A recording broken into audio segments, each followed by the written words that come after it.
Yeah, in the meantime though, I do believe the country profile banners are on sale right now. So if you have any kind of if you have any team that you're supporting that's still in the tournament, in the bracket stage, you can go over to the shop, buy some profile banners supporting the country that you're cheering for. And looks like we have a new commentator in here. Rem gonna be joining us for the showcase. Hey Rem. Oh, hello.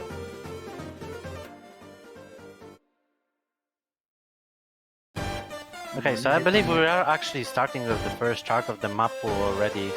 And it's Tubby Fox, Spear of Justice. A child by civilization. It's 1 minute 54 seconds in length, 131 BPM, OD8, HB8, 4.8 star rating actually.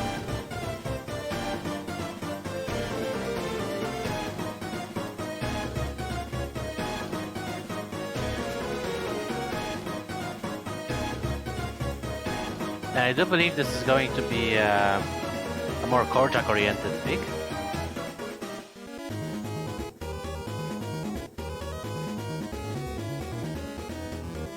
So far it looks pretty straightforward.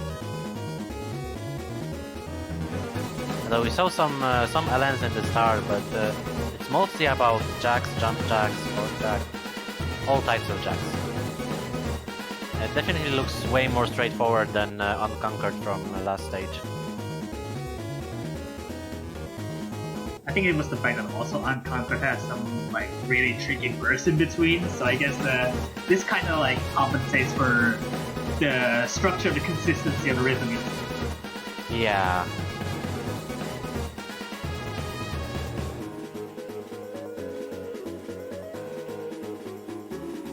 There are some 1-4 triples here and there that can probably throw some players off guard. So it's not that straightforward. It's definitely trickier than you would expect from a classic Korjak pick.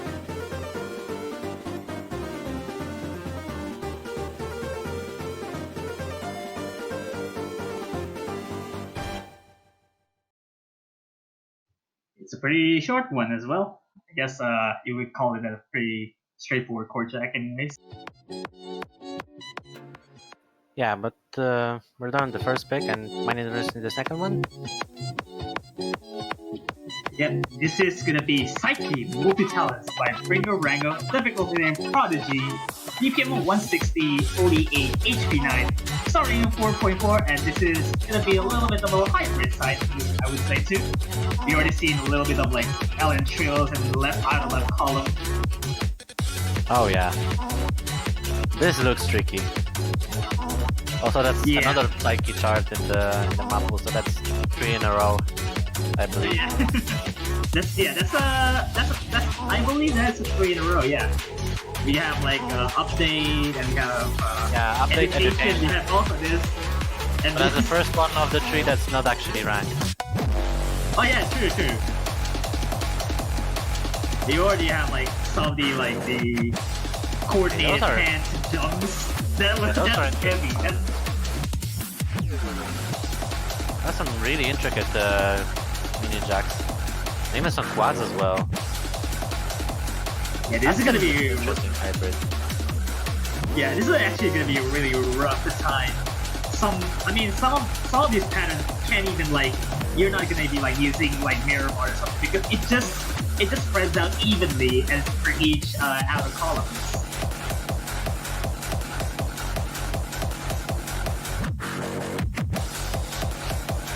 Yeah, this has some pretty tricky patterning that can get mind blocky, but it's not as bad as education.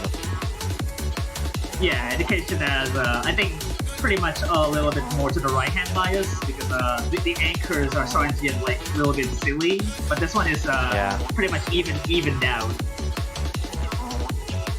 But it has some LNs here and there. There's not too many LNs, so it works pretty well as a hybrid pick, I'd say. It's more of a jack-oriented hybrid pick. Because there wasn't many bursts that were too hard. And this is, I'm actually very excited to see this, but I'm also kind of sad. So we have actually a Terminal 11 chart finally in pool. We have Miserable Bastard by Gekido. Again, the second chart of Gekido in the pool. Difficult Despair has ODA HPA. Pretty short chart as well, 92 seconds. Starting 4.4, but believe me, this is not 4.4. Yeah, and this is 300 BPM as well, so you can expect really fast bursts as we see right now. This is properly fast for the stage. Yeah, would keep in mind that staircases on like 300 BPM, it's not an easy task to like getting to time it right. And it's just even getting worse. There are some small jump jacks here and there, but it's mostly about the burst and the speed. This seems pretty tricky, although not as stamina oriented as Here I Go Again. It's like in every caliber that it presents like a lot of like different show motions, like outer columns and the inner columns as well. It kind of like pretty diverse throughout. So it's like you have to keep your focus like through the entire chart. You have no breaks in between as well, unless like the middle one. Yeah, the patterns are very broken. They're not like continuous patterns, but it also makes it kind of harder to accuracy. Because you have to stop and start every now and then. And yeah, it is a very quick chart as we see, already done. So yeah, the next chart is going to be Tomatoism UMP9. Chart by Tickle, difficulty Hazy. 2 minutes 56 seconds, 200 BPM, OD 7.5, HP 8.3, 4.6 stars, and this is one of the LN picks actually. You haven't seen too much of a long note pick when we already see like clams in between one of the starters of the song. Yeah, the song wasn't really LN. Yeah, but watch as it gets to like probably around here, I guess, where it gets it gets trickier with long net usage, I guess. Oh, there's some SBs as well. Oh, those bursts. They're very tricky to even time. Yeah, the bursts are pretty tricky, but the LNs are also pretty hard to coordinate, as I see. There are some really tight releases and represses. It's like almost, like not quite, but the motion is similar to an inverse. It's just harder to read because it's not actually inverse, it's just broken. Yeah, something like that, even with like these plans that are really fast, you can just like kind of like eyeball it for having like as a stream chart as it kind of, but it's like really fast and you can even like time properly. Yeah, it does seem to be very tricky. Oh, you're gonna have that staccatos in between where one this like there. Everybody loves staccatos. I would imagine like teams like Fallen will do very well on this, maybe. Yeah, OD 7.5 is not terribly bad, but it's still pretty hard on Scorpio too. And those bursts in between. Oh my god, those shorter than. Oh no! These shorter longos doesn't seem like it's gonna be resting and easy. Those like, short LN bursts are so hard. Yeah, there's a time to like 1.8 and 1.12 in perspective. So that's gonna be really hard at time. This is going to be very hard to even full combo, I reckon. Because it's going to be hard to be consistent on it. And those like small bursts are going to be so tricky.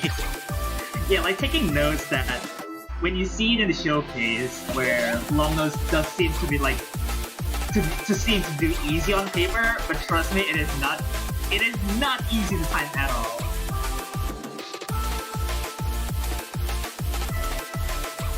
Yeah, that doesn't look like it's going to be terribly hard to full combo, but it's going to be really hard to get good accuracy on, especially with those flams and bursts and different rhythms. Yep. Also, it's a little bit of a longer map, but that's pretty much it. And we got to, I guess we kind of don't want to swear for the second time, but we got Gorshit Math Score this by Mint. Actually, this is like the pretty much the right pick of the second right pick, I should say too. And well, I guess to put a perspective, we got some more break score-ish, so I guess there you go. Yeah, I do pretty good imagine intro. there's gonna be this jump stream, as you see now.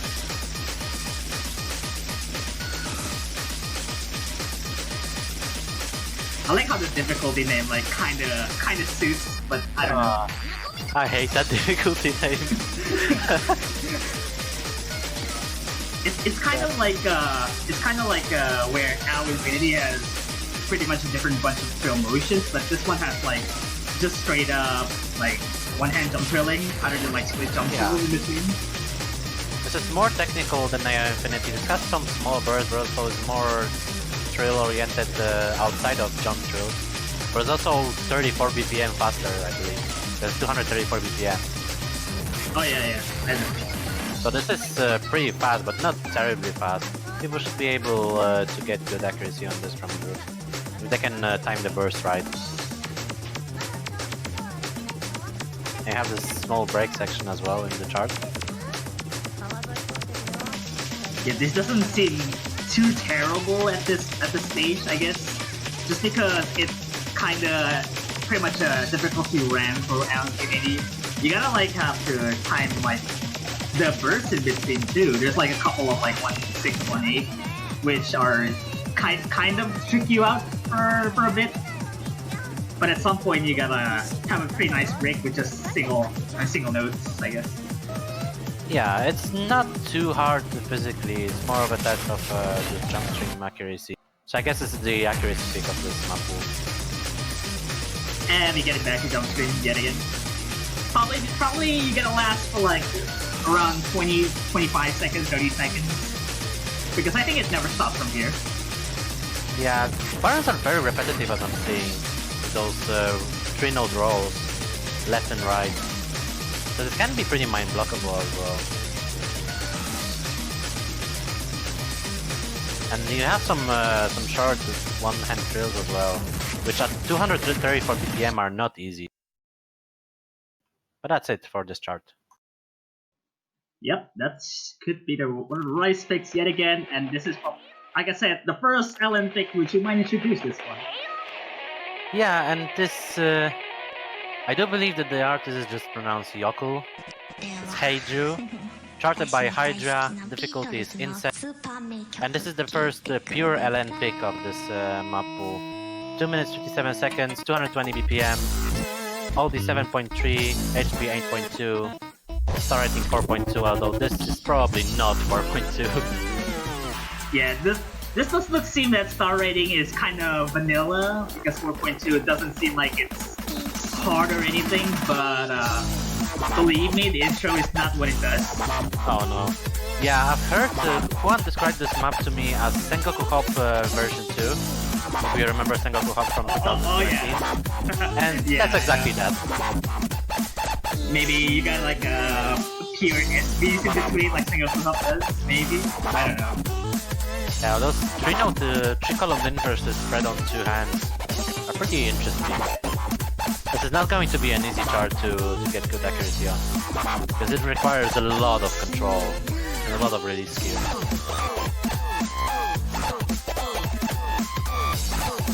Although there is a team of pretty much everywhere there is one for LN.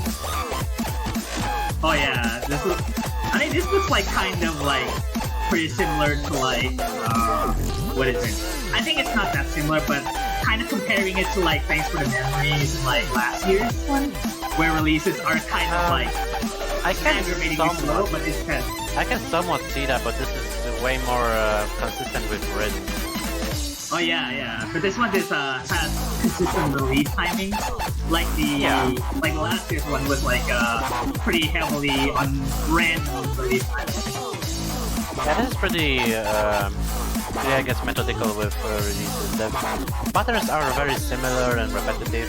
The release timings are also pretty repetitive, but still requires a lot of control to get it right, and a lot of reading.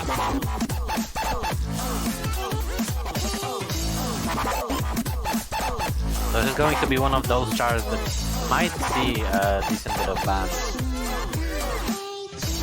I mean, like, just considering that this is like the first long-load pick that we'll see, not can't hold myself to that because I feel like there's probably like worse picks coming up, maybe. Just because I think this is kind of like an easier in terms of star rating wise, but the releases are kind of compensate for what its difficulty looks like.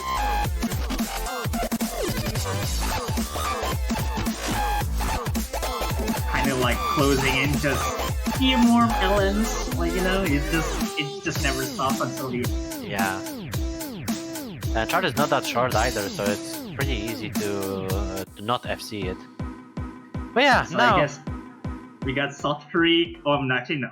I think it's Rhythm Rivals. Looks like. yeah, this frame, the chart from Valedict, difficulty data, 3 minutes, 1 second, 160 BPM, OD8, HP8, and star rating of 4.4. Yeah, this is. I remember like this chart like up to my head. This is. I guess you kind of will say that this is a little bit of a tech Jackie chart, but this is more to like finger independence more than anything. Like if you would see like inner columns have changing beats in every minute, like the jacks are coming through. But like this section alone, this has a little bit of triple jacks. There's sparse double jacks in between, and difficulty starts ramping up from here.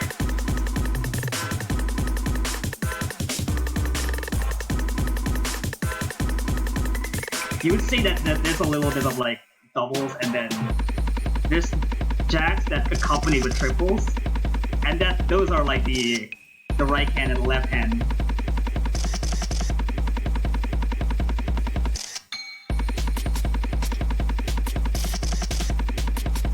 Yeah, this looks like it requires a lot of finger independence and control, with those mini jacks especially. It's kind of like you're doing a jump through motion, but you have to mini jack every now and then.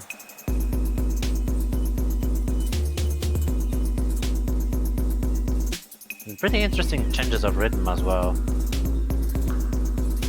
Yeah, it kind of backs out to like 1/3 snap in a little bit. So I guess this is like not too terrible to even act. I think that at this pace it's like 120 BPM, so this is not terribly hard.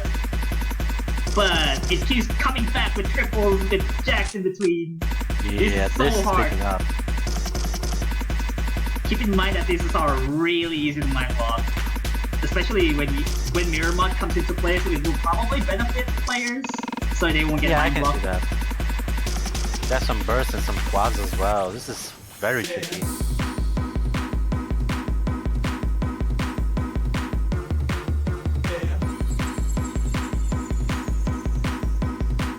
We're getting to the last border of the chart, still keeping up with the mini jacks. And you got like a little bit of LMs in between, just for the short like introduction like that, like the triples, and then just like one long in between. Oh, this long jack as well. This is going to be tricky.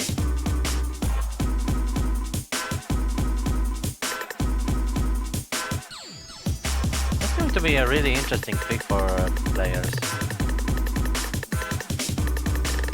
It's just keeping it like you have to be independent with your with jacking skills like that. Because every time you're gonna mind block, at some point you're gonna have a lot of short lands at the end. And now, the first SV pick of this map pool, and you have seen this before. It's lots of spices. Shout outs to Soft 3 as well, because this is one of them. I'm very surprised to see this again, but yeah, this is the chart by Quill. It's SVs, it's 1 minute 59 seconds, 198 BPM, OD 8.8, HP 8.3, 4.1 stars.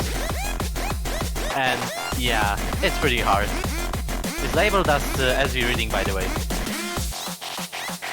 Well, at the very least, in my eyes, this is like still like an SV memorization, but this is not terribly like memorized.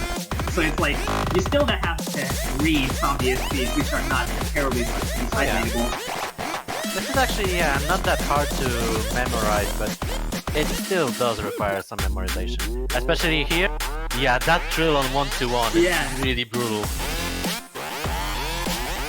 In which you're gonna need to eyeball those trills, like trying to like smash like left column so hard, but you're not gonna do that because your act is gonna tank so hard. Yeah, we're coming into the slow jam and into the final chorus. Like these final chorus is gonna be like are gonna be a choke bait because there's a between track like having the trills. Yeah, this It's is like so easy. in fact, It's so easy to choke because the rhythm keeps changing every slow jam. There's changes all the time. well after that the SPs are kinda like weighted down as a section, but the like remember when I tried the left hand column with the trills like that before we come to like break like that? It also happens in the And one more of those trills on the 4-3-4 on the at the very end. So yeah, this is our first of 2 SV picks in this map pool. And now the hybrid. It's funny that we kind of label this hybrid, but it's actually a map by one crystal and also a collaboration with Underjoy. It's gonna be a solid roast by Solepki. Also, it's mapped by those two people. Length of 3 minutes and 9 seconds. Also, shout out to Soft 2 this time around. It's got a starting 4.3. Pretty ridiculous start for being a hybrid. Also, introduces long notes as well. I don't know which we would call whatever we want to call it.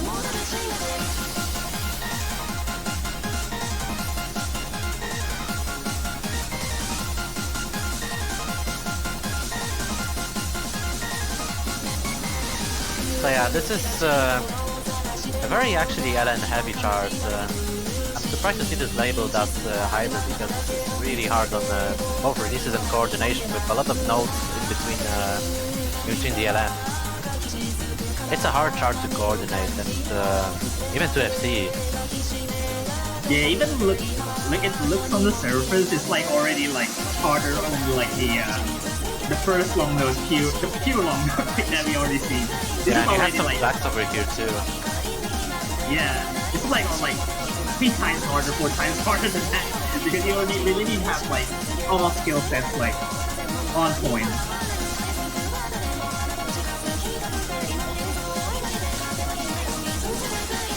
There's some like almost inverses as well. Yeah, those patterns are pretty brutal.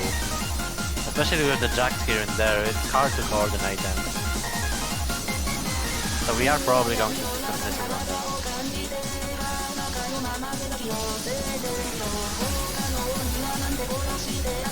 Yeah, it's kind of like centered around jacks and long nose as you might notice that probably Underjoy likes to have jacks in between long nose. I don't know why, but I guess Yeah. it's kind of fair to say that this is actually more to a hybrid long node oriented. I don't know. Oh yeah, I forgot about this. Oh, yeah. Oh no. Yeah. And we have the slow jump. Yeah, we have like the slow jam like one like 2/3 of the way in, which it's kind of ridiculous to see. I do reckon that is probably why this is labeled as hybrid. Both the jacks and the slow jump. Because this slow jump is really tricky to get as well if you don't pay attention. Man, this looks like a fitting tiebreaker battle isn't it? Yeah, kind of. There's more jacks in this part as well. And now we're back into the LN. There's a lot of shields as well before between with those jacks, and this is also really tricky to do someone. Yeah, I guess you like harder colors. You like a Jackson between longer.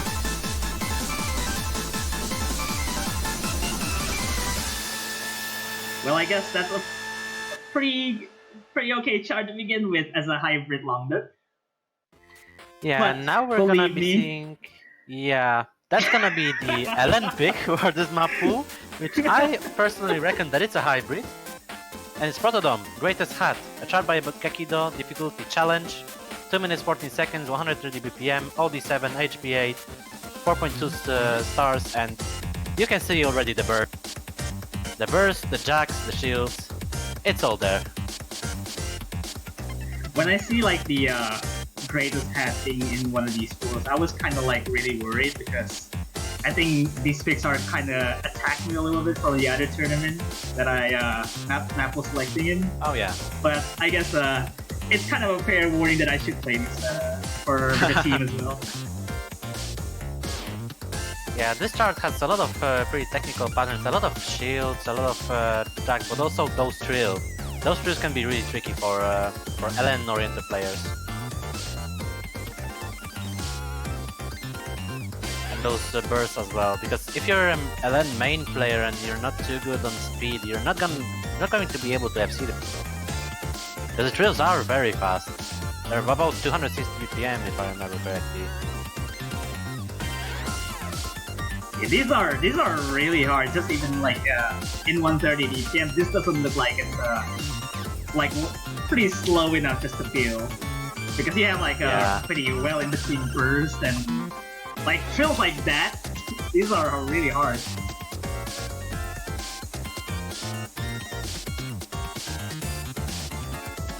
There's the fact that those bursts are also intertwined with long nodes, making them really tricky. Although there are sections like this as well, with those really short long nodes, where you have to coordinate your fingers really precisely to be able to get good accuracy on it.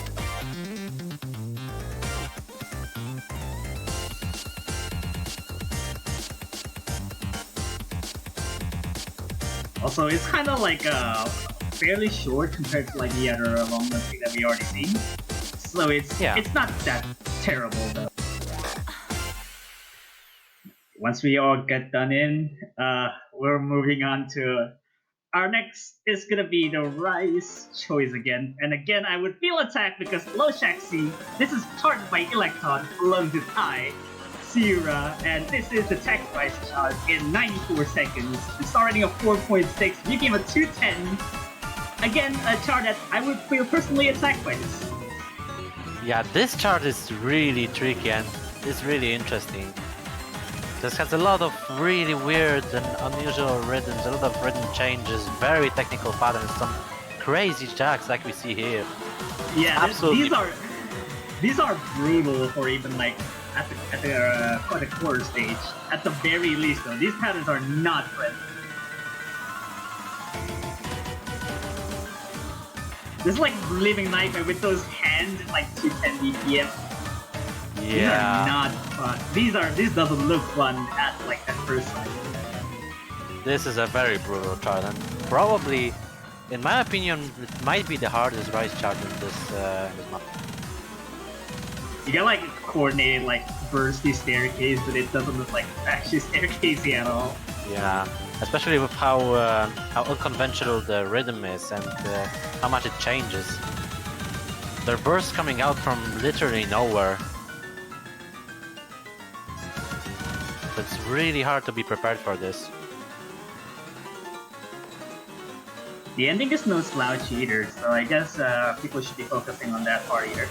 So it's kind of not over there.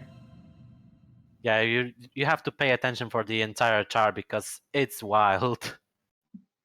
It's very wild for a tech chart, yeah. But this is one of the charts that actually I never seen before, so I guess taking credit because we have Camellia between Anahira, Amor de Brow, chart by main, Quattro, Trescois, and This is actually a fairly short chart, considering that it's pretty much, I guess, a hybrid looks like, because yeah, look at that's those. to be another hybrid.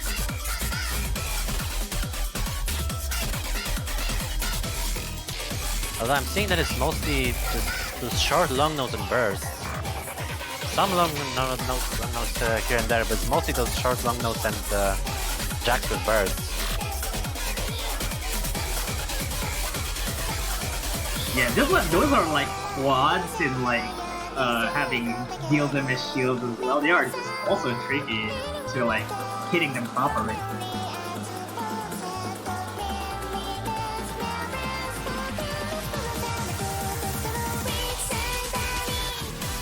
Yeah, I don't think that is exactly going to be fun material because there are harder charts than this in the map, but that's still pretty hard. Still pretty tricky.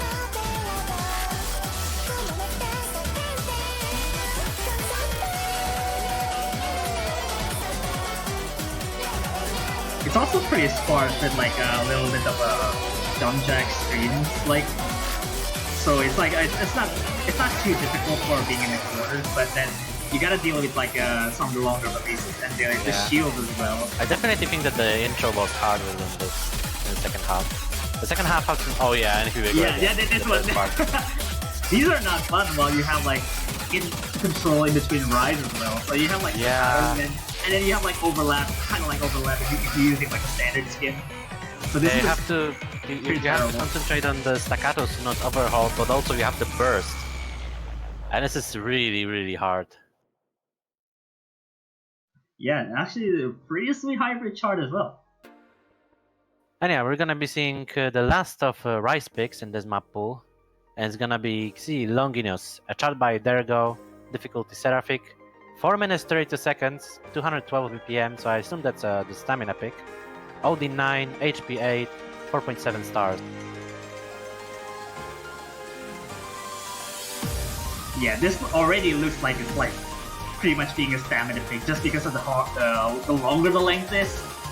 The fact that it's also like OD 9, so you have to keep the timing as long as possible. So it does look like tame on the intro, but it's gonna be wild from here on out. Yeah, it looks like it's a broken jump stream for now. And some mini jacks as well. Yeah. I wasn't expecting that.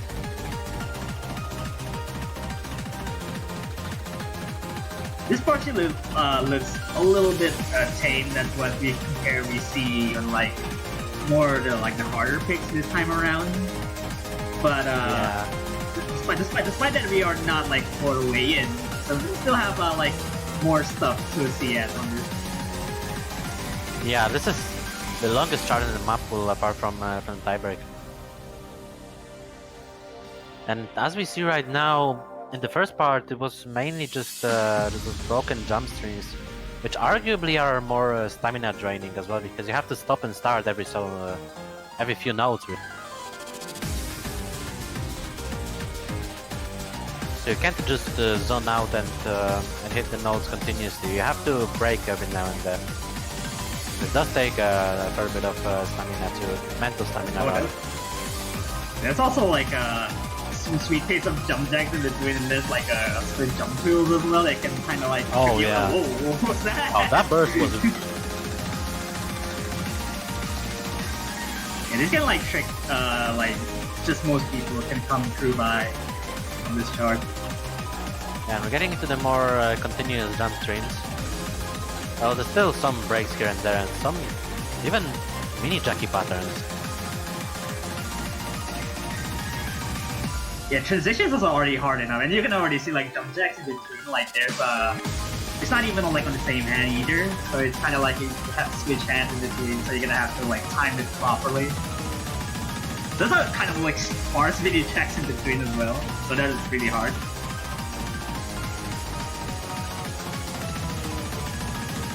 Oh wow, those mini jags are pretty rude too. Yeah. There is the long denser jump stream run. We're back into the less dense jump stream now. Or even streams too. Those graces are kind of hard to accuracy as well.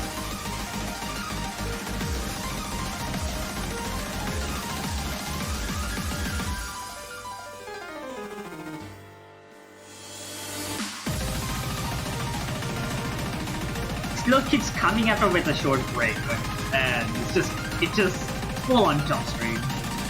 Yeah, this is already dense jump stream.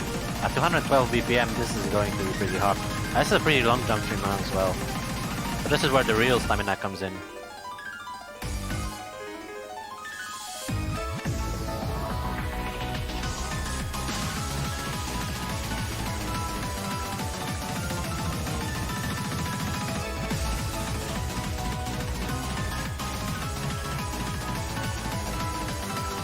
Yeah, although there is a pretty big amount of breaks for a stamina chart, I reckon. Yeah, these are, I guess, like reasonable amount of like breaks in between as well. So you gotta kind of like, man, you can't even like zoning out for a couple seconds because it chart continues on even like shorter breaks like that. it just keeps going. And even like the broken jump in between is not gonna help you like get stamina at all.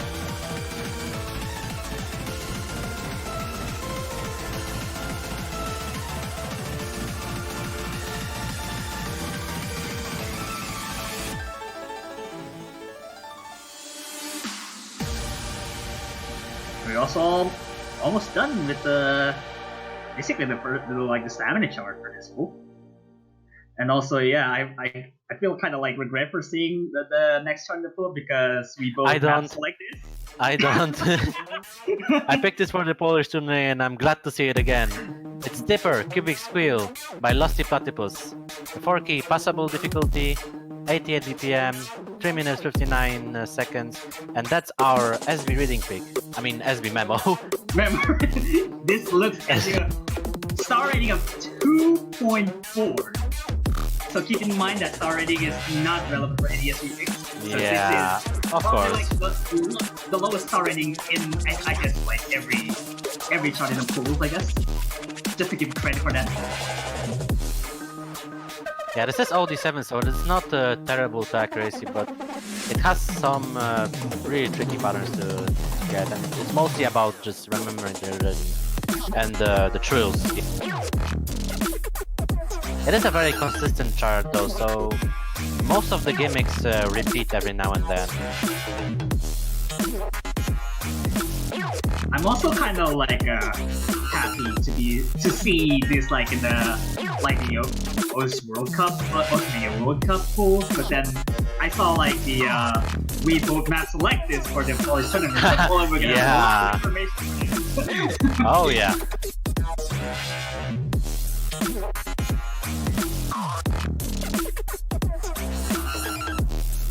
But yeah, this map is actually easier than it looks, I believe. Because a lot of the gimmicks, as I said, are repeating, and even though it's pretty deceptive at first, it doesn't take that long to learn it. So I think this might not be that well banned. Yeah, so those are with like the cheeky teleports with like the nodes and like the outer columns that like are kind of whooshing in, like it's pretty fast, and just you have like very little reaction time. Yeah, but there are tricks to every single SB in there. And I know because I modded this chart to be more tournament usable. Yeah. That the gimmicks are repeating and the tricks are repeating.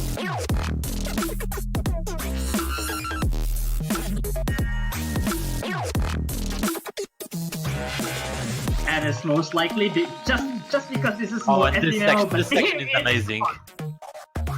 This section is the best section. Mostly gonna be 0 BPM gimmick thrown out, so you can't really eyeball this.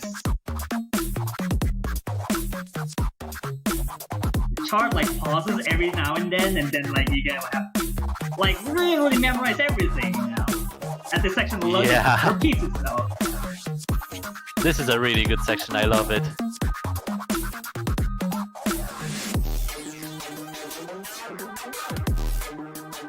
And it also repeats itself like the intro as well.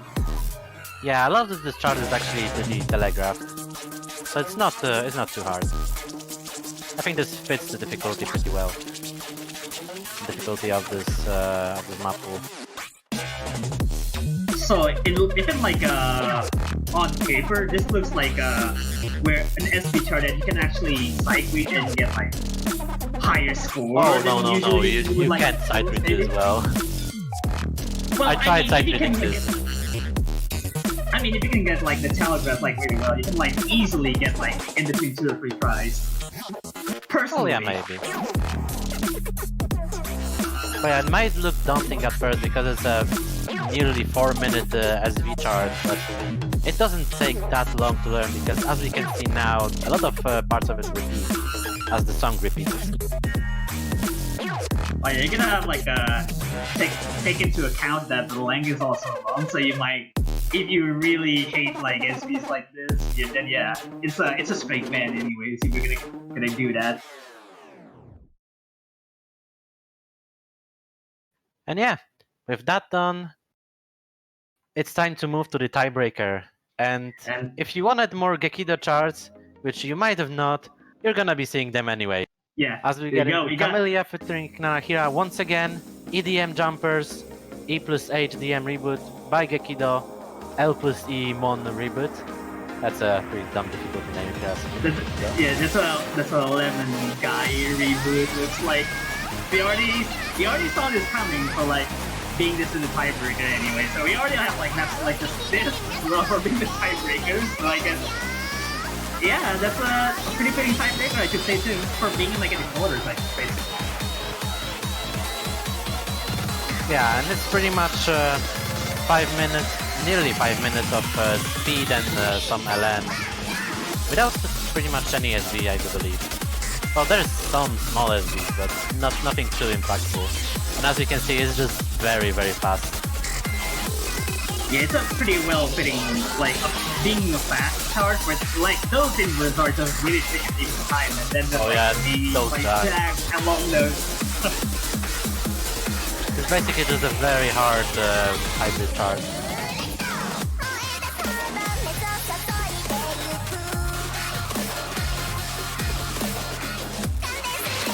Well, like you have seen like the 70 version of evening. If this one is just pretty much done to like the old code kind of era, kind of. I love me some Manakira vocals, man. Me too. Yeah, as you can see with Min not having even 99%, this charge is really hard. It's the type of retrograde for the final pool for sure. This is gonna be a real test for the players. Especially if some of the teams on the losers bracket play, because it's gonna be a fight for the life.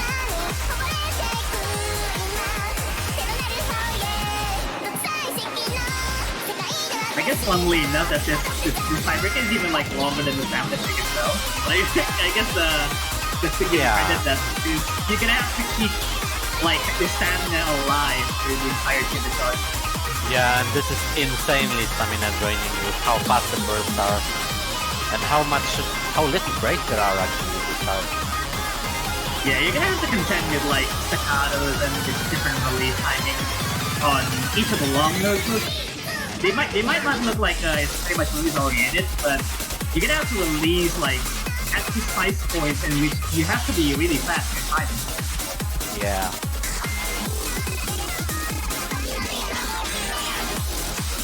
This is definitely a hard tiebreaker, but it's a good tiebreaker. I feel it was kind of predictable, but it's a good choice. I mean, it was predictable for a reason. Yeah, I guess it's a pretty good call that we kind of expected that the first time, but yeah. I guess it's for the better.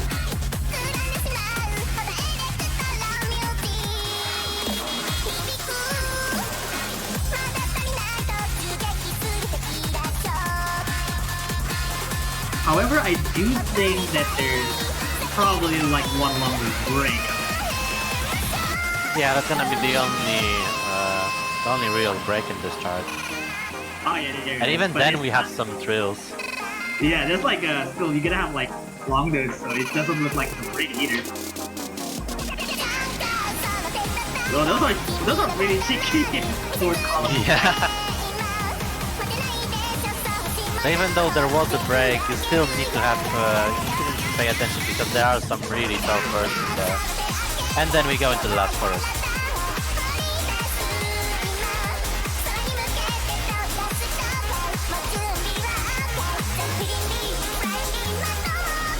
It repeats itself from like the already. We saw the first chorus of it, but you got SBs in the game. Just for being thrown in. Yeah.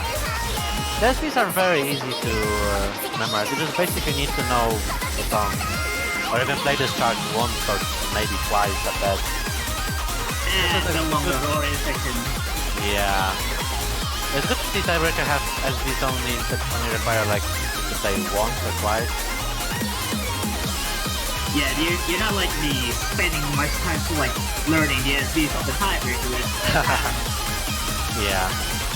That must be tiebreaker thing, man. Yeah, I do believe that in this round we're very likely to surprise tiebreak. It kind of speeds up at the end too, and that's basically going to be the tiebreaker for the quarterfinals of Osmania Furky World Cup 2019. Those are quite the map pool. Yeah, this is pretty interesting. I feel like it's definitely a step up from the last pool in terms of quality. I feel like there's a lot of really cool picks in there. But yeah, we're gonna see how that all plays out in about a week of time. The map pool and the schedules should be available either tomorrow or in 2 days on Wiki. So with that, you have anything left to say, Ram? Well, I guess for this quarterfinals as well, I guess you could kind of say that good luck to every player that. Well, I mean, round 16 has still no like eliminating teams really, but every team that participated we should be tryharding more. So good luck to everyone, to the players, and also have fun side reading this pool. And good luck to you, Ram, as well as you're playing this pool actually. Yeah, I can have to like versus me against Poland too. That's nice. Yeah, that's going to be an exciting match. There's a lot of exciting matches next week. But yeah, indeed. With that, I think we're gonna be closing the stream for now. So we'll see you guys in the next weekend on Saturday. Take care and have a good night. We'll be signing off.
Hello everyone and welcome back once more to the Mania 4K World Cup 2019. We are on the quarterfinals weekend, about to start with the first match.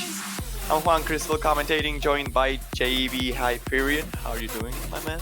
I'm doing fantastic, thank you very much. Welcome everybody, great to see so many people turning out today. As you said, Juan, quarterfinals time. Last week, round of 16, even though people lost, they got to stay in the losers bracket, but there will be no such luck today. 4 more teams are going home in the losers bracket, and 4 more teams are going to drop down to that last chance. So first up, we're going to have Thailand versus Great Britain, which is looking like it's going to be a pretty intense matchup, wouldn't you agree? Oh, absolutely. I think these two teams are actually, they are extremely good, both of them. No doubts about that. But it's also funny that both teams are kind of good at what the others are weak at, so we might not see scores that are as close as we saw on the round of 16 in some matches, but instead we will probably see the score line this time being quite close, like a 6-4, maybe even a tiebreaker will be pretty likely, because the United Kingdom is well known for their rise abilities and Thailand is well known for being able to play just anything you throw at them. So they're probably gonna excel on stuff like the mixed picks and the long no picks and the SB picks, I mean. So UK is probably trying to abuse that advantage they have on the rise picks, and then Thailand is just gonna exploit the weakness of the UK in those type of picks. We'll see if it works though. Maybe the UK surprises us and can sneak out some breakpoints in the hybrid categories, which this time around, even though they are pretty long no heavy, some of them, there are at least one that I can see the UK taking. So Thailand will need to be very careful what the UK. Yeah, both teams obviously had a week to practice. They've seen the map pool at the end of last Sunday's stream. Strategy is heavily on the order. Here are our 2 teams for Thailand: Mysterion, Nyalhotep, Rule Blazing, Boss Madwolf, Basic Mame, and How to Play. And on the side of the United Kingdom, it's Pikachu Nick, It's Jakey, X Snaggles, Pope Gadget, So Fast, and Amasa.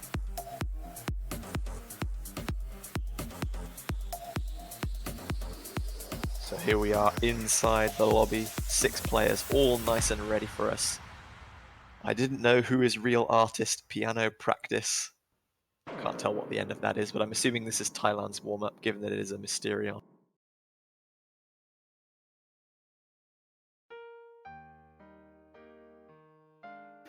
Well, I will assume so.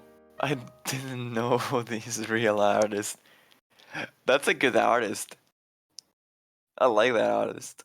It reminds me of when people were mapping Kebrus. Has anyone done Kebrus for Mania? And they have the titles that are loads of weird symbols and a Unicode, and people would just write, I don't know I don't know title and I don't know artist and things like that for their metadata. Hit sounds.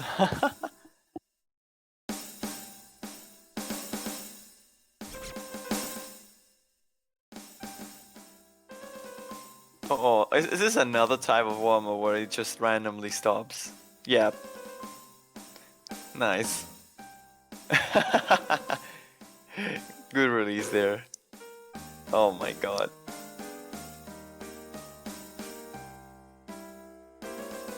Yeah, who doesn't love a little bit of teleporting long notes that all end at different? Yeah, those disjointed releases are not cool, and with the SVs they are just like worse. Although because the scroll velocity gets so high there, it's probably not even all that different, and you can probably just cheese it out by releasing all the notes at the same time. And it probably wouldn't cost you all that much. But the weird part about this map is that like the song is so inconsistent, you can't even tell what's going on, and then the notes are just floating every time they want. They can just randomly spawn in your face and you'll not be able to react to them. You mean you don't like just arbitrary piano notes? What the heck is that SV? I guess I feel that someone has to clip that. Don't you like arbitrary random fast note and then you just BAM! The timing on that was pretty perfect, I have to agree. That was a very, very good timing there, GVH. We'll see triple fail there, Nyarla Hothep, Xnaggles, and Pope Gadget. All three dying there, unfortunately. Mysterion and how to play a land both win A and B ranks respectively, taking the better scores. I mean, it's just a very mean warm-up. Usually your scores won't really matter. Yeah, I don't think the UK will be too worried about that because they are entrepreneurs of their own meme warm-ups. Be interesting to see what they have in response, whether they have another new warm-up, because they've had different ones in the last 2 rounds. I'm pretty certain the United Kingdom made a specific warm-up for this match. Or at least I did hear so we'll see. That's dedication. I mean, Thailand did the same this time around. I'll imagine this was just a warm-up they wanted to do, and maybe it's not particularly crafted for this match, but I don't know if the UK made something special against Thailand in particular. I know that Mania players like to do that, especially the United States always. Especially last year, they had really, really funny warm-ups against their particular teams. Like, depending on the team they were facing, they made a specific warm-up that made a lot of sense. Like apparition backwards, for example, against Canada. Who even needs to practice when you could spend your whole week making warm-ups? Exactly. Oh, okay. I mean, I can get behind this song. Another one bites the dust. I love this. I actually really like Queen. So Queen is so good. I watched I think it was, I don't know if it was this year or like at the end of last year that I watched like this movie, Bohemian Rhapsody. Oh yeah, my god. It was the end of last year. It was like just as I was moving out to the US. I was gutted that I couldn't see. It's a very great movie. I loved it. Oh, nice background.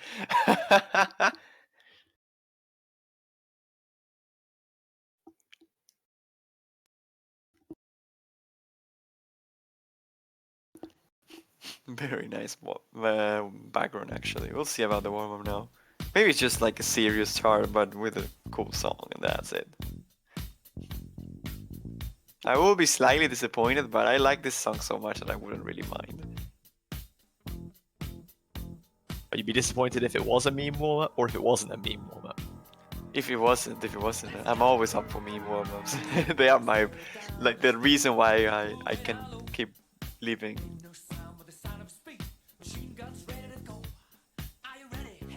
There you go, you heard it here. Don't stop the meme warm-ups or you turn off the life support for the wonderful one.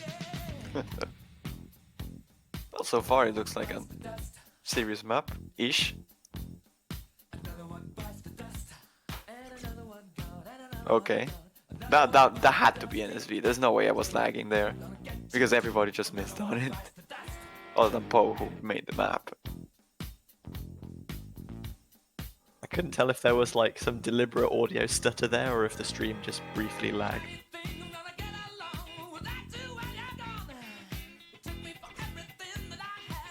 Okay, those are SVs. Now I'm not lagging. That is 100% SVs. Yeah, they're like rocking back and forth.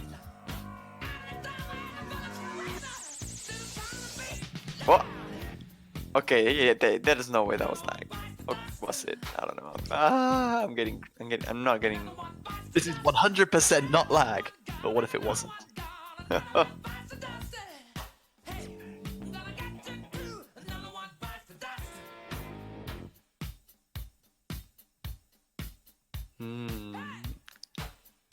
I wonder if like I don't remember I don't recall the song having like a very specific section where like they go crazy, so I don't think we'll see any not surprises. Really. It's fairly kind of tame compared to Queen songs, as least as far as solos and things like that go.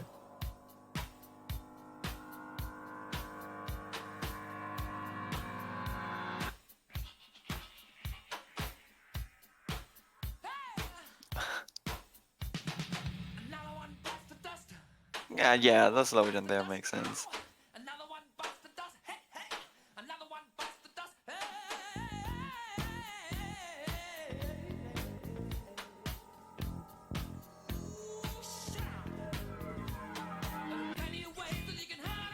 Okay, yeah, there we go. Now we're That looks definitely not complicated. lagging.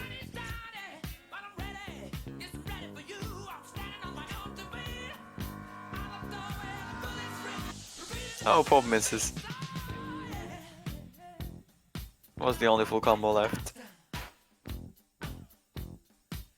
I like how this map doesn't look all that tricky, but nobody's like S ranking other than Pope and I guess Amazide and Mysterium, but they are like very close to drop to the A rank.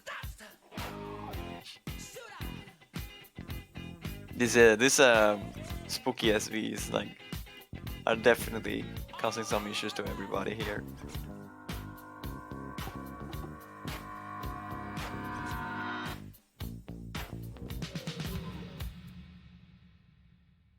And there it is. Another one bites the dust. And someone will at the end of this match for sure.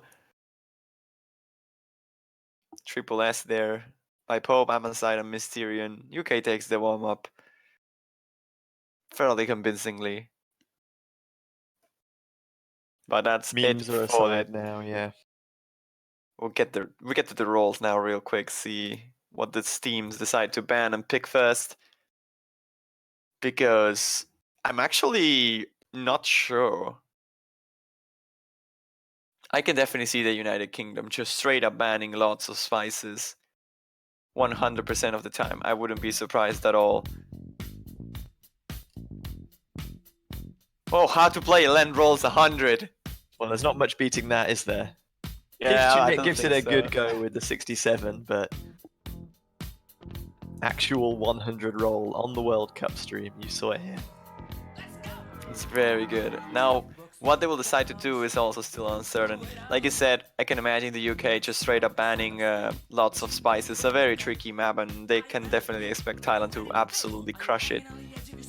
So that's probably gonna be that. But Thailand, what they decide to ban is also not, I mean, it's not as simple. I think they can go for Loshaki, perhaps Frame as one of their bans. Maybe if they're not fast enough, they could try Miserable Bastards.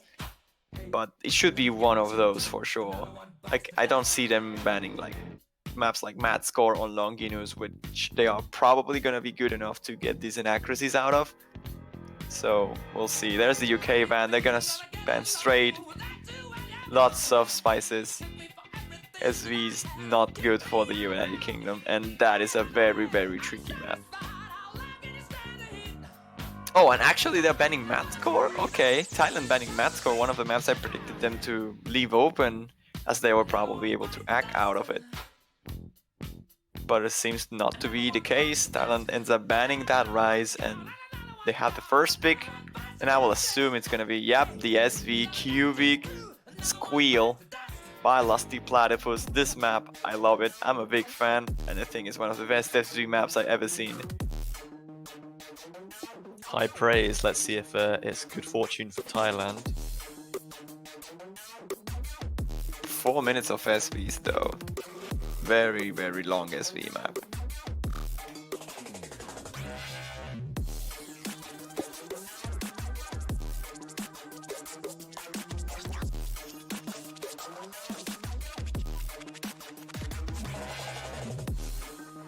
Both teams have done a little bit of a switcheroo. Boss Mad Wolf and Rule Blazing coming in on the side of Thailand for this one. No surprise there, Boss Mad Wolf being the main SV player of Thailand, showing up for this one. And Rule Blazing as well is a pretty versatile player. He's ET after all, as everybody says. He was actually ET. Yep, he is. He doesn't want to admit it, but we all know he is. On the side of the United Kingdom, we have So Fast, Amoside, and X-Naggles, which is a bit surprising. I was maybe expecting Pope Gadget to join the lineup here, but it's a fairly long pick, so I can see Pope having a bit of trouble with that. He usually struggles with longer maps, unless they are like full tunnel vision, like something like Long Use on this pool, for example. They are just very long, but they are pretty much just the same thing all over again for like 4 or 5 minutes. But this one, 4 minutes of SVs, is pretty long. It takes a while to get the streaks down, but it's fairly consistent. There isn't much complicated patterns in here. Most of the SVs are pretty well telegraphed. So we'll see if Thailand can actually take this. I can see the UK maybe not breaking point, but getting fairly close to it.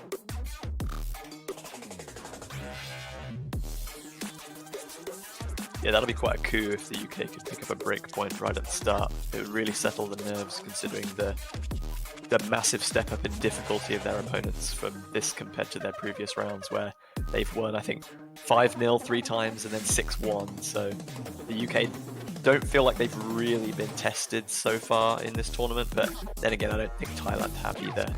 Have they won every single game they've played so far? For each map, I believe they lost one against Poland on group stage, and that's it. Pretty sure they swept last weekend. Right You are here. correct. Yeah, 5-1 Thailand versus Poland. Oh wow, that's actually an interesting miss there for Thailand. Mysterion dropping on one of the long notes. Thankfully for Thailand, Amoside and Snaggles missed before that, but these accuracies from both Amoside and So Fast are actually pretty high, actually better than Mysterion and Rule Blazing. It's just that X-Naggles there had a miss, and his accuracy is not quite as stellar as the rest of the people in here. Boss Madvol's accuracy though is ridiculous right now. Yeah, he's the difference 99.80. maker between the two teams right now. That 99.8 is really kicking everyone else, both friend and foe. And not friend.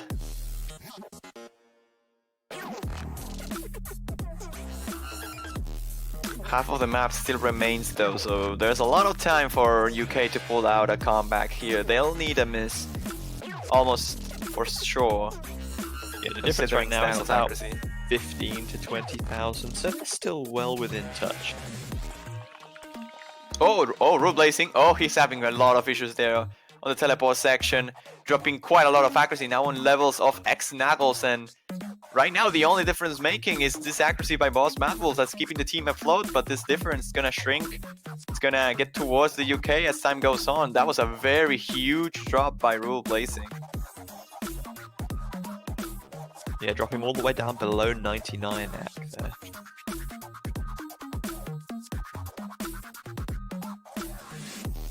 This gap has come very close now. Rule Blazing dropping again. Oh, that could be it, actually. Yeah, that's absolutely it. There's only 2,000 points of difference here, and they have the combat advantage, but So Fast on the United Kingdom drops on the Trill, and that's gonna kind of negate that lead that they were about to get there. Thailand will still be on top of things now, but not by much. Still in reach of a miss.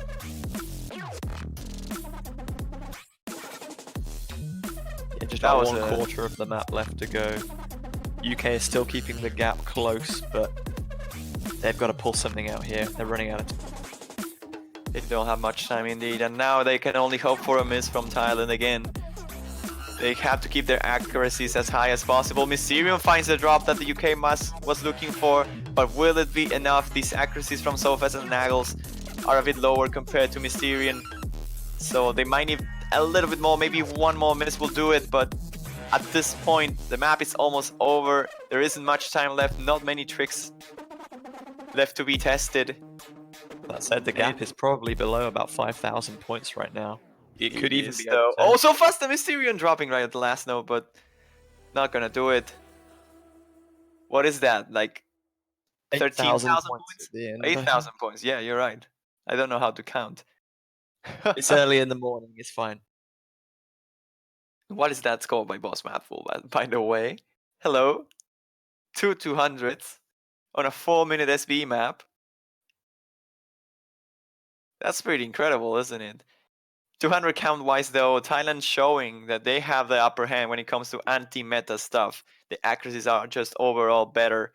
But the UK pulling out quite a show here. Amaside has a pretty ridiculous score here. That 150 causing him the CV. Kind of a little bit ruining that very high score that he was about to get, but nonetheless, UK did fairly well on that, so Thailand has to be careful now with what they pick. Yeah, I don't think the UK will be too upset by that opening point. They realized that they were in with a fight and they had the chance to win, but it was always slightly out of reach. But yeah, as you said, they should take confidence going in that if there is ever a misstep from Thailand later in, when people get to kind of picks that they're less comfortable with, UK might well be able to capitalize.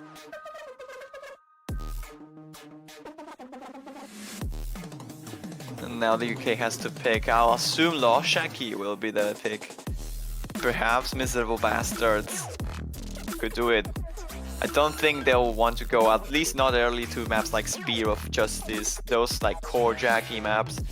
Though they probably favor the United Kingdom, they are quite physically demanding, and it's mostly just going to be an accuracy battle here, because I can see Thailand doing well on it. And I'm not sure, I don't think we will be like 6 B1 double S's all the way through it, but it's going to be not too different to that. Like, we might see a miss or two, but yeah, they should just go for more techie, dumpy stuff here. The United Kingdom going for Loshiki, as predicted. Straight for arguably the hardest rise in the pool. Maybe trying to put down a show of force, get a big win and break Thailand from the early on. Yeah, they're trying to brute force this like early on. They go for the harder picks. They know their physical cap, like the seal of the United Kingdom skill in terms of rise is higher than Thailand. They know it. They know they're faster. So they'll try to abuse that. And they will pick these faster, harder, trickier maps that are mostly just Rise favorite. So Loshagi makes perfect sense.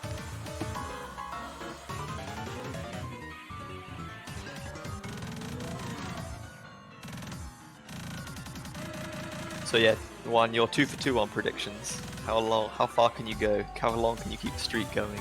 Oh, that's gonna be hard now. Because at this point, Thailand can just go everything. Like, out of the long note picks or the hybrids. But we'll see once the time comes. We really have to see how this one goes to you know, call.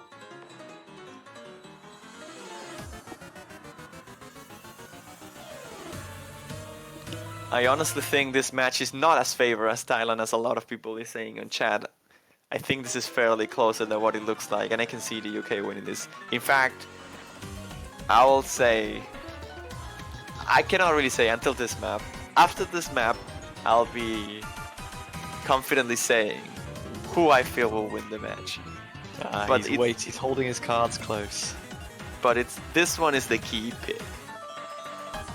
Because not only if the UK can win it, like I'm pretty sure the UK has this one. They should be able to beat Thailand on this. But we have to be very careful about it. We have to pay closer attention is how well Thailand does on this. Because the UK can win it, sure. But if Thailand is pretty close to take it, that's no good news for UK. This is the hardest Rise map, and what they are expecting is to see Thailand struggling a little bit with this, given how demanding it is.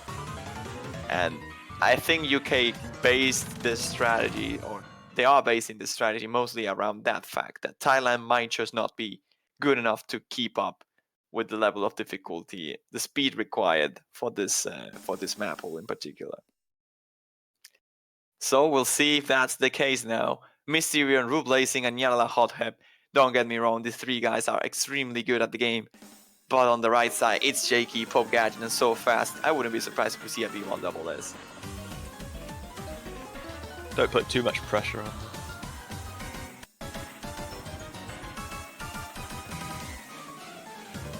This stands that hand jack not really causing any difficulty to none of these players, which is surprising actually. Yala Hothead though finds the first break on one of those bursts into the jacks here now. No drops whatsoever. And Ace Jake is the first one to drop in the United Kingdom side. But they have a pretty decent lead here. The accuracies are just better. So Fast though, the second one to break, and Thailand will start to take that lead in their favor. Solely on their consistency to hold combo here. The accuracies from the UK are overall better. This song is a lot shorter than the previous pick, so any mistakes are going to be more difficult to come back from. Yeah, but it's very chaotic. A miss can happen anywhere, and there it is. Rue Blazing drops right before the rolls, and the score gap is getting closer. The UK is trying to pull ahead. Will they have enough time? There's a quarter of the song remaining. Rue Blazing is about to hit the combo cap, but the score difference is so low. It just comes down to accuracy now. They're fighting for it. There's no more misses.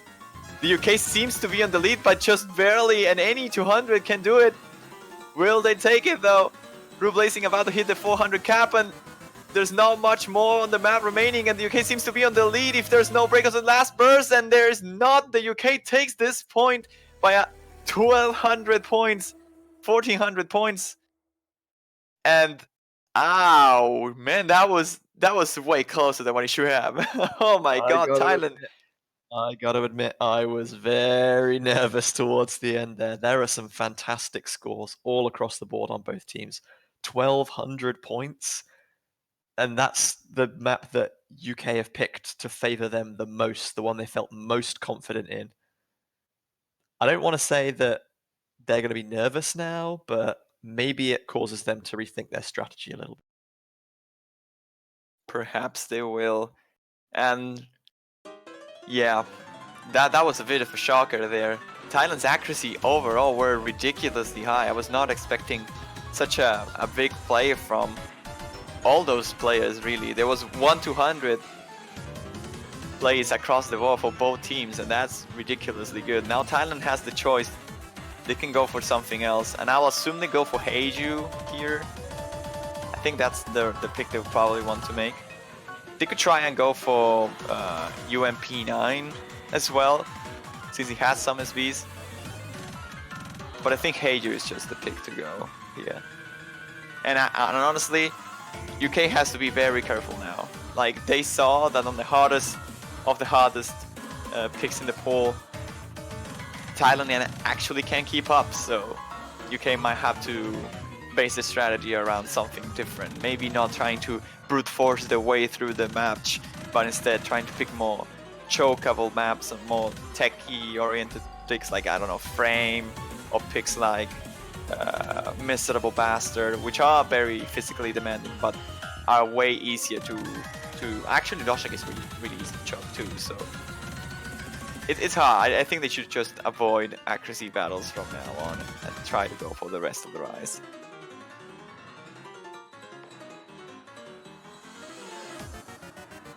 Meanwhile, we're still waiting to see what Thailand's second pick is going to be. Maybe they have some food for thought of their own. Well, Thailand isn't all that tricky, because at the very end of the day, they will have to pick Heiju, Multi-Talents, UMP9, and Greatest Hat. Like, those are the picks. Actually, Scarlet Rose could do it. I forgot about Scarlet Rose's existence. They could go for Scarlet Rose right now, actually. Imagine forgetting about the existence of one of the most popular songs in OS history. Yeah, and And I your mapped own it. map. Yeah, I the just worst noticed that part. as well.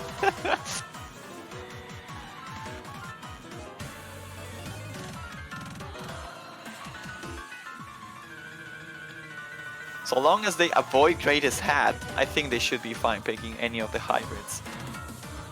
Greatest Hat is a pretty long, no heavy map, but it's one of those maps that I can see the UK doing well. That is Scalaros. I forgot the existence of this map, and then when I realized that it existed, I was like, yeah, this does it, doesn't it? Hybrid pick, straight in it. Thailand going for some Jack, long note, and slow jam action, a very big combination. And I can see the UK doing well on this, but the problem with the UK on this particular map is the Jacks are probably a bit too harsh for Amasai to keep up with, which is the main long note player. The slow jump is probably a bit too much for the main hybrid player, Pikachu, who's probably going to join soon. And so fast, he's a very decent all-rounder, but he's going to struggle with the long notes. So the three players can do very well at one part of each section of the map, but they will struggle with the rest. And I can see Thailand just dominating this one. Mysterion should have no problem with this. Neither will Rule Blazing and Yarala. So we'll see how long can the UK cling on, how long can they follow in Thailand's trail and hope for a mistake. They were only 12,000 points behind in the first game, so they can take some confidence that these teams are equally and evenly matched thus far. Oh, we're actually gonna see Snaggles, it seems, instead of so fast, I think. I like He this song. somehow managed to alt F4. Yeah, that's Pretty impressive. that's normal, right? That happens all the time.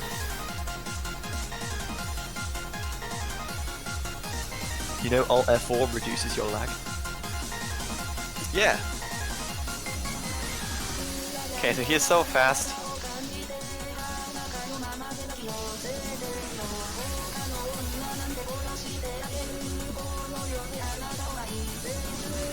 Oh, we're gonna see a swap here. Oh, okay. How to play a lane joining instead of Rule Blazing actually makes a bit of sense.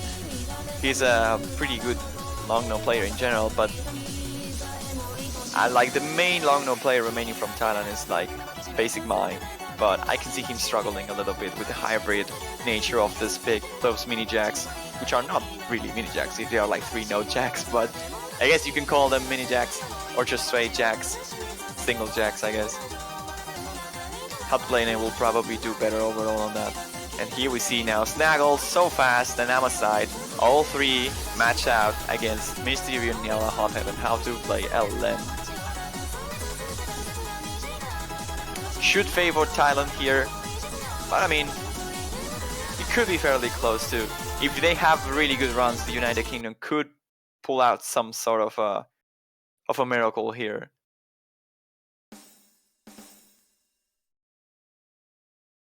We'll see. I'm mostly concerned about the single jacks really from the United Kingdom, especially looking at Amaside. We'll see if Thailand can actually keep up with this, because we keep talking about the United Kingdom perhaps struggling on this, but at the end of the day, this is equally as chokeable as... Yeah, there you have it. Nyala Hothead misses first. Like, this is equally as easy to choke, no matter which country you're living. Back to the longer picks though with this one, so there's plenty of time to recover from earlier mistakes. UK are going to take an early lead at the start though with about 10,000 points advantage thus far. All the accuracies are very consistent as well, like 99.6, 99.7 across the board. Really well matched between the two teams thus far. Yes indeed, but the intro of the map is not as tricky to get good accuracy out of. Now we're gonna start to see some mixed price long no action here. We'll probably not see many accuracy drops on this part either, but we can see some combo breaks with this tricky shield releases. But doesn't seem to be the case. We're gonna go straight into the jack section, and this is where the accuracy will probably start tying a little bit.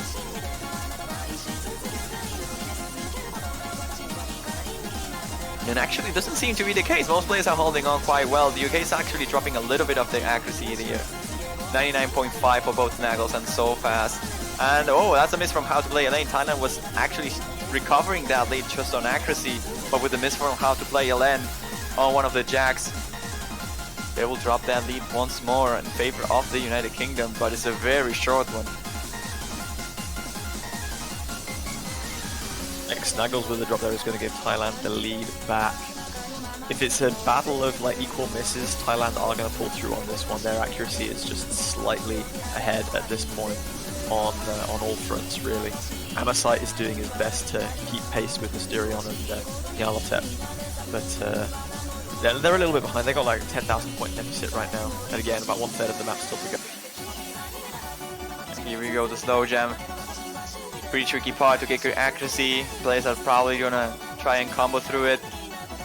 Bit of an accuracy drop there by how to play LN, dropping a lot of normal 300s, but no breaks whatsoever by any player.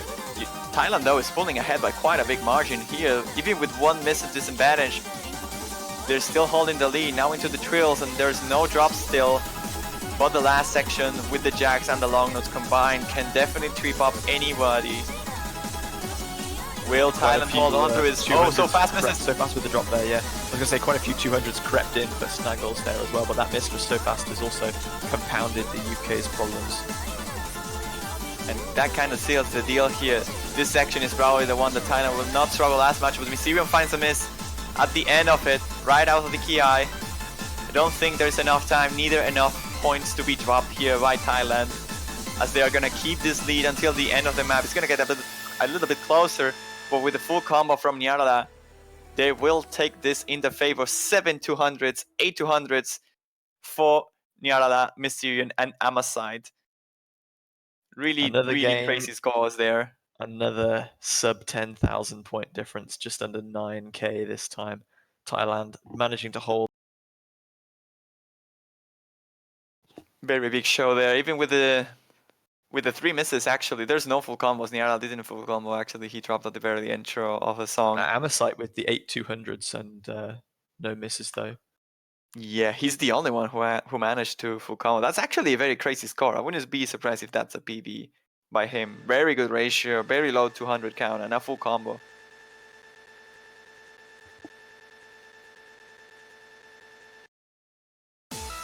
But now the UK's time to pick. What they will go for is a bit uncertain. I think they go for Miserable Bastards, really. Or maybe Spear of Justice, if they want to keep it more accuracy oriented. I don't like Spear of Justice all that much, but I can see the UK maybe feeling confident about their accuracies and just going for it. Whatever they pick, they'll be hoping they can win it by more than a hair this time. Yeah, that will be cool.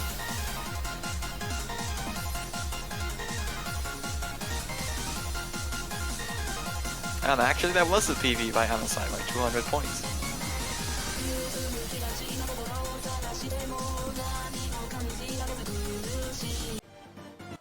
And it's Spear of Justice, okay then. Going straight for the core jack action.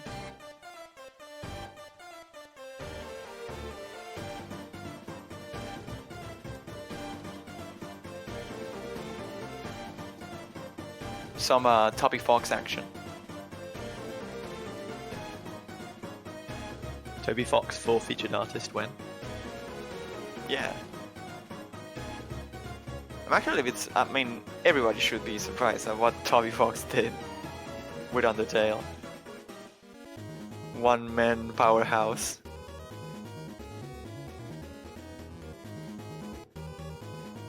Thailand are gonna have a bad time, oh no.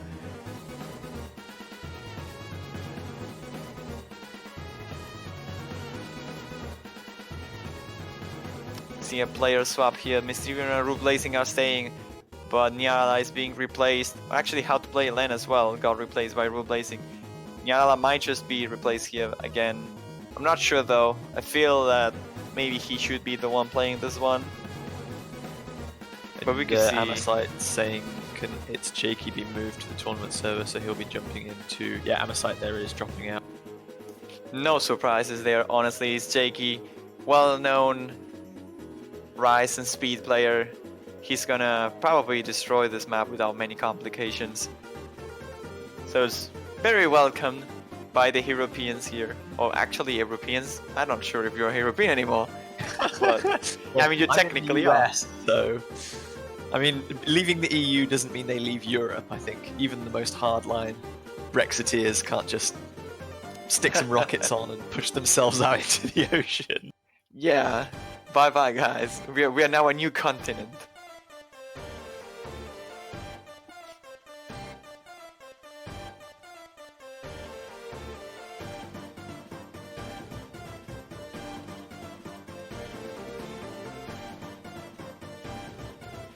And here we are, about to start with the fourth pick of the match here. UK looking to take this one as it is their own pick. They are the favorites to take this map. But will they be able to pull it off? Boss Madwolf joining here. SV and apparently Korjak specialist as well. More of an accuracy oriented guy, in my opinion, so they'll try to play the accuracy game here against the United Kingdom on what it usually ends up being the map we see the highest scores at. I'm not sure if you're going to be around to watch it, GVH, but US versus Brazil, I'm pretty sure this will be picked. I mean I that's hope it doesn't get the, banned. Like midnight UTC match, right? Yeah. So that's like 8 p.m. for me, so I should be able to check that If out. you can, and everybody in chat, if you guys can watch that match, US versus Brazil, the moment they pick this, you're gonna be in for a very interesting thing. Single put it digit on my grade, single digit perfect.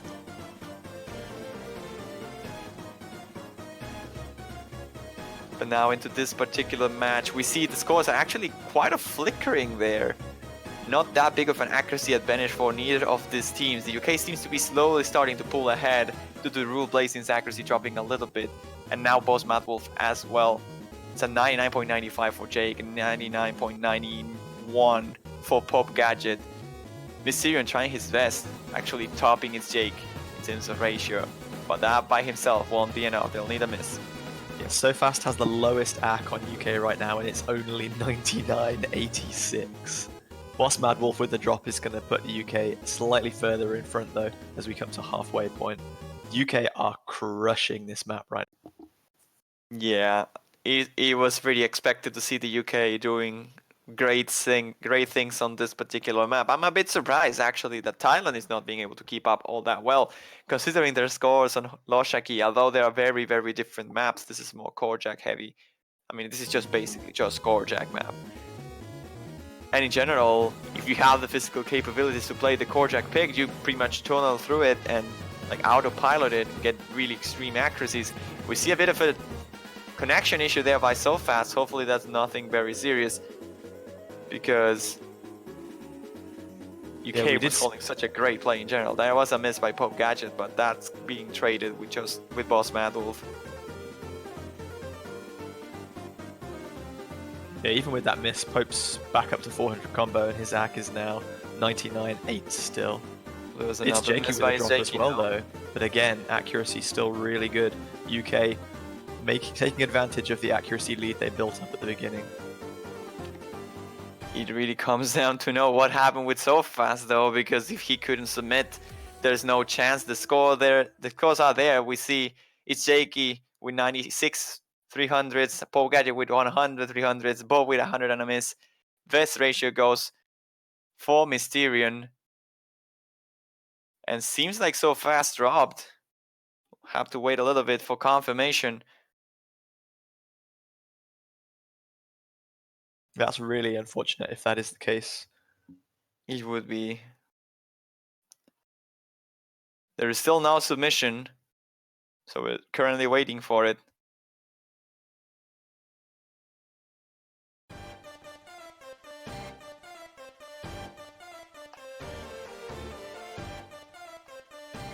Waiting for the confirmation here from Ben Sopirene, current referee of the match between Thailand and the United Kingdom. Neither the MP link or the how is it called, the IRC is showing us any sort of information, so we cannot call it yet. There is no disconnection by SoFast until now.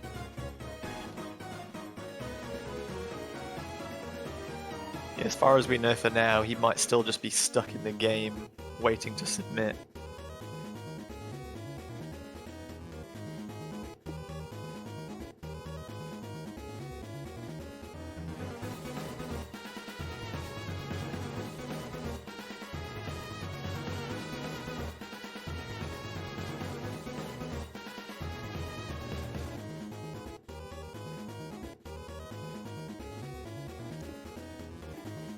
Seems like it was a drop, actually.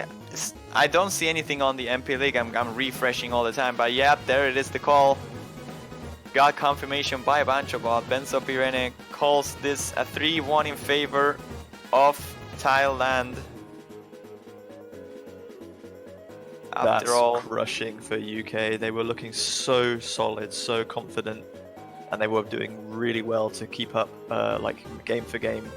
Where they've lost a fairly confident pick to the disconnect there, and now Thailand are 3-1 up, and it's their pick next.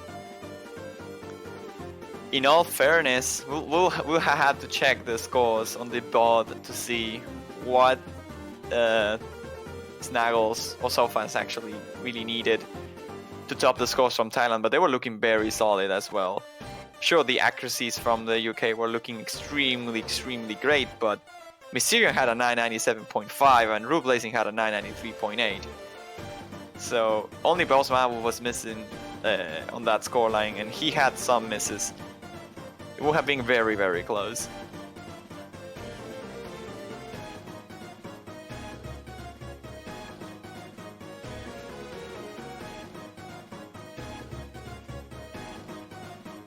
Yeah, the reason only 3 people's scores showed at the end is because whilst Bancho was waiting for SoFast to submit, 2 people I think left the lobby or were kicked from the lobby perhaps, and so when Bancho finally calculated scores, it only picked up the 3 people that were still left in the lobby. So here the scores seems to be 976 for Boss Madwolf, 997 for Mysterion, 993.8 for Rue Blazing, 987.4 for It's Jake, 986 for Pope Gadget, and SoFast was the only one remaining. I'll do the math to see what he needed to win it, but it doesn't really matter. He didn't submit, and the map was way over the 30-second mark. And unfortunately, this kind of things happen eventually, and there is no way to prove like what actually happened. So the rule states that if there was more than 30 seconds until the match started, then there will not be a rematch, and that will be a point for Thailand. So yeah, unfortunate, but moving on for that, I think, have Thailand just rolled to determine what their next pick would be and gone with Greatest Hat? If they did, that's pretty bad, because Greatest Hat I think is the worst pick they have available out of the picks they can make, so... Well, that's what it is.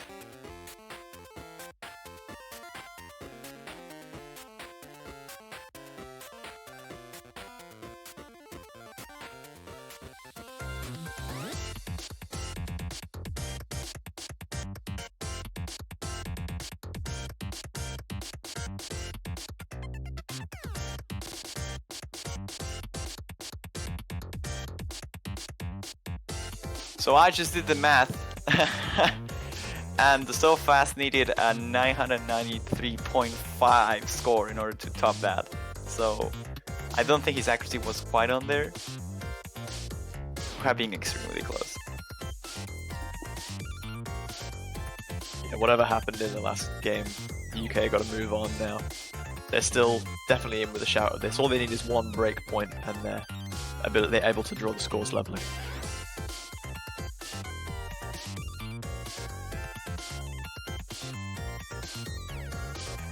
Looks like UK are borrowing Nyarlathotep at the moment.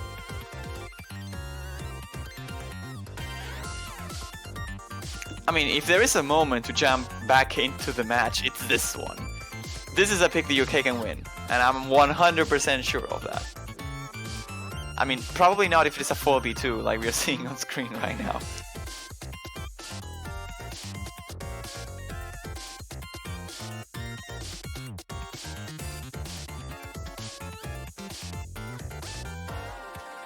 I can see the United Kingdom winning this one. This is a very long note a very tricky long no map, but it's also fairly technical. It's very speed favored.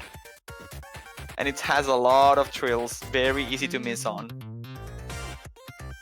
And the long no component of it is not all that insane. It's pretty tricky to drop to keep accuracy ups. Like you'd see a lot of 200s on some of the long notes.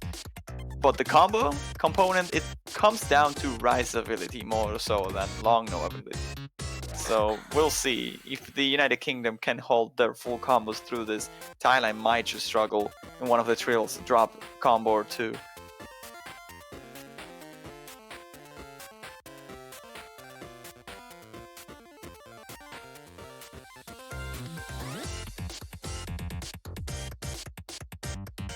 Let's hope that no disconnections happen anymore. Thailand with their pick here, 3-1 in their favor. Got the first breakpoint of the match. But with greatest hat here, the United Kingdom can pull it off. Can get back into this. We'll see if they manage to though. It's a very tricky situation. Like I've been in this place before. I played a Mania World Cup before, and I was disconnected myself right at the very end of a map, and the score didn't count, even though my score was actually submitted, but it didn't count. It was pretty sad. And having to move out of that and into the match to like keep performing as best as you can, not get overwhelmed by the nerves, or like maybe you're feeling a bit angry about it. You have to shrug those feelings off and keep up with it. Because right now, what happened just happened. No point on trying to argue about it, or you're not gonna undo the what's done. So right now, UK can only prove that they can still win this by taking a break point and going back into the match, and this will be the perfect point for it. Greatest hat is the pick by Thailand, and we see already the first drop by Nyarala. Gonna give a very good early advantage for the United Kingdom.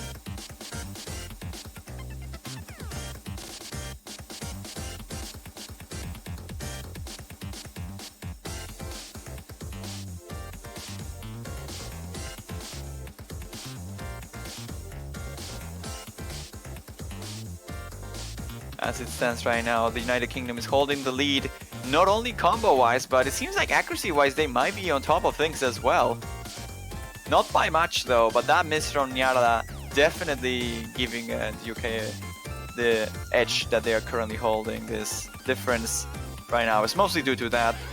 As the map progresses, the accuracy difference is starting to get a little bit less of a thing. It's actually, yeah, Mysterion is the one holding the better accuracy, but Pikachu is fighting for it. Nemasai is pretty much equalized with Nyarala, even though he has a miss, and Snaggles is equalizing with how to play a lens. So the score gap is very, very, very small right now. If Thailand can just outact this a little bit more, they should be able to keep this lead now in their favor with a third of the map remaining.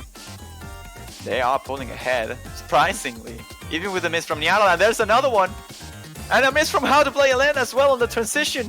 One of the easier sections.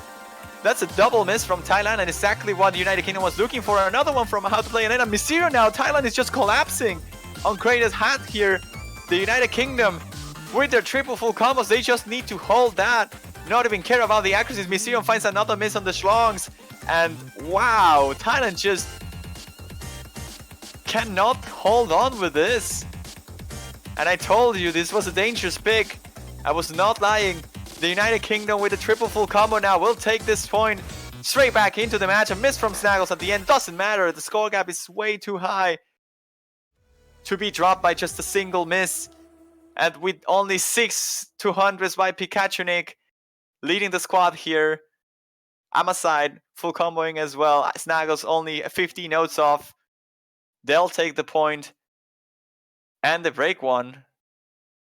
Really nice there by the United Kingdom. Back into the game again. 3-2 now for Thailand.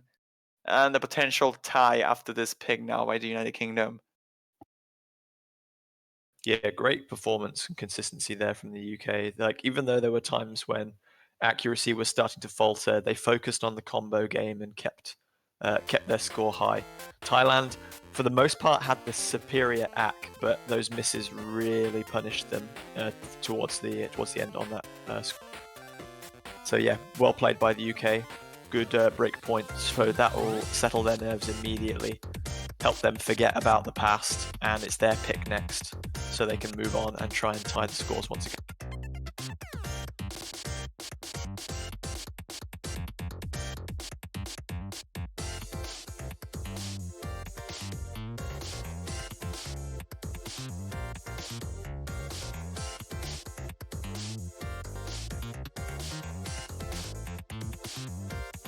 So what rice picks are left available for the UK now?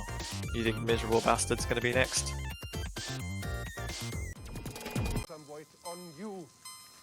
And it is, whether it's what we thought it was going to be or not. Gekido's Miserable Bastard, 4-key Despair will be the next pick. UK sticking to their gun.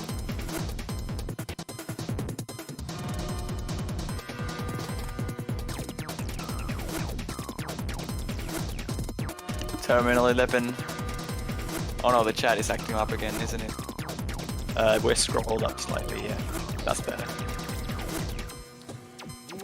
Miserable Bastards. I like this pick. I think the UK has this one on the backs as well.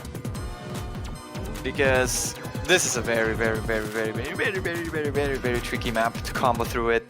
And if Thailand had issues with Gator's hand, they will have issues with this. No doubt about that. We'll have to see though. They can pull out the God runs here and perhaps take it. But the UK is favored to take Miserable Bastards for sure. Who are the UK more afraid of? Thailand or Bancho disconnecting them again? Oh my god, no. I mean, they could perhaps sub out so fast just in case, but don't think it will be needed.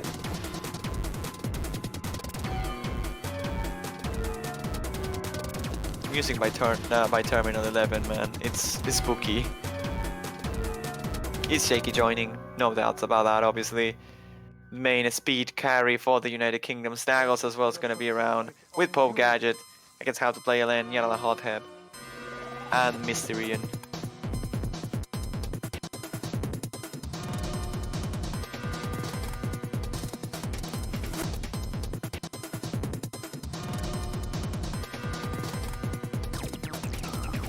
Alright, so here we go. Should be an easy point here by the United Kingdom, but we said the same for Loshiki, and it was only 1200 points of difference.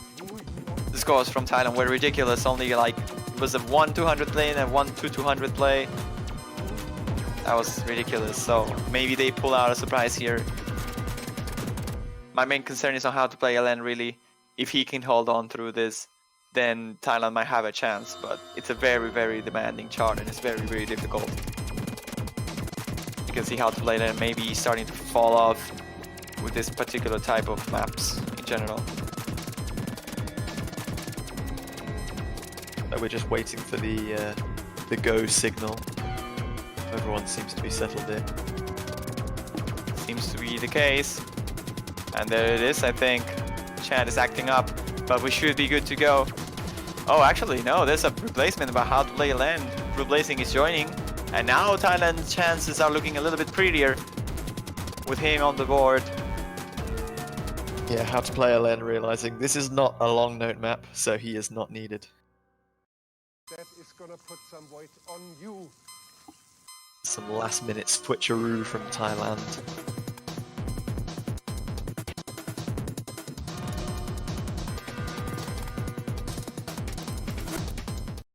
And here we go. Miserable Bastard is the pick here. Despair is a difficulty name.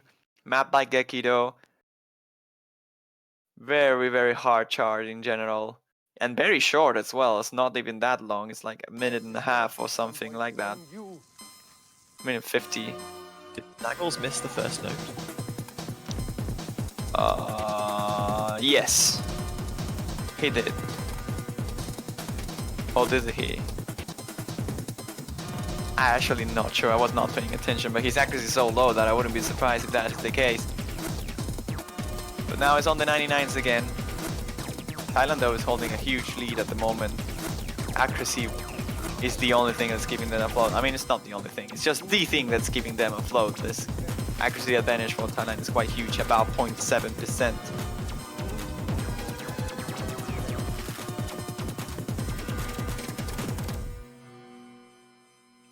But a pretty early choke in terms of accuracy for both and Snuggles. They are recovering a little bit now, but Snuggles is going to take a long time to get back to a decent margin, to a decent accuracy at the very least, compared to everybody else. And they won't have enough time really. The map is not long enough for this accuracy to climb up again. And Thailand, so long as they don't miss, they should be able to take this one. It will be the third blade point in a row if they can pull it off. But can they do it? Not much more time left, and they're looking pretty strong, pretty solid right now with a triple full combo. They might as well just take it. They are gonna run with it, as there are no more really difficult challenge remaining. This is a point for Thailand, another break point, 16,000 points, a B1 double S by Nyarala Hodheb, and a 1-200 play by Mysterion. And I was talking about this after Loshaki. Maybe Thailand is spooky enough and Rise to not pick it against them. Stuff like this. Rube Lacing with a full combo with only 3 200s. Really nice ratio. In general, all the ratios from Thailand are quite strong. And overall better than the United Kingdom. But wow, what are those scores? Only 4 200s across the whole team. It's ridiculous. Fantastic performance by Thailand. They were more than game for that one. Nyarlathotep with the double S. And I think that 1297 out of 1298 combo for its Jakey did indicate that he missed the very first note. But even without that, there was I think 11 200s. So accuracy battle went out for Thailand over. So now Thailand are 2 points to the good once again, and it's their pick. They got a chance to take it to match point if they can pick up this next one. UK got to force a 4th consecutive breakpoint if they want to have a chance of staying close to Thailand in this.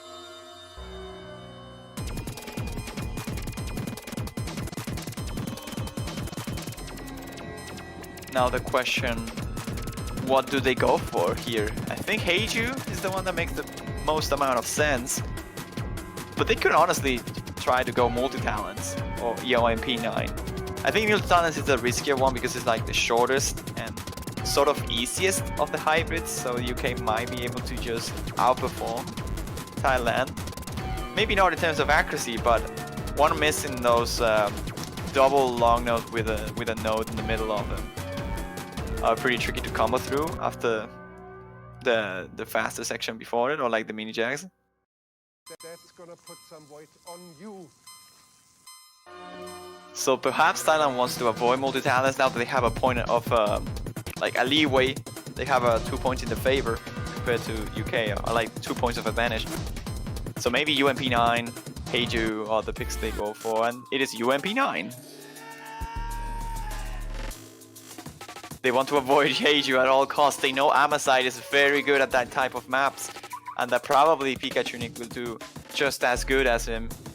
So trying to avoid that makes some sense in my books. They're going for UMP9. Potentially, if they win this, they will be on match point, and they can just break a point from the UK before they try to pick something that might be more dangerous. Yeah, Thailand definitely in the more enviable position right here with that 2-game advantage and it being on their pick.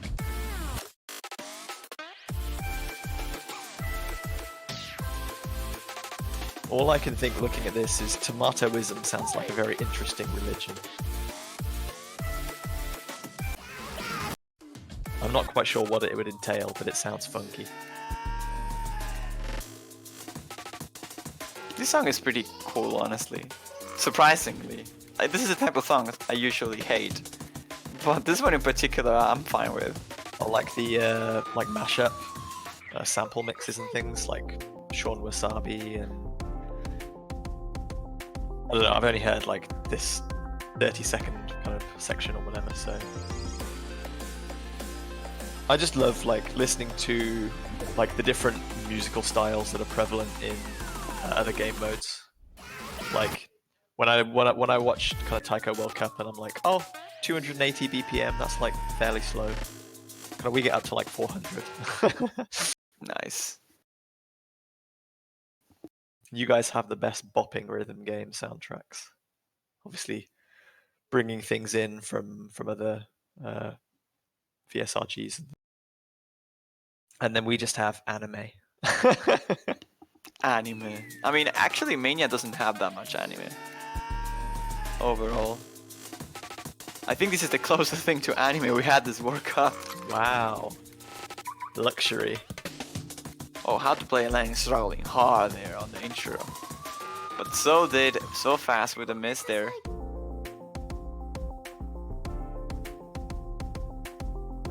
Is that a 96%?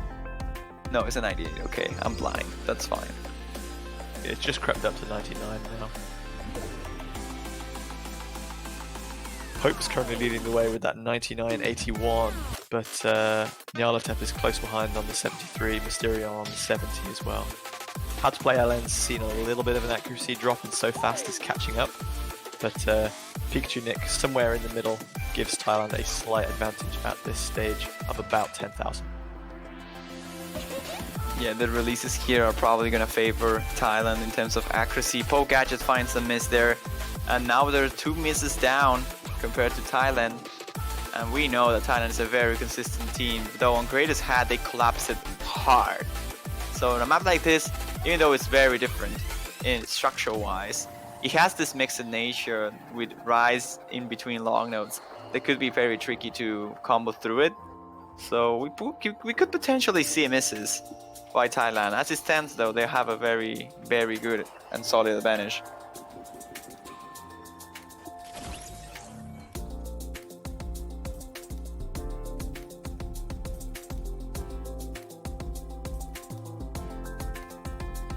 Remember though, if Thailand takes this one, it will be a match point. They have nothing more to worry about other than a tiebreaker in case they lose everything. So they will be in a very good position if they can take this one. This is one of the trickiest parts though. It's very easy to column lock. If you miss once, you're gonna drop a lot because you're gonna have a lot of misses consecutively. Although it doesn't seem to be the case by any of these players. All of the comboing through him, but Pikachu Nick is the first one to drop, and as I said, he drops like 4 notes in a row. His accuracy gets down to the 98s. And with that being said, Thailand will just triple full combo through it. They're gonna take this point without many complications.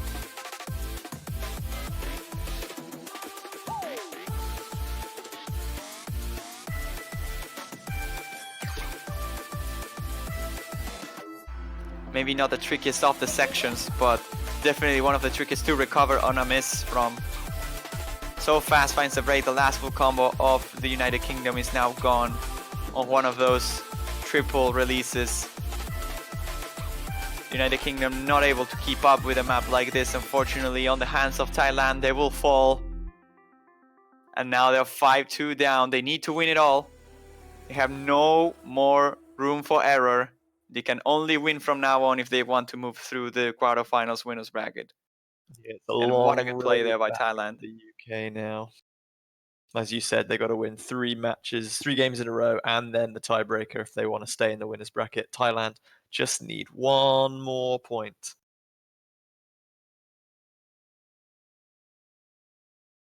Those scores are pretty good. There, yeah, 6 200s from Nyala and Mysterion. What the UK will go for now, though, they have their pick. They only need to break once. That is the good part for the United Kingdom. Like, if they win this one, it's their own pick. Then they break Thailand and they have their own pick again, and it's tiebreaker. If they can win the 3 of them, they only really need to break once in order to force a tiebreaker. Which But sounds easy, but their last 2 picks have been broken, and then they got undone by SoFast's disconnection. So they haven't won their previous 2 picks.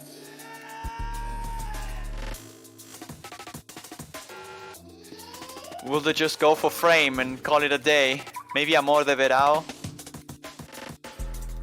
bring I mean, back Amor de some- Verao I don't like too much. I think Thailand will just out-accuracy United Kingdom. They have to go for something riskier, but they will go for Amor de Verao. No problems for them.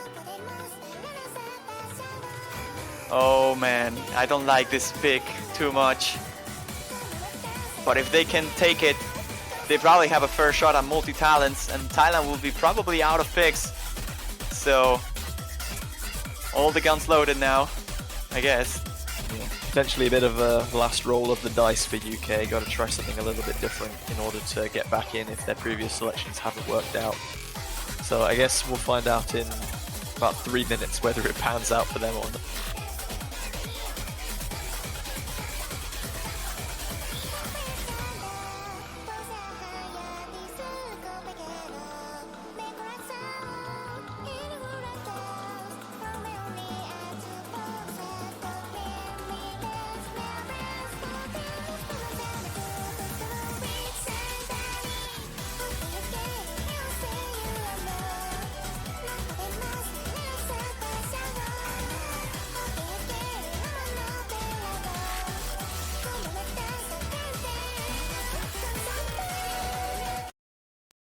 So we're getting underway. Game number 8, potentially the last one of this quarterfinal winners bracket encounter. Thailand looking to secure a final 6th point to keep themselves in the winners bracket for the semi-final stage. UK got a little bit of work to do. They've got 3 games to win to force a tiebreaker.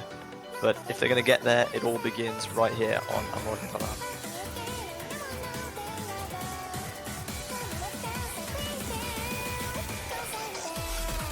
Can they do it though? Can they pull it out? The United Kingdom will try their best now. Amor de Verao is the pick, the easiest of the maps in the poll in my opinion. Unless you are a person that has a lot of issues with dumpy patterns with long nose in the middle. Even then it's not as hard as Prom Night, I will argue. So overall consistency based hybrid pick here. And the score gap is, look at that score gap. Does it even exist? That's 373 points in favor of the United Kingdom. They saw it on the break and the pressure is on them. They have to out-accuracy Thailand here. I don't see misses happening from any of the 6 players. It will all come down to accuracy. Will the UK pull it off? Half of the map still needed to complete this.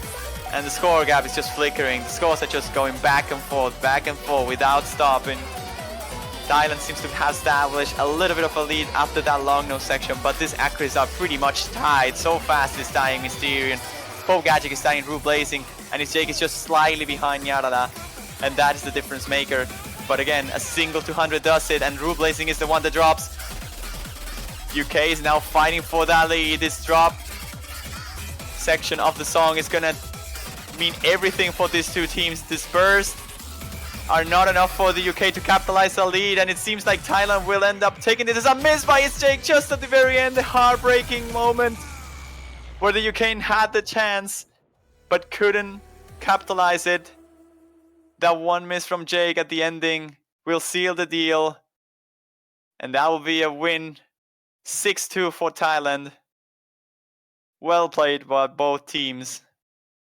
That accuracy by Nyala and Mysterion, the 2 200s, and then the ratio for Mysterion, the 164. Oh, that's such a good play. Thailand deserved winners of that 162. UK made that a very close fight for the majority of the match, but unfortunately they were relying too much on rice picks, and Thailand had stepped up their game more than equal to the task. Great performance by both teams. This was a winners bracket encounter, so neither of these teams has been eliminated yet. Thailand will stay in the winners bracket for next weekend's semi-finals.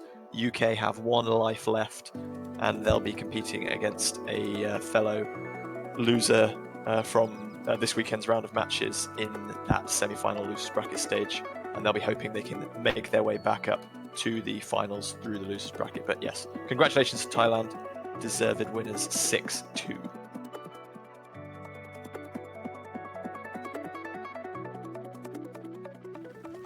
So there you can see your confirmation. Thailand will have an unenviable matchup next weekend in semi-finals against the winner of the US versus Brazil which is going to be quite the fiery encounter, I'm sure. That one's happening a little later this evening or in the early hours of tomorrow morning if you are in the Eastern Hemisphere.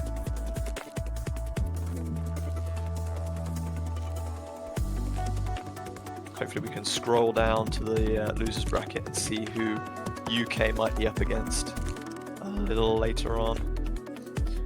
Where are they going to drop in? Seems like we cannot see it. They're invisible. They've disappeared. They're invisible. Yeah, they're gone. UK's gone. Crab meme. UK is gone. But anyway, we've got what's our next match? France versus Argentina. Your boys, the losers quarterfinals, fighting for their very survival. Of course, we get knocked down into the losers bracket, and we face the only top seed on the losers bracket because that's Argentinian luck.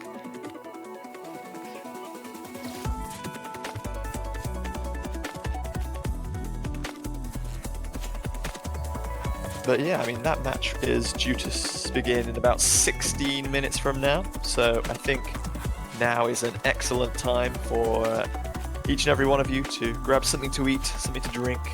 If it's sunny and warm outside, go get some fresh air and some rays. If it's already nighttime, then maybe don't hang around outside too long. But we'll be back in about 15 minutes with the continuation of the Mania 4Key World Cup 2019's quarter-final stage. So we'll see you all very, very soon.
Hello guys again, welcome back to more action now of the 4K World Cup Quarterfinals 2019.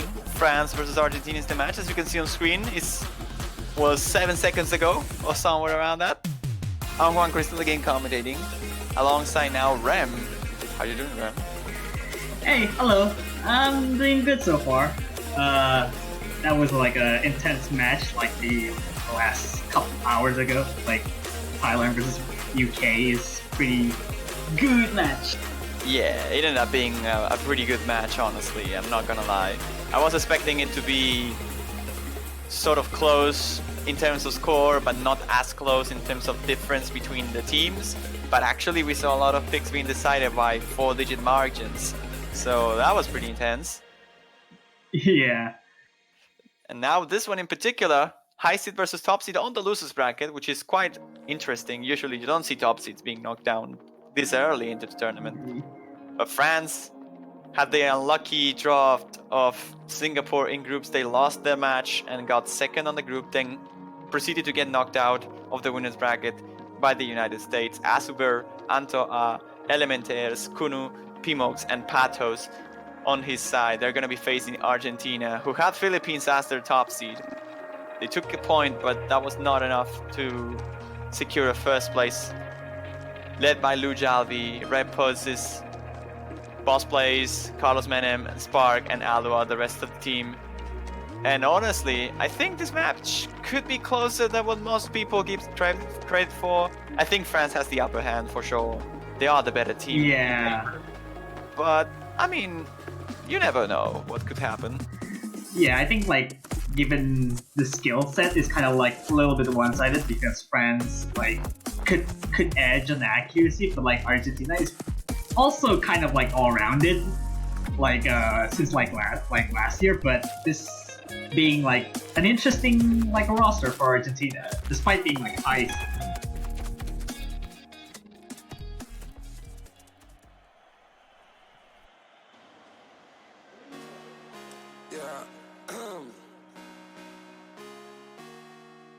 What is this warm-up anyway?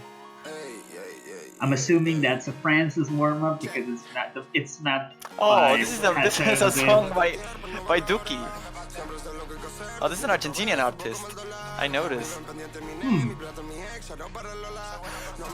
What is it? I have no idea.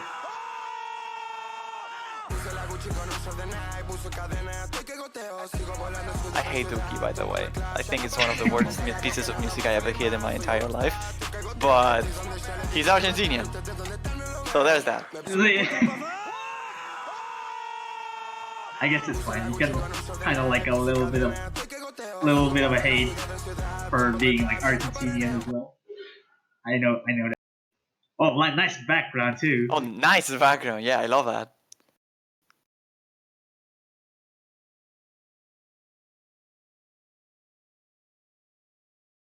Okay, I guess here we are. Well, it's 7.3 star rating, so I don't know what to expect. I mean, absolutely, we're gonna see like a random jump trail at any point. Yeah, we'll see. We'll see. If only they picked a better Argentinian song, I will sing it. But this is so bad that I cannot.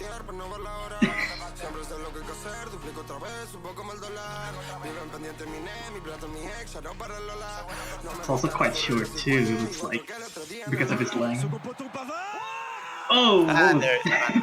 Yeah, there you go.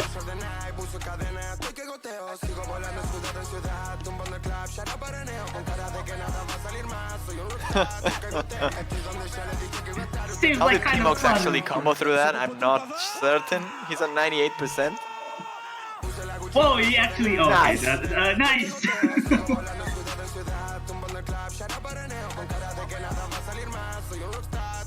Juncture Master? Yeah, the Juncture Legend. And here we go again. Ah, that was already gross. Pimos might just hit the S rank now. Can he do it? Quarter of the song left. I mean, if you can call it the song. Yeah, there's another scream, I think, so. Or is it? No, it's not. Maybe. I Or don't is it? know. No, I don't think it is. Okay, that's gonna be an S by Pimogs. That's cool. That's cool. That's cool. Is that the goal celebration of France versus Argentina on the World Cup? That could be, actually. That could be, yeah. That could be. Wouldn't be surprised. Well, we're going Well, straight into the second warm-up now. Very colorful ranking panel, I'll say. SAVC. yeah. Not having a D, so I guess that's fine. Yeah, nobody likes red anyways.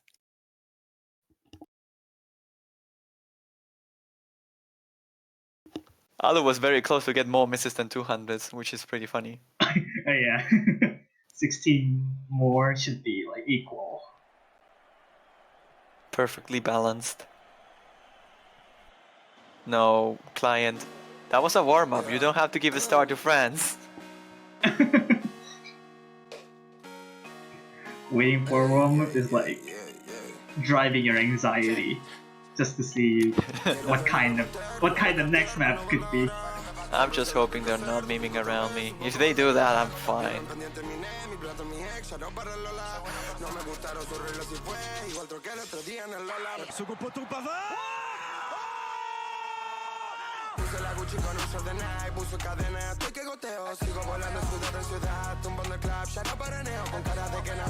I like how Boss plays asking where is the warm-up and nobody on the team knows.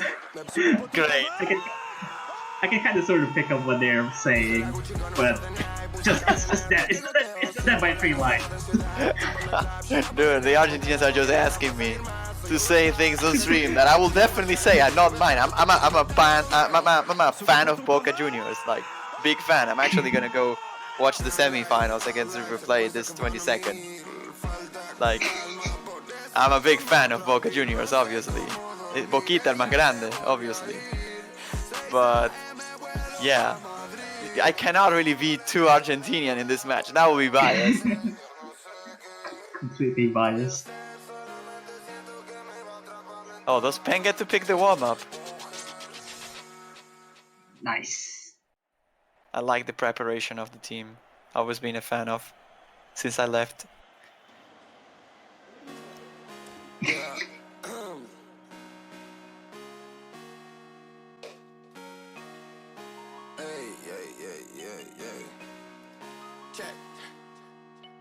Quiero un Felipe Pater, roble Cartier para no ver la hora. Siempre sé lo que hay que hacer, duplico otra vez, un poco como el dólar. Viven pendiente mi ne, mi plato, mi ex, ya no para el Lola.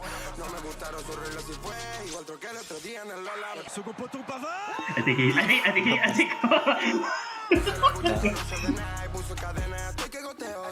That's cool. Argentina can bring hasta la próxima war. That would be great.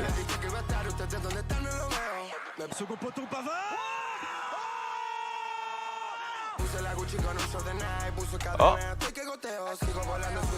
Oh, yeah, the worm. Nice. they have the warm-up, it seems. They found it. I like the preparation again. Big fan of.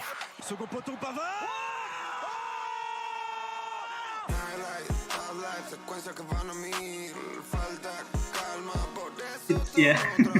Took 6 minutes. There it is. What it is, I have no clue. Dot. Okay. La La ley y la trampa. Nightcore mix by El Choqueo Palavecino. Or something like that. Yeah, it's Palavecino. This cannot be good. It's made by Duelo there, which is an Argentinian player. And the difficulty is Folklore ATR. I like it. I like it. Folklore is a very good genre, so I approve this. I really like this song actually, yeah, it's a very popular one.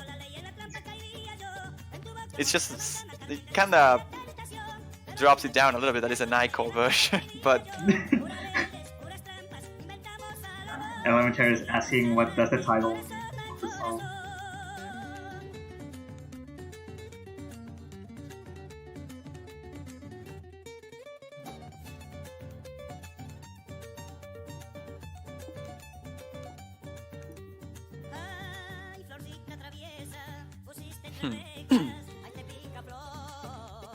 Folklore hype. Yeah, Alu, I agree with you.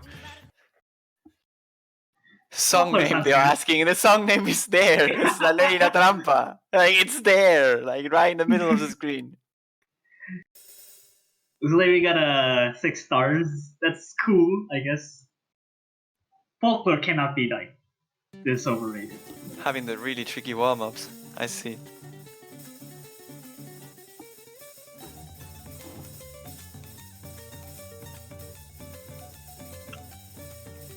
Interesting warm-up. I mean, interesting background. Whoa, okay. Like that nice inner column, like 2 and 3 are stacked, kind of.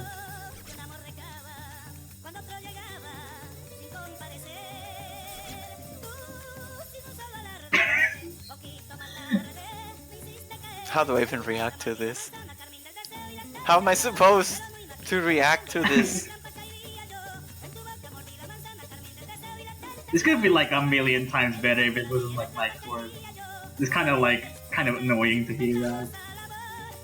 Yeah, the song without Niger is actually pretty good.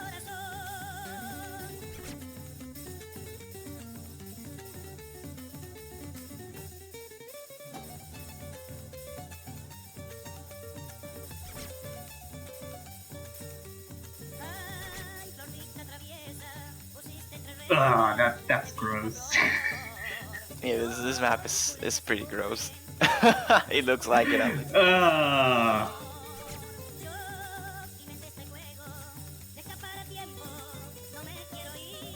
I like how like the only, I mean, as friends, basically France all S's. Like Argentina like can't like just do it, and both places are kind of like playing around with it. Oh no, the score gap is getting so huge we cannot see Asuver's like hit concentration. Well, ever so slightly. Actually, we can see very small portion of it.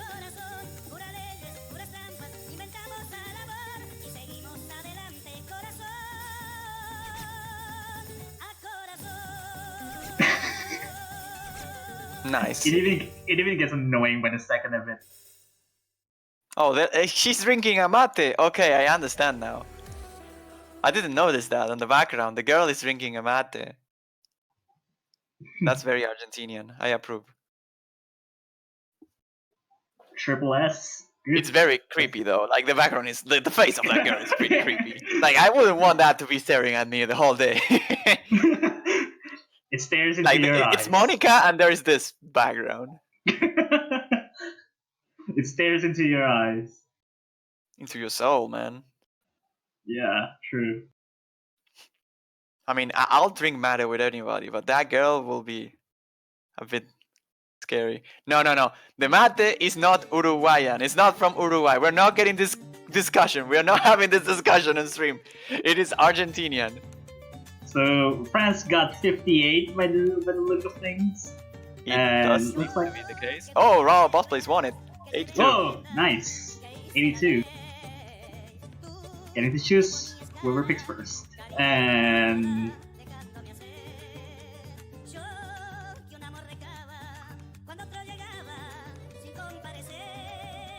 So Argentina decides now to pick first or ban first. What they will choose, or what they will decide to go for actually. yeah, picks first, so France will getting the bans first. What will France ban is uncertain though. I'm not so sure. They're going for long. Okay, they're going for longiness. Okay, that's a way to call it. Yeah. I don't know if that's a mistype or it's like kind of intentional. So that. Yeah, Yeah, we're not saying that. We're not saying that on the stream for sure. No problem. yeah. So they're knocking out the stamina / consistency pick of the pool. So Argentina will now be banning. I wouldn't be surprised to just go for an SB here if they didn't train it. Probably cubic squeal or lots of spices or both. Honestly, I wouldn't ban SBs if I was Argentina. France played like Yeah. very poorly on SBs against the United States. So Yeah, I We'll think it see. might. I think It it might was just ban quite up Longos. there. Not so sure about that. They could ban like Scarlet Rose or Greatest Hat or Heiju. They will be fine. Yeah, ban Lusty's Cubic Squeal. So Oh, Cupid Squeal, okay. fair enough. Ban Lusty. I don't know the name. What they will pick? They might pick Mat Score. I don't know. They might just go for something they are comfortable with. Like the question is, what is the most comfortable pick for Argentina to go? Like, I think it would be Mat Score out of the remaining ones. I guess like out of the repetitive nature, it could be a good pick. Okay. Still waiting.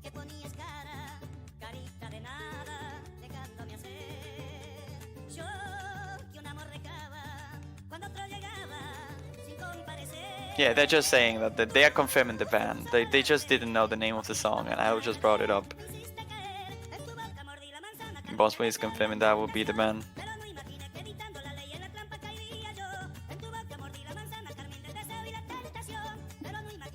People seems to be a bit confused now though, because they think they are picking it, although Argentina is not picking that.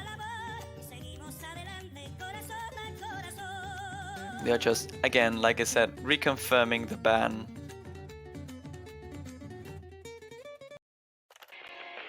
And they're going for Heiju actually, Heiju. okay. Oh, interesting pick here. I can see rappers joining, yeah, but... Yeah. I think we haven't seen this on like Thailand vs UK match. I think No, it was, we like they didn't. kind of ignored. The first time we're seeing this. Oh, I want to be playing this so badly now. I will join the Argentinian team right now if I had the chance, for sure. If you're stuck in a map team. It's gonna be very hard. It's gonna be very hard for me to cast this because I really wanted to play this tournament. And just seeing Argentina play here and playing this map in particular, which will be like my map. This is like the map I will play for sure. Oh, that's gonna be harsh. And if we don't have Repos here, that will be very bad for Argentina. I'm not sure if they should have been picking Heiju if they don't have Repos. Oh, but it seems like he's around. I think. I mean, they're saying, yeah, there is Repos. Repos and Aldo should absolutely crush this map. We will come down. Oh, actually, Carlos Menem is going to be playing instead of Boss Plays. That's a bit surprising as well.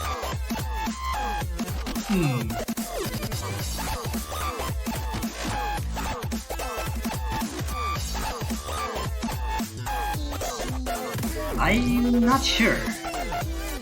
I believe like Argentina should.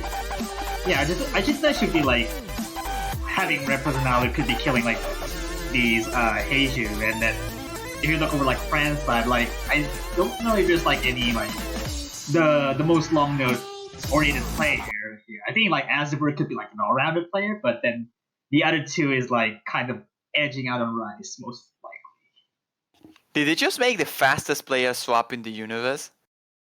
There was Carlos Menem until the very last second, and they just swapped out for Boss Plays. That was like the in the middle of the countdown as well. Is this gonna be an abort? I think it could be. We'll see. We'll see. Actually, No. not? I'm not sure. So yeah, Alu with having a mirror mod, which is sort of okay, I guess, because it has a pretty tricky mind block section of it.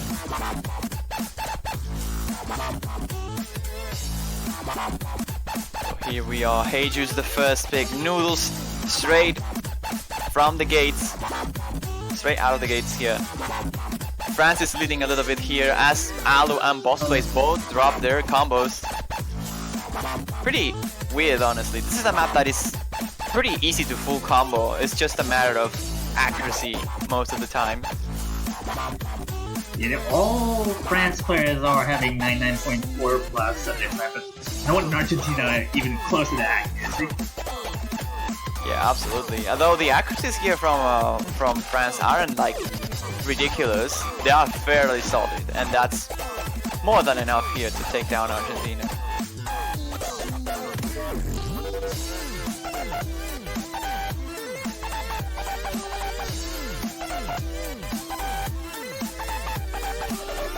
Yeah, halfway through the chart, having 30,000 point difference, which is kind of like a solid going halfway in. With Pmox having the best accuracy so far, 99.6 exactly. Pretty good. Yeah, that's like 5 200s, maybe 6 at this point. That's very solid. Another miss there by Boss Blaze. Not gonna help Argentina. His accuracy is dropping way too low here, about 1% behind Pmox. I might catch your sneeze, I don't know if you hear that, but that just happened. But yeah, so far so good for France. Triple full combo, very solid accuracies. Way better than every single play in Argentina here. Though the pick made sense in paper, the misses here from Alu and Boss Blaze are costing a little bit too much.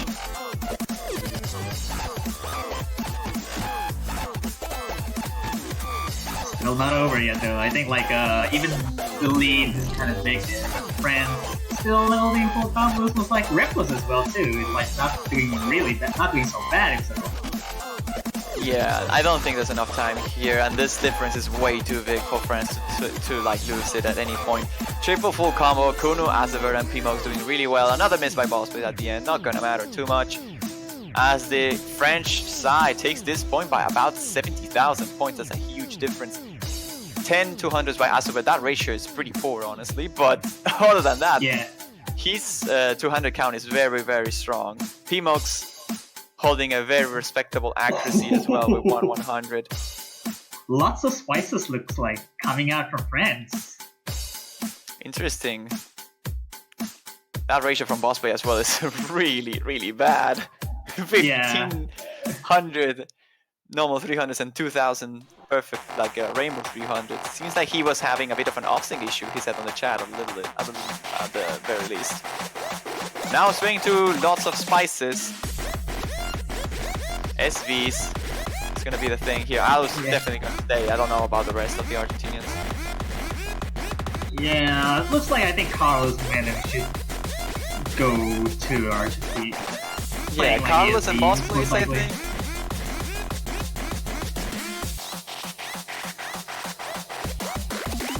Also, yeah, Passes it joining in for France as I think it's more likely solid on SV side of things. As well as Elementaire is for switching out with Kuno too.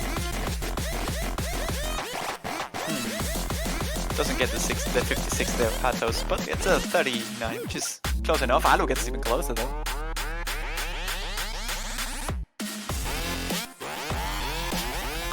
That was a 36 by Repus.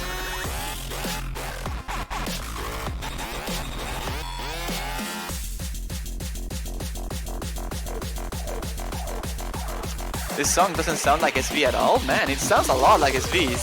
Okay, sure. SV reading that sounds like SV memo, but I don't know. No, this is an SV reading that sounds like not SV's, but it's actually SV memo. Yeah.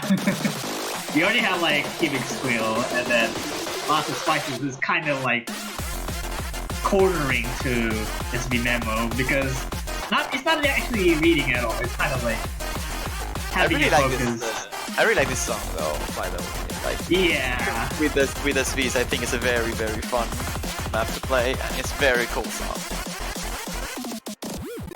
Looks like gonna be looking at side reads. I hope not, honestly. I think Repus doesn't have that map, for sure, but the main issue is that Argentina is not presenting a third player yet. So we'll have to wait and see if they can actually bring a third player in. And if it is an SV map, you don't have a third player lineup, it's not good. 94% doesn't look like a good win either. I don't know. I don't know about you, but 94% is... It's kind of like when you side read like the answer for the first time.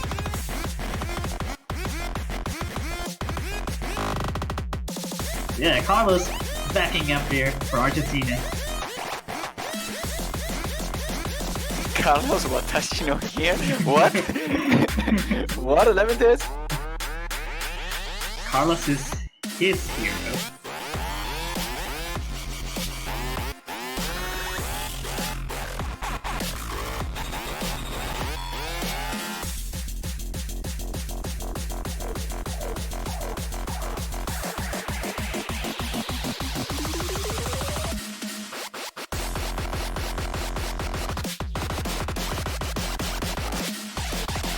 Yeah, it's like Rippo is switching out Lucia. Wait, are we having Lucia V for an SV map?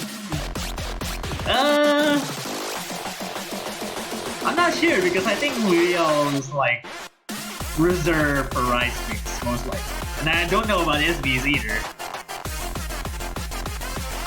Okay, seems like a boss play disconnected from tournament server. That's why they were not ready to go. Yeah, this is Aluminum and boss plays, which is the expected lineup for an SV pick in Argentina. Yeah. It's just weird that they took so long to get the people in.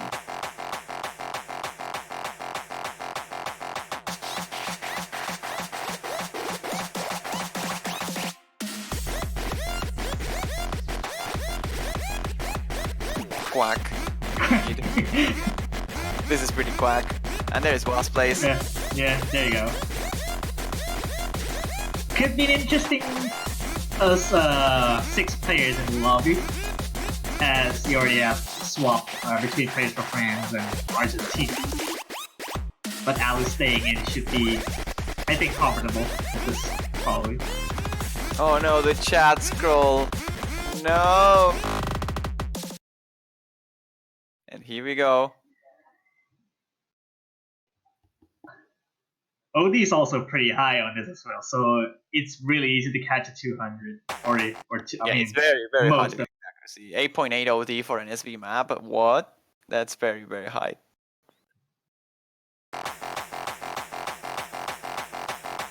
Looks like okay, never mind. I thought that was like a beast thing for a little bit. Oh, there's the first miss on the quad. No good news there, Carlos Menem. And actually, Carlos Menem drops the combo, but also drops a lot of accuracy. Already doesn't look from the get-go, having 98%. Like, you could look over France, 99.84 at this stage is pretty good. Another miss there by boss plays. It's now down to 94.5, but no, that's a miss. It's like back down to below S rank. Seems like Azur actually trained the SV map this time around, which is surprising. He didn't do that last time, so. No one. Interesting that I guess that they should be winning this. He actually practiced a lot, but when he really didn't have a chance to take down the US on an SV pick, they just didn't train it, and that costed them the point. Really, they could have won cycles last weekend. But as it stands right now, there isn't much point on commentating much of this. This is a clear victory for France, almost. Almost impossible here for Argentina to take this, even with a disconnection. Yeah. Even though Ali with a full combo, which is really good on Argentina's side, but having almost like A rank and then 93%, which is completely misreading that, so I guess, well, it's already 200,000 plus lead already. You can see here Alu's holding the full combo, trying the best to carry her team in her shoulders, but just one combo enough won't do the trick. There's not even an S rank here by boss plays, and Carlos Menem, even though I feel he practiced somewhat. Whoa! Almost everyone dropping on the almost everyone dropping into the last SV. Only Azur were keeping the full combo. Yeah, they'll drop in the very last trail alongside Patos. It's not gonna matter too much. That's a huge win by France.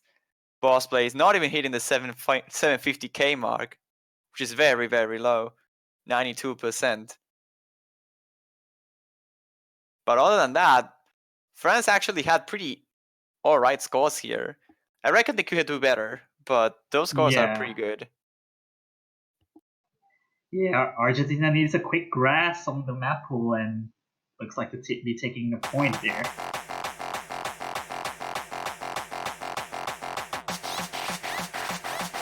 The choices are, I think, like the greatest has Carlos being long-lived picks, which I don't know, because Heiju is like kind of being decided because I think boss players just played and kind of like having an offsetting issues.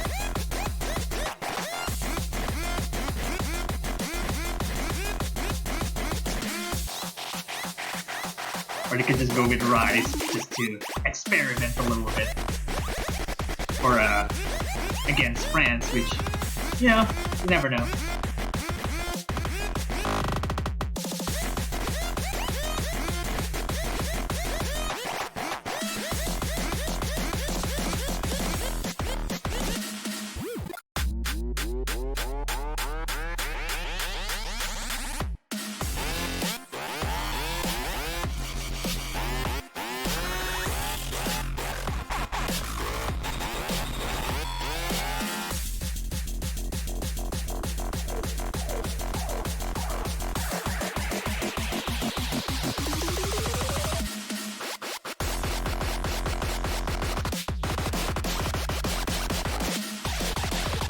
I don't want to take responsibilities of the Argentinian team if I'm not playing. Can you stop pinging me?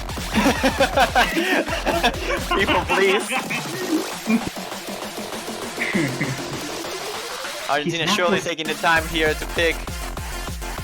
They better make it worth actually. I think most of the rice picks should be alright for them. Yeah, I think like Matt score should be okay-ish. Yeah, I Matsko don't know, frame. Even yeah. Spirit of Justice, really. Like, I don't know about frame because frame is a fairly high risk play. Oh, they're going for Scalaros, okay. Oh, okay. Playing on his own country's map. I see. Well, the last time they did this on quarterfinals, they actually took a point. It was in Shotgun Senorita against the United Kingdom. Quarterfinals versus bracket. Yeah. It was another team, and it was another opponent. It was Lucas there. Well, He's not there this time. yeah, he's not there, so I guess I don't know. Still, having these three players could be okay, good for beating France on the stick. Just to recall a history.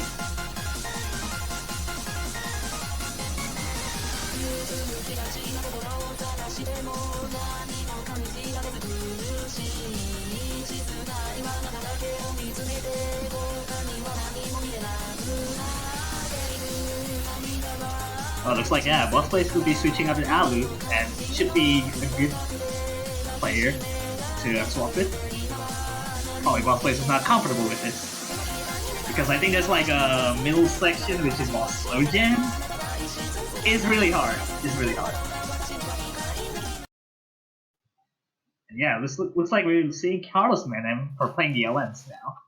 I don't know, I find it very weird that Argentina still goes for long notes here. They definitely struggled a lot on Heiju. I guess Scala Rose is way different, long note wise. He has a lot of jacks. He has that slow jump in the middle that is very tricky.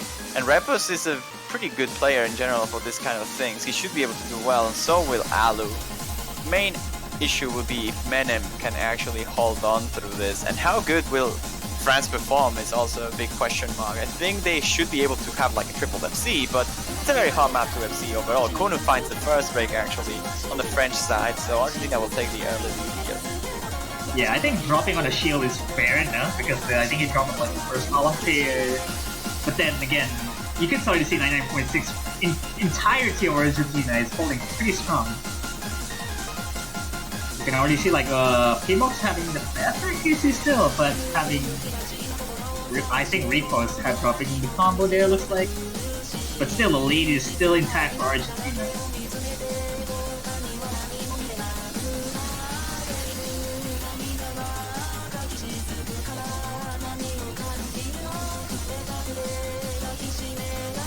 Well, right now the score difference is pretty small, but Argentina is holding the lead. There was a miss there by Repos, but accuracy-wise, Argentina seems to be having the upper hand, which is pretty interesting. Alu is holding on through the jacks quite well, and I give him credits for it, because those are not easy to keep accuracy up, but as the time goes on, these jacks are hitting Argentina harder than France, and they will lose that lead. But Astaver... Oh my, that's actually... You swing the lead back to Argentina again. Yeah, it swings back into favor instantly. Astaver finds another miss. He had an issue on the third column, and once more he finds another break in this very same column. This time around, Argentina is taking a pretty decent lead. And there's only half of the map remaining. Can they hold this though? The slow jam is gonna be the main challenge here. Yeah, I'm actually really worried about the slow jam, because I think it might kill everyone's accuracy by quite a fair bit. But we'll see. Paymox holding 99.78. I'm mostly which is actually concerned really about good Repos accuracy. though. Repos with the hitting and a slow gen, and there it is, the misses by Alu, and Repos instantly shifting the lead in favor of France, but Pimox straight. Will that be But the enough? accuracy- Yeah, he's switching back to France right now. Oh my god, that miss from Pimox might just do it, but it's not enough. They are pushing that lead ahead, and those misses from Argentina are gonna cost them a lot. They had the lead, they dropped it, and now they have to hope for a miracle on the ending with the mini jacks and the long nuts combined. Will they have enough time? Kuno finds another miss! Kuno. I don't This is think gonna get really close until the end. The accuracies are pretty similar. It's just Pimox accuracy carrying, but Kuno finds another drop and 100 on the long nut releases. Argentina's fighting for it. Will they have enough time? Will they take it? Lead is shrinking, but Repos finds a miss and so do and they both drop once more. Argentina not having the chance at the very end. The misses from both Repos and Alu will not be enough by Carlos Menem full combo. And what a map we end up seeing. 11,000 points in favor of France, and that's heartbreaking. Argentina pulling the right calls here, but that slow jump destroying their hopes and dreams. Slow gems killing Argentina, especially for Repos, just having more drops on the slow gems rather than the long notes. Again, with very good accuracy by Pimox as well, ratio-wise.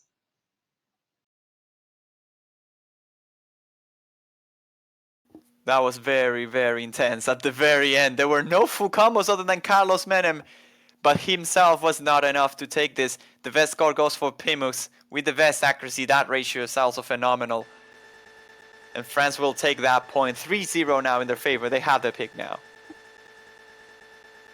Yeah, I think France should probably be comfortable with like the other long note chart. I mean, greatest pad in this case. But Bryce picks are still out in the open, which you could be picking those two as well. Oh, Losha XD. Gonna be Losha XD, see.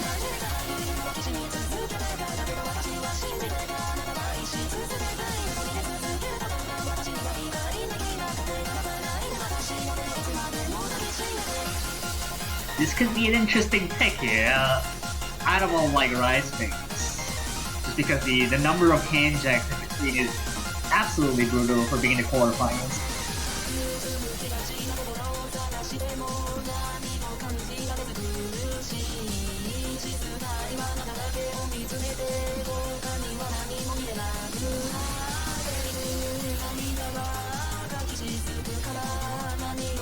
We're waiting for the referee to pick Loshaxi here. And at the very least, what we can say about this map is that one of the Argentinian players has experience playing on a tournament in this particular map. And it's Lujalvi, the captain. If that is helpful or not, that's another topic. But he at least knows the map. And I can see Spark being the main lineup here. I will say Spark, Lujalvi maybe. If not, it will be maybe Repos and actually Menem.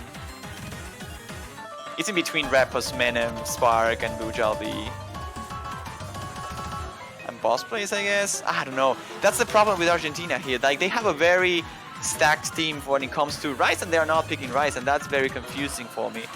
Like, all the players are equally as good on maps like Loshaxi or maps like Mad Score.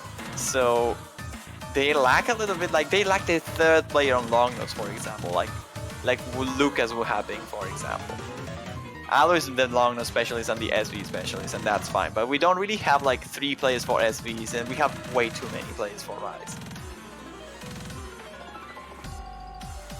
So we will see. Seems like a boss play will be joining here though. Boss play Spark, and seems like it will be Carlos Menem. Carlos is known for being pretty good at this type of things as well.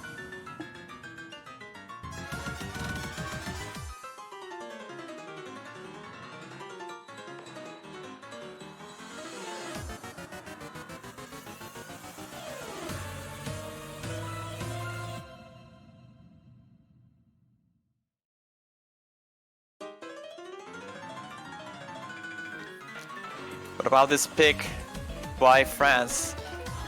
This could be a very bad pick from France, honestly. Like if they win it, that's fine. They probably just win the entirety of the match. But if they lose this one, they will give a lot of information to Argentina that maybe they can take down France on Rise. Even if they can, then they will just surely pick those type of maps from now on. And there's a lot of them available.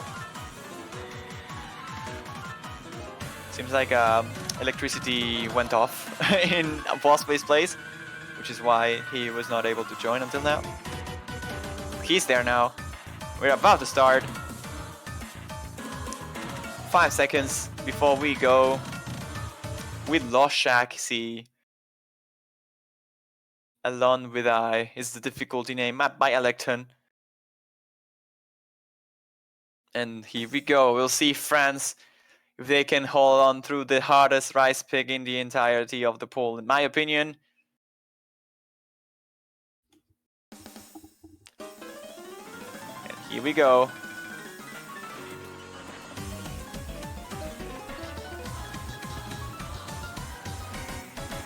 We have to see if the Jacks end up being a bit troublesome for the French or the Argentinians here. This is a very tricky map. And right now, there's a miss by Spark. And that's not going to help the Argentinians. France is taking the early lead, but Kun is dropping quite some accuracy here. There is enough time for recovery in the Argentinian side of things, but they will probably need a miss or a very huge accuracy drop here. Bit of an accuracy drop there by Asuver. The best accuracy right now is being held by Pmox alongside Boss Plays. Carlos Menem is pretty much equalizing Kuno, who drops a lot of accuracy there, but so does Spark. And that's not going to help. France can only, should only keep their combos up, and if they do that, they should be able to take this point without many complications. A miss from Kuno could be devastating here, but Boss Plays is the one to drop, and so does Kuno to trade that off. Argentina still one miss behind, and a lot of points to recover from as well. It's only a quarter of the song remaining, and it's about 50,000 points in favor of France. I don't see this going anywhere but on France's hands.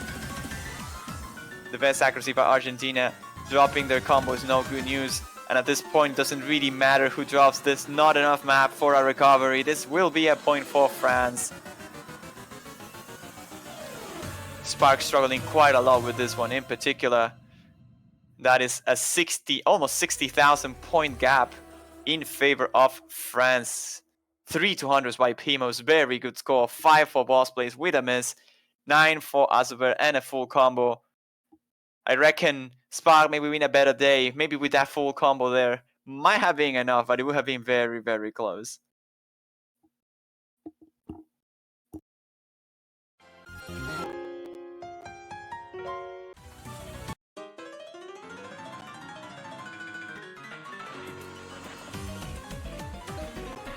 That's 4-0 now in favor of France. Argentina needs to make a move fast if they want to not get knocked out. Remember, this is a loser's bracket encounter, which means whoever loses this gets eliminated off the tournament.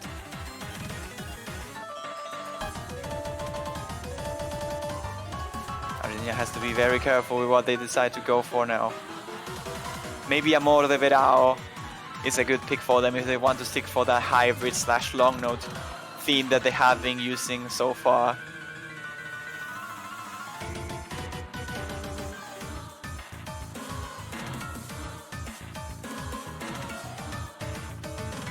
But we'll have to see. They could go for something safer.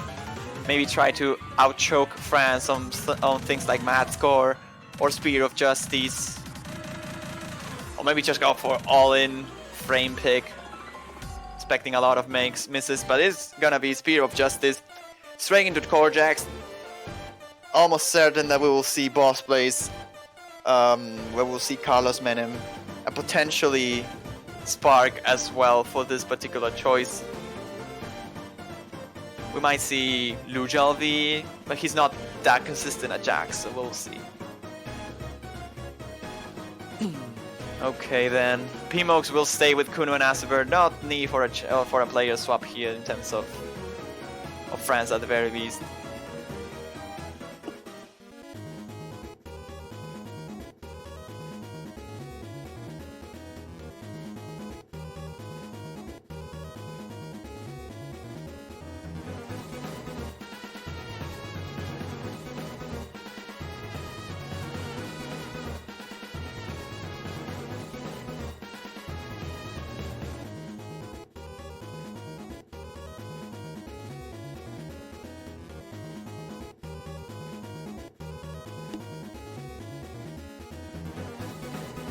Not much to be said here. Players are preparing, readying up.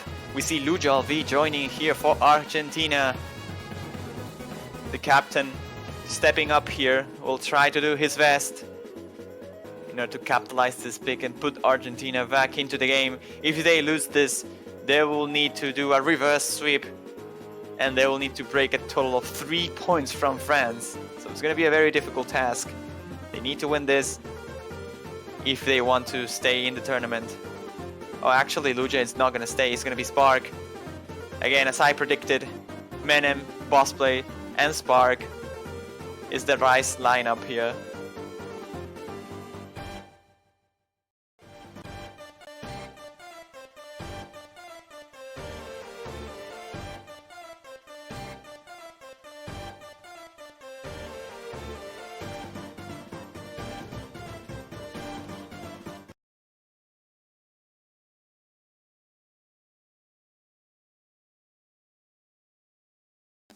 And here we go. Potentially the last pick by Argentina in this entire tournament. They need to win this if they want a chance to survive through the losers bracket.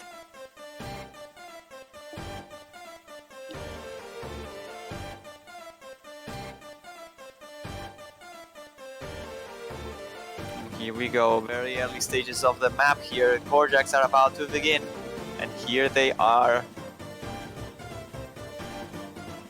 Currently, this is a small lead in favor of France. They're holding the better accuracy.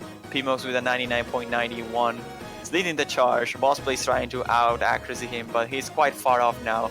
Drops at 200 or 2. Actually, a couple of normal 300s. I don't think that was a 200 even. Carlos Menem, though, is the one that drops a 200 for real. And France will be taking this early lead in their favor, but it's a very small one. A couple accuracy drops will be enough for Argentina to recover here as long as they keep their full combos up. And there's still half of the song remaining. As the map progresses, though, seems like the difference is only getting higher in favor of France as the accuracies are building up. 2 players now into the 99.9 marks, and Spark dropping below the 99.7 now. Kunu is on the 99.8, just behind Carlos Menem here, and it's the worst performer on France. So Argentina has to work a lot here. They need to sharp the accuracies a little bit if they want to take this just by that, and if not, they'll have to pray for a miss here by the French team. Will they see it, though? I don't think they will. This is a very easy map to stay consistent at if you are somewhat decent at Korjaks. Doesn't really get much more hard than this. And as the map progresses, there's not much time left. France seems to be taking this one, unless a very huge choke happens here, and I don't see it. France will be taking the 5th point in a row here by about 11,000 points in their favor. B1SS for Asuver, 123 normal 300s, best score of the lobby as well, just behind its Pimox with only a single 200 and 104 300s. B1SS by Bossplay is not gonna be enough to carry his team, Yeah, keep his team afloat here. Those are really good performance. Yeah, I think even with 2 B1SS across the board, even just the ratio is like pretty much far ahead for France. And now it's France time to pick. They looking to seal the deal here with a 6th point to clean sweep Argentina here. It's all on France now to pick whatever it works for France. Yeah, I'm pretty much free to pick anything. They won in every single category now. They won on long nose, on hybrids, on Rise, on SBs, on Korjaks. They can pretty much just pick anything. They were very close on Scarlet Rose, so they might want to avoid a hybrid similar to that. So maybe they avoid UMP9. And they go for Math Score. Score. Ah, okay. I was eager to see Frame, but no, yeah. Math Score is also fun.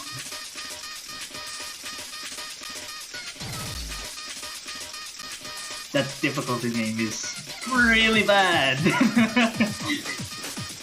It's purely mean.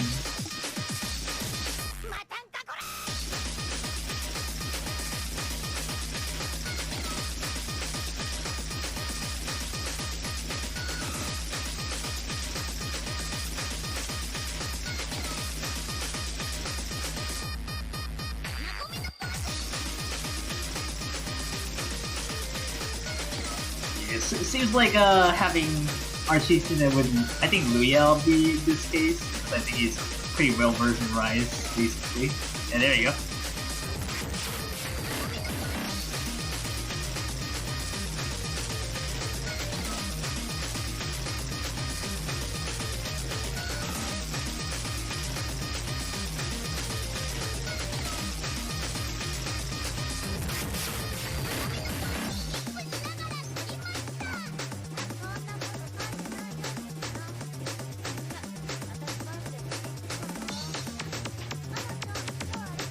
Should be going soon enough once players are ready up. If no other players will be swapped out. Because I think France's optimal squad will be Timo's, Kun, and Azibur as usual for every Rise chart, basically. And even long noses too.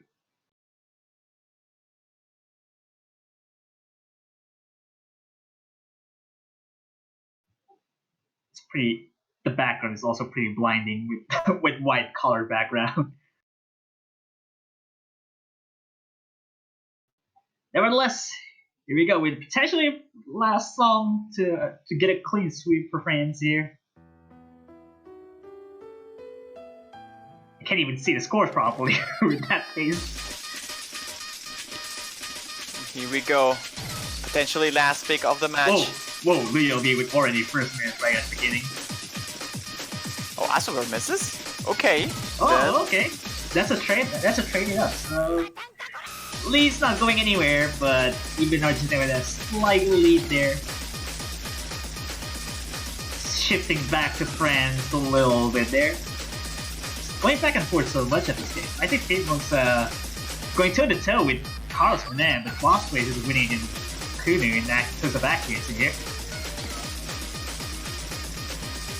The accuracy from boss plays though, man, wow, that's a very high accuracy. Yeah, he's really centered around his jump streaks. This is a really good case for Argentina, but the lead is going further to France here. Drop a couple 200s there on the burst, and France is going to take that advantage. They're taking the lead, and Lujo V's accuracy is not good enough. He's actually missing. He's missing. Oh, that's not good. Yeah, all France side has a really good accuracy to their whole. I think Azure was missing in the beginning, but still maintaining high accuracy. And Liel taking also another miss as well. It's not looking good here for Argentina. They had a chance with the miss from Asuver, but this accuracy difference is way too high. Boss players and Menem are actually holding fairly good scores, but Lujo V not being able to quite get in the mood of this song just yet, and he's behind the 99, so that's way too harsh here to recover from. Argentina is hoping for a very big drop here by France on the very last KI. Yeah, I think last KI might kind of trip up France a little bit there just because of the burst. Yeah, but will it be enough? They need like a couple misses here. A single one won't do it. Just like a single rush and like many combo drops here should be good enough. Argentina to take it, but it doesn't seem like they are holding. It's not really looking strong. like it. It's about to finish, and the map is almost over. There's not enough time. They'll need to like fail now, and that's like way unlikely. Carlos Menem finding a miss right at the end as well. It's gonna seal the deal for France. They will be advancing into the quarterfinals losers bracket here. Argentina, the first team to be eliminated out of the tournament. They tried their best. Boss plays with 3 200s. Pretty respectable score, but not enough here. P-Mokes, 995.4 and 992 for Kunu. GG here. Clean sweep for France. The top seed moves into the quarterfinals losers bracket. Yeah, and that's all she wrote. Yeah, very solid performances for all of these players, especially for Argentina as well. Fought valiantly and unfortunately going to be eliminated from this tournament. France will be moving on as well to the semifinals loser bracket.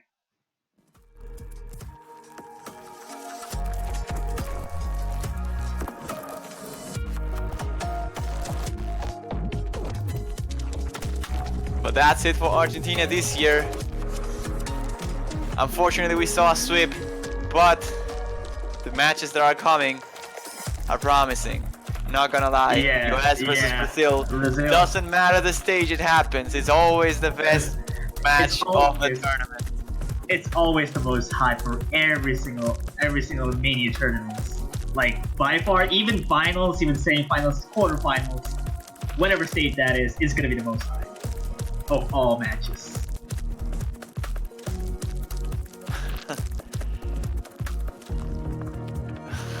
Someone is asking. Oh my god. Never mind. I'll just ignore that for now.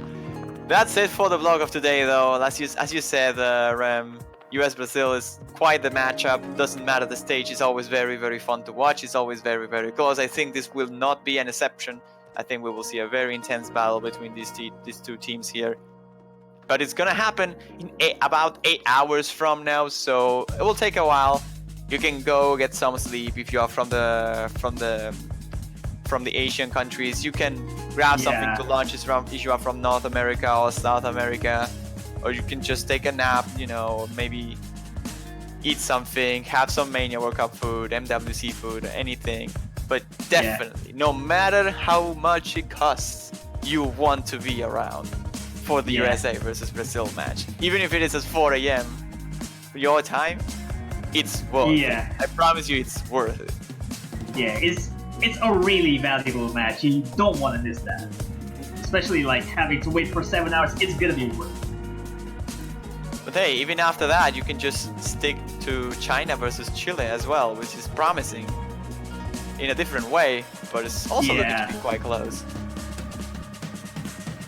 So yeah. Indeed.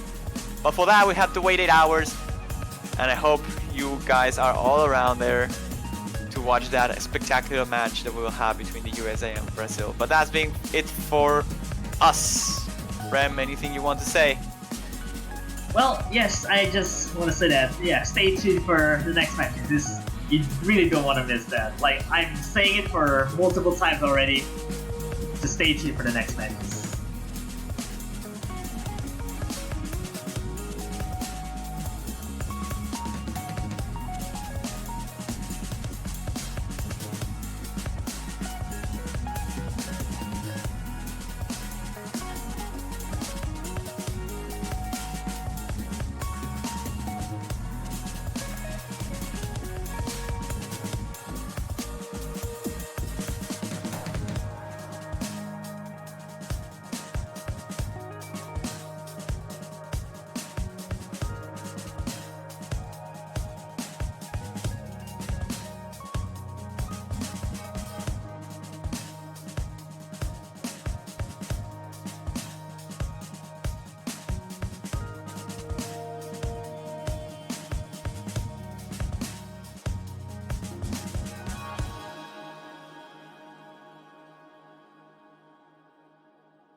Hello, everyone, and welcome back yet again to Mania 4K World Cup 2019, and we're back alive with more matches coming up today. I'm Rem, and I'll be commentating it alongside Azer. How are you doing?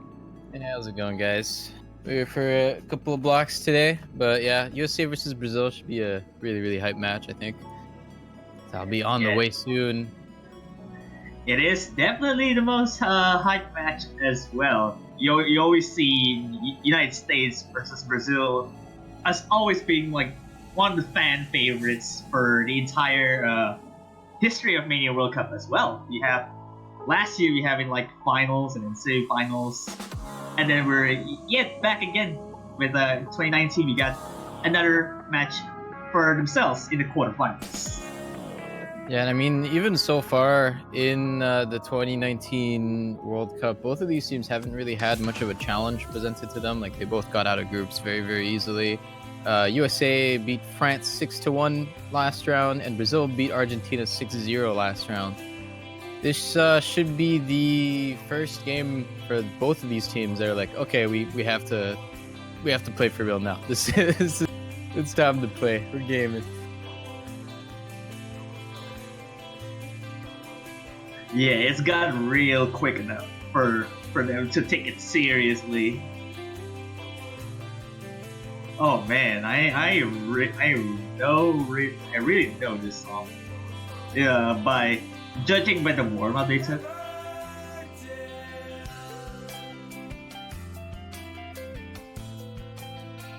Oh. This is definitely the United States warm up. Just by the look of things. It's likely, yeah.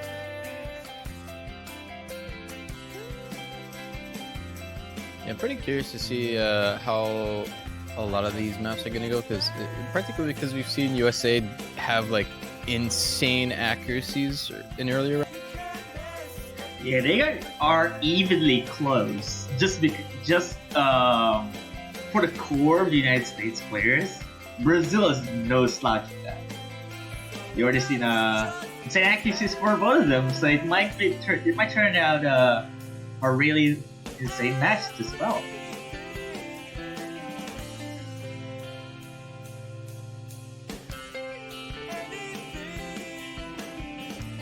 I gotta say, this is quite a uncommon song choice for Mania. It'd be an interesting warm-up. Midwest genres is I don't know. It's a decent one. It's a decent one to hear.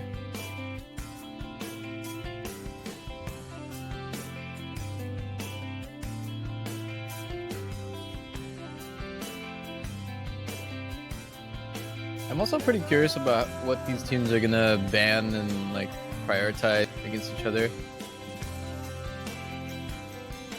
Oh yeah, what do you think the bans are gonna be actually?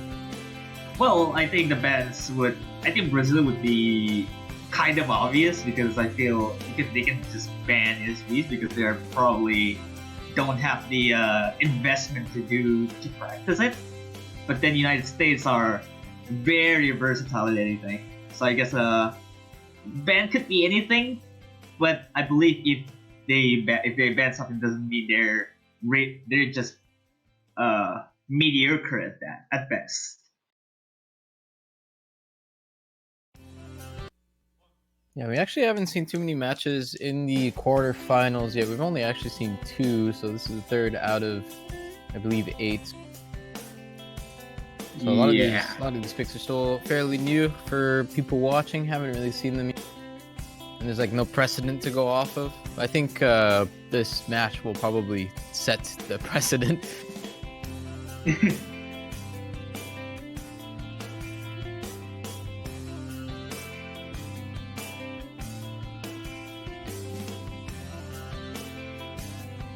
So we need to get the warm-ups underway. Trying to get the players in the game. I think we're about to start though.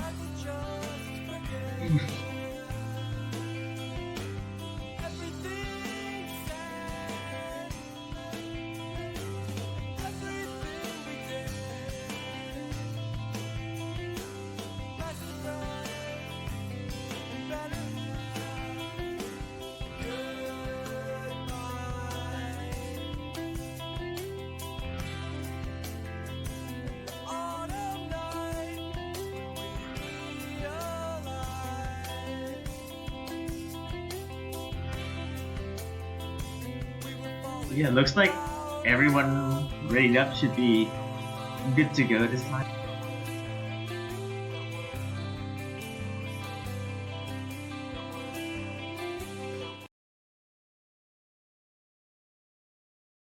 American football. Safe guess as to who picked this one. Curiously, a BPM of 77.9 precise. Well, BPM doesn't mean anything. You can just having pretty decent patterns to be chosen. It's just repetition, which kind of interesting enough.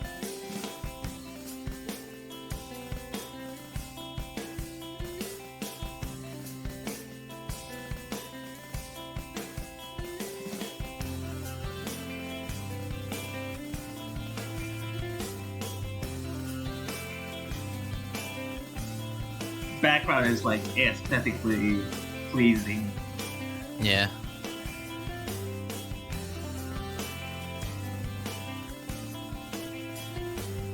It's actually kind of interesting because usually when teams pick more of their like cultural warm-ups, you know, like I think every country has like their memes and stuff, you know, they always pick some things that just makes you laugh. This is just, I don't know, it's weird to see. I've seen a lot of World Cups, but I haven't really seen something so like relaxing. It's a relaxing. Yeah, I know, right? It's still got the vibes of being just the old counter warm-up, so I guess that's fair enough. Even though this is not quite a meme enough to some degree, but people who actually know the origins of being the song itself or even the genre it's aesthetically pleasing to hear. And even though this is just a warm-up, we can see how close this actually is. Yeah, it looks like even like with Lopez like missing at the very start, it's just look at his actions, like even like going toe to toe with like say Electro or Toperson, for example. Yeah, Gekido did miss though.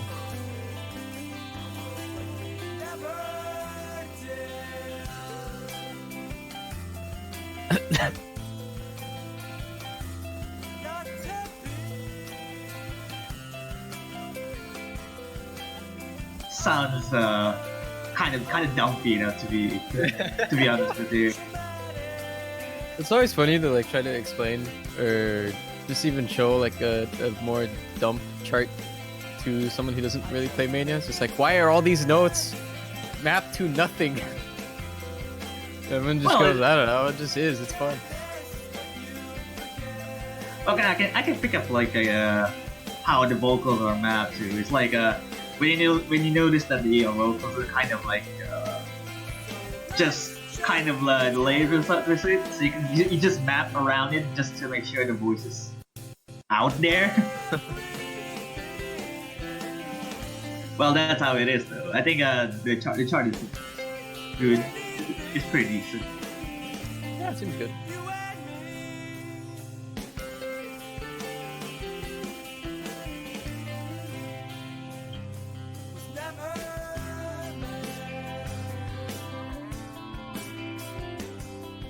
Alright, we'll see what the other warm-up is. Yeah, there you have it. Well, I mean, like, for most likely Brazil has really good accuracy, so I guess showing that in here could be a threat. Oh man, what is this? I thought it was like Gekido's chart for a second, but then no, it's also kind of meme-ish, just judging by the background. And then it says by Brazil for something.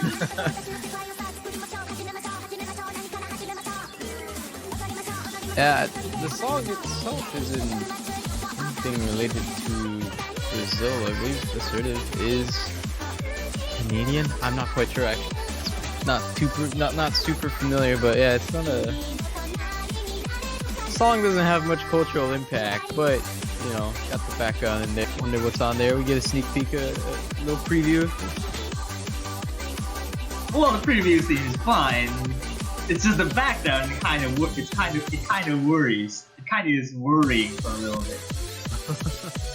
And even the song itself is quite short. You already see it's repeated in the loop now. This is more like the typical warm-up we usually see in the World Cups compared to the previous one. Yeah, no memes allowed. Maybe.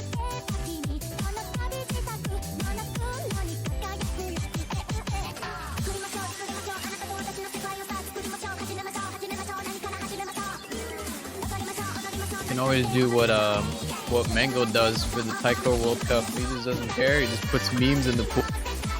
Force the teams to play all the memes.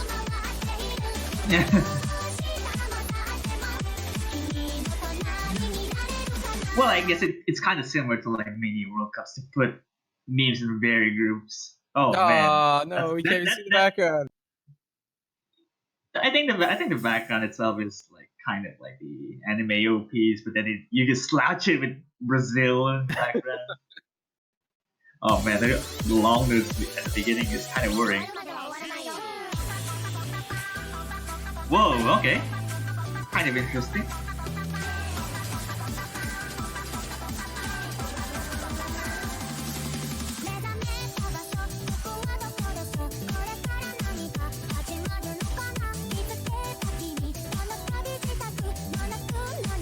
Mini SVs, I like it.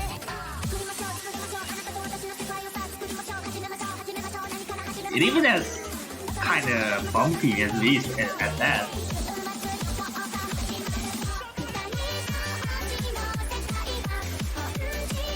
Oh wow, okay. It's now kind of real. Yeah, you're saying the last chart is kind of dumpy. What about this one? Well, yeah, it's even more dumpy right now. It's just layered very heavy. One time too heavy.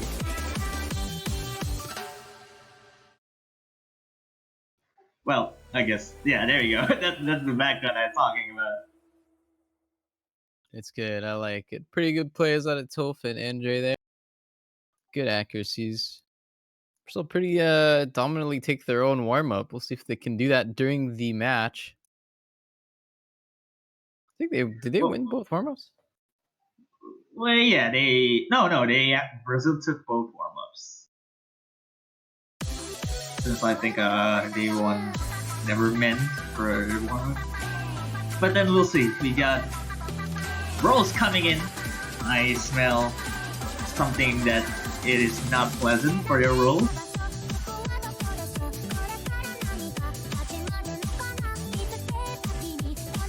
Probably Brazil gonna roll something a little below 30, I guess. Oh. Whoa, okay, that's a very high. Those are very high rolls too. 81 and 93. Yeah, so USA will get the choice. Yeah, there's a lot of choice to be made. We'll see what they ban. Well, we'll see if they even choose to ban first or not. But yeah, there's a lot of. It's a lot bigger this time around, huh? Yeah, I think given that, if the United States want to pick first, then Brazil could ban something like cubic squeal if they don't want to do SVs this time, or even lots of spices also being SVs. But choices are considerably given more thought to it, since Brazil is very all-rounded than anything. Oh, there you go, lots of spices. You don't want Quill SVs to go for. I feel like that's going to be a common ban. Lots of spices is really hard to get down properly. Like it's been picked like once in France versus Argentina. Like both of the teams didn't even get like more than a 950 for an individual player. So seeing that is pretty intimidating. Yeah, and it was banned in the other match, so 100% present so far. And if it's banning Hebrews or match score, I don't know.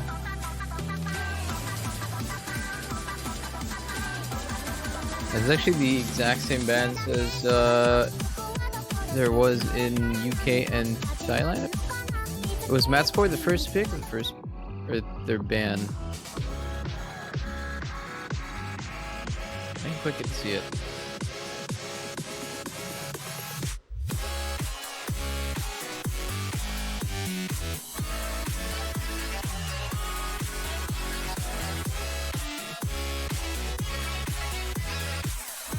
Well, we'll know soon enough.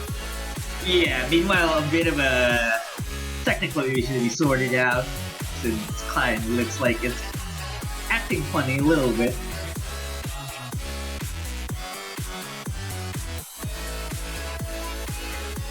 Well, I mean, for this match in particular, like, people are expecting like real high just to see even this match it gets to a tiebreaker or something. Because in like last year's, it was like it occurred like twice for getting a tiebreaker. In semifinal, there's one semifinal and there's one finals, and the other one is like really close, like say like 7-5 for example, in last year's finals. But I don't know, maybe this match could turn out very interesting, just being in the quarterfinals. Yeah, it should be one of the better matches this round. Seems very high level and also very evenly matched. So I think that's, you know, the criteria that people are looking for when they want to watch some World Cup. Yeah, it's always been the good match for the United States versus Brazil. Like everyone already expected this to be an awesome match, an amazing match.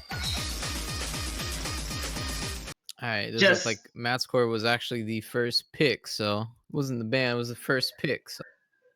Yeah, we got first pick coming in, get hyped, and we'll see what we got here. If the United States can win this on pick comfortably, then Brazil could go with something to retaliate.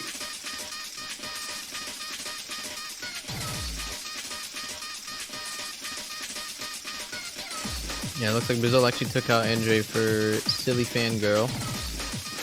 Guess they stick with the same roster as they did in the warm-ups, but we'll see how that goes.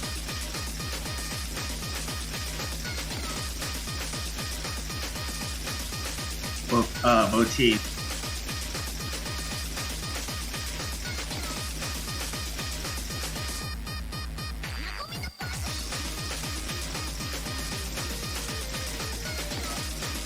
Yeah, but team's entering the space pretty well. Looks like accuracies all around are really good so far. Look at the 99.95 around at that range.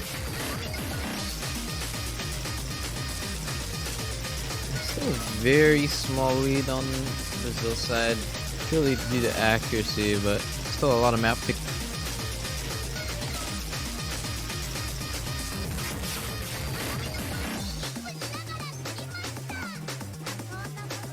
I think this map is kind of a statement about how close this match is going to be. It's really close, and the lowest accuracy is still at 99.8, which is pretty insane. Yeah, they're really neck to neck. So I think has a little bit of timing issues in a little bit, just hitting more 300s than everyone else. But the difference is still solely around 4,000 points, so it's the lead is not decided yet. And Halogen with 99.96, which is really insane in its own way. Just on United States average is around like almost 99.9, while Brazil has around 99.91 as an average. Last set of jump streams coming in. Ooh, some act drops from Lotus. But Gekido gets a bit of act drops. It's still really close. Yeah. Any 200 here could easily swing it in the other direction. Yes, lid's still not over yet. It's around 3,000. It's stationary for a little bit. Song's coming to a close here. Let's see what happens. Oh wow, look at that. Almost below 2,000 points of difference. Brazil actually wins that by 1,800 points. No breaks or no chokes or anything from anyone. Only 1,200 on the side of Brazil, actually. That was really well played from them. Worth noting, Halogen's accuracy, 99.95 as well. Solid ratio. Not enough, Yeah, though. Lotus with the weird 100s at the before the jump. I think it was like around the jump beginning of the second jump stream. Looks like, but nevertheless, it's a really solid scores all around. Just not everyone are hitting above the 992k mark, which is really good. And let's see what Brazil is gonna pick for.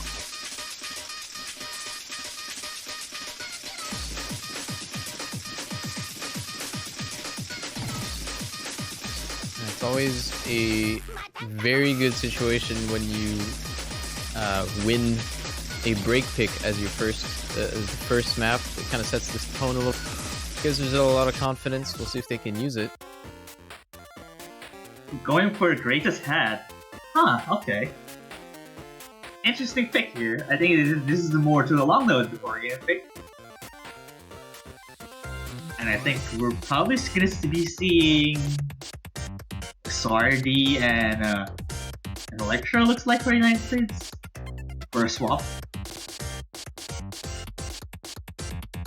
Gekido doesn't even play his own map. Well, yeah, I mean, Gekido can play his own map, but I think given their team practice, I think Sardi may be taking this a little bit better than Gekido, so I guess it's respectable. And there you go, like I said before, Electra and Sardi coming up from the United States here. As they're solidly all-rounded, but Sardi is more to a longer-oriented player.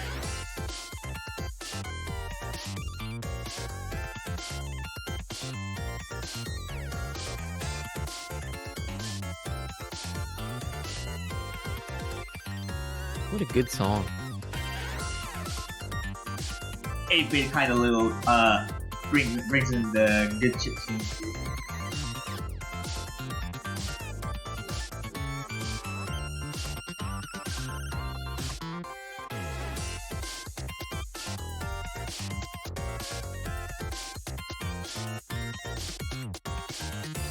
Yeah, it looks like waiting for everyone to getting ready here. I think this match in particular just comes down to accuracy and not more to a choking. Unless, I think this song has like lots of trills for being a long pick, which is kind of interesting enough. But here you go, song number 2. Got some long note action going on. It's really disappointing that the hat isn't centered with the with the track. Yeah. Well, I guess just for the sake of the tournament itself, maybe.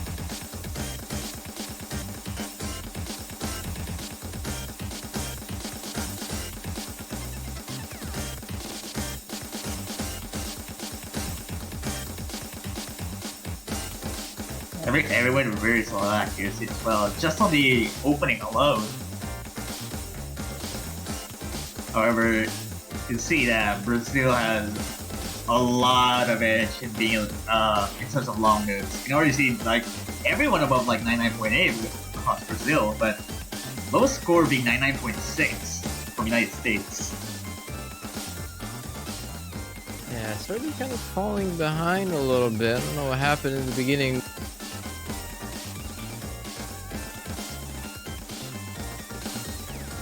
Struggling a bit on this one. I do say struggling lightly here. That's why, in comparison to all of the other players that are doing this pretty damn well, but Brazil did really good on their own pick here, actually getting a fair bit of a lead from their very good accuracy on this. Lopez actually almost at 99.9 now.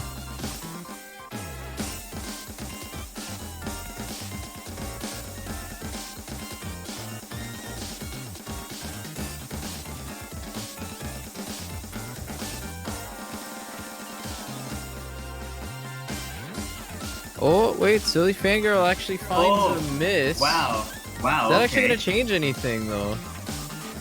Well, I guess they still have enough time to recover from that, but then again, they need a really good accuracy from United States. They can catch it back up yet again. Yeah, the accuracy lead is just so big. I don't even think that miss changes much. It barely looks like it barely even moved at all. Brazil actually doing very good on their own pick here, winning by 11,000 points. Now up 2-0. You can already see Lotus with the V1 double S. That is Oh, insane. wow.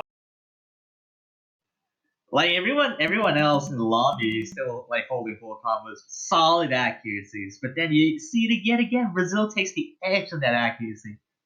Just alone by ratio, they're killing that.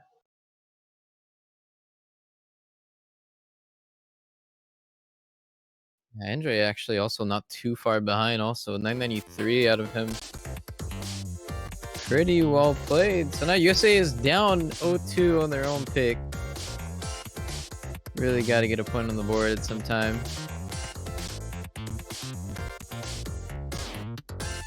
There's still some decent viable picks here for United States. Show's not beginning to get really serious there.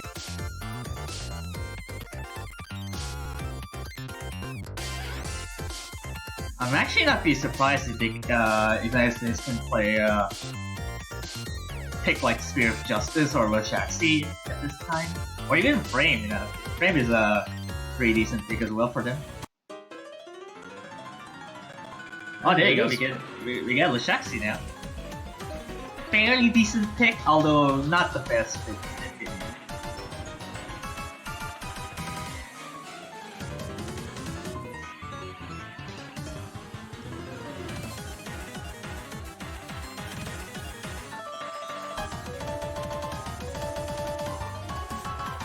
To see Halogen coming back in and yet again Gekido as well for the United States. I'd imagine we can kind of see like the same roster for Brazil as well, having Cute mostly for Riot.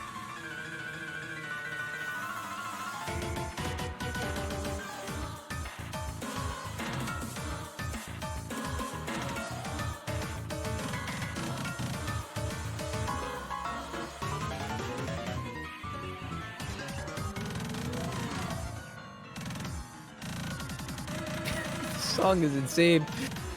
I can't wait to see this. Yeah, Sierra most likely having a really chaotic song to compose from, and this chart is no exception. It gets chaotic every time you kind of progress through the chart. So it's reasonable how it has this really weird vibes. Yeah, here we go. Song number 3, Lashaxi. We got Halogen with the mirror mod, which is interesting. And looks like I think Gekido might be a little bit decent there.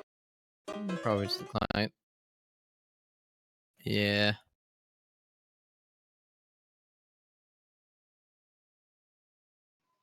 $45 points.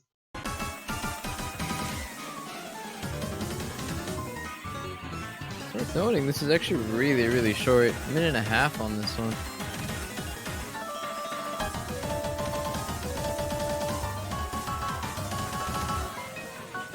Be careful for this Angelic right here. It's really a potential choke for anyone on the team, man. But everyone seems to be handling well. Nope, I think he might have missed there. Yeah, looks like he did again, actually. He got a 200 as well on top of the mid. Dropping a little bit. USA finally having their first decent lead in the match. There's still a lot more songs to go, though. Still not over yet. So Gekido might have dropped some accuracy. Lotus with a drop as well. And which could give USA a really good edge on this. Still holding solid full combos all around, but Gekido has a lot more 200s. Dropping 200s left and right.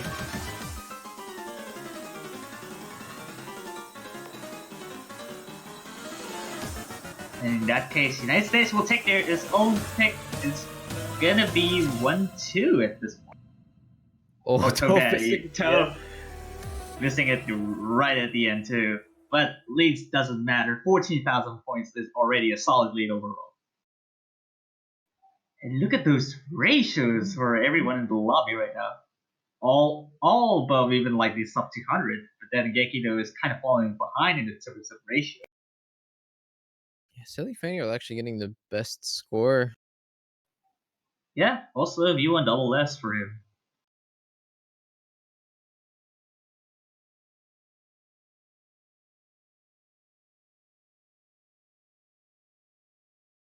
Yeah, good pick from the USA. Actually, 13,000 points for them.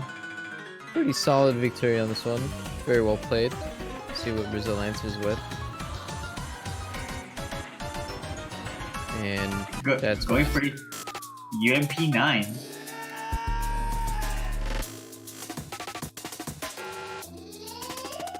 I guess going for hybrids is fair enough as a pick. You can just go with what established, like for example, Rise in terms of basic jump stream. But this one is also a fine thing. I guess in particular, it might trigger off some accuracy drops.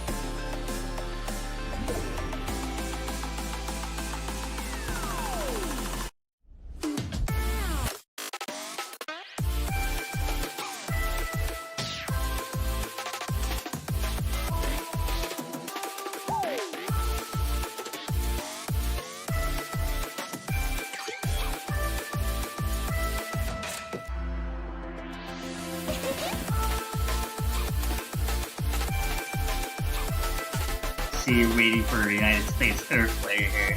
Not really sure what they're gonna bring here.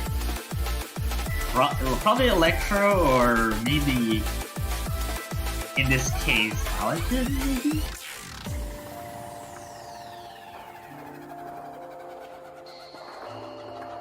yeah, looks like they're still figuring it out.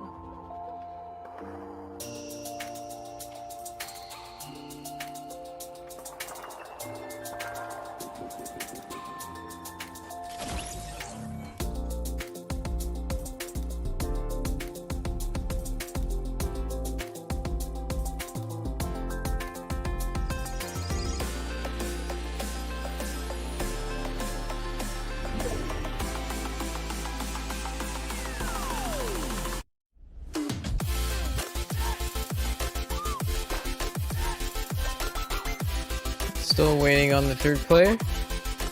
Hard decision, looks like. Yeah, looks like a little bit of a tough decision to figuring out who will play on this. Especially MP9 is not an easy choice to get to deal.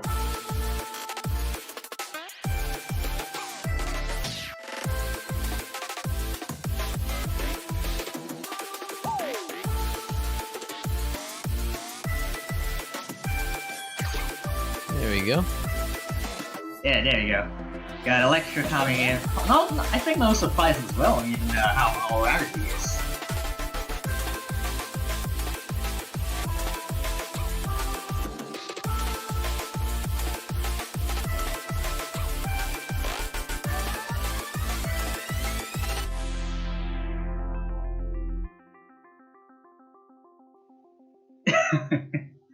Oh well, okay.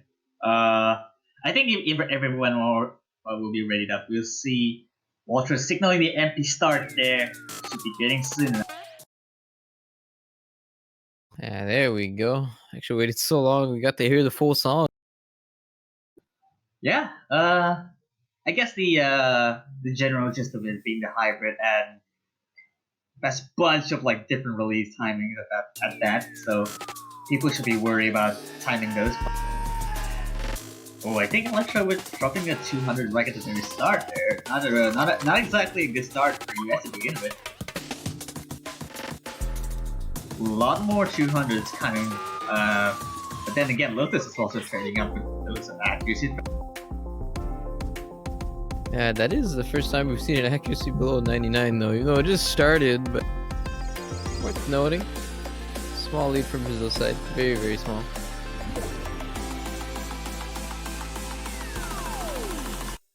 See if they hold it as we get into the more meaty parts of the chart. Yeah, there's a bunch of different releases at that, so it's gonna be a really hard time. Everyone seems to be handling well, looks like. But Electro dropping more practice, he dropped his more 200s on his side. Lotus recovered from his very low accuracy also as well, 99.7. Then Electro drops by the United States. Gonna give an edge out to Brazil just by a little bit there.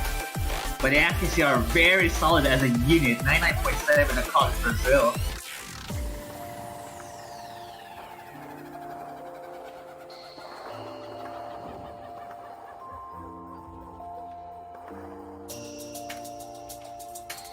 Yeah, small lead again on Brazil. Well, it's not even a small lead anymore. It's fairly sizable. Even with Toph and Gekido doing pretty good, matching if not even beating Brazil's score. Electro struggling a little bit, causing Brazil to get that lead right now as we get into the second half of the song.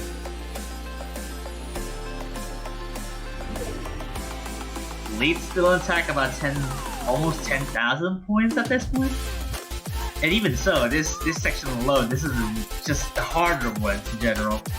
People should be worrying about timing this.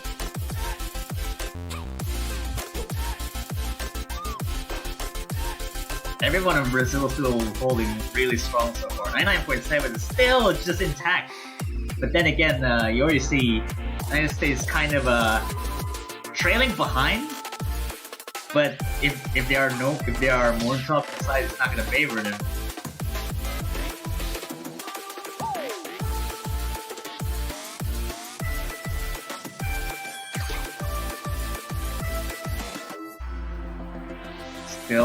Lee's still like kind of growing on Brazil a little bit, just solely on accuracy, more to a miss from Electro's side.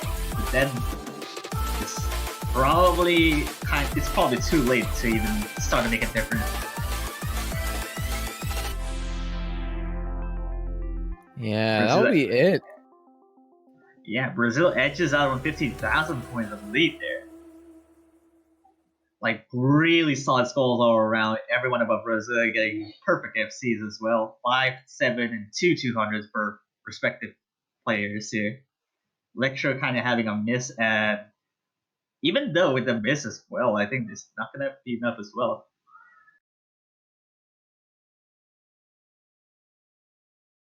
A pretty good pick out of them. 3-1 for Brazil now off of that. We start to exhaust the pool a little more. Oh, looks like instant pick though. Going for SBs now. Oh, all right. I see what they're going. Going for their memorization is for I guess generally the memorization.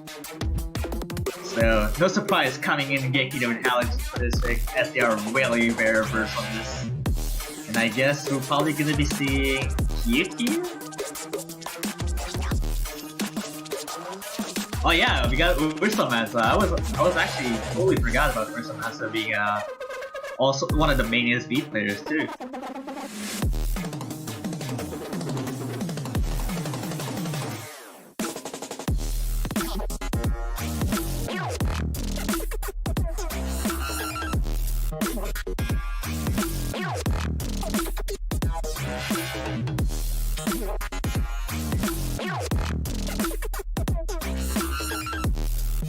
That'll be Ursul's first time playing this match. Yeah, I don't think that Urso played in, like, for example, group stage or even round 16 in this case. So it's pretty interesting to see how one of the best SB player for Brazil here, Urso Manso, could do on this. And bringing in the specialist for this one. See if they can keep up their dominance.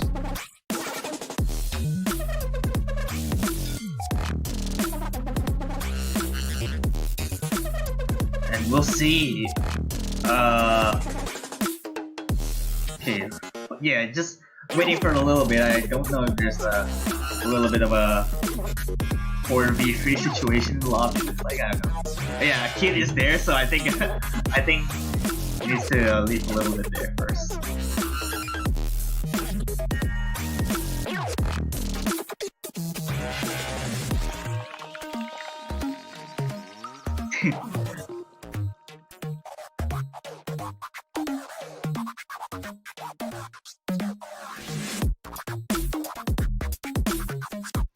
So giving up the shots to the Brazilian man himself.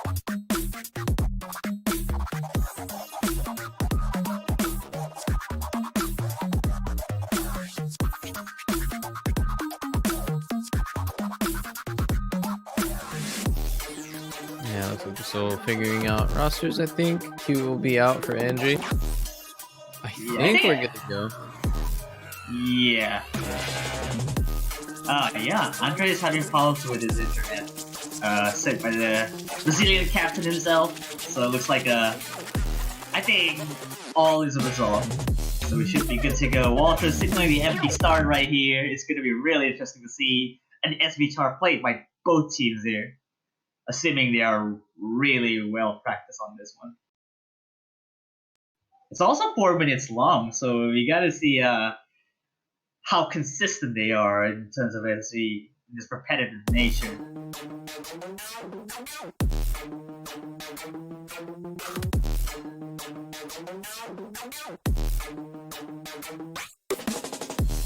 I think Allergen have a little bit of trouble in keeping up the accuracy just by a fair bit there. Having around 99 point. Oh, I thought it was like a 99 point. Just by a little bit there.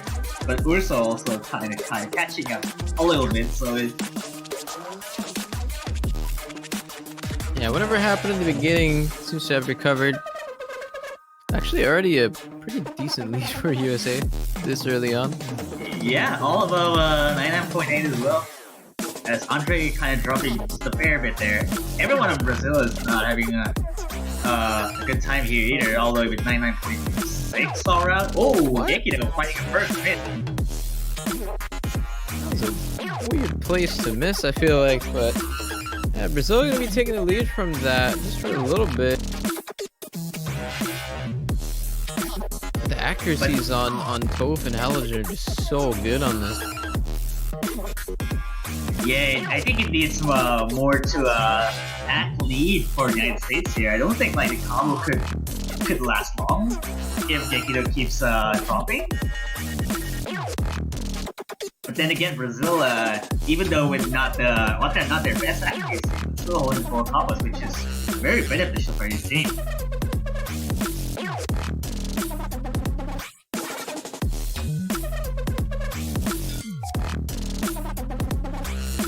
Well, I have a feeling it's gonna be pretty close.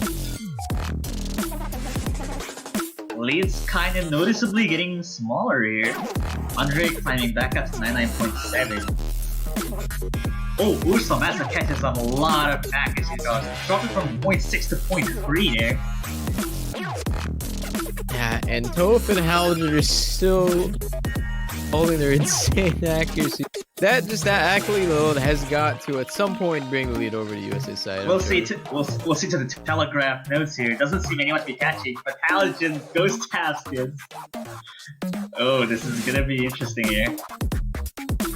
United States take the lead just by a fair bit there. Looks like the lead kind of shifting just because of the telegraph notes in between of the repetitive nature here. Oh my god, the ghost taps.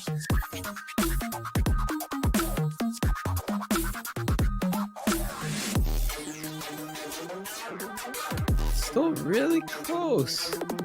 Still like Yeah, really close, honestly. Oh, it just flickered to Brazil for a minute. Yeah, 1,200 points. We already see that the difference. Everyone could just get like tap out and see their score and the difference there, but it's getting really dangerous to do that at this point because the lead is so small. I think Urso did just get a 200 there, so USA gonna have a bit of a lead again.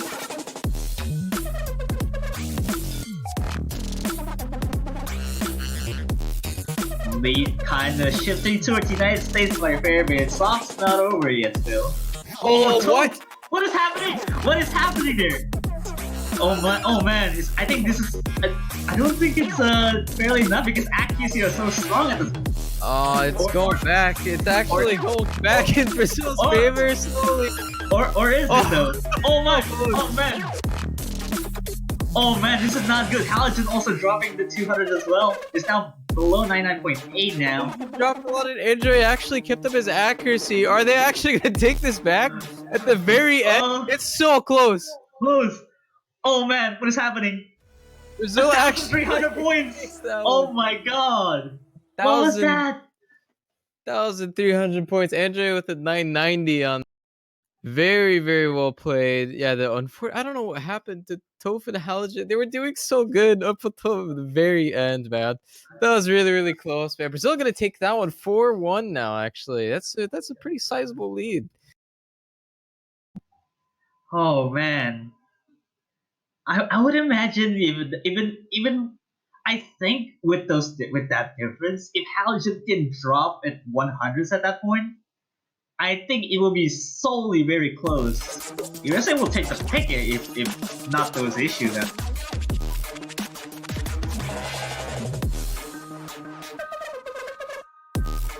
This is ridiculously close, man. USA has now lost two of their picks. Yeah, they picked this, right? They've lost 2 of their picks by 1,000 points.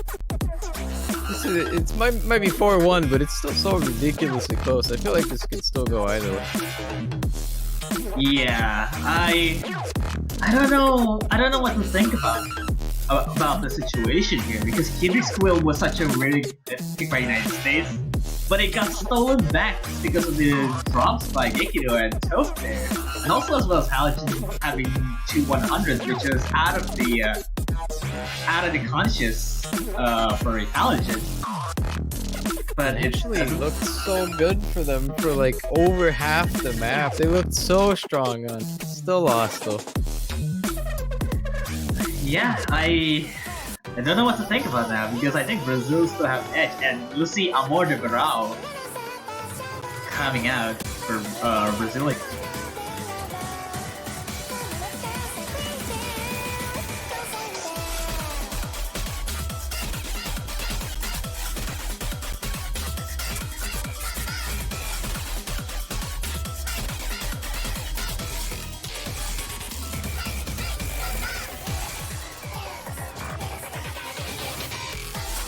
Dude actually coming into this one.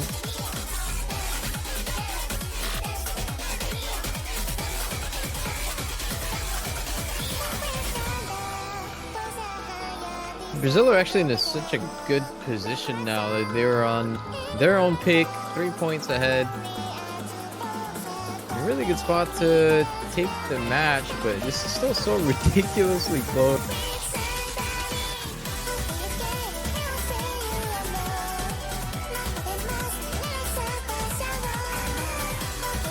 I think this has definitely been matching expectations as far as the level of gameplay that both of these teams are playing at.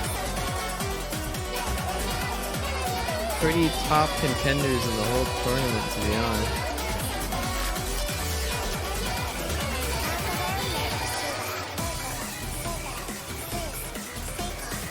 We'll be starting this one. We'll see how it goes.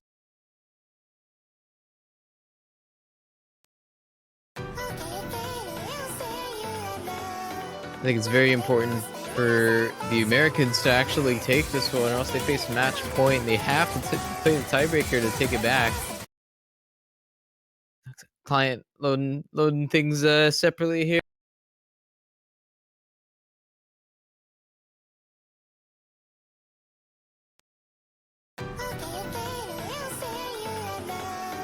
There we go.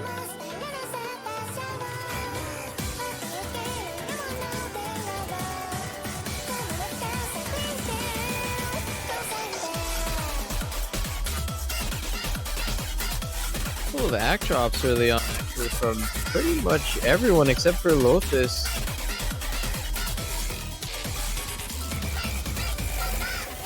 Halogen actually kind of low on accuracy. a bit weird considering how well he's been playing the whole this whole match so far, having been one of the best, the most active players in the whole lobby. But yeah, this is still very, very even. And this is a short one, only 2 minutes. About 600 points in favor of USA right now.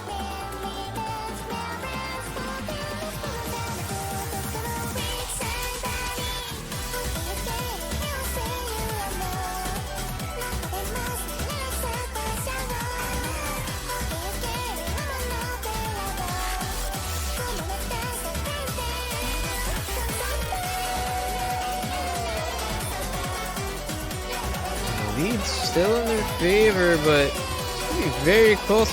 That has strong potential to change in this last section here.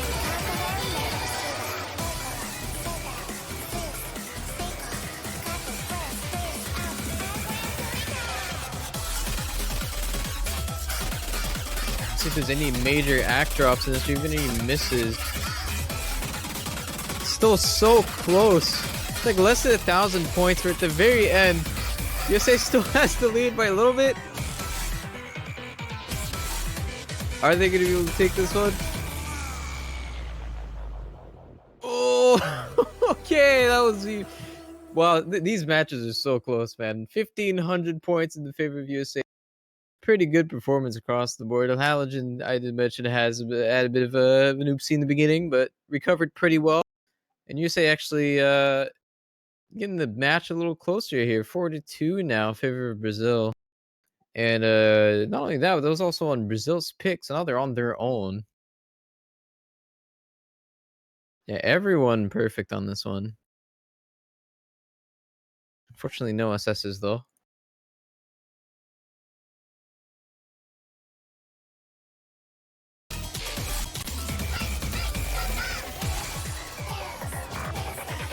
Let's see what kind of picks these teams want to go for at this point though, because most of the pool has been pretty much exhausted already. Only got 7 picks left, I believe. Yeah.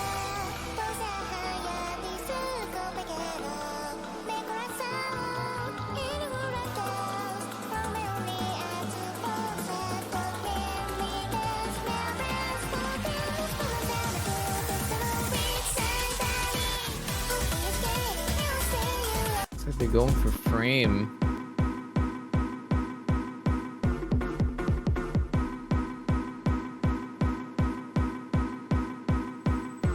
I would personally like to see Multi-Talents at least once today. Great song.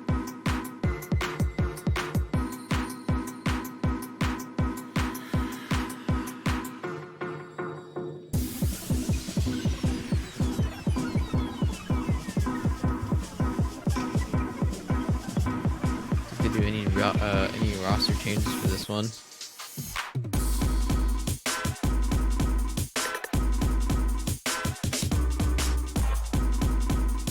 Doesn't look like it. I believe these are all the same players that were just playing.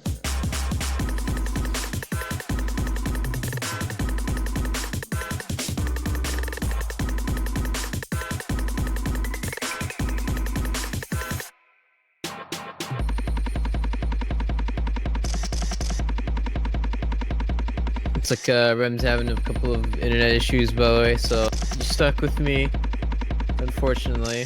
So sorry, guys.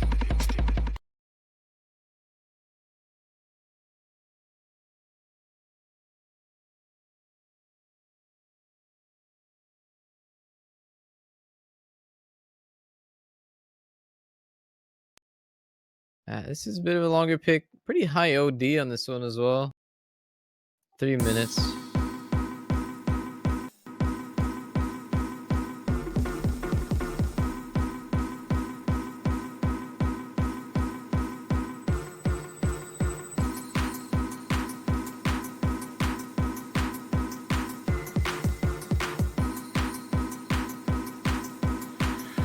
Oh, welcome back.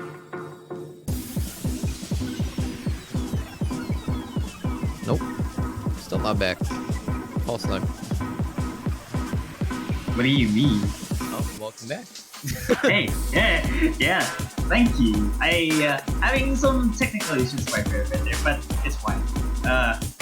So yeah, we got a I think Amor de Vera will also win by United States. Also, I guess I'm assuming Frame could be a good pick here for them. And not so far though. Some early drops out of Geki though, giving Brazil a sizable lead.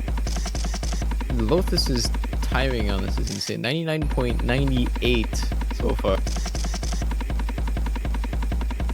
Yeah, charts very heavily centered around finger independence jack. So I guess having low accuracy is kind of Andre with the fair fist, enough. though. Whoa, yeah. I guess you kind of like mind block the section for a little bit there, but I guess the accuracy still staying strong for the most part. But I guess United States could have the edge on this.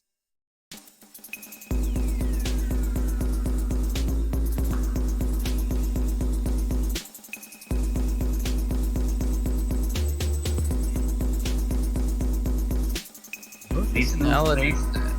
Their accuracy is just like a cut above everyone else in this lobby right now.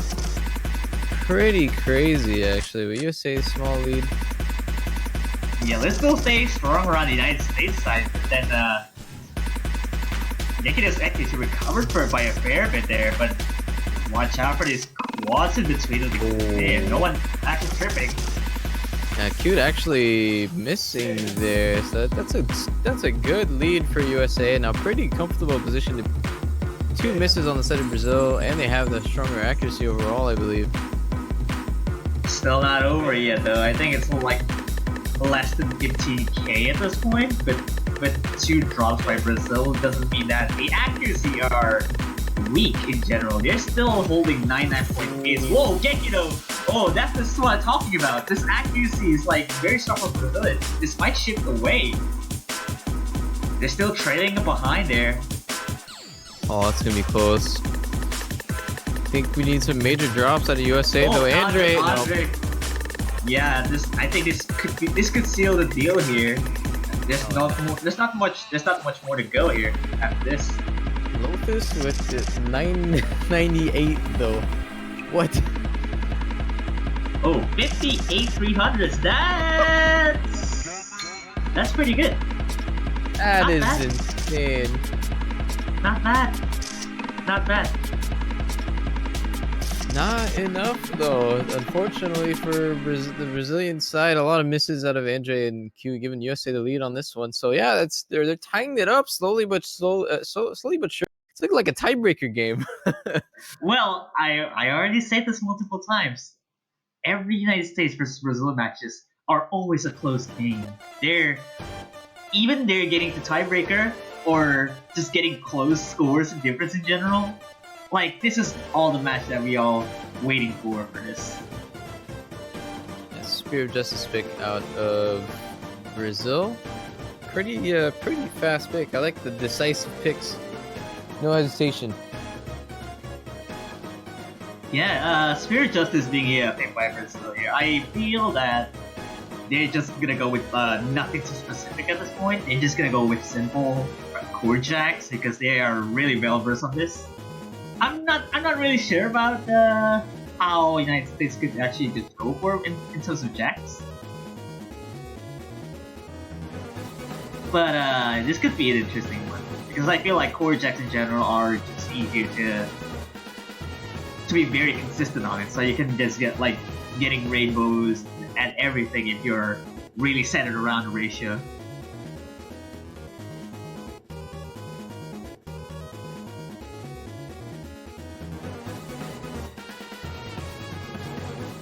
But if United States can win this pick from Brazil, they're back to square one and gonna see a tie of 4-4. We'll see about Sphere of Justice here. Song number 8. And cute Halogen and Gekito with the mirror mods here. Looks like they're a kind of a little bit of a less riskier for having a mind block here. I don't know. We'll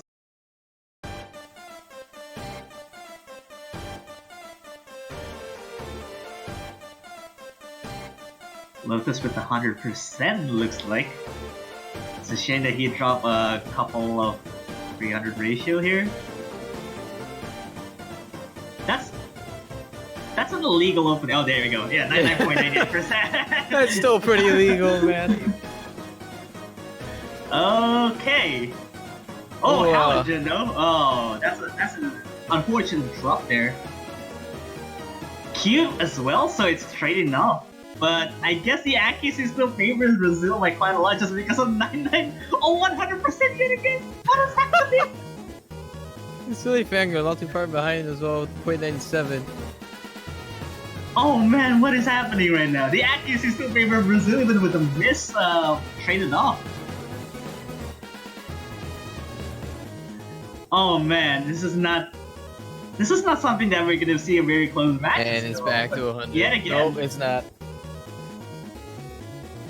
See, I'm guessing that Olympus could drop like 6 300s at this point, or even 7, just because of solely 300 ratio. They're very centered around. But then again, the close difference are still there. United States and Brazil are still trailing up back to back here. Score still flickering. It's tied. It is tied right now. Looks like USA could take this lead by a fair bit there, but song's still not over yet until it's over. Brazil still flickers this back on the score difference. It just keeps flickering. Oh man. Okay. Oh my god. Okay. Oh my Okay. guys. Oh my god. Okay. Oh. We'll see. Oh my god. The score difference. Oh, the score difference bigger to Brazil. Oh my god. 87. Oh my god. 96 76 points. 11 300s from Lotus. What the hell is that? 96 points. 96 points. Oh my god. Wow, that's less than 100 points. Just decided on. Wow. That ratio was just straight up illegal. That's not okay, man. You can't do Well, that. You can't do that. you already seen Lotus get back to 100%, just a margin of rounding twice. That's how good his accuracy is.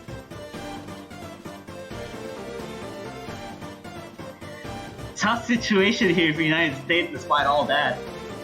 They're still down 2 points, and they have to win 2 straight points to get to a tiebreaker here.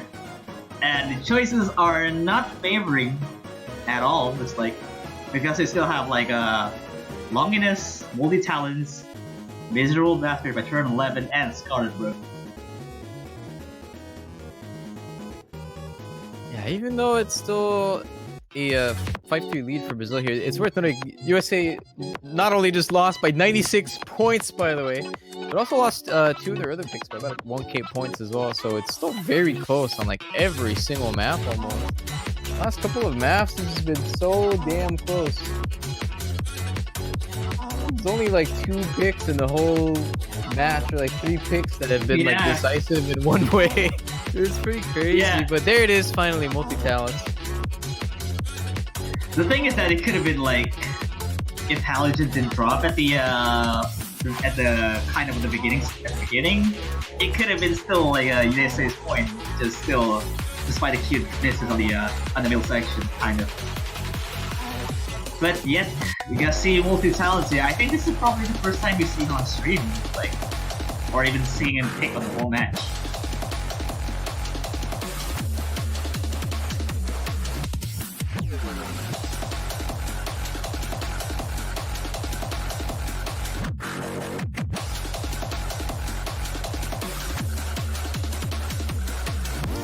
Getting quite tense now for both of these teams. The threat of losing any other match or losing the match for USA, and just like the potential of just winning at any moment for Brazil.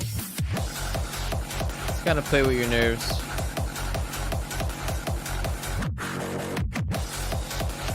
We are gonna get into multi-talents finally. Yeah, it's all or nothing for the United States here. If Brazil wins this pick, then they won like 6-3 and moving on to semifinals winners bracket. But then again, United States still want to bring a fight here. So get your spirits up for United States here.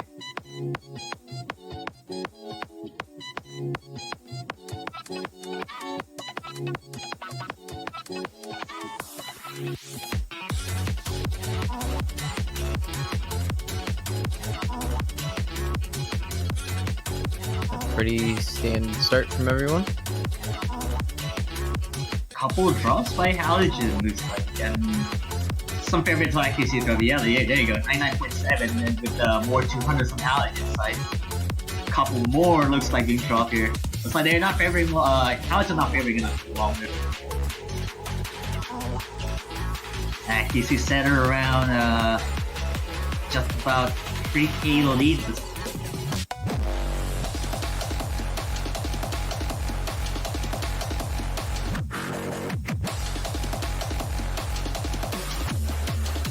Still really close. Looks like Halogen did recover a little bit. This section here is a little bit more mind-blockable at this point. So I guess Brazil needs to hold on if they want to get the lead.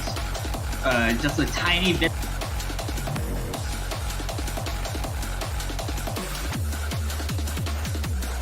Oh, Halogen dropped a couple 200s looks like, and yeah, I think the lead is kind of slowly going away to Brazil here. Need Brazil to drop at this moment though, but again, doesn't look like anyone's gonna drop here either. Yeah, Lotus again with insane accuracy.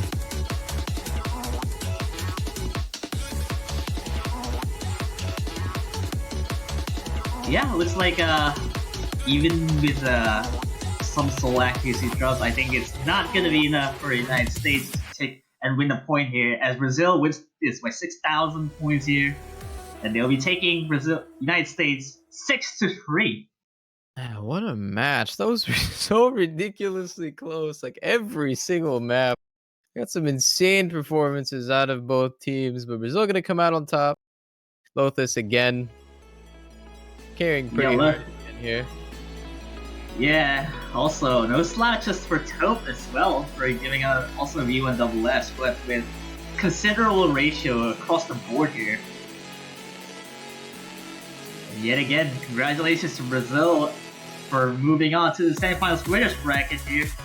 And also as well, United States are not out yet. They're still moving on to the losers bracket on the semifinals here, facing whoever the opponent is. And still be waiting for the next couple of matches going up here.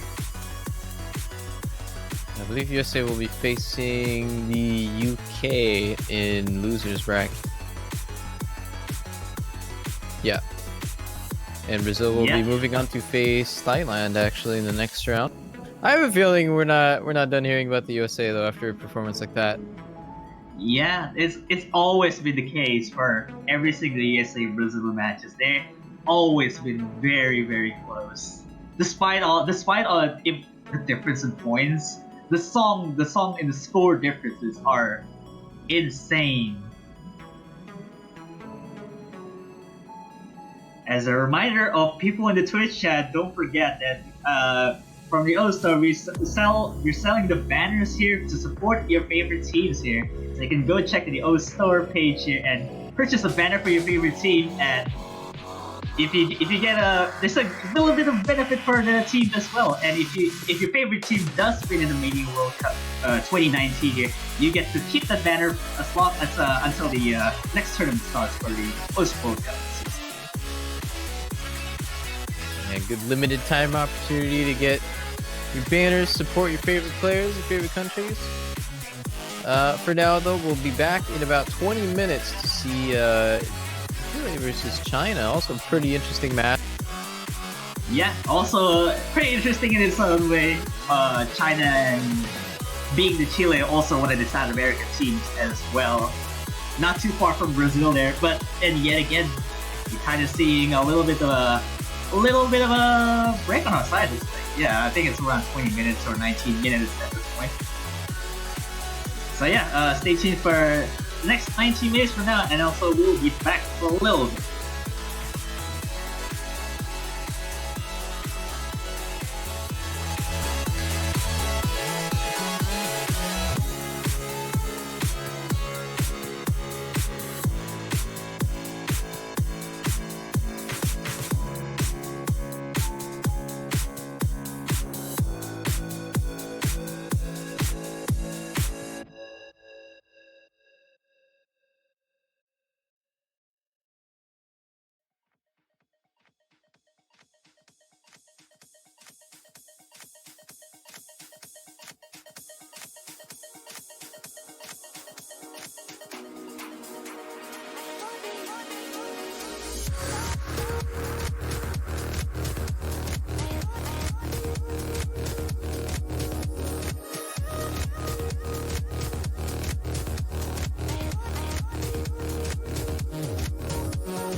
Welcome back to the Yosemite 4K World Cup.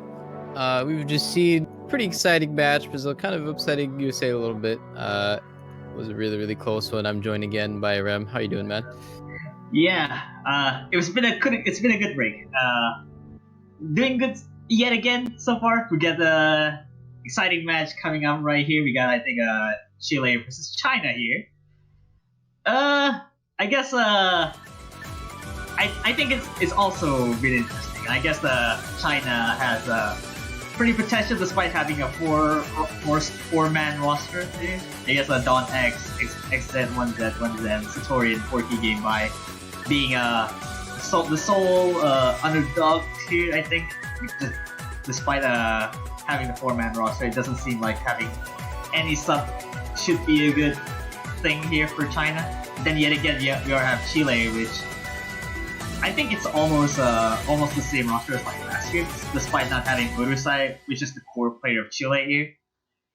And we see here in the lobby, we already have like 6 players, except Don X should be in the Chinese team, and Tortorigo being the Chileans.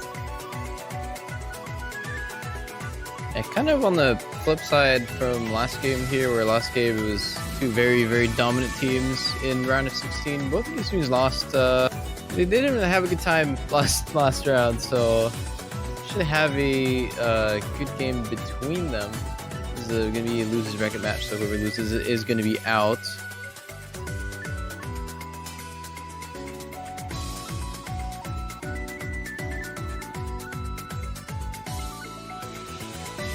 Yeah, looks like even with like a very interesting game here, I think the skill set is still similar, very all around. Chile is mostly dominant in rice picks in general, and then China is most pretty comfortable with like a longer picks in general. And with Don X in China, it's gonna be really beneficial for China for having an accuracy stuff, but just solely going in around that. It's gonna be really interesting. It's gonna be a pretty close match overall, despite having Don X's absence on the round 16 and some of the matches in group stage 2.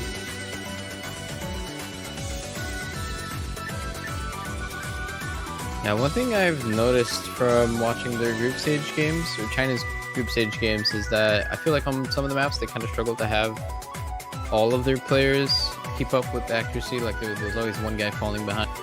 See if they can avoid this problem on a harder pool. It'd be kind of surprising, but yeah, we did mention briefly Don X being quite a pretty important factor in China's victories, but also probably a factor why you said he was absent last weekend.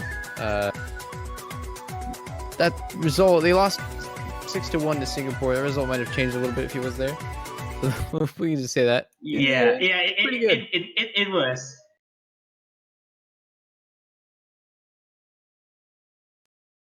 If we get a LN warm up, maybe.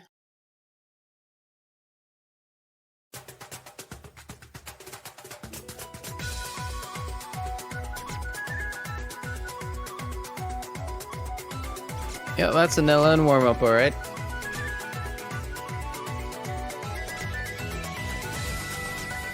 It's more to an LN song here, because I already see that LN Deluge is well, it's along the song, it's along the chart too, and it's pretty dense. It's full on inverse, some yummy noodles, if you want to call that.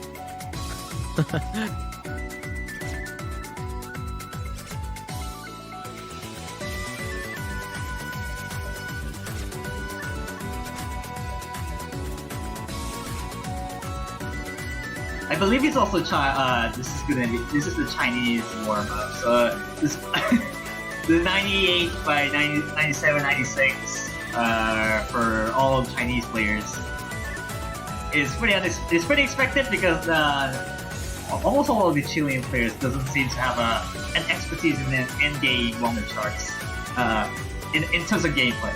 And then you see only Tortorigo having the only ethnic Chilean side. But it doesn't matter still because it's too hard for the current level of the quarterfinals. There's too much long run going on. It's pretty tight too. Yeah, it seems pretty absurd. But it's a safe assumption that this is China's warm-up, considering how much of a lead they have on this. Yeah, it might look like it's easy on paper, but the releases are. I think it's all on 1/8 snaps, 1/8 gap. So it's I guess you have to keep anchoring your keyboard like no tomorrow. Like you already see the Chinese players are having that expertise in terms of long run. It better be early game or late game. Yeah, people doesn't seem like too good on the Chilean side. You already have one player missing. Two players on the league. Yeah, I guess Tortorigo suffering from 95% aim, right? Which is funny. I think based on that, you might have an idea of what Chile's gonna ban. Yeah, I think for sure. I think well, obviously like long note picks in the quarterfinals is in their reach, but not for like that warm up. That warm up is so is so dense. But then again, you got I think this is more like the conflict. One of the charts on MS10 or Master Sonic 10. It's really hard. I can say that.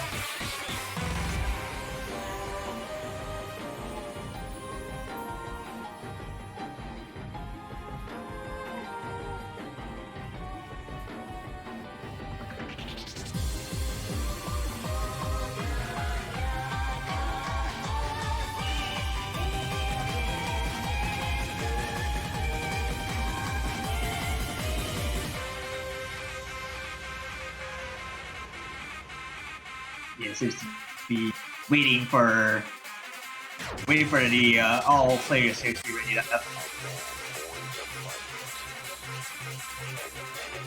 And there it is.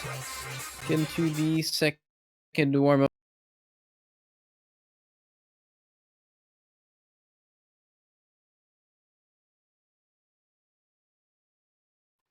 As for people who don't know, this is I guess it's a dead score jack chart, but it's not centered around that.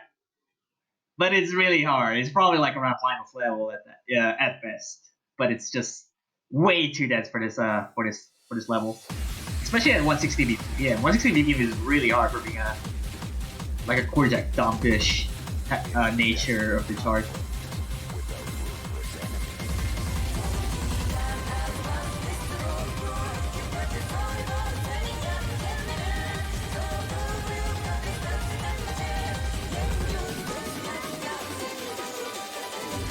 Wow, those jacks. Yeah, they're pretty dense. They're pretty dense, especially at this at around finals level or even more than that. Especially, it's not like Spear of Justice that we see on the actual map pool.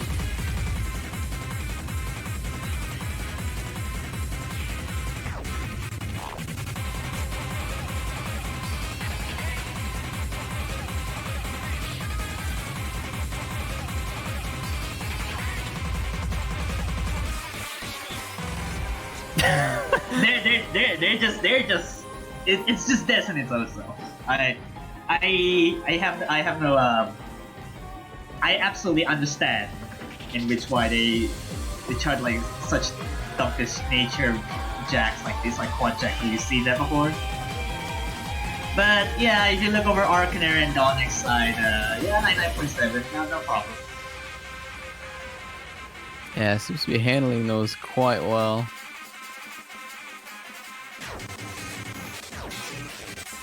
The middle section of this is kind of funny to me. I don't know why, because the nature of being more jacks, it's dense at that. Battle commence.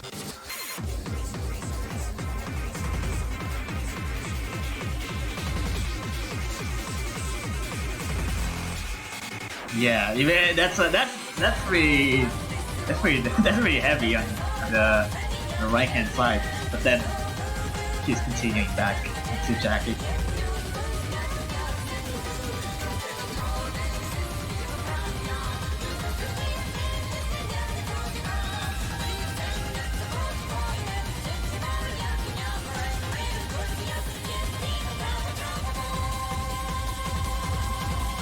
These jacks are intense.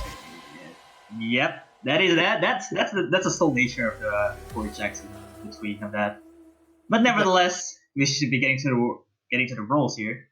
And what is Donex doing? the ratio. Just typical Donex score.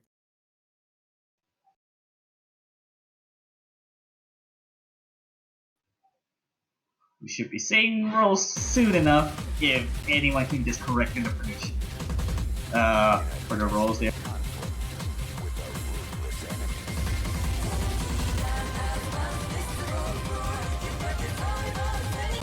I think that map was pretty indicative of what you were saying, how Chile probably has the advantage with Rice Pick. They did win that warm-up, so... Well, yeah, but given that this is our finals level, it's not indicating anything. Yeah, there we go. 28 and 9 points. That's not good. that's not a good roll. Yeah, the exact opposite of what happened in the USA and Brazil. Yeah, these rolls are actually the reason why both of these teams are in losers, and USA versus Brazil was the winners. It's just the roll difference, man. That's just good rolls. Yeah, fair enough. That's my hand's temperature. Me too.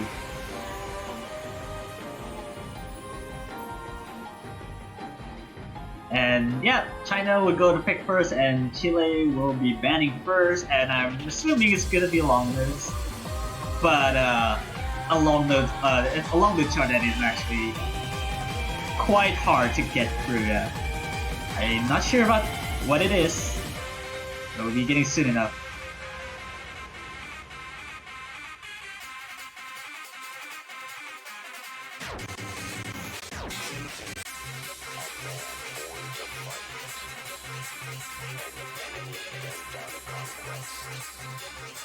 Let battle commence.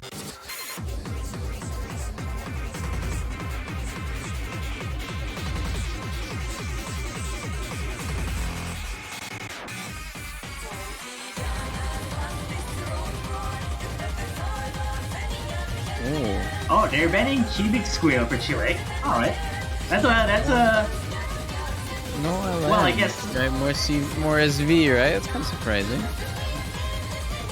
I guess that they don't have like the opportunity to train that much on cubic square.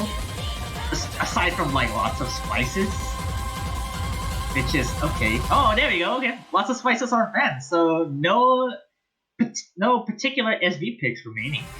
So that would be only the hybrids, which are kind of SV-ish, like Scarlet Frost and Onward Morale. Or even UMP9 if you want to call that.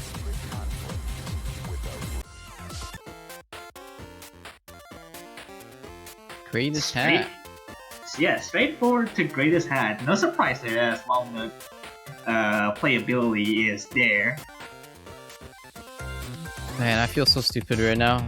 With all the terminology that's around this game, you know, like rice and noodles and stuff. You said lots of spices, and I'm like, what are spices again? I forgot that's a map of the.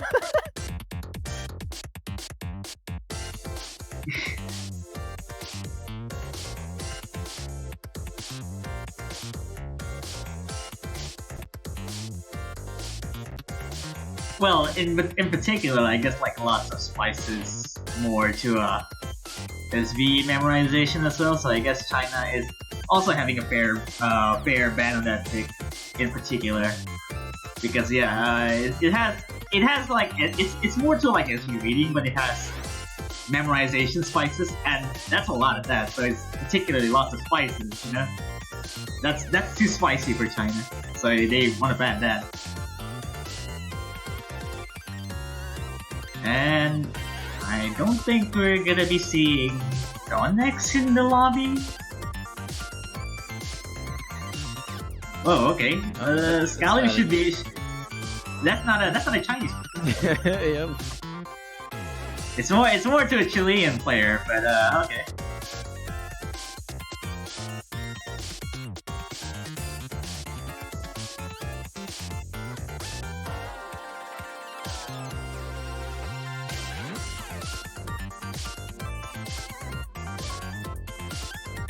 Okay. I'm not sure who's gonna be replacing Chile. I would guess that Tortorigo might be swapped out by Scalim, since Scalim is more to a SV and LM player. Not so sure here. I guess we'll find out soon enough. Safe assumption that Donix is going to be playing though. Did they just determine who is going to be playing by roles?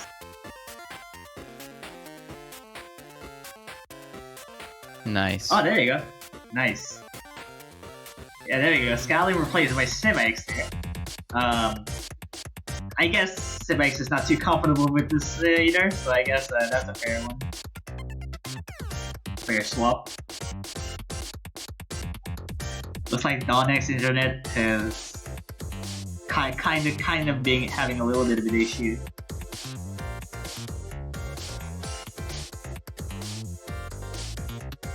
Sadly, seems to be kind of a recurring trend in China's matches. A lot of internet issues.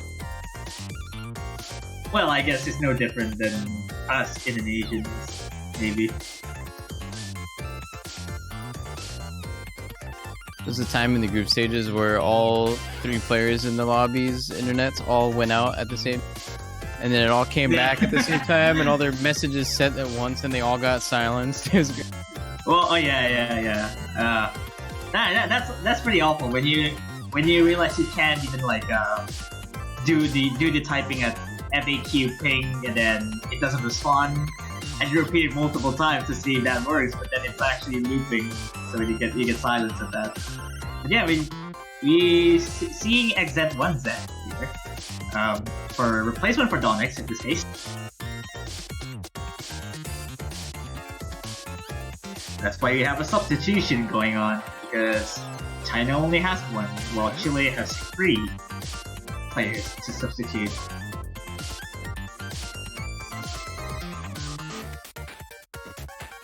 Yeah, having the 4-man roster must not be that ideal for them. Yeah, not really sure why we're gonna go for that, because I feel like China has a lot of potential players to play the Mini World Cup, but I'm not sure what would happen if they're gonna pick like a 4-man roster. But anyways, we'll be seeing the song number 1 by Grannis Hat here, Chile versus China. We'll see how it goes.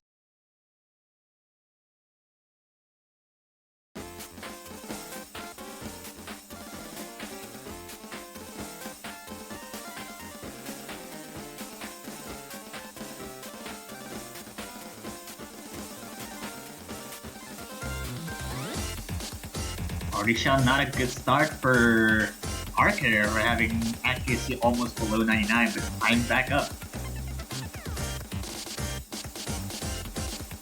Axie as well getting a few early drops, and even 4K Gamebot actually getting a couple more.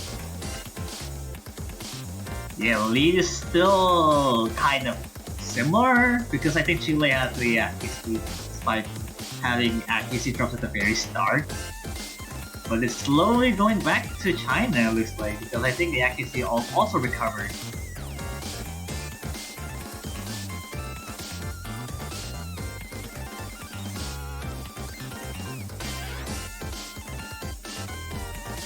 Yeah, it looks like Arcan is suffering a little bit in terms of accuracy. 99.07 is now dropping below that again.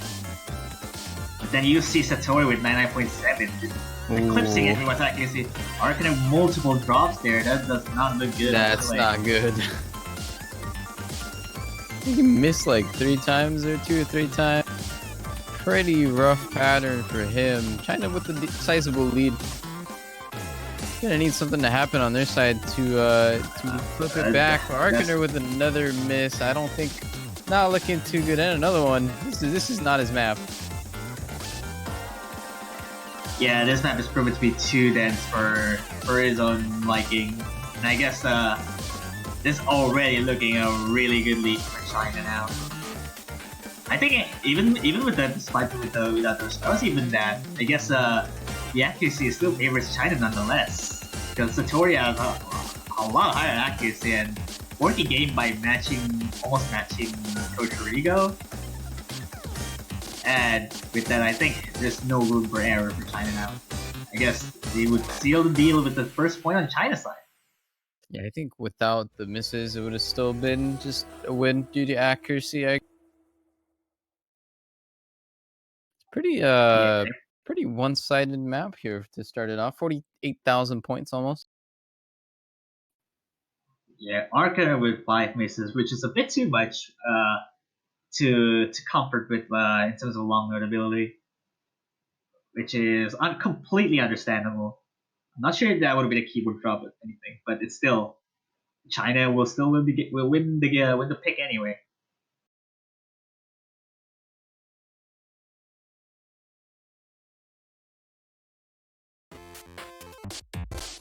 Chile's turn to pick now. I would assume that Spear of Justice would be the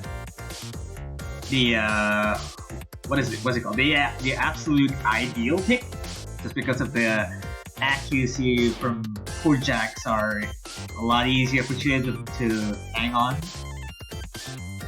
Could be Frame, could be Lashaxi, could be Longinus. Yeah, I was saying Lashaxi maybe as well, but yeah, I agree. Spirit of Justice looking really good for them. See what they go.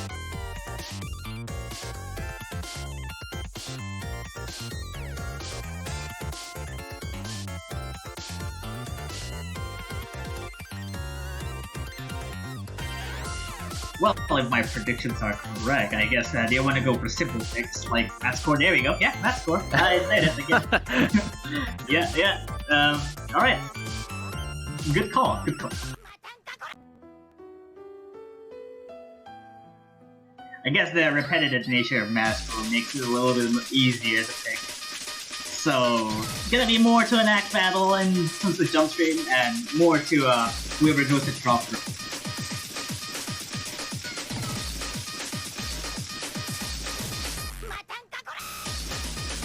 We've seen Sebaix replacing for Tortorigo. Not sure if Chile gonna go with a Scallon here, not sure. We'll see. Also kind of wondering if Donx is gonna come back or not. Yeah, we'll see. I guess in that case, net should be not an issue at all. If he can recover from his internet issues, then probably we'll be replacing with 4K game by at this stage.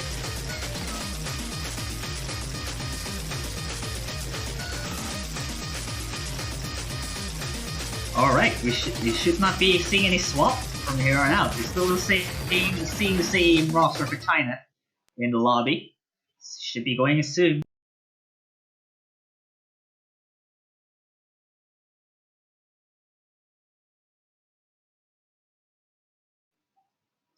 We'll see how it happens.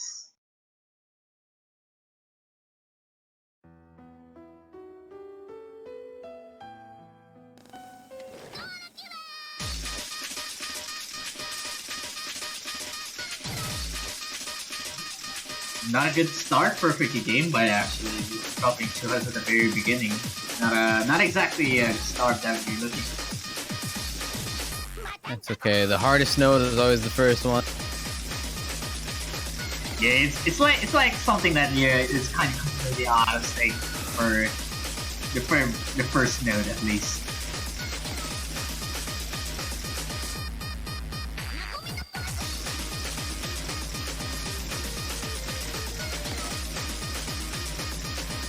Still a solid lead build by Chile here. Nice, like around 10,000 points just solely off accuracy. Because I think 4K Game might have a lot of struggle in hitting this very consistently. He's now below 99%. Yeah, he's been getting a couple of 200s actually.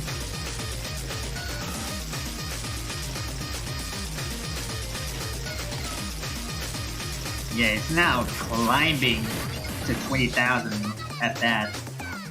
Oh, wasted 1Z though with the first drop too, which is not gonna be very beneficial for China here. And looks like Chile has lead kind of skyrocketing for a fair bit because of accuracy is a lot stronger. I mean, all 3 of their players are having better scores than all 3 of the other Chinese players right now, so it's a pretty dominant pick for Chile so. Yeah, Forky game by missing at the the easier section of the chart. Yeah, I'm not sure what that was. Lost focus or something? That's kind of weird. Already 30k lead right now. It's not nothing to lose for Chile. Already built a solid lead.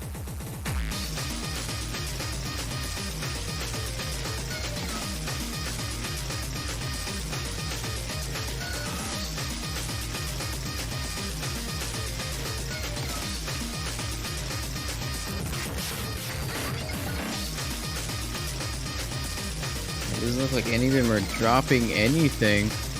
Accuracy staying around the same place, still holding their combos as well. Yeah, already it's a very clear pick for Chile right now. There's no draws whatsoever. You have 42,000 points gap here. You already see Arcaner with the V1 double S too. Very, very solid scores across Chile. As well as Satori with also getting a full combo as well, 988k, trying to match Skyrim too. I kind of expected though, as you mentioned in the beginning, that these kind of picks really favor Chile, right? So it really comes down to what happens when they run out, because there's only so many of these. You know, eventually they're probably gonna have to play some LNs or some SVs or something. That's what China wants to go with, though.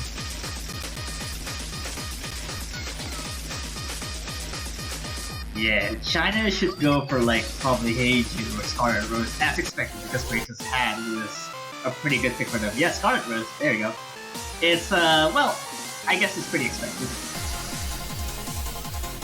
And it has lots of Jax, so it's pretty interesting because Chile is well known for Jax as well. So a long note should be a big deal if they can hold on to that.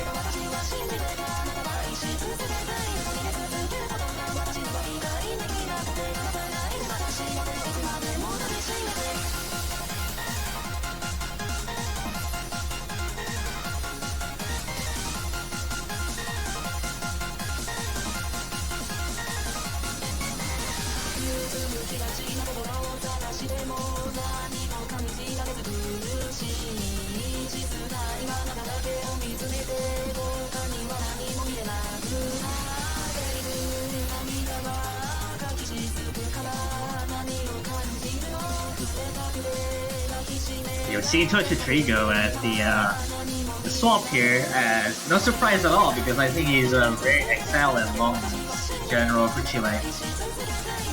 And already are kind of straight up shooting on the blame.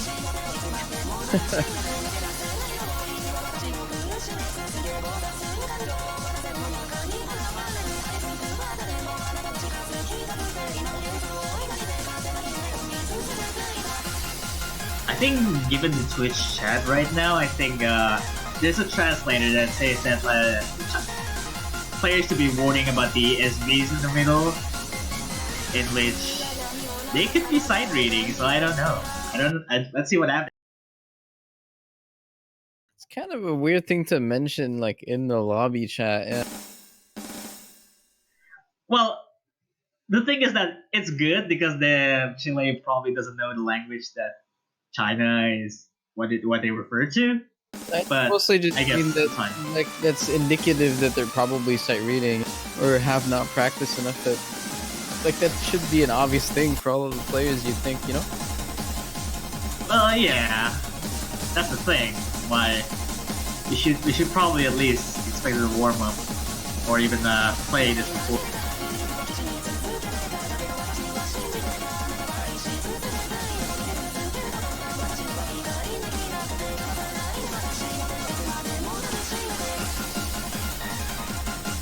Yeah, I think China probably doesn't feel good enough for the shields either, but yet again, Chile has across the board 99.2%. Whoa, 2 drops by Scaling Arcaner. 2 drops by Scaling Arcaner. Scaling dropping yet again. Already built a solid foundation for the China here. I have a feeling this game is going to be very one-sided on each direction, depending on who's picking, but actually does miss. I don't think didn't matter too much. Yeah, lead's gonna slow down for a little bit, and then yet again, the jack section we're talking about, this could probably go anywhere.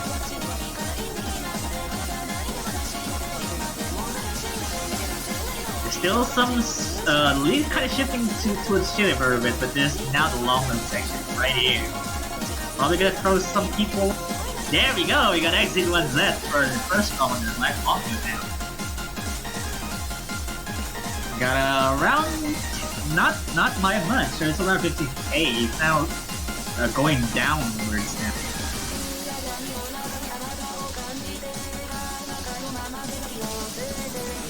It's around, yes, it's now going down to 13k points at this point, and then exit was a back to 400 combo right now. But everyone should be aware for the slowdown that is going to be happening soon now. And let's see about this. Hey, a bunch 200s. Yeah, that's not looking good because I think Scouting dropped 100 as well. Arcaner is dropping below 99%. Oh, Exit was able to drop too. Scowlin traded up. Always been the trade so far, but I think China has the edge in terms of accuracy at this point. 99.4%. Just in comparison to everyone else in the lobby. GameFi is also not doing bad. Nope, never mind. I actually think that. Okay, 99.15% right now. So decent accuracy lead and still 2 misses on Chile right there. So China does have a very comfortable lead at this point. I don't think they can actually manage to lose. Yeah, it drops across the board, but then again, you can already see the score, which is already favored China, and Satori probably gonna get the FC too. Yep, there you go. Last. Yeah, again, 40,000 points for China. Very well played out of Satori. Yeah, getting an FC of Scarlet Rose is decent, very decent. But then again, you already see the Chilean-sized Scalim and Arcanen not having a good time with these long notes now. Despite being very versatile in like the jack sections, but then long notes definitely destroys their accuracy.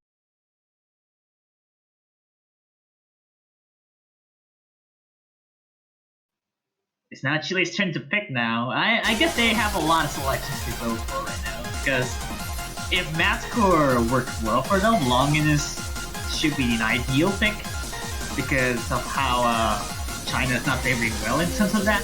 Matscore already cited by 50k points for Chile. So this will be a surprise to see Longinus or even Spirit of Justice.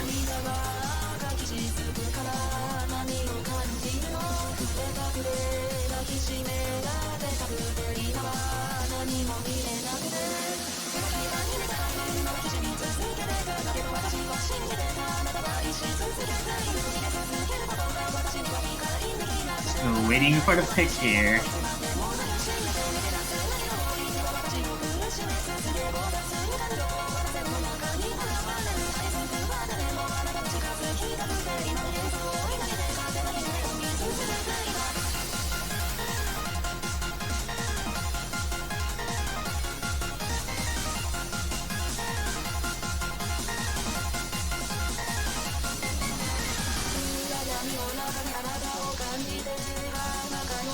I think given with Chile's performances, even with the long notes, I think hybrid should be a big deal. Multi-talent GMP9 and Amodeverao should be okay-ish, despite not being that long note heavy. You can also go for that. But in this case, in simpler terms, I guess, Spirit of Justice, Lishak's Longinus, Frey, Miserable, that's been also quite ideal for them.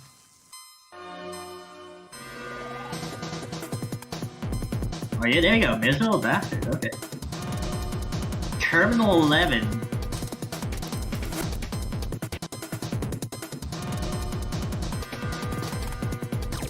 Yeah, should be expecting this to be similar to their previous pick. this is gonna be a lot of back and forths. Don't expect a break point anytime soon. We'll see how it goes though.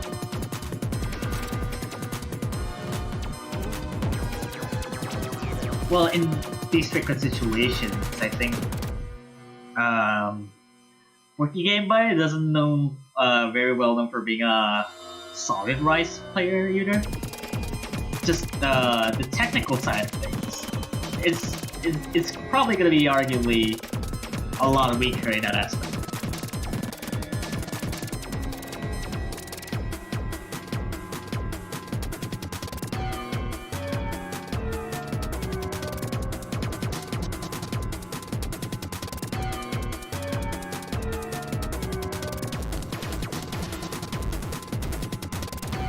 Yeah, we'll see how it goes. And Ultra Signals, the MP start there. We should be getting suited.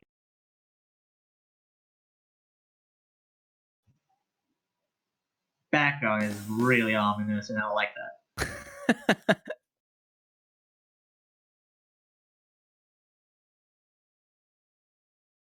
That is gonna put some weight on you.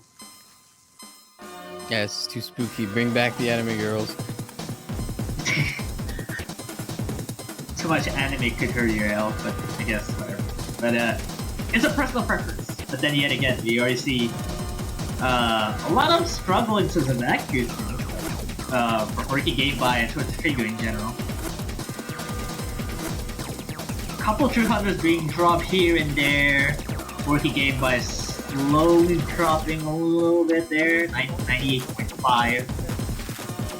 Not looking too good at this, even though he kept combo for a good portion of the map. Oh, Sebix with a drop too. That's gonna give a bit of a lead to China. Not by much though, but still, Chile still takes the cake for 12k lead there. Satori with also the draw. Exit 1Z with the draw as well. Only 4K Game By with the FC. It looks like.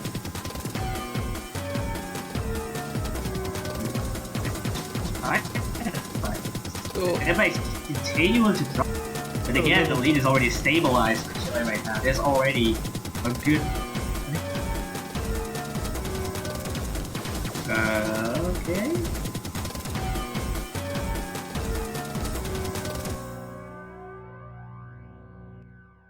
Chile will be holding on to that lead. I believe Tortutrigo with a FC on that one. The only one on his team. Actually, the only one in the game. Everyone else missed. Looks like, but yeah. Again, pretty dominant pick from Chile. Yeah. Kind of expected. It's almost 30k lead there, so I guess it's pretty fair. I guess even though with the MVP, Arknet still takes the kick for being an MVP there, which is really decent. Still a very good pick for them, and I guess I would say that the other picks now are kind of risky because I feel like there's a lot of like patterns in there in every map is full, which are choke dominant, which should lead to anywhere.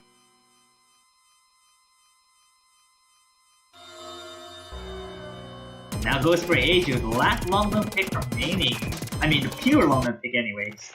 I guess Colored Rush you could classify it as a more to the hybrid, more long run oriented side. では私の大好きなビートルズのスーパー名曲聴いてください。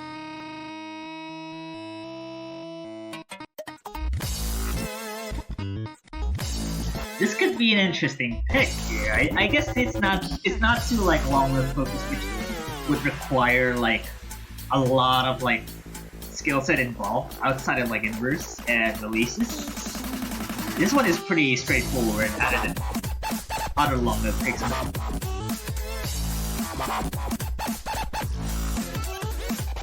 Though I'm still not sure about how Chile was gonna perform that.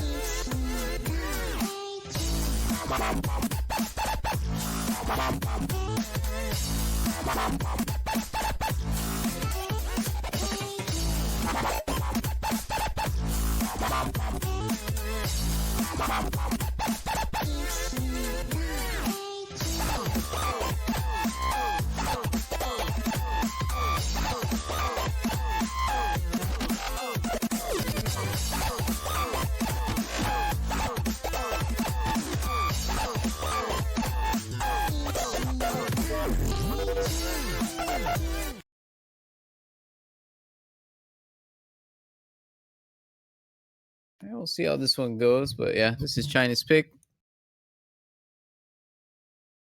Yeah, we'll see. Now, watch the signals the empty start here. Should be going soon enough. This will be an interesting pick out of the long note picks that we see earlier. As it will be still dominant towards China, but this one is pretty straightforward. So I guess it's pretty. It could go either way still.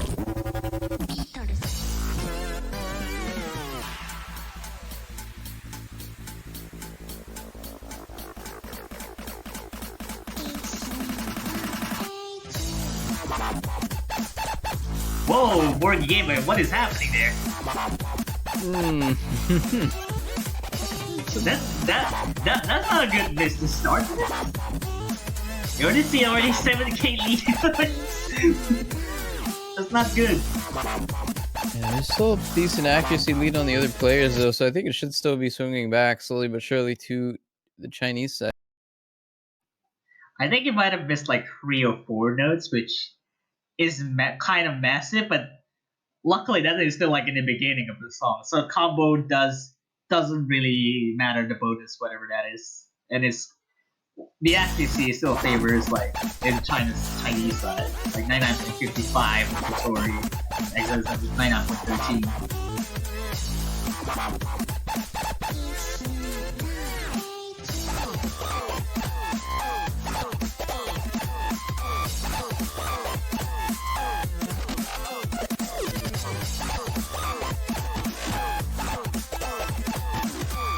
Yeah, Arcaner with the miss right there. It looks like they're gonna give a lead to China now. Despite the drop from the beginner from the game 40 game 5, not sure what would happen.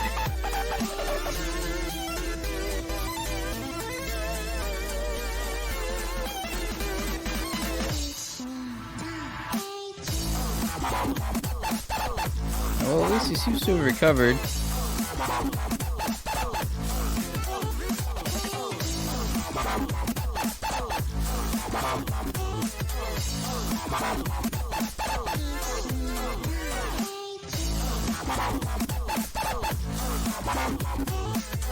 Yeah, still around 30k lead at this point, which accuracy for Chile side is not even almost everyone was Like, not covering this the phase, at hold all. on. Yeah, but that's still kind of that's still like 2/3 of the way through. But then again, the lead is still not changing anywhere. We're game by slowly climbing back up to 99%. But exit ones you keep dropping as well, but then it might need to take a little bit more miss to come back from that. One more miss could swing this lead to Chile. Or even 2 misses, because I think Chile's accuracy, not even a 99% at all, except for Tochifigo, but Scalim dropping the full combo there. That's already kind of seals it, I guess. Because I feel like the accuracy still favors China, not even with the drops from X that was dead. Yeah, again, pretty one-sided pick. Every single pick so far has been very one-sided for the team who's picked this. It's quite funny, Yeah. The contrast of this compared to the last match where all of the picks were like 1,000 points difference. Yeah, even less than 100 points is like pretty insane. Well, again, I think Porky Gameby might have missed 8 notes in the very start of the map. Well, I guess if not for that issue, I think he might have just full combo along with Satori there. But nevertheless, China takes the point, 3-2 now. And it's gonna be interesting situation with Chile actually, because Chile has a lot of more picks to go for. Because China has running out of long notes to go for. Spear of Justice could be the pick that actually waiting for Chile to go for, because I think they already dominant, showing dominance over Jax.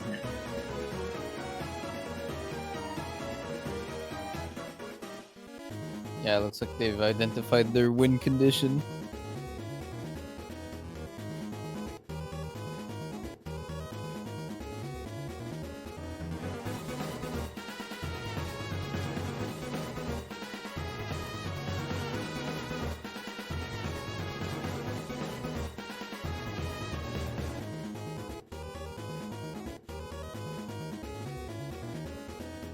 Man, I wish I could like understand what our players from China are saying, but then luckily we have the translators here. So I guess that's a good trade-off. Actually, Forky Game by saying that is there any slow jams in here? I don't know.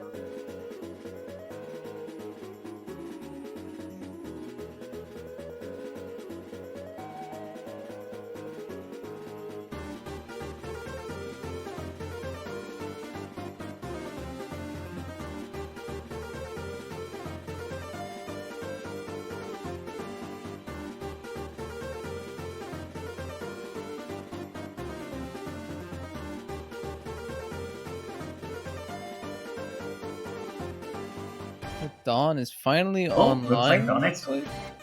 Yeah, looks like Donix saying he's online? Question mark, quote unquote.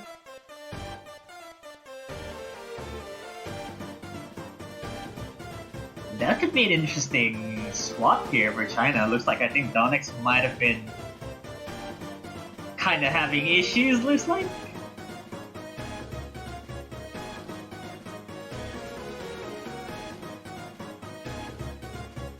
Not sure what happened there, but still, we're still gonna be seeing, I think, the same situation as before for every Rice Mix. Scallium, Arcus, Ebix.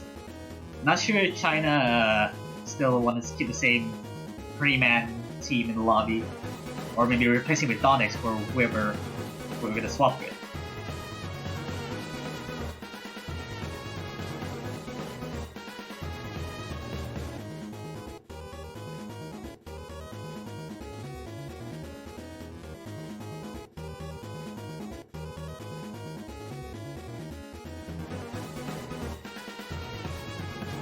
Okay, Donix is in the tournament server, so I guess Forky Game will be replaced with Donix, looks like? I mean, yeah, technically, because I think China has a 4-man roster, so only Donix in the substitution team. So I guess only Donix now will be joining soon after. We'll see if that gives them a little bit more of a chance on Chile's pick here, because Donix should be really, really good.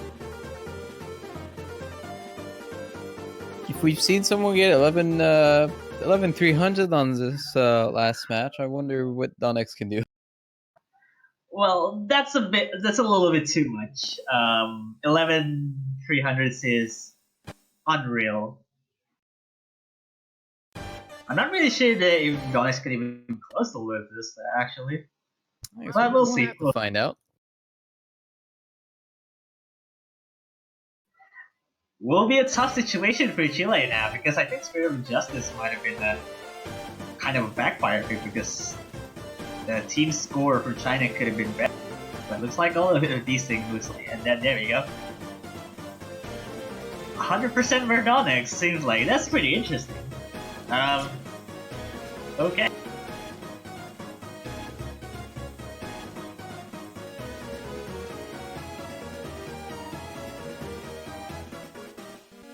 Scallium just find a miss early. That's not good. Is it a miss? Oh yeah, okay. Scallium actually missing now. Yeah.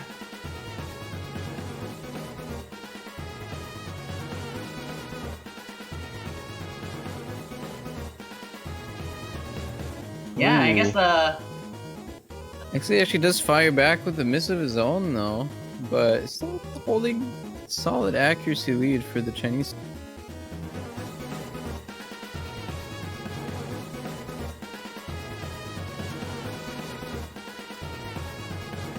yeah, lead shifting towards Chile just a fair bit, but the accuracy by Donix and Satori could easily carry the team here.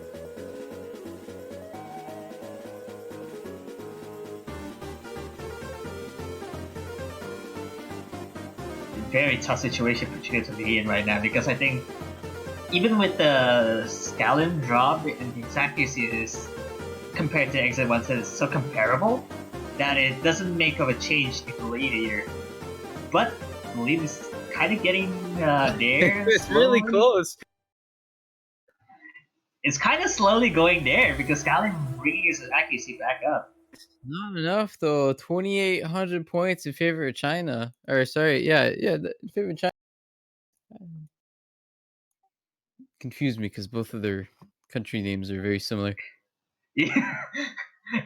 Like I said, there's a potential wrong pronunciation right there. You can kind of want to say you can kind of want to say anything, but yeah, there you go. 38,300 by Onyx. Pretty cool. Pretty cool. Not 11 though. Not 11. 11 was cooler. Yeah.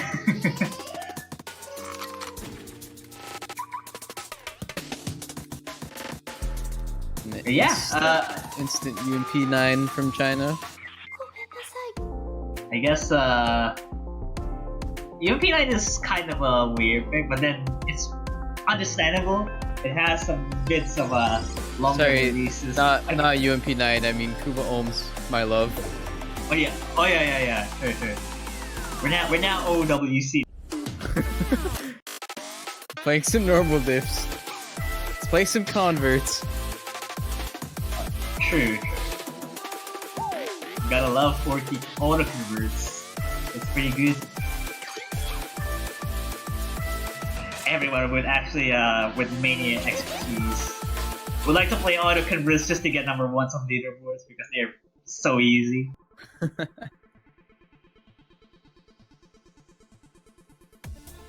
Yeah, I think we'll be getting that fixed real quick. I think I got word from the Twitch chat that Exit wants to sleep and will be replacing the 4K game by yet again. Oh well. Wait, he actually went to bed? Yeah, we'll be resolving the technical issue for the Kuba thing in the background. Yeah, I think given how the Chinese has a bit of an edge 4-2 lead right now, not sure what Chile is gonna respond with that, with the other picks in general, because I think having Donick should be clarifying the score lead there for a little bit towards the China.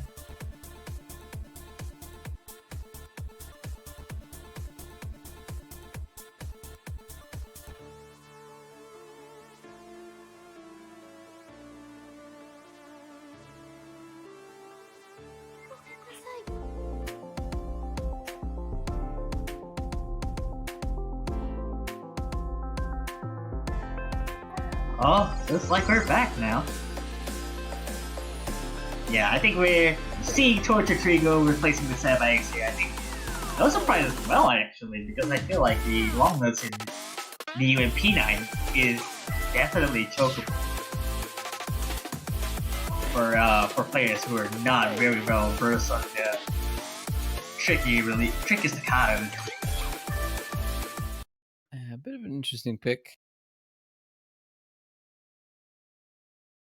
They do have Donex now, though, so. Yeah.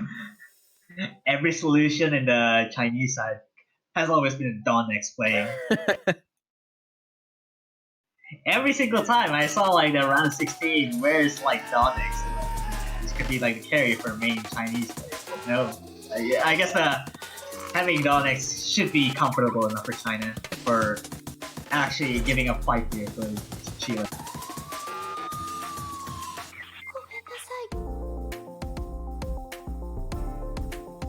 Worky game by with always the very rocky start at the accuracy now.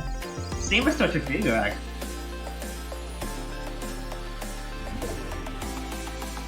Scallon with the very first drop too.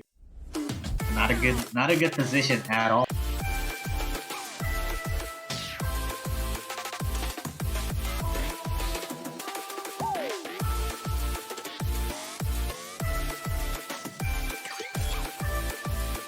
It's going away to China up first just by a fair bit. Oh, okay.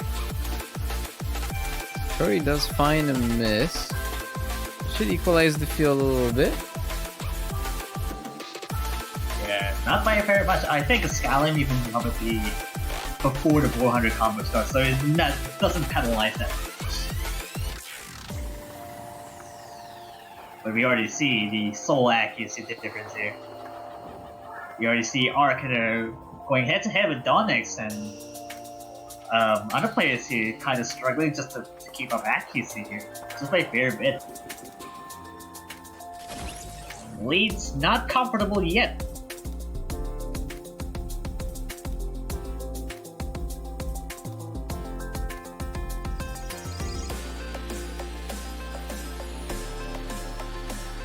Let's see if they manage to keep up the lead in the last part here.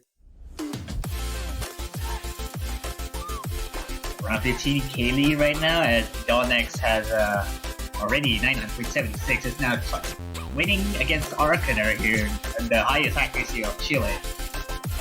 Yeah, the lead is just growing with Skalim finding 2 misses actually, and a bunch of accuracy drops, I believe, from him and honestly all of the players on that team. Actually, it doesn't look like anyone on the Chinese side really broke anything. Lead grows, so it looks like this is a good pick for them actually. Yeah, by the look of things, it's a pretty comfortable pick here for China. Also, with 4K game by with climbing back up to the 99% after being down for a while there. Trying to solidify the lead for a little bit further.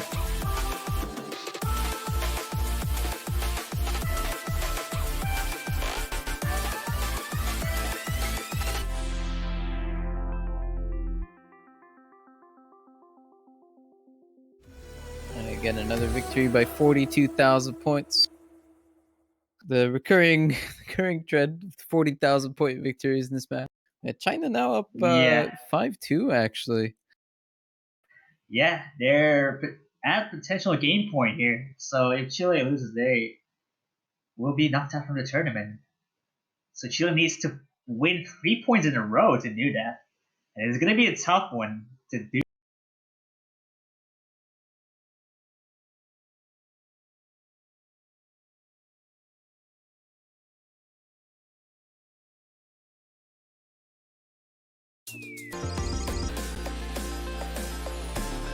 So what Chile wants to answer with here in terms of their picks. There's really not that much left that's good. Maybe a little Shaxi. I don't know. Yeah, Low Shaxi or Frame could be a decent pick here. I'm not sure about the other one because I think they're okay with Longinus for Shaxi and Frame. Other than that, I think China has to go with Rice Fix or Multi-Talent because they're one more hybrid left. But that is still pretty risky because there's not much. Okay, this is like the 6th time in this match where you name a pick and then the instant you name it, it gets. What are you doing, man? Well, that's cool. That's cool. I'm not a prophet, but still, that's still a good analysis.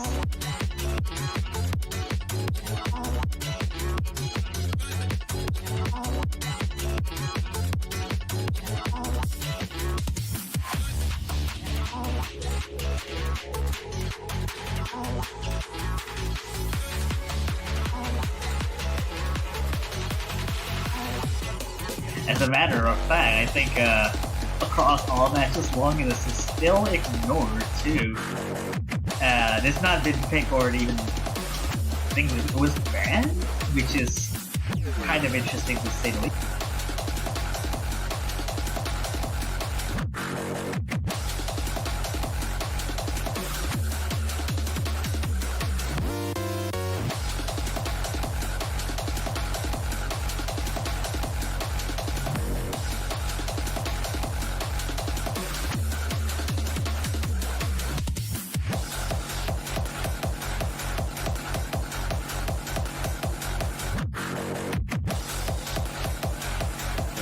Practice the wrong difficulty. Yeah. It seems like Quirky Game By is practiced the wrong difficulty of this. So, I don't know.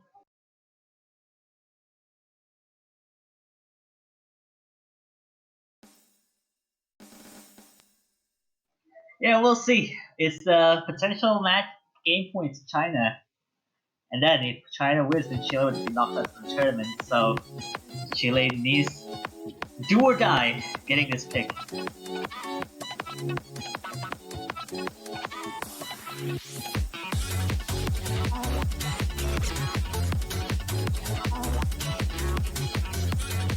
Okay, very early miss from Trigo.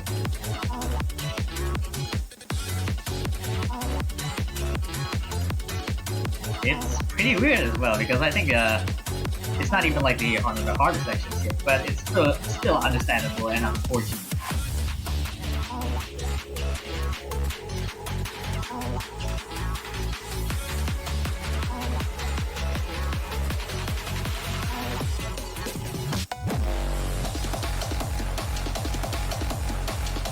Looking pretty solid for China, looks like. Even though it's a freaking game by kind of recovering from the kind of siren because I think he practiced the wrong difficulty of this.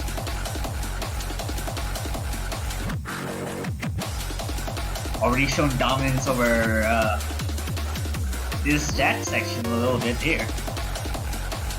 And a miss in the middle from Sevax. Yeah, it's not looking too good for Chile right now. China having a strong lead by quite a big one, actually. Still not over yet, though. The core jacks are still remaining.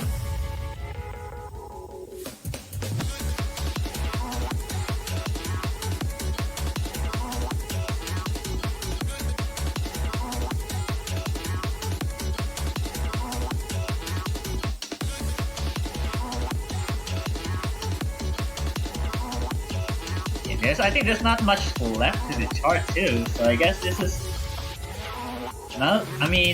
this is not looking good for the Chile because all misses like remaining for China's side are still intact, still keeping full combos. Oh, next with an SS actually. Yeah, yeah, rightfully so. Chile has to say goodbye from the Mini World Cup as well. China will take 6-2. And I think, funnily enough, now China moves on to face USA, which they also faced in groups. So, a bit of a repeat match going to be happening next week, but yeah, a reunion. It's a reunion that happens. Man, that'll be it for this match, though. Pretty well played. Did look a lot better for the Chinese team as soon as Don X came back. Played pretty well. That's kind of expected. Yeah. It is definitely an interesting match. Right up until like when it's like a winning your own pick situation. Long nose and between Rise, and then we go back to long nose, we go back to Rise. It's always been like a one-sided match. Yeah. It's still gonna be interesting. Still gonna have we can still have a Japanese, Japan versus South Korea, Philippines versus Singapore, and we have the losers bracket. We have Italy versus Russian Federation and Indonesia versus Poland. One of the big reverse side of things, I think the next one is gonna be Indonesia versus Poland there, in which is gonna be interesting because I'm gonna be playing against Poland soon. Yeah, that's gonna be a good one to watch. Yeah. Yeah, that'll be it for us right now. That'll be happening in 6 hours. So if you care to watch that, you should. Be sure to come back here in 6 hours. But for now, that'll be it for us. So have a good one, guys. Thank you for stopping by. Yeah. Stay tuned for the next matches.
Hello everyone, welcome back to the Mania 4K World Cup 2019. We're back with some more quarterfinals matches, quite a big block as well. I'm Potassium F, joined here by Kamikaze.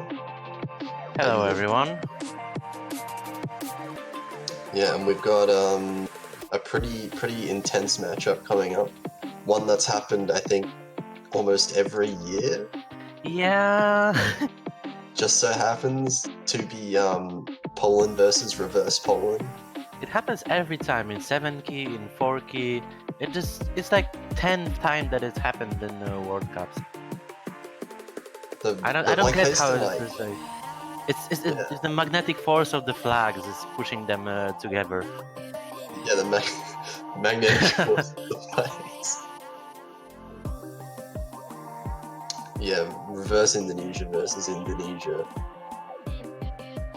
As you can see here, pretty much identical flags. But they're pretty much versed in every kind of section of the World Cup as well. Like, they've been drawn into the same group, played a bracket, now it's quarterfinals. Oh, we joked about this before, but this is basically the Austria matchup. Because if you match the flags in the way that they are in the bracket, there's just the Austrian flag there. So basically, put Indonesia on top of Poland. Yeah, this match is redundant. This Austria moves into the next round. Just like have a Austrian mania team pop up randomly. Hang on a second. Is the stream seeing this as well? I'm like processing. Which team is which? I forgot. I mean, the flags are basically the same anyway. Yeah. Yeah, this is of course in the losers bracket. So the loser of this match is going to be eliminated, while the winner moves on to the semi-finals next week. Yeah, and both of these teams had actually really tough matches in the last round in the winners bracket. Because Indonesia was facing Japan, and they lost 5-3, if I remember correctly. And also Poland lost 5-3 to South Korea, but they took 3 points off of South Korea, so that says a lot. Oh yeah, definitely. South Korea is like one of the absolute scariest you can draw in any stage of the tournament. Yeah. So, yeah, both of them were actually performing really well in the quarterfinals. So, I mean, in the round of 16, that is. So it'll be interesting to see how they do in these maps. Yeah, but still, taking 3 points off of South Korea is pretty historic. Because I don't remember if any team apart from South Korea and maybe Brazil took 3 points off of Korea in the bracket stage. In 4K at least. In the bracket stage, yeah. I can remember Chile, was it? Round of 16 once before? Yeah, that might have I'm completely misremembering. Oh yeah, they were both 6-3 and 5-3, my bad. Yeah, first to 6, of course. Yeah, it's gonna be an interesting match. Poland, especially, we said, took 3 points from South Korea, showing some insane consistency overall. So they'll be probably looking to do the same thing in this match. Yeah. Oh, and we're seeing the first warm-up. That's the Indonesian warm-up, mapped by Ram. I'll try to pronounce it. Kasih sayang kepada orang tua. Difficulty, don't be fooled, never trust what you see, I guess.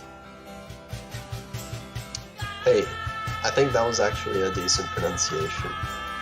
I'm not Indonesian, so I can't tell you for sure, but... I guess the last word of the diff name, by the way.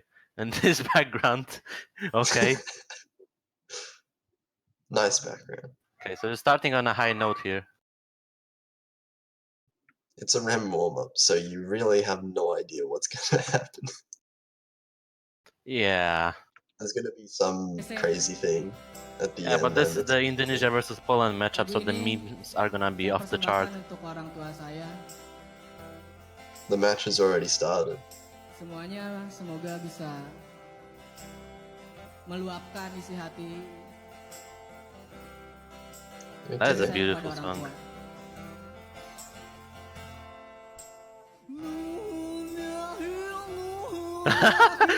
Okay. Oh, nice Oh, SVs. what is that? Nice teleports. Beautiful map. His teleports is so Those long bad. no teleports. My god. Oh, that's so bad. No one can comment. Not even Rem can comment them. Oh my. Nice teleport quads. Thankfully, Yeah, it's this is me. HP1. This is me. I relate to this song. And only Remak actually holding an S rank right now. No one else even holding an A rank. Yeah. What is this?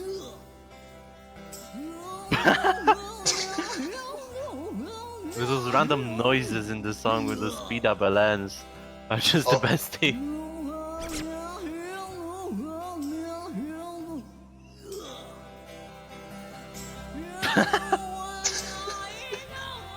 Oh no.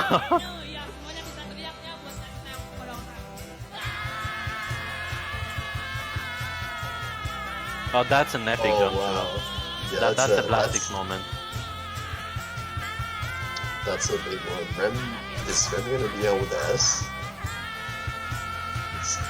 I mean, this is basically like Indonesian Blastix riots, really. Blastix riots if it had the SV. Speed up SV every LN. Yeah. And Rem didn't S it, but 94.5.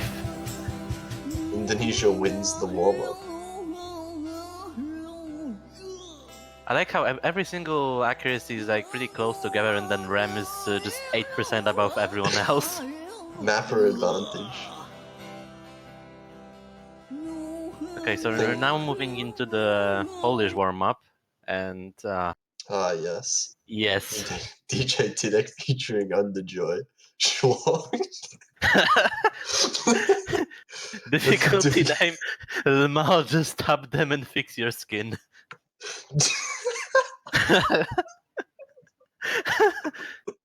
Yeah. Oh my god. Those who like understand this meme and are probably playing in the tournament will know what is gonna be. Although Yeah, I didn't see the chart, but I can already imagine what the map's gonna be like. I know what the background is, and it's pretty pretty damn good. Is that? You'll I just see. red. You'll see. Is that a note? You'll Is that a see. schlong? I'm pretty sure that's the long no tail of Mice King. Nice. Leaked. I'll have you know that it's not exactly that. Is there a song to this, or am I just deaf? There is, but I think what happened is they just made the MP3 so the stream wouldn't hear the before it actually starts. Oh, that's big brain. Yeah. They just had the MP3 with a lot of silence at the end. Yeah. Or the silence at the beginning because the tournament client starts from the beginning. Oh, does it? Yeah. I did not know that. Yeah, it doesn't start from the preview point. But yeah, so we're just waiting for players to download this map. Yeah. Gotta get into it quickly before the silence runs out. Yeah. Underjoy concerned about the spoiler. Yeah, that's exactly what I was saying. Unfortunately, they are versing Indonesia. Yeah, So, like that's the downside of it. Like we have to wait a fair bit for the warm-ups to be downloaded. I mean, not the country known for its exceedingly fast internet speeds. Yeah, I would bring up a certain match in the MWC 2 years ago, but I don't know if I should. Indonesia versus Japan. Yeah. I know exactly what you're talking about. Impulsive state. Yep. We don't need to bully him anymore about it. Or as you could say, non-impulsive internet. Well, looks like we have 20 seconds left. Oh. There's the song. Stream can't Oh, really no. hear this, by the way. Oh, Oh, Cool. stream can't hit. Oh, yeah. I thought I heard it for a second starting. okay. Well, we can hear. Oh, this. it We can is. hear the song. There it is. Oh my god. Oh no. Remember, they cannot hear it. Yeah. Stream can't hear the song, so this sounds pretty epic. Not gonna lie. Yeah.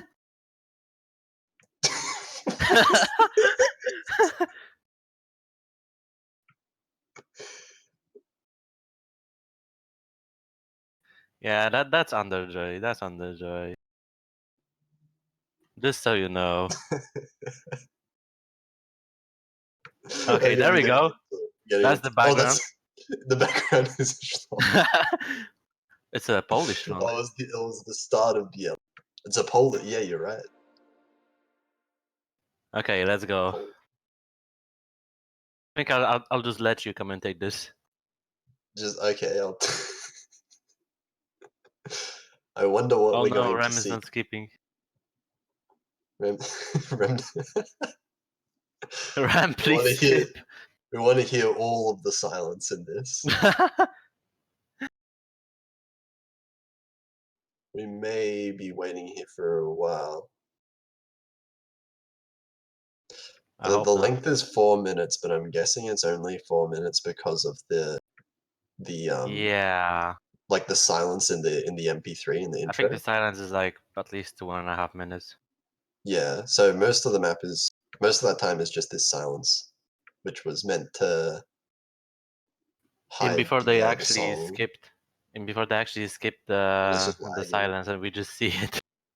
Yeah, well, it looks like we're just waiting for Rem to sit through the silence for now. He is on 100% though. That's pretty impressive. Yeah. Meanwhile, We're like a the whole Polish team minute is into all the on map. C ranks. Yeah, we got 2 SSs over a minute into the map on the Damn. Indonesian side. Indonesia is really showing up on those warm-ups. Yeah, really hitting all these notes right now. Yeah, but actually the zero of Poland is bigger than the zero of Indonesia here. So I don't Oh know yeah, about that's that. Oh true. my god, you're right. Poland Oh is in my the god. lead. This is so close. There's literally nothing separating them. Well, looks like we're almost there. If I can see that little circle. We're about The to start the hard anticipation. section though. Of course, I'm gonna start a flicker now. Oh, the hard section of the Oh. map. The part with the notes. Wow. Who's gonna hit it? I don't know. I wonder what kind of notes they are. I have no clue. Okay, and Definitely we should be getting schlongs. underway. Okay, we're in. Okay, we're let's in. go. Wait. Oh, are those schlongs? They are, Yeah. aren't they? God damn it. Why is it so distinct? Schlong, schlong.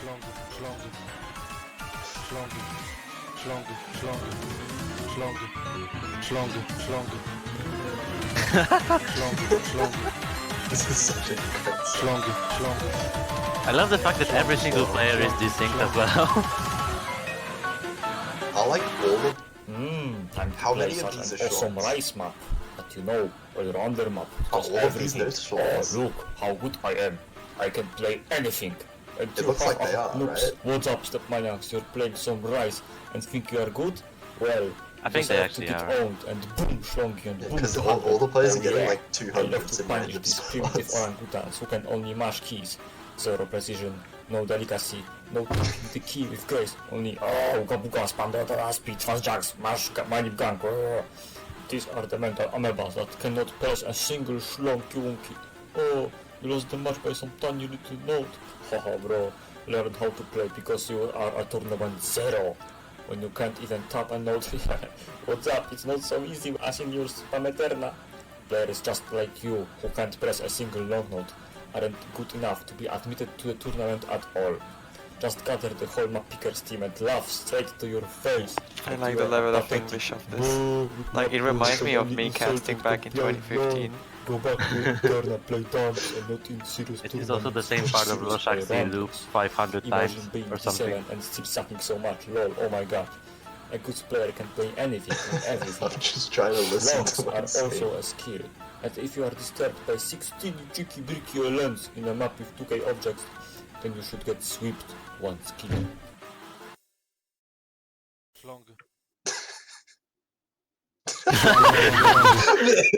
Just like appearing at random times. Oh, that was a pretty good. Wow, Rem actually FC'd that? Wait, what? FC? Holy shit. He FC'd that. Underjoy with one miss as well and better score. Oh, was that last note miss from Underjoy, I think? Oh my god. Okay, so Poland actually won the warm-ups. I mean, the warm-ups as well, but like the roll. Tidek won the roll for the first time. Oh yeah. Rem with the 6th roll. So Poland's going to choose to pick first, so Indonesia's going to get the first ban, and you'd have to imagine one of the SV maps. Yeah, I fully expect them to ban lots of spices. Oh, they actually banned Cubic Squeal. That's interesting. Okay. So we're going to get a Cubic Squeal ban from Indonesia. Yeah, actually, that's not so surprising because me and Rem map picked for the Polish 4K tournament, and we actually made Cubic Squeal playable for tournament. So he probably knows all of the scores from the Polish team based on that tournament. Oh, yeah, bit of insider info. So Indonesia not interested at all in trying to battle Poland on that, I guess. Yeah, Poland bans the Scarlet Rose, so the LN hybrid chart, and they're picking Matcore straight out of the gate. Okay, so they're going straight for the Rice against Indonesia. It's probably a good idea because the biggest advantage they have over Indonesia probably is, apart from SV, I would imagine, is the consistency. Because they showed amazing consistency against South Korea already, beating them on AO Infinity as well. Yeah, they're probably banking on that. Consistency. Really good consistency and really good accuracy as well. Yeah. Indonesia did actually lose to Japan on those Rice accuracy picks. So Poland try and look to abuse the same kind of weakness from Indonesia. Weakness in quotation marks, because it's not like Indonesia are bad at this either.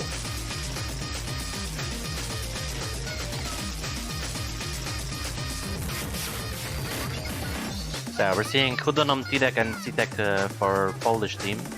And Indonesia, I believe, is trying to swap active for one of the players. Which is good for them. Yeah. So we're just waiting on one more player to come in for Indonesia then.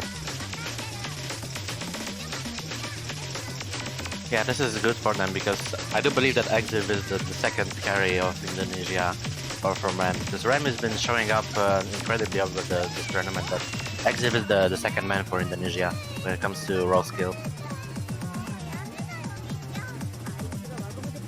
Yeah, and they'll definitely need it against Poland. I wonder who's... Oh no, they're gonna just get into the map right now. Oh. So we are gonna have Synodia and Lord Boca for this one. So now they are opting to use Mirror on this.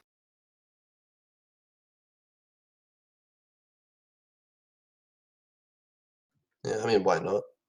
Just throw on Mirror. I like how the background is completely covered by the playfield. It's just white. What do you mean? Yeah. What background? Yeah, exactly. Right out of the gates, we see Lord Boca got just a couple 200s there. And Oh, he's not Zenodia. actually missing. Very early. It is He really... goes Oh, for it. okay. So the misses were traded, but Sidex was slightly later, so that's going to favor Indonesia slightly. Although That Zenodia being dropped said- over 1% of accuracy and Citek barely dropped any. Yeah, so the accuracy definitely in Poland's favor, unless Indonesia managed to drag it back. Yeah, Ram is still leading the lobby with 99.89, but Citek and Hudonom are very close behind, and Lord Boker has a bit worse accuracy than both of them. Actually, Lord Boker, which is second accuracy on Indonesia, has worse accuracy than all of Polish players. Yeah, I say, Poland is definitely in a really comfortable lead so far. It is also already halfway through the map. So we're going to get a little bit of a break section here, and it looks like with this accuracy advantage from Poland, Indonesia, I don't think they're going to be able to come back unless Poland finds some kind of miss. Yeah, they need Poland to either drop a lot of accuracy or just a miss. And Xenodia actually missing in the break section. That's not gonna help. So, really strange place to miss, but it happens sometimes, and that's gonna really cost Indonesia further, because Zenodia still not able to get that accuracy up, still below 99%. Yeah, on the other side, the Rem is still holding 99.9, which is pretty crazy. But this is not enough to offset Poland's accuracy. And here we go into the drop streams again. Few 200s from Lord Boker, but all three players from Poland and Rem as well, all holding really strong throughout the Oh, latter Xenodia sections missed of it the again. You're Hudonom not actually finding missed. a miss. Okay. There's no accuracy drops though, it's just that combo, so it's not going to swing their score in Indonesia's side at all. And looks like it's gonna be a safe pick for Poland, and they're gonna be taking the first pick. Citek dropped some 200s at the very last burst, but that's not gonna matter. Really nice scores from Poland overall, just those two misses. Other than that, it's a consistent team performance. And Yeah. of course, Rem on the other side getting 995. And that is an Okay, amazing thick. score. That ratio is Yeah. very scary. Although Polish players' ratios are pretty consistent as well. 6 200s from Hudonom, Yeah. 6 200s from Tidek, 2 from Citek. A very consistent accuracy, just those small misses here and there. Yeah, at the end of the day, it is a team competition. So Poland with that better team scores, that consistency on their side. Yeah. Now we'll see what Indonesia will decide to go for. I would expect them to go for LNs, probably. Yeah, still plenty of or a few LN maps left in the pool. Yeah, of course, Scarlet Rose was banned. Oh, and they're going for UMP9, which is an interesting pick. It's very, very tricky to get full combo on just a few very tricky sections. So they might be counting on the Polish team dropping more misses than they like.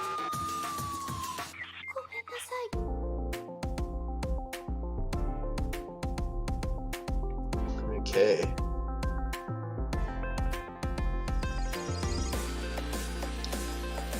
It looks like Indonesia's going to be keeping the same team.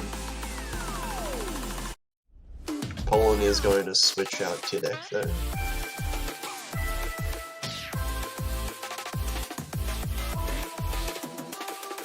You're going to be seeing the Dark Dragon in for this one. First time he's shown so far this match. Yeah, our resident noodle eater.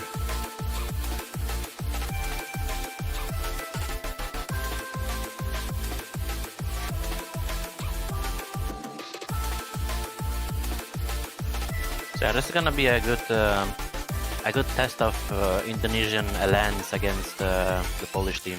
We'll see if they don't win this, they still have Hage, but if they can't close the gap on this chart, it's gonna be really hard for them to get a lot of points on the LN or hybrid picks.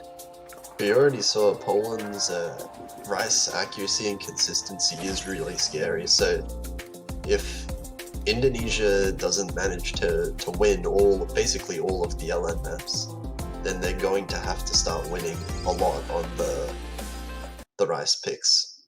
Yeah. And that's not a very good situation that you want to be in.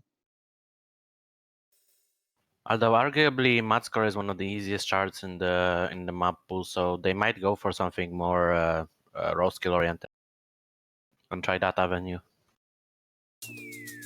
Yeah, that is definitely an option. Getting into this now though. And oh, that's a double miss from Indonesia right at the very start. Hudan dropping a lot of accuracy, but that's not enough to offset what Indonesia lost. Dark Dragon also dropped a bit of accuracy, but 2 misses from Indonesia and 2 players below 99%. Lord Booker just getting up. Yeah, it's definitely still recoverable. It's not an extremely short map. The combos will hurt a little bit as well, but it was extremely early, so... Although the other critical thing right now is that CTEC's accuracy is better than Ram's right now. Yeah, these accuracies from Poland are definitely much better. And Lord Boca missing again, that's going to give more of a combo advantage over to Poland. Poland is starting to pull away their score. Yeah, that's the thing. If one of the Polish players is beating Ram, which is the main carry for Indonesia, then Indonesia is really in trouble.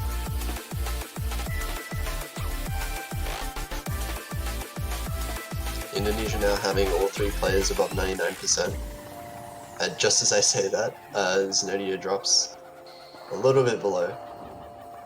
Still just about halfway through the map now, so yeah, although time to come back. Although Dark Dragon's accuracy has been brought up to 99.5 as well. Hudanam at 99.3 and CTEC at 99.7. Those are very commanding accuracies from.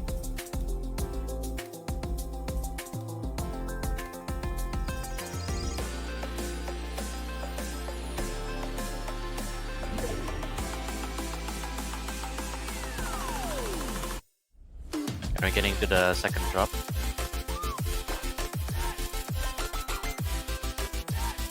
So far, just a wall of consistency from Poland. No combos drop, and only one FC remaining on the Indonesian side.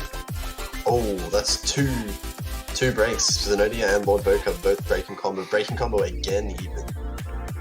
And now this lead for Poland is gigantic. Poland still have 3 FCs, just to the 1 of Indonesia. Yeah, and CTEC is still beating Ram's accuracy. Oh, and Ram actually missing as well. There's no full combos left for Indonesia and 3 full combos for Poland. And this is not looking like the pick is working out for Indonesia. Yeah, this backfires really badly. Is extremely good right now.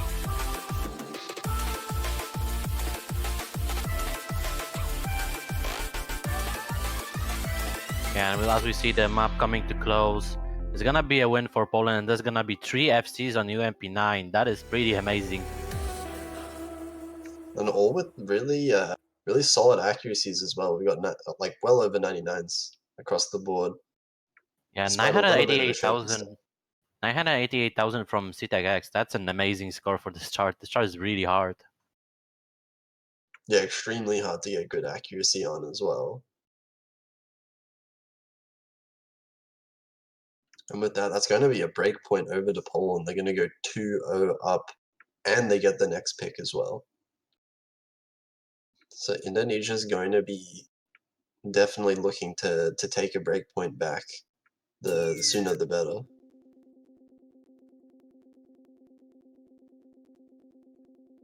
Yeah, it seems like Poland is swapping 2 of their players. So CTEC and TDEC is coming in, and I do believe that Underjoy is going to be coming in for this one. So and it's Spear of Justice. That'll be Spear of Justice, yeah.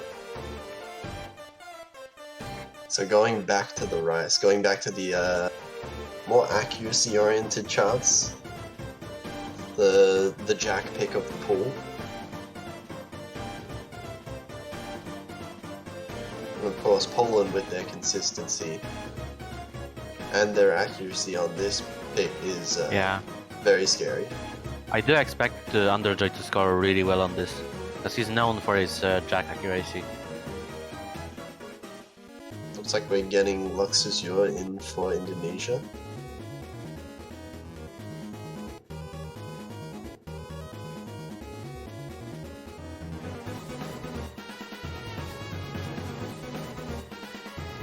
Oh no, it What? seems like Rem is actually side reading this. Rem side reading.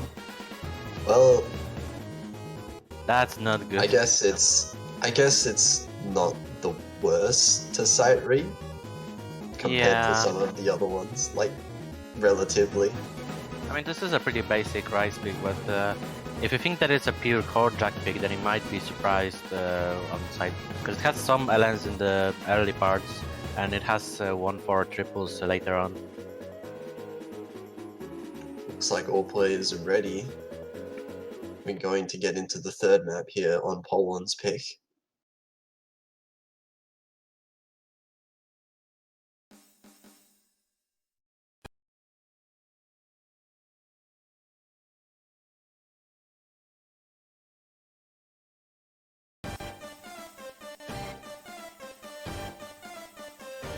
Okay, And here we go. Rem using mirror on this.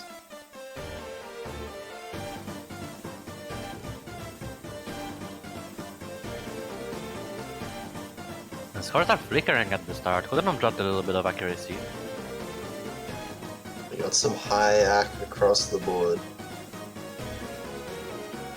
Of course, in this situation, it means you can't really afford much drops at all. Luxusure's accuracy dropping a little below everyone else's 99.55 at the moment. Rem still holding the best accuracy of 99.97, but Poland has a tiny lead over them, even with Tidek dropping a little bit of accuracy. Oh, and Hudona misses! Okay, and just like that, Rem misses as well. Oh no! That's traded gonna- right back. Indonesia had the lead for a really short amount of moment. Short moment there. That was the worst trade they could have as well, because Hudona had the lowest accuracy on the Polish team and Rem had the highest on the Indonesian. Yeah, he so still it's has. definitely going to affect Indonesia just that much more than Poland. We can see that now. Poland having a decent lead. Definitely Underjoy still dropping not it one yet. 100. Rem's accuracy matching Underjoy's now. Yeah, and Underjoy is Actually, dropping the best accuracy in on the those 1-4s. But Poland's still in the lead. Still that accuracy advantage as a team.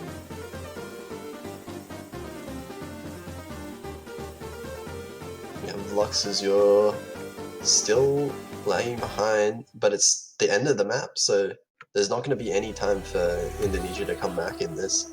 And just like that, it will be Oh my god, 47! 47. That That was is really good. just the single miss. If Rem didn't miss, that would be extremely close. Oh, yeah, looking at these scores, Luxusure and Hudenom getting very similar scores. Yeah, if Rem FC'd this with 47 300s, that would be really close. It was still closer than any other pick so far. Yeah, it definitely would have been extremely close. But with that, that's Poland's third map in a row. Indonesia do get their pick next, but they need to start winning these now. Yeah. They're I would gonna probably... I would expect them to go either for something like Loshaksi or Heiju.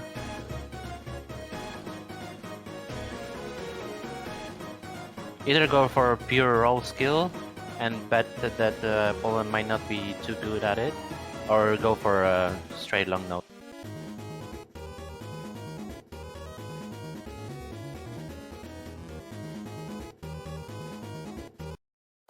So you have to wait and see what they decide to pick. And they pick Heiju.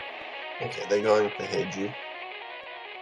So you already see two swaps. Citek is coming for Underjoy, and I believe that our Dragon is coming for Tidek. Yeah, that would make sense. These three did have a really impressive showing on UMP.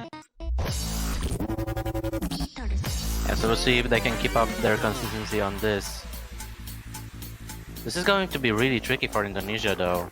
They have to bet, like, Rem is probably going to FC this, but they really need the second and third player to match the Polish in order to win a point. I'm gonna hold you to that statement if Rem misses. It would be a shame, right? Yeah, it really would be. Yeah, so whatever happens, Rem just don't miss. Just don't choke.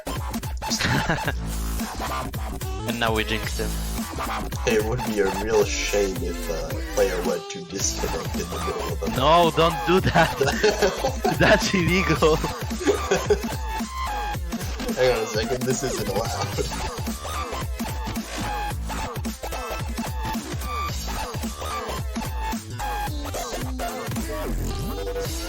Yeah, we're gonna be starting with this pick, the most LN-oriented pick in this map pool, the LN release chart. We'll see if this ends up working out better than UMP did.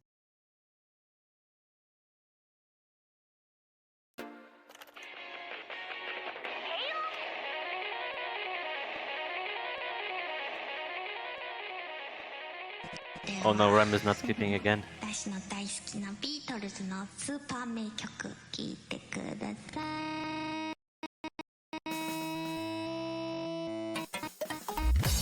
Alright, so we're getting into the fourth pick of this this match. Second pick by Indonesia, and we'll see if this one works out for them. So far, Indonesia has the slightest accuracy advantage at the start, with Kudonom dropping a little bit of accuracy. Although Xenotia also dropped. And we get into the first chorus. Rem drops on 200, Darak Dragon has the best accuracy in the lobby, but Indonesia still is in the lead. Very slight. It's extremely close right now, yeah. It's just the tiniest of leads. But a couple of 200s being dropped by Hudenman there. Yeah, so far it looks like Indonesia has slightly better accuracy on LN releases, but it's all in the consistency as well. One miss will shift everything.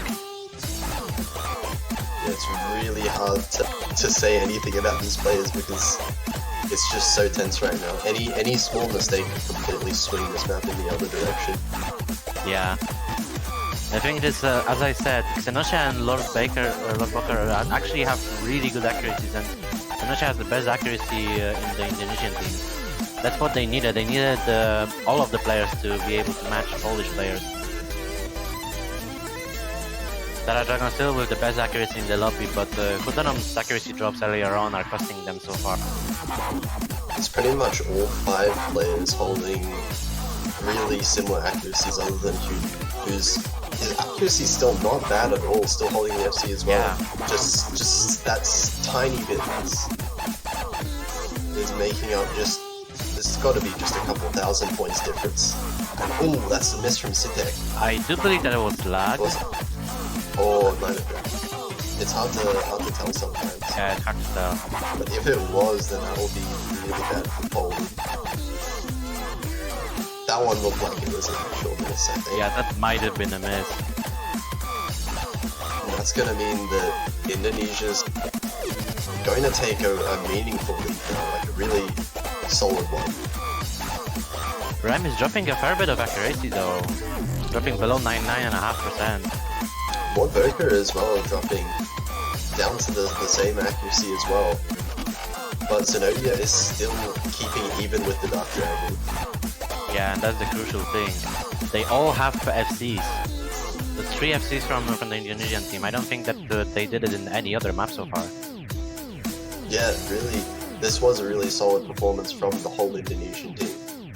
And 2 200s from Zenodia with the FCs, very nice. That is actually a very amazing score, and Darak Dragon has 700 points more with 3 200s, but way better ratio.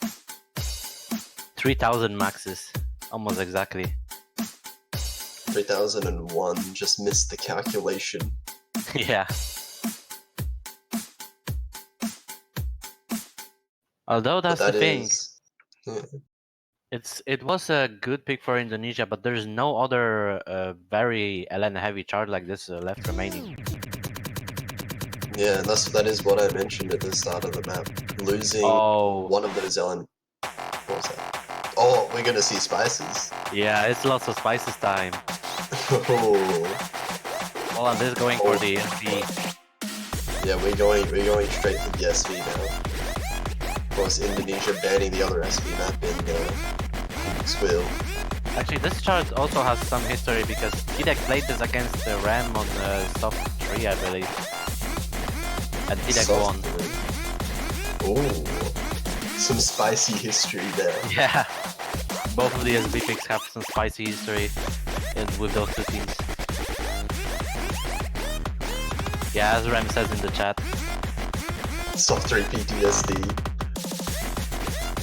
Yeah, this is going to be really a test of who can FC because this chart is really hard to be consistent on. Especially those very fast 1-2-1 and 3-4-3 throws. What is it, 4-3-4? Some trios are really mind-blockable on this. And I do know that some of the players are actually mind-blocked on this, so it's going to be really hard. There is the possibility of mirror mod though now. So while it might not completely fix all problems, it does help quite a lot, I find, in some mind block scenarios.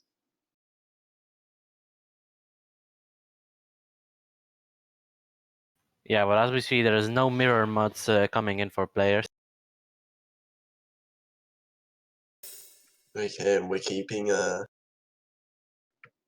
with mostly the same rosters as well. Poland has Underjoy and Tidek replacing Kudonom and Dark Dragon.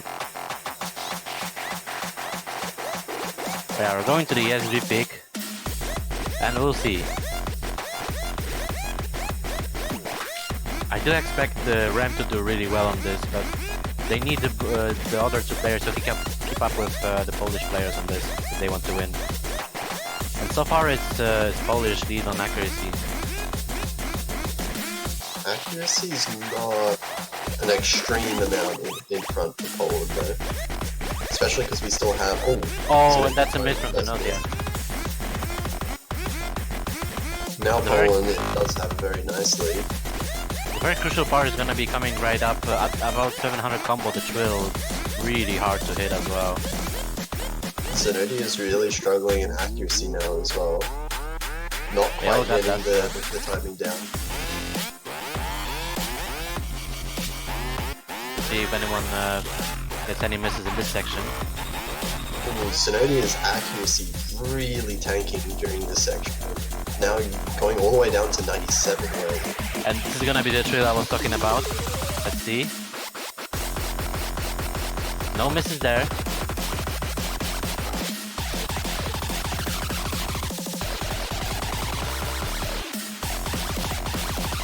Still a wall of consistency from the Polish team. Boxes, you're finding a miss now. Underjoy also finding a miss. Trading both ways, but there's still going to be that accuracy for Poland. Yeah, Tidek was the only 99% in the lobby so far. With two of the Indonesian players at 97, it's going to be a very commanding lead for Poland. Yeah, already at the end of the map, that does look like Poland is going to take yet another point. Oh, that was a lot of misses at the very end. That was 3 misses right at the end, but it's not going to matter. Tidek with the FC with 958,000 points, the best score in the lobby. In the end, it was just the one FC per team. Because of that miss at the very end. Tidek beating Ram again. Yeah, by such a small amount, 700 points. Yeah, this was another really good pick for Poland. And now let's see what Indonesia goes for. And of course, now Indonesia, absolutely vital that they win all of their picks. Yeah, especially since Poland is basically 2 points away from winning. Oh, and they're picking Greatest Hat. That's probably the best pick they can make right now. Yeah. It's another kind of LN there. It does have a lot of LN in it. Yeah, it's more But it's, hybrid, but yeah, there's a lot of bursts in there, which are pretty tough to hit. definitely not the same as the previous LN map that Indonesia won on. Yeah.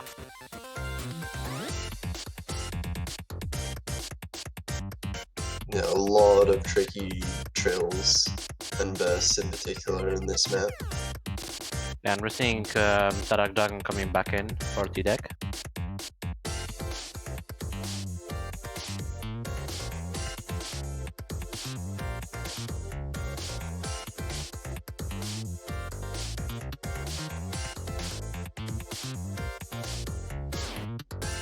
And I think they're still discussing who's actually gonna be playing this. So you have to wait. You have to wait for them to get the roster.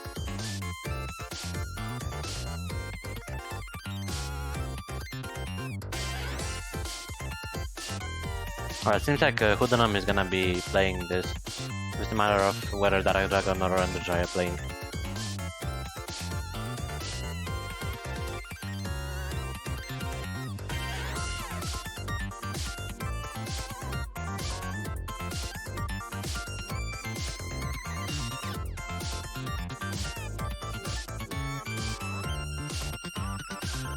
Okay.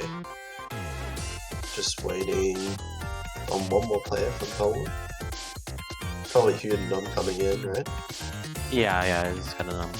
Yeah. So this is probably the best pick that Indonesia can make right now, because this is pretty LN oriented and we saw them win on an LN pick, but it's also very chokeable with all of those trills and bursts. So it's very possible that they can hold their combo longer than Poland can. Yeah, it's extremely chokeable. And we have seen Poland to be the more consistent in that regard.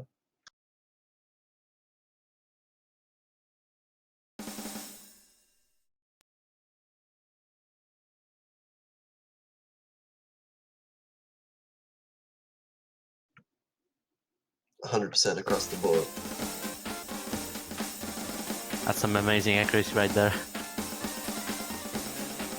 That was a bit of a drop of accuracy from Hoodanum at the very start, but it's not gonna matter too much. Yeah, it wasn't a huge drop of accuracy. Probably just 200, couple 200s. And as you said, it is very chokeable, so at the end of the day, as long as you hold combo, it could be enough.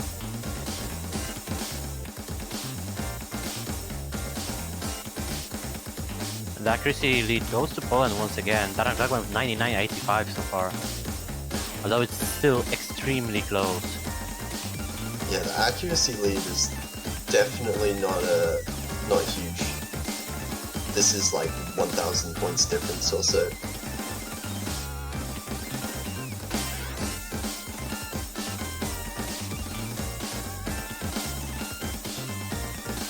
And oh, it looks like Luxazure is going to be the first one to break.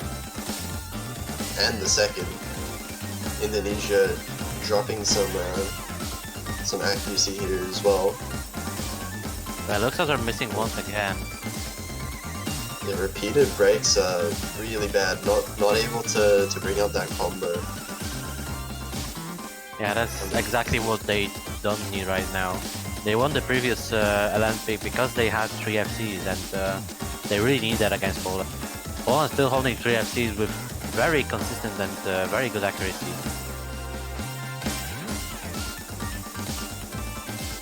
Both Dark Dragon and CT Kicks are just slightly below Ram's accuracy, and above Zenosia's accuracy. Hoodanum is matching Zenodia right now.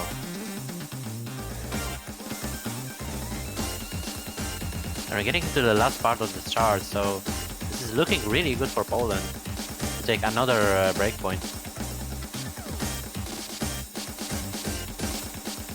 It doesn't look like Poland are willing to miss at all on any of these. Just one last miss at the end from Luxazure. But this consistency again from Poland. Yeah. Another 3-way FC. Yeah, that's the thing. Rems had the highest score in the lobby, but Dark Dragon's accuracy on ratio was basically the same. Just one more 200 and one 100. Citek is just behind Dark Dragon, and Hudonon was still matching Zenocia. So it all came down to Luxasaurus misses and the lower accuracy. Yeah, and with that, Poland already now 5-1 onto match point. Indonesia's going to have to win 4 in a row from now on to bring it to tiebreaker.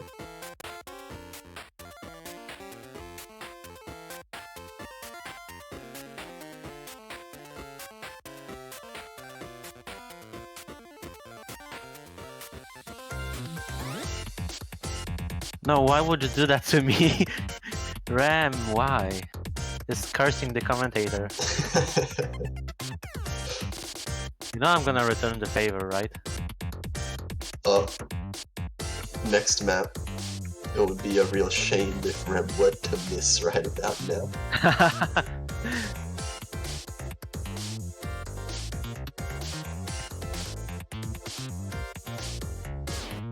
And now Poland thinking about what they're going to pick.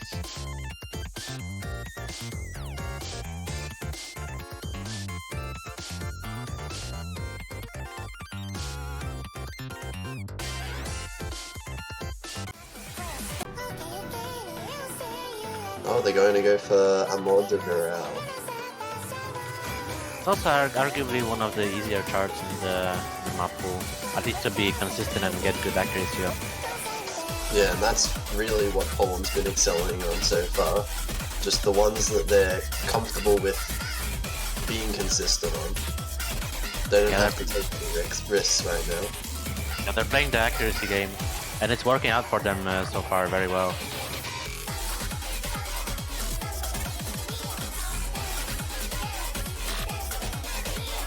Also an excellent song.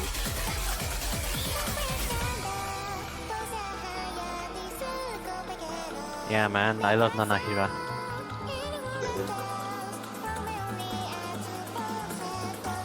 So we are seeing Citagex and Dark Dragon still in the lobby. I wonder who's gonna be coming in for this. For Poland. We see Luxazur being swapped for Lord Baker as well. Okay. Getting Lord Baker back in.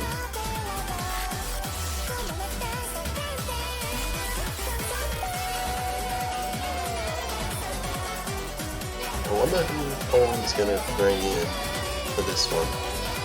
Ah, it's Kadonam again. Okay. Just left and rejoined then, I guess. Yeah, they were still discussing the strategy. Understandable.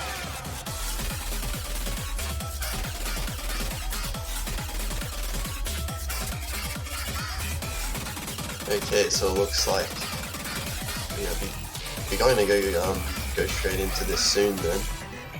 Indonesia really need to pull something out here and manage to win on a few of Poland's own picks.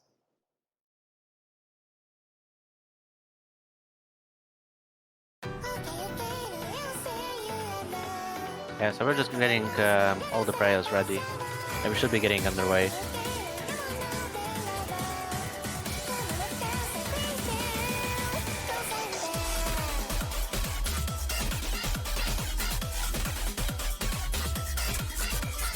That's a nice Twitch clip I see in chat.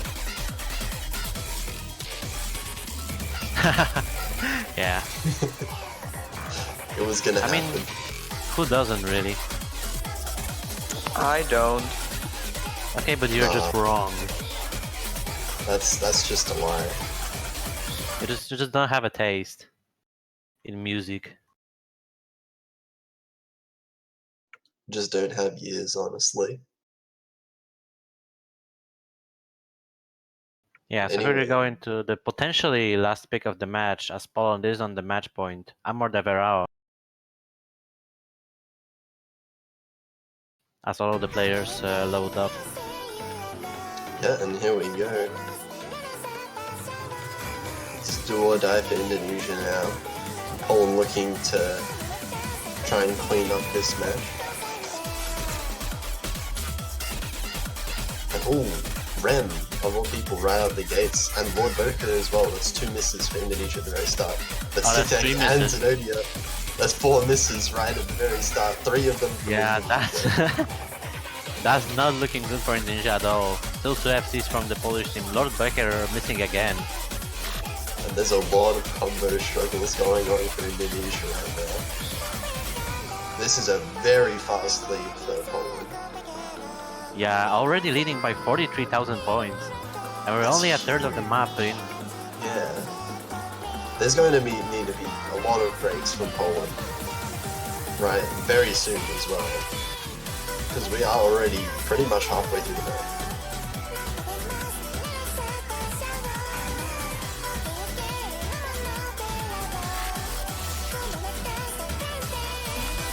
The breaks from Poland haven't really been coming at all through the entire match. Yeah, and if they were coming, there was only like 1 player missing. At any point, every single match there was at least 1 FC from Poland. There's just a wall of consistency from them. And we're seeing that again here. CTX only missed once, but he's keeping up accuracy with the rest of the team. Kudonom and Dark Dragon also have about the same accuracy, and they're all beating Ram as well, which is the best player on the Indonesia. Trader misses, but Trader is not going to be enough for Indonesia. And we are already at the end of the match. And the end of the match as well. As Poland is going to win the match 6-1 over Indonesia. Yeah, Kudonom was the only FC in the lobby. The most 200s out of the Polish team, and they all have very, very similar accuracies. There's just that wall of consistency from them. So it's too much for Indonesia to play against.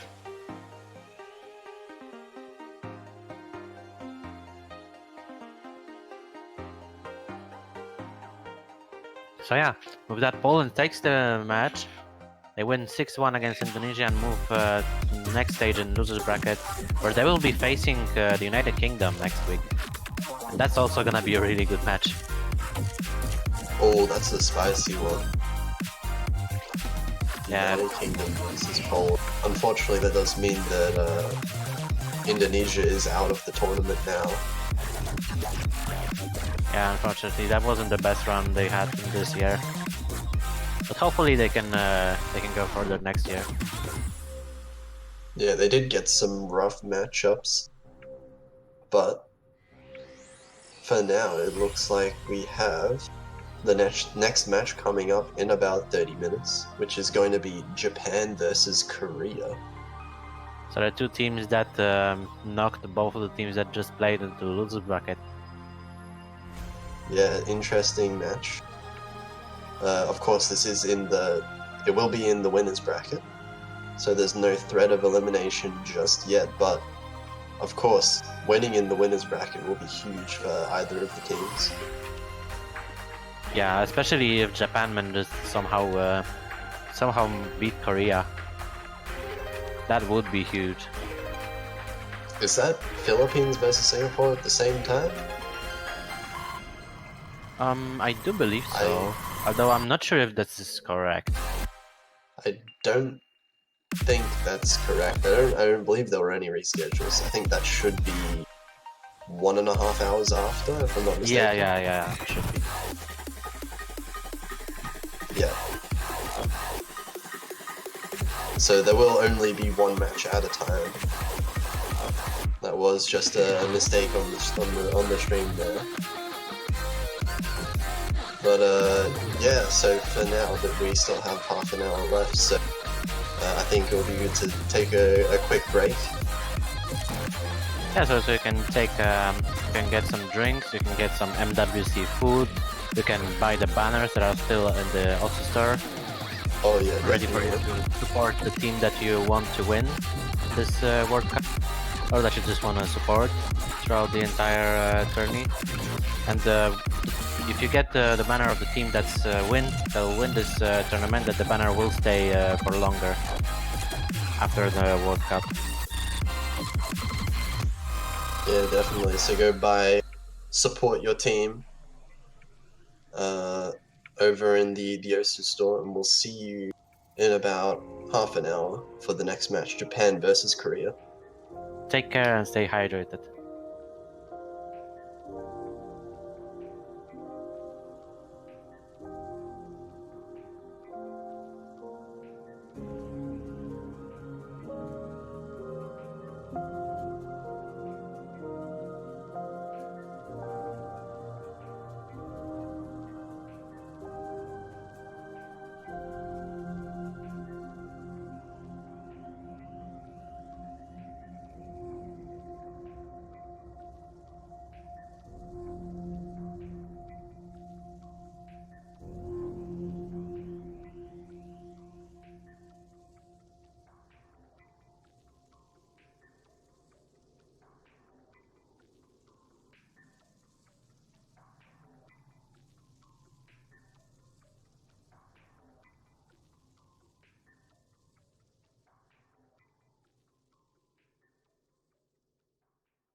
Okay, hello and welcome back to the Mania World Cup. We're back after the half-an-hour break for Japan versus Korea. Another match on the winners bracket side. I'm Kamikaze, I'm gonna be commentating this match. Alongside me is Potassium F once again. Yeah. Hey guys, what's going on? What's going? What? What's up? What's going up? What's popping? I don't. Yeah, What's that going one. down? Anything other than what I said. But it looks like, yeah, it looks like we're pretty much ready to go down into this next match. Japan versus South Korea. The two teams that beat the two teams that we just saw versus each other. Yeah, that would be Poland and Indonesia. Yeah, so of course Japan beating Indonesia and South Korea beating Poland, meaning this is a match in the winners bracket. This is gonna be a really interesting match because, as we saw last week, even though Poland played exceptionally well, South Korea is more vulnerable than last week for sure in the bracket stage. They don't have the same consistency that they used to.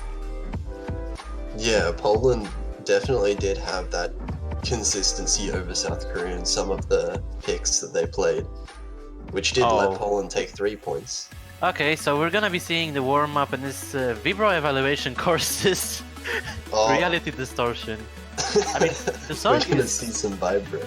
The song is great, but I'm not so sure about that, man. They're just preparing for the vibro picks in the pool. Just scouting out the ability of each other. I don't know who picked this. Who would pick this? I'm actually not sure. Wonder. Oh, Wonder sent that. Okay. Wonder. Okay. So they're just basically flexing. They're flexing their vibro ability. Yo, but that song is a banger, though. You're right. And Sudden Death actually playing with Hidden. That's interesting.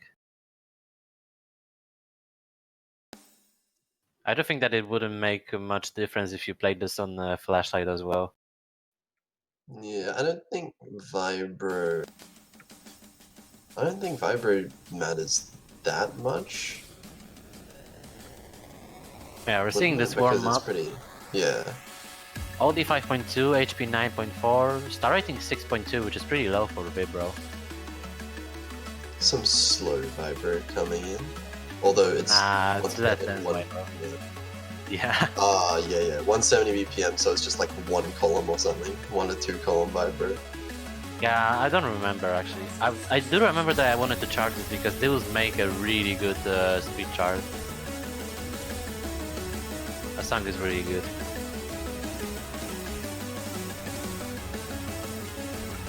We'll see how the teams do on this. Of course, the results of this warm-up don't really mean anything.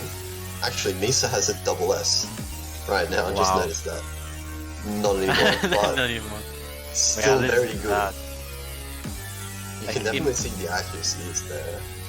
Yeah, like imagine those sounds, the streams, burst. Oh yeah, I get what you mean. That would be good. Just a full-on like dub. Yeah, and it gets better. Did Misa just become Intel? Yes. Maybe. Yeah, here we go. Okay. That looks easy. Wonder is really flexing. Wonder is Wonder and Nausicaa are just flexing. Although Nausicaa missed an LN. Nausicaa actually missed only the LNs. I would just like to point that out. Oh, is he just tanking the LNs to try and get the vibro down or something? that could be a thing. I remember people doing that on Lacrima when that was in the menu. That was France. Yeah. Yeah, this girl just gave up. I don't blame him. That's fair enough. I think honestly, Wonder is still holding 99%. Honestly, for some people, it might be even like a good idea to give up. Yeah, just in to the not middle, strain like yourself. Yeah, you don't want to overly strain yourself just before an important match. Okay, Wonder, 15 to 100s, 4 misses. Okay, sure. Yeah, He's This in can here happen. trying to get the accuracy.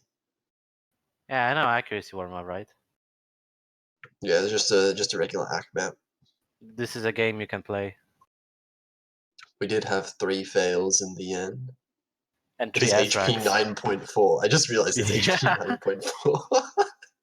Yeah, but also that contrast, 3 fails and 3 S ranks. Yeah. There's no in between. We can see the people that can vibro and the people that can't. I mean, yeah, it's genetics.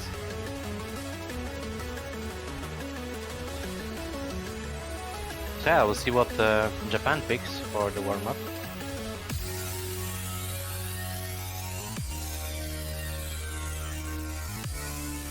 I'm just waiting for the chart to be switched, I guess. Slow download, so maybe you just have to wait for a couple players to download the map. Maybe, yeah. Although I don't think that we actually see it in the client.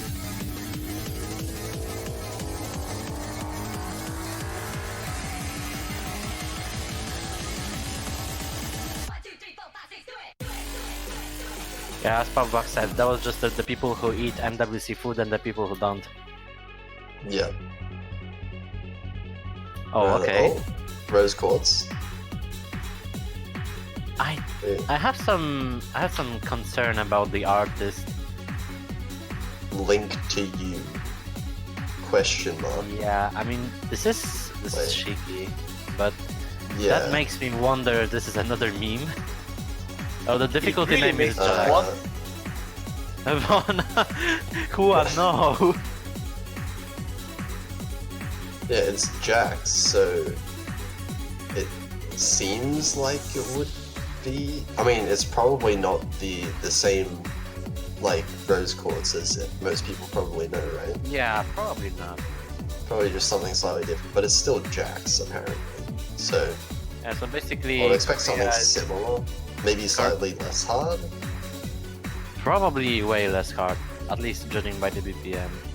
I would expect this to be like dance chord jacking. Basically, Japan is flexing chord jacks and Korea is flexing vibro. I'm gonna say that chord Jax is probably more relevant to the pool. I mean, at 146 BPM, it's still not too relevant for this pool. And 7.4 star rating. Oh wow, okay, 7.4 star. Yeah. That's higher than the vibro. Okay, Oh, I God. see. Okay, I see how it's gonna be. We're doing this thing. Yeah, we're doing the chord jacking thing. And Wonder is just 99.9. Wow. He's really trying to ratio this. And Tasty Girl just gave up again. Yeah. Definitely don't want to strain yourself too much. The flexors are being flexed Just on. making sure you're not like messing up your fingers.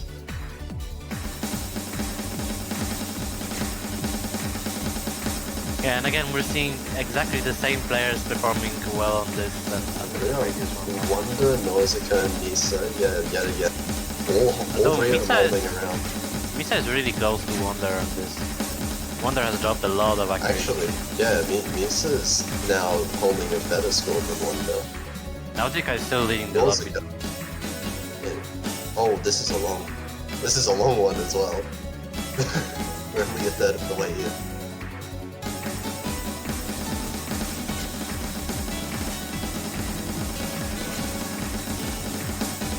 This is extremely dense, yeah. And now we're getting into Miss Central for all players. We see Apart a lot from of, 3. yeah, we see like even those 3 like misses. Misa is everywhere. actually catching up to Nausicaa now. It's really Oh wow. big drop for Misa. Nice Zag down there. Really hard to keep up, like for the entire map. This kind of thing. Yeah, this is 3.5 minutes of ridiculously dense 146 BPM chord jack. This is way harder than anything we'll see in the World Cup, I believe. I don't think we'll see this level of difficulty even in the finals.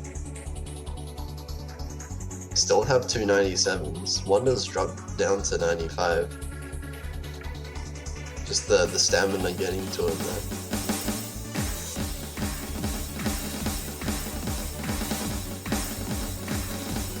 So far, Nausicaa with the best score in the lobby, and Misa is right behind, very close.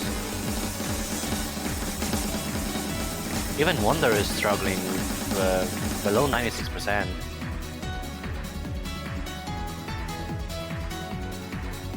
Sleek Girl just making sure to have regular breaks. Yeah, which is good. Now Nausicaa is dropping below Misa's accuracy. Wonder is barely holding on to an S, and actually drops below an S rank. Oh, Nausicaa and Misa's scores are really close. Yeah, and Nausicaa just has the slightest advantage at the moment.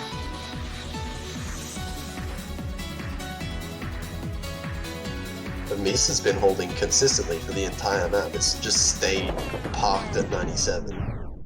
Yeah. And we're seeing the fails coming in from three of the players once again. But Yeah. Misa with the best score in the lobby. That is an amazing score on this chart. That's really impressive. Wonder with Even an A Wonder, as well. Yeah, Nausicaa tanking accuracy at the very end.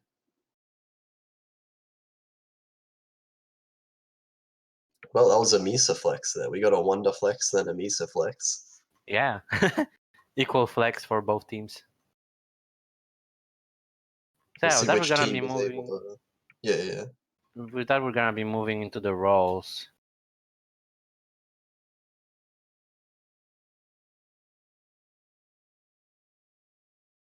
Into the rolls soon, and it looks like Japan rolls 5. Yeah, that's not a good roll.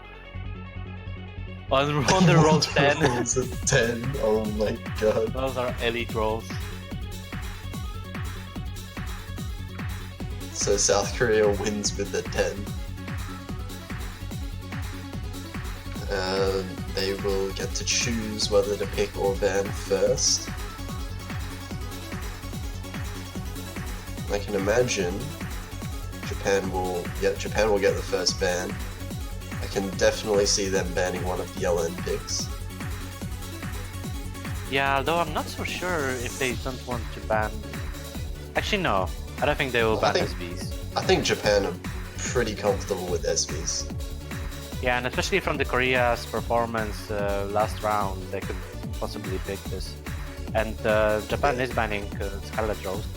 Okay, yeah. So banning definitely like one of those big LN maps. Bit of a hybrid. Actually, I can see South Korea banning Cubic School, and there you go. Yeah.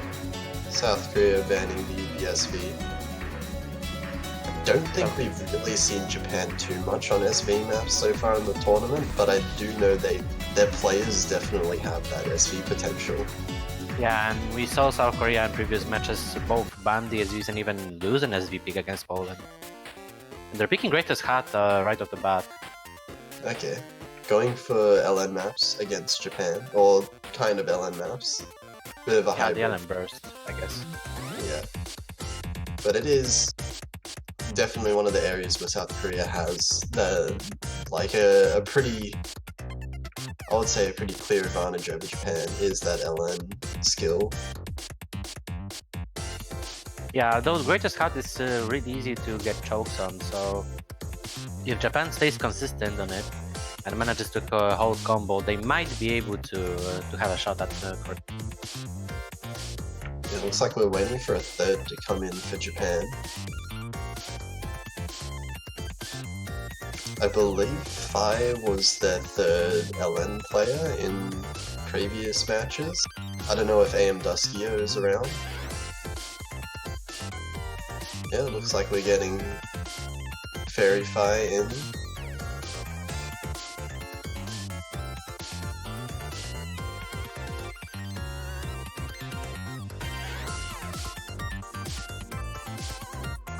So we're gonna be getting underway with the first pick, selected by South Korea, Greatest Hat. This is gonna be a good opener to see if Japan can match Korea on LNs, potentially. Because they probably can match Korea on the Rise. Yeah, the Rise I'm definitely really interested to see. But this is going to be one of the tests for Japan now. It's potentially a really good, at least theoretically, a really good pick for South Korea. Although we see some accuracy problems from Sudden Death, I do believe that he missed on one of the first notes. So the lead is slightly in favor of Japan, although it is shitty. Yeah. His combo is definitely lower than everyone else's, but Korea does still have that accuracy lead, and accuracy is more important than such an early miss like that. Yeah, and Korea is taking back the lead very slightly. Although if one of those errors happens again, Japan will take the lead for sure, if this keeps up. It And we does still... look like Southern Death is caught up accuracy quite a lot, so looking much more comfortable. Yeah, although we did see Sudden Death in previous matches choking a decent beat, so it might still happen.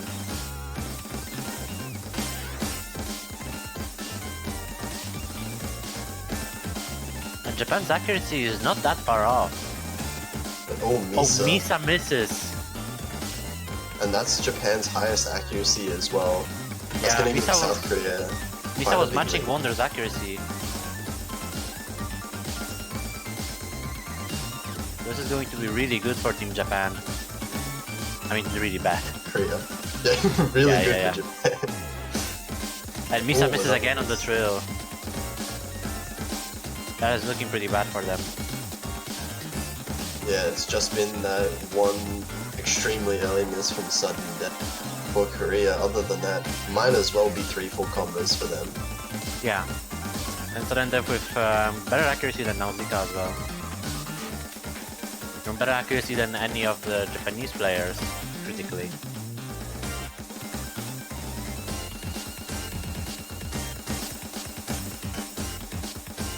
Already towards the end of the map, it doesn't look like there's gonna be any chokes in time. So South Korea looking overall very solid on their first pick.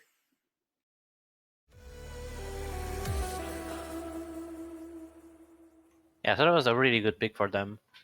Only 3 200s from Wonder, very good score by him. 993,000 points. Same with Sudden Death, actually, only 3 there. Yeah, Thankfully, that one didn't miss. actually use Sudden Death. Yeah. Now we're gonna see what Japan decides to go for, and I would expect them to go for either pure accuracy or pure speed. Yeah, we see Crew K coming in. Does look Spear like of it's got- Justice. Spear of Justice, okay. Oh, we got AM Duskia in as well. Yeah, that can be really interesting because AM Duska's accuracy is really up there, and even though Wonder's accuracy on Jax is incredible, with Misa and Crew K, they stand a chance on them. Definitely. This is an extremely scary Japan lineup for just pure accuracy. These are some really big names in accuracy here. Yeah. I'm very interested in seeing what Wonder gets on this. Will he be able to match Lotz's 11 300s from yesterday? Oh god. Yeah, that would be insane.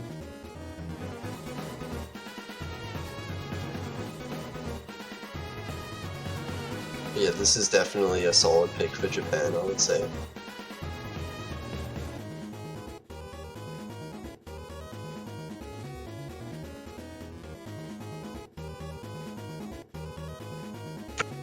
Looks like we're getting Blue Bloody in as well. And subbing out Sudden Death as well. Oh, okay, so it's gonna be Sudden Death being subbed out for Blue Bloody. Yeah, and that's it's kind of expected too, because Sudden Death is the LN player for South Korea, and Blue Bloody is the speed and raw skill player. Yeah, it definitely does make sense. We're going to be getting into it now. Japan looking to tie the score 1-1.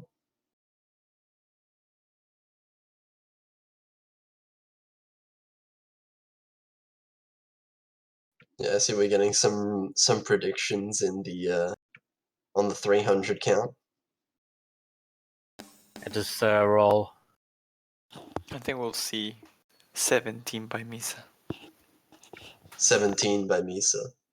Oh, we'll have to see. It looks like for now Nausicaa's playing by himself. That's a 200. Just pause wow. right there on it for everyone to see. That is really just out The there. 200 of shame. Yeah. The 200 of shame. Oh, MDeska actually misses. Is that That's is that really a real bad for miss? them. Yeah, I do think it was. That's gonna... That might be extremely bad for them. On such an accuracy-based map, if South Korea have 3 FCs, then that might completely decide the map already. Yeah. This might be enough to just give South Korea the win. Especially with Wonder getting back to 100%. Oh my god. B2 double S Pog. I'm pretty sure Wonder had less than 100. It was just like rounded up to 100. He got 9999, but he brought it back to 100%. So we're seeing the same thing that we saw with Lotte. Blue Blood, you're also holding 9996. Nausicaa have 9991. Those are extremely good accuracies, and all of them are beating Japanese teams' accuracy. Yeah, actually, like all 3 South Korean players with the 3 highest scores in the lobby right now.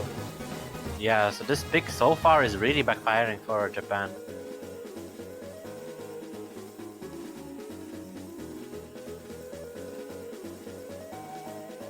It doesn't look like anything is going to change. Although just one miss from South Korea could be enough to shift the score.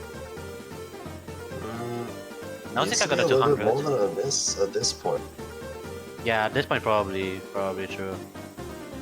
We're at the very end of the map already. And the consistency is there from South Korea, it looks like. They're gonna manage to take a breakpoint from Japan, going 19! Yeah, it was close. I mean, on the opposite side, but it was close. Yeah. That was still an incredible score from Wonder. Didn't match Lotus exactly, but it was really close. And even without the misses from Japan, the accuracy from South Korea was just that much better. Yeah, Blue Bloody with 99 300s, the only double-digit 300 in the lobby apart from Wonder. Oh, and they're picking... Korea is picking lots of spices! That is really surprising from them. I would say this is a pretty spicy pick. I really don't like this pick from Korea. Unless they put a lot of practice into this. I really don't like this pick. You will be surprised, Kami. I'll say that much. I mean, I know that Wonder probably knows this from soft and probably played it, but I'm not sure. If they practice it... If they're picking this over an LN map, then they have to be comfortable. Yeah, that's what I'm thinking as well. I just wonder how prepared the Japan is for this. Because this is certainly an unexpected pick for them. Hikanari looks like is going to come in for South Korea. Bringing in SV Specialist, it seems. And Japan already got their lineup sorted out with Sleep Girl, Fi, and Crew K.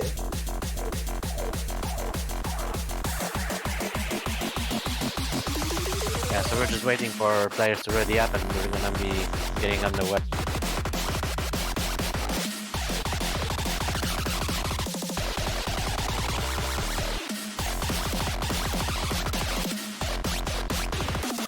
Okay, they're probably just discussing something. Yeah, it's going to be really interesting to see. Because we saw in the previous matches that lots of spices is hard for pretty much everyone, and we saw a lot of worse accuracy than on the rest of the pool. Like in the previous match where there was only one 99% until the very end where it got dropped to. Yeah, definitely. But with players like these, there could be some pretty high scores.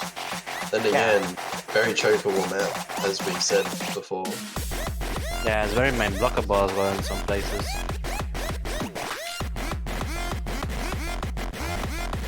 Looks like there's still waiting on a third for South Korea. I think it's going to be Nausicaa.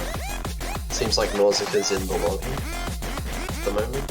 Oh, is it Blue Bloody actually? Blue Bloody.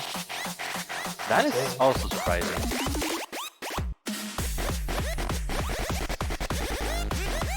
The Blue Bloody has been showing up as a Rice player mainly, as a speed player.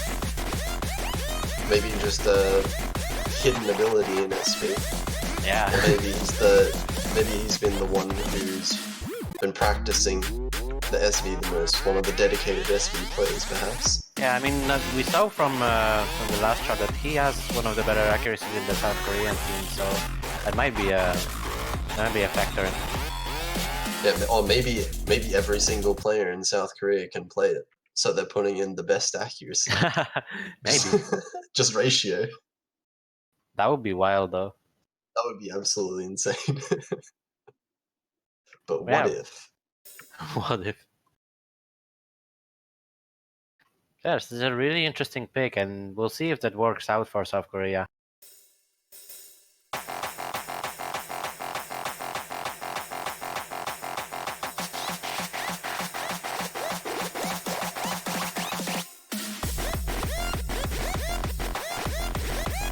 Okay, so far South Korea has a slight accuracy advantage.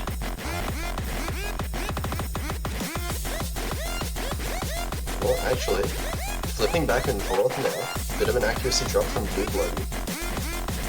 Yeah, it is still really, really close. But we haven't gotten to the hard parts yet.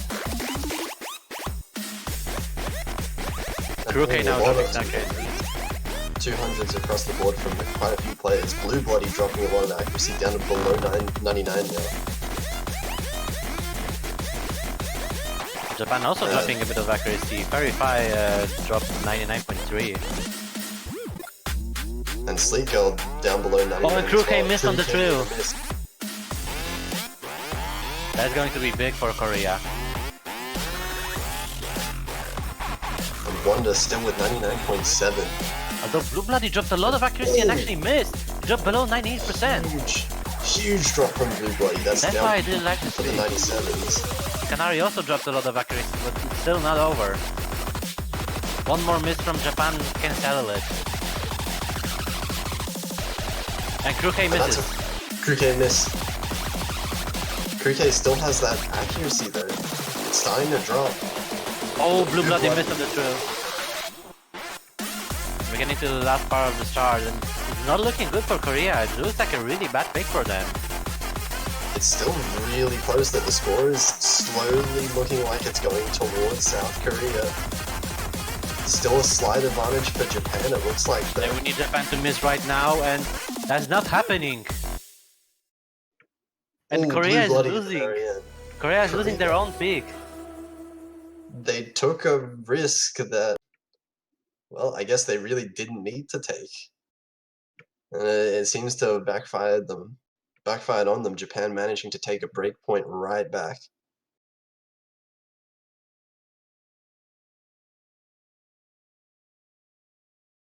That was a really bad pick from South Korea. Even though Wonder's score is amazing on this, the rest of the team didn't really... I mean, he can already still beat the Japanese players, but Blue Bloody, that score is not good. 8 misses, 5 50s. There's a lot of breaks. You can't just carry with one player, one or two players. It needs to be all three players being able to play these maps. Yeah, that's why I said I really didn't like this pick. There was still plenty of other picks that South Korea could have gone for, but they are still in the lead. They're still 1 point up over Japan. So it's far from over. But Japan do now have the opportunity to tie up the match.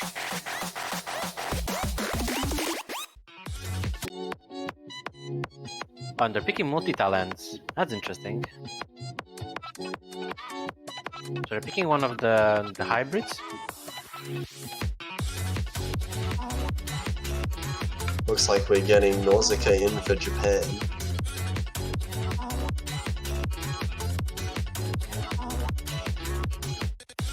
Okay, never mind. Sudden death in for Japan. Just cycling through the entire Korean roster.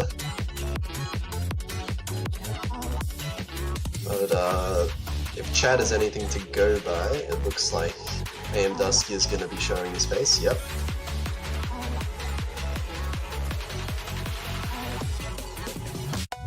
And we're going to get the three main accuracy players from Japan in on this map.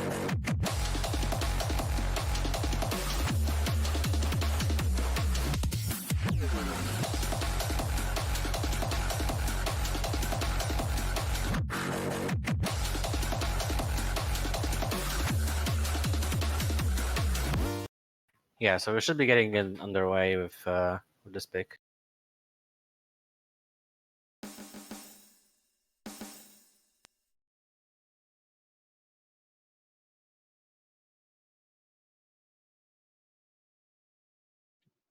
Okay. Looks like we're ready to go. Sudden Death and Nausicaa not quite loaded in.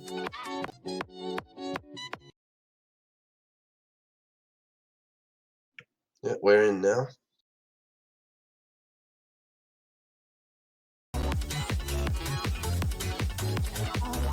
Just waiting to sync up here, and looks like it's basically tied at this point in the map. No misses yet, and pretty similar accuracies across the board, going back and forth. Looks like Wonder is leading with 99.92, but AM Duskia and Misa not far behind at all. Yeah, and actually the lead for Korea is pretty small, all in all. Nausicaa and Sudden Death have exactly the same accuracy, and that's below Imdusky and Misa's, and just above Crew K. Although Misa now missed. And now Korea is going to start to take a big edge over Japan. Misa with another miss. If there's no misses from Korea soon, it's going to be really hard to come back. Yeah, that's still very, very consistent performance from Korea. Oh, and AM Dusky now misses. Yeah, that's looking really bad for Japan.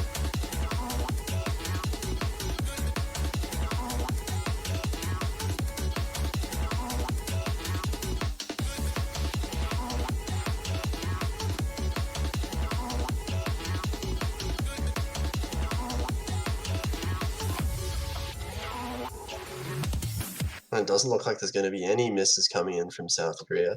3 full combos, and that's going to be the third break point in a row. Yeah, that is pretty wild. Score V1 double S for Wonder with only 8300s. That's a perfect full combo. Only 1 200 from Nausicaa and 4 200s from Sudden Death. Very close accuracies. Oh, and Korea is picking math score, so they're going with straight accuracy jump stream. That's probably a good pick for them. Better than lots of spices. Nah, for sure.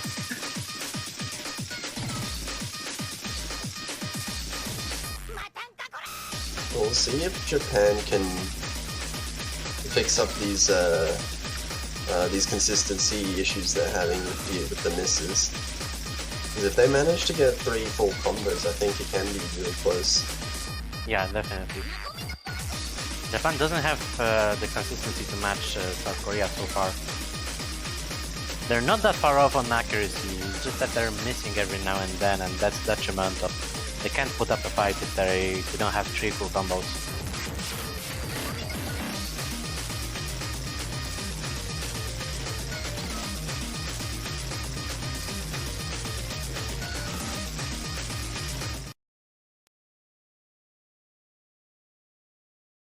And here we go. White background. Once again.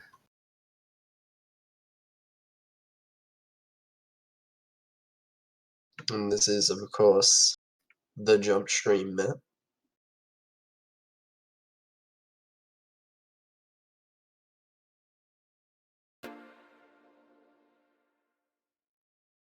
Okay, getting in here.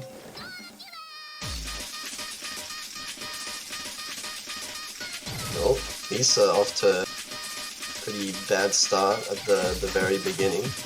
Yeah, that was a rough accuracy drop at the start. And Korea is still holding up their accuracy really high, so it's gonna be hard. Especially with Misa getting another 200. At least now above 99.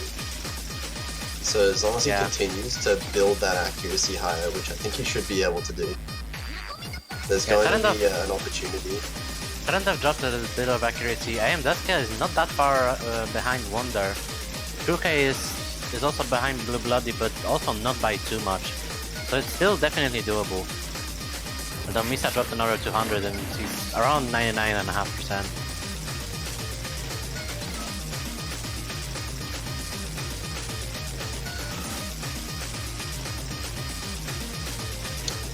Yeah, Misa is still increasing accuracy slowly, but he is going to have to bring it up to Sudden Death's level. Sudden Death actually finding a few 200s there. Gonna drop down a little bit.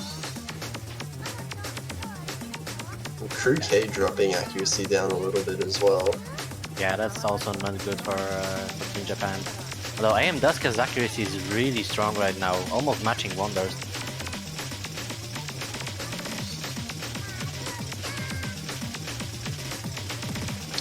We're into the break, almost going to start that second section of the map. AM Duska now on the same accuracy as Wonder. Kruke is behind Blue Bloody by 0.08%, and Misa is 1/10% behind Sudden Death. Those are the differences in players' accuracy.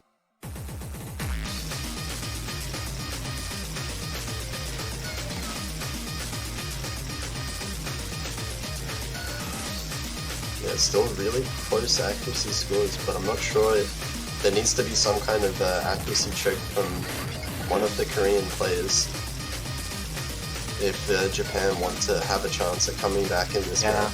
If Korea doesn't miss in the last jump stream, it's gonna be really hard for them to lose this.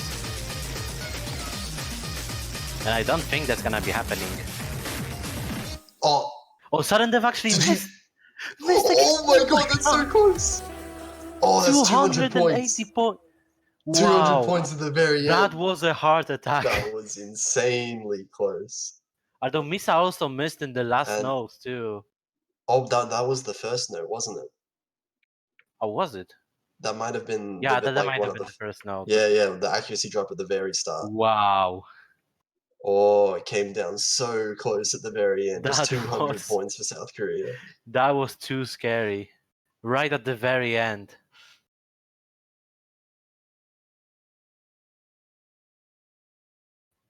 But yeah, but Korea still maintains their point, and it's gonna be now Japan's as they try to take one more point from South Korea.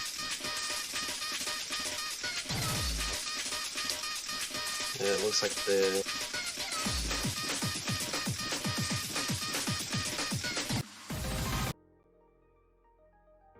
I'm gonna pick Longinus. Oh, that's interesting. I don't think it was actually picked in this round yet. Oh, okay, so we're gonna see the first time it's being played on stream then.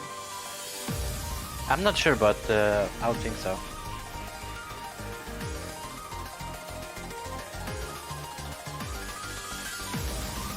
Yeah, Japan really needs to start winning some more of these maps.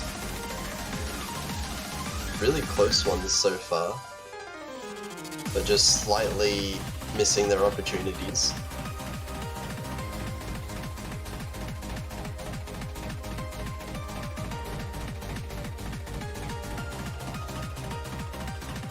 Yeah, this is going to be an interesting pick because this isn't really stamina oriented, it's just a long chart, but it has a lot of jacks in between, a lot of points where you can choke, which is a double-edged sword in this situation.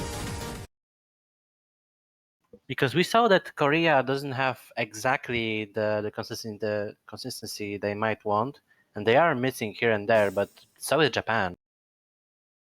Yeah, it definitely feels like Japan is just missing more often.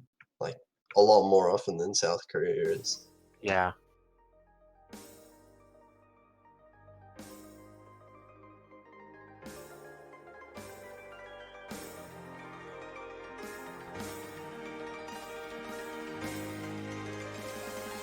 We are getting Sleek going for this over Crew K.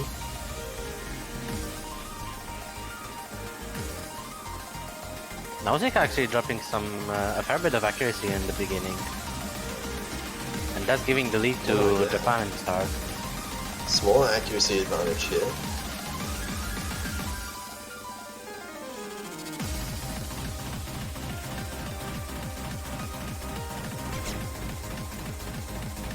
Oh, and Ayandasuke misses on the jag. That's what I was talking about.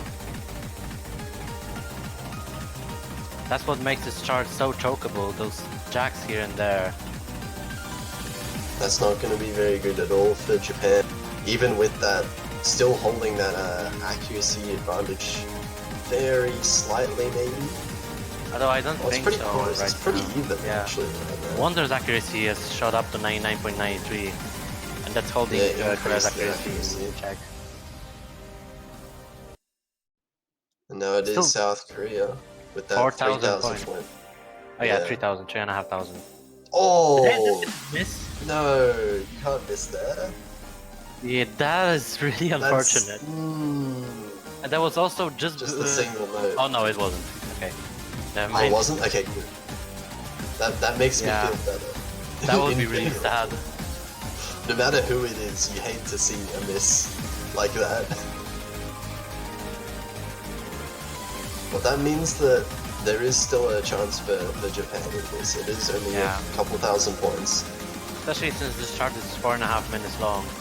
There's still a lot to go.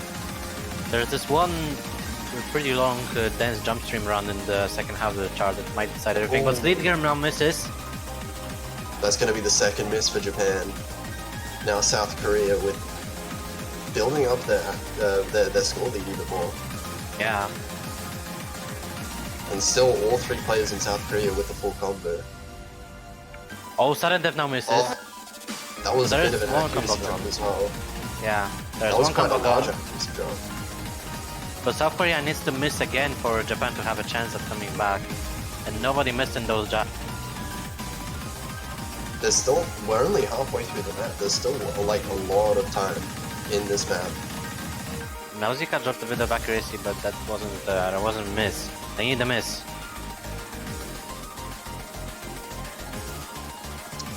Yeah, and the accuracy advantage is definitely in South Korea's favor right now as well. Although I feel like it's a bit smaller than it was before on accuracy Yeah, advantage. with sudden death's accuracy slight drop. Alright, here we go, the dance is part of the chart. Ooh. All players doing well on it so far. No big drops so to speak of. So South Korea look like they're holding on to their lead for now. Yeah, so far they're keeping really consistent.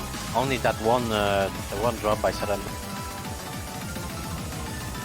It's not enough to cancel out the two drops from the Japanese side.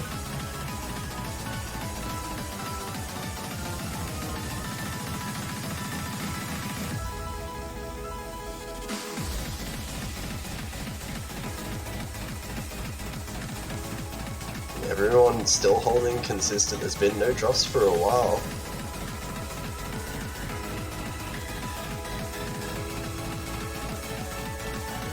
But South Korea is still holding on to that score lead. Yeah, though the chart is still... There's still a bit of chart left. If they miss once more, there's still chance for Japan to come back, but they would have to miss right now. And it doesn't look like it's gonna be happening.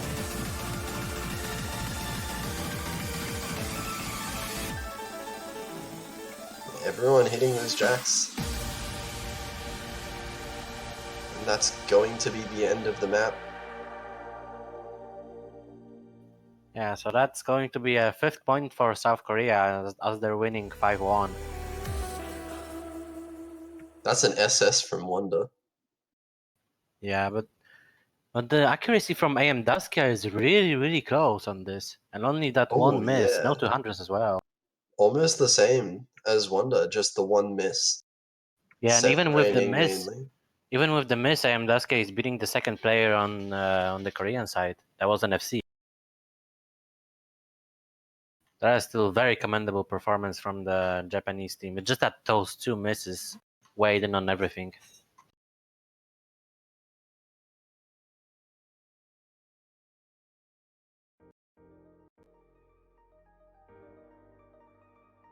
So now we'll see what Korea decides to go for. Maybe Yeah, Heiju? it is match point as well for South Korea now. And they're picking Japan. Heiju. Oh, they've saved the LN, the other LN pick till the last moment. Yeah, that is pretty brutal. But Japan has to win on this now. They don't have any option.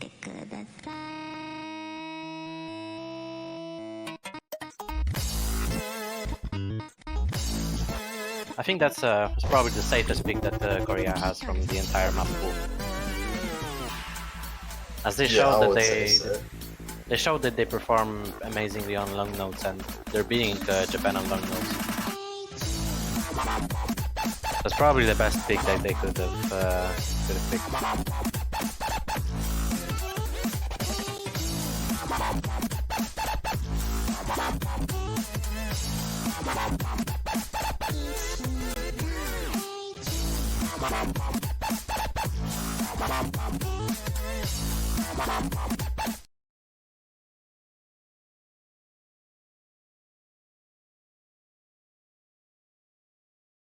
So yeah, we're getting into the 7th pick, potentially the last pick of the match, as Korea is on match point, and it's gonna be Heiju, the LN release chart. Yeah. This is definitely one of the... This is one of the maps that I expected South Korea to pick first, but we'll be seeing it now. We'll see what South Korea are able to put up on this map.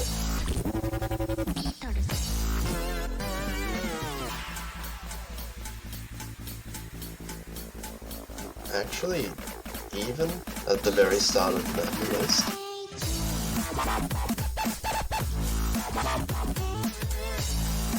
Yeah, the accuracy is actually shifting back and forth. To Hikanari's accuracy drops. Yeah, we're gonna see an accuracy drop from JH League Girl there. Yeah, and AM Daskia also dropping some accuracy, so the accuracy lead is going in Korea's favor.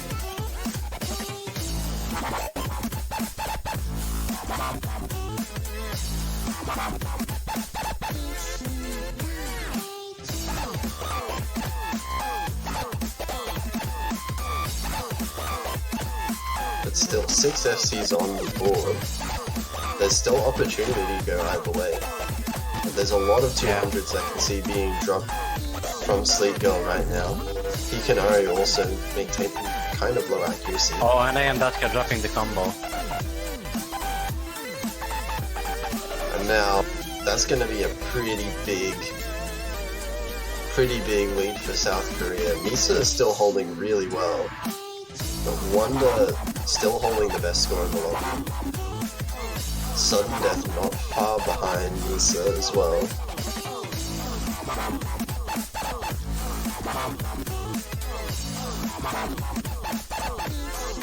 And you have to think that has to be a pretty big choke from maybe like a couple of the members from South Korea. Yeah, it's getting pretty late for one choke to matter. Sudden Death dropped some 200s, and Hikanari's accuracy is not that good, but it's still beating both Stuttgart and AM Daskia.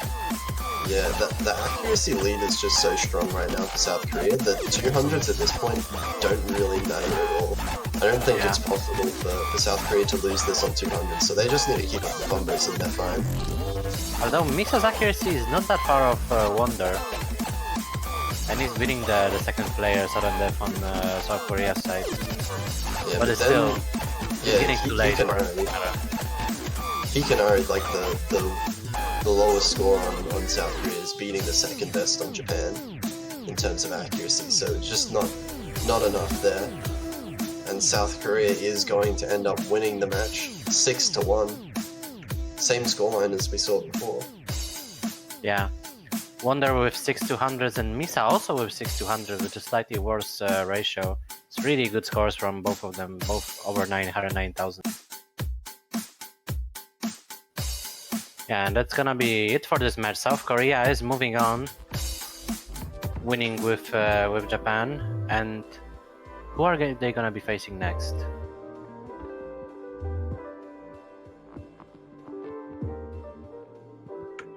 In the bracket, it looks like they're going to be versing the winner of Philippines versus Singapore, which is going to be the next match we'll have on stream, I believe. Oh, so this is going to be also a really interesting match. And then meanwhile, Japan is not eliminated from the tournament yet. This was the winner's bracket match.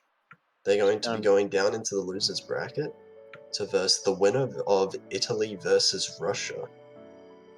Oh, that's also going to be interesting match of the two European teams.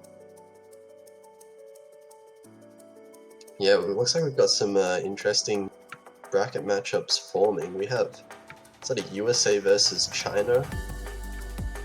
Yeah, Poland match we versus have? the UK, which for some reason doesn't show up, but the UK is going to be facing Poland. And potential, depending on the Philippines versus Singapore match, we could get another rematch of Singapore versus France as well. Yeah, that is true. There's a lot of potentially like really high matches coming on, forming for next week's bracket. But for now, we are going to have Korea winning their own match, and we just have to focus on the next match, which will be Philippines versus Singapore.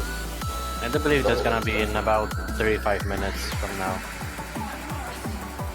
Yeah, in about 35 minutes.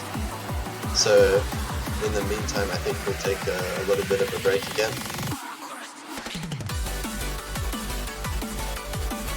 Yeah, so I do believe that the next match is going to be at 13 UTC. So in about 36 minutes, as we see now, it's going to be Philippines versus Singapore. Then after that, at 14:30 UTC, we'll have Italy versus Russia. And after that match, we're going to be having the semifinals map pool showcase. Okay, so everything is going to wrap up on this stream. So don't go anywhere. For now, though, free to go over, get some food, MWC food, take a bit of a drink, a bit of a break, and have some water. Stay hydrated, buy the banners, and we'll see you. Buy the banners also.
light reflecting nothing. Very massive stars collapse into their lives. Black holes entering the Earth, grow, and explode the surroundings.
until I have come, God.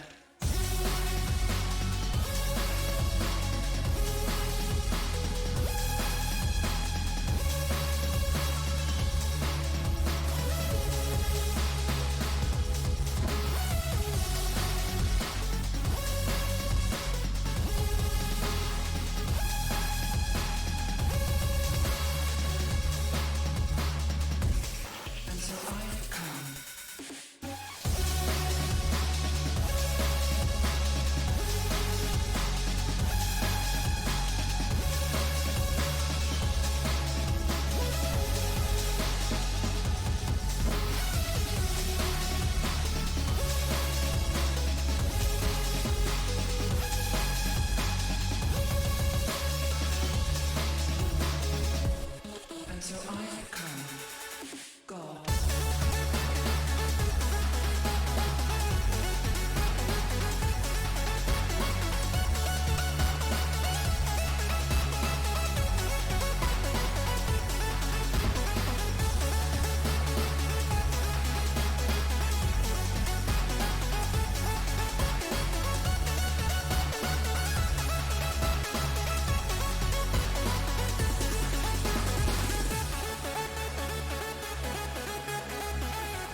Your heads with the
Okay, welcome back everyone to Oceania 4Q World Cup 2019. We're back with more quarterfinals action. I'm I'm Tazuet, joined by Red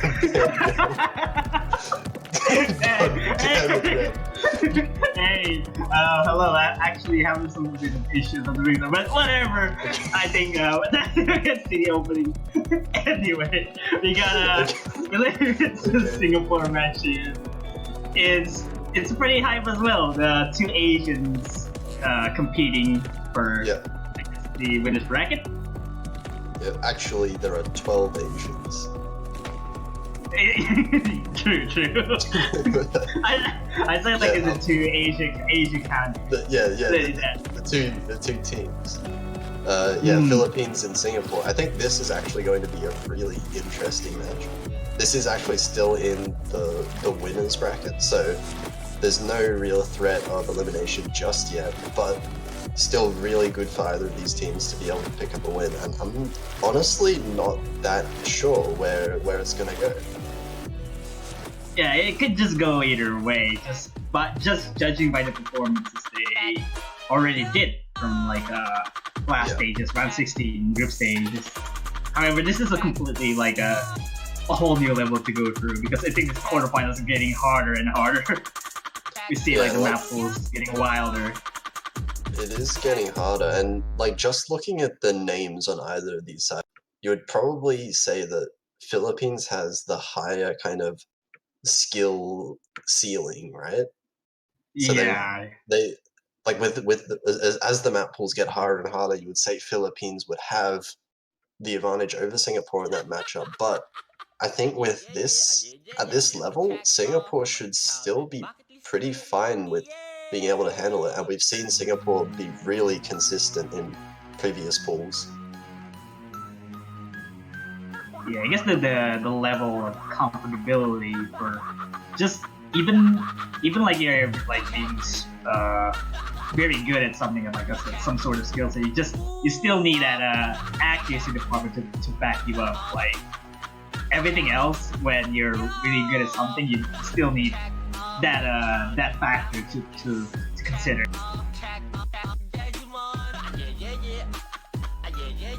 Yeah, well, it looks like this is a Philippines warm-up that's going on right now. Looks pretty interesting.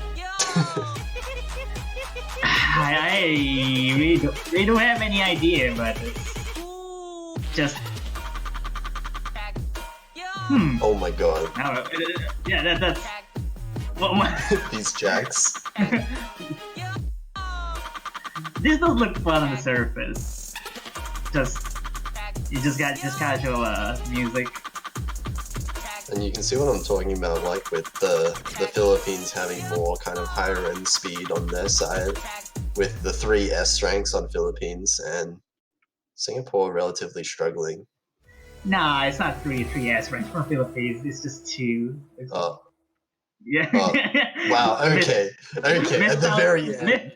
Missed out just 1 on the very end. Yeah, I'm sorry, I got that one.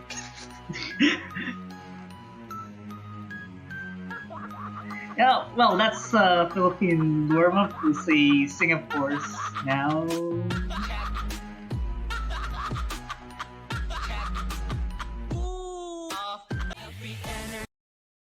Time to beat energy gap. Let's do champ moves like James. I'm eager to see. Wait, is this an ad? Singapore. I have no idea. I just never heard of it. Yeah. Energy gap. Champ moves. Drink Milo every day. It's like some reference of like the 2017. Oh, it's a Milo ad. Let's do champ moves like James. 7-key 2017 reference. Oh, I love it. Dude, I love Milo.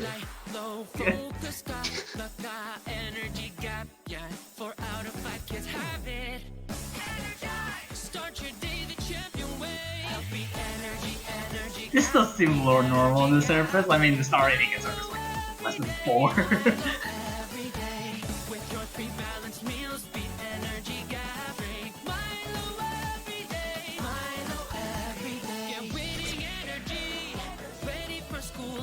Wow, that's so insane, Jed. Everyone except Polytetral and Arkwin missing it. Always SB master. Poly's practiced this.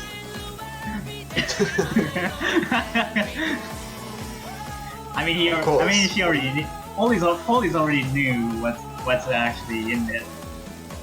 If you're not gonna practice the warm up, what will you practice, right? Yeah.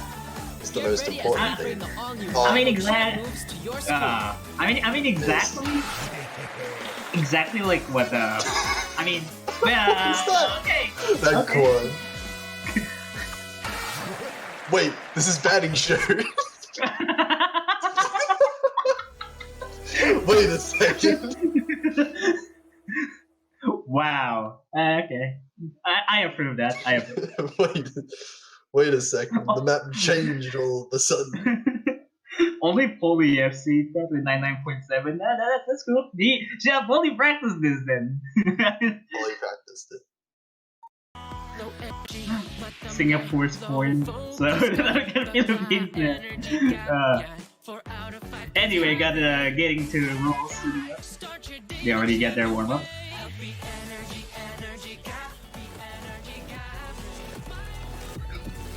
Can we just like hearing the song until we get to the batting show yet again?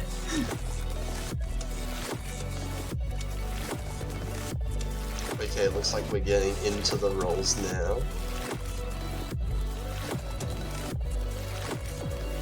Still discussing who's rolling.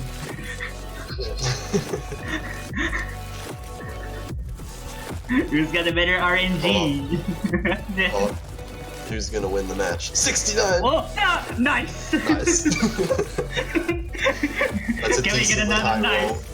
Roll. Can we get another nice in the chat? Can we get a nice in the chat? What's Philippines gonna roll?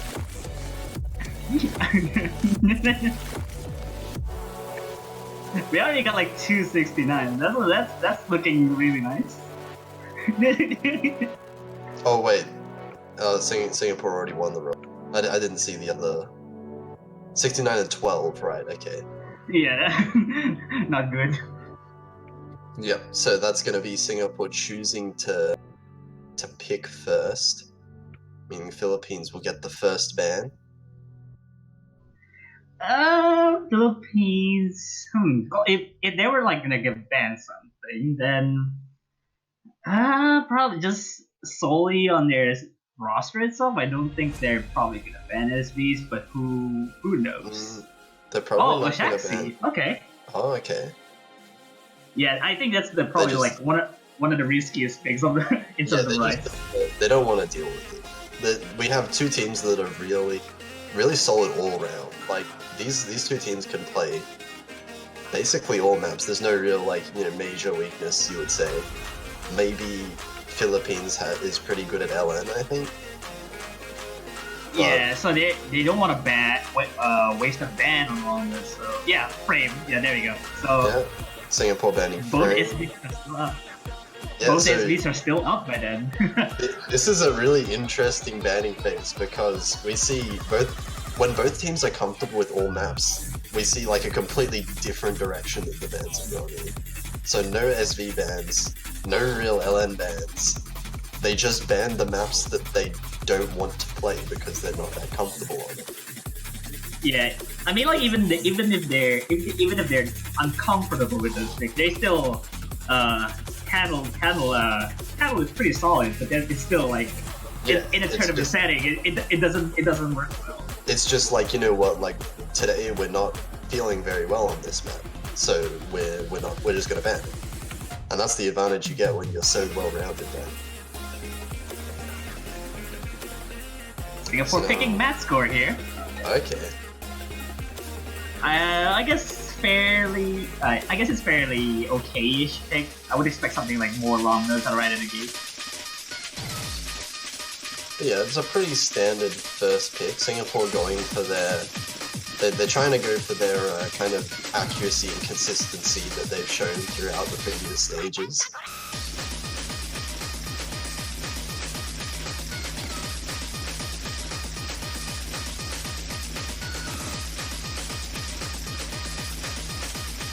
I think we see 3 players already.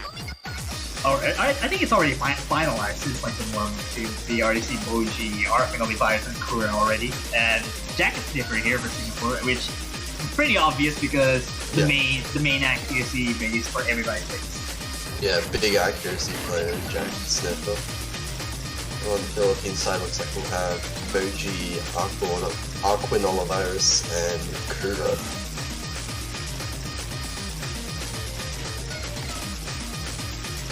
Definitely going to be the first test we'll see here to see how the accuracies, just the raw accuracies, match up for these two teams.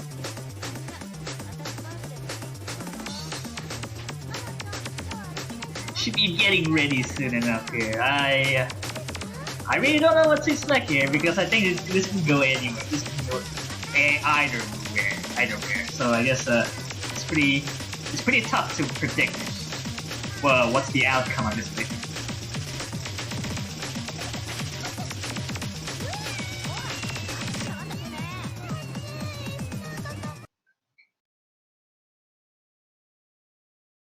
Alright, should we go to song number 1 here? Match score picked by Singapore.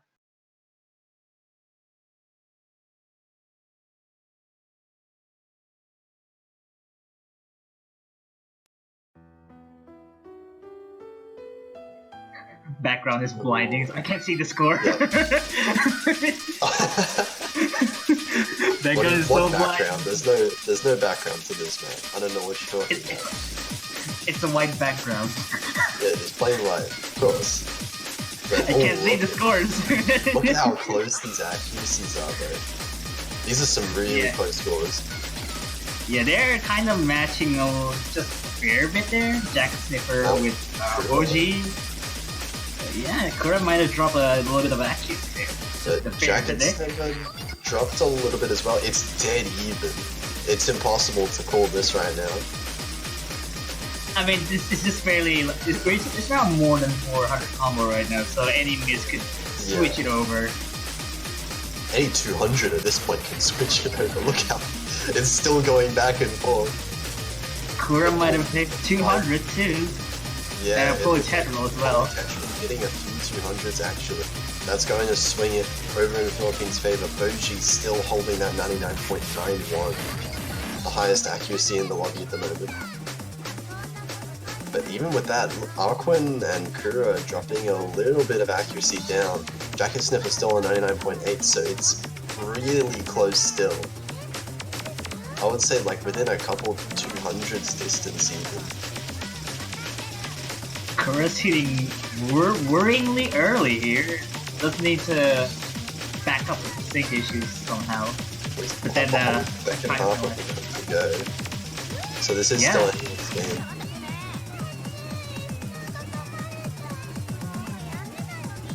Still a margin of around 2,000 points. Yeah, Arquin and Kura both getting the accuracies up. Polytetral is just moving the accuracy up, trying to get it back on par. That was a few 200s though. Yeah. Last set of jump stream. And a miss. Oh, missed though. And that's going to be really worrisome for Singapore. Philippines now in a really solid lead. Yeah, 50k points of difference. There's almost no way to catch up for Singapore right there. Unless one of the Philippines misses, but I don't think it's going to happen. No, even they were holding really solid accuracy. Yeah, Philippines just need to hold on to their combos and they'll have this point. And it looks like they will. First point being a break point to the Philippines. 13k lead to Philippines with V1 double S by Boji too. Yeah, that accuracy from Boji is really good. That's a 1-to-20 ratio. Also with FC with 5 FCs overall. It's just Polytetral missing twice, and then you already see it's kind of close for Kura having the kind of the worst ratio as well, and Arquin with strange 50s, but it's still FC. Arquin kind of worrisome with the 250s, but held on to the combo, so that's all that matters, right? It is. Needs to watch out for the other picks now. And now big opportunity for the Philippines now. They get their own pick for the match, so they could be looking to go up 2-0 at the start of this match. Not really sure what the Philippines are gonna go with, because I think they can just go anything they're confident. Well, I mean, although they did win on just pure rice, it was still really close. You know, it may not be the place that they want to go again. If they can just get testing the waters, that SVs could be a decent one. Yeah. But oh, you're seeing LZ instead of Kura, so it might just be a SB pick. Or Scarlet Rose. Scarlet Rose, okay. Interesting pick. Although to say that it's still kind of like the situation where Masco is just still gonna go either way. Yeah, kind of interesting hybrid map as well. Hybrid, but it is actually Ellen. I mean, yeah, it's mostly Ellen's. I mean, there is one slow jam section. Yeah. That's pretty much it, right? Ellen plus slow jam. That's hybrid. Plus Jax. Plus Jax, yes. Oh, okay. We're seeing Reveal instead of Jax. Oh, okay. Not really sure if that's also the best swap there. Is that? But it.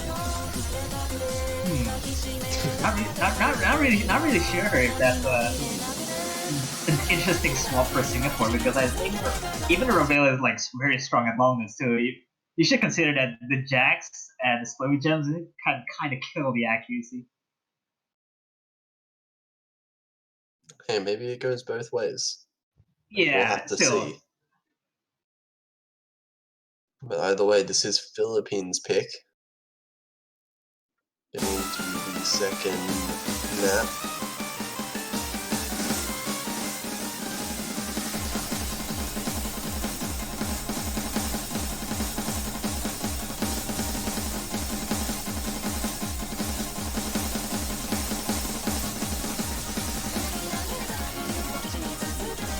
Comes along that section right there.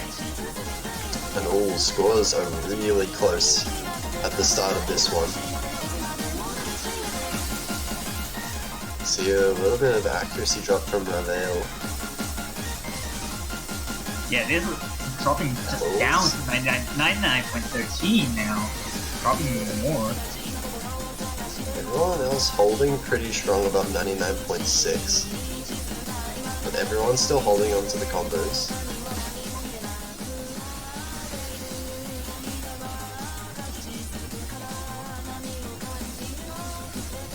Still seems pretty solid, just performances overall, 99.6 above that.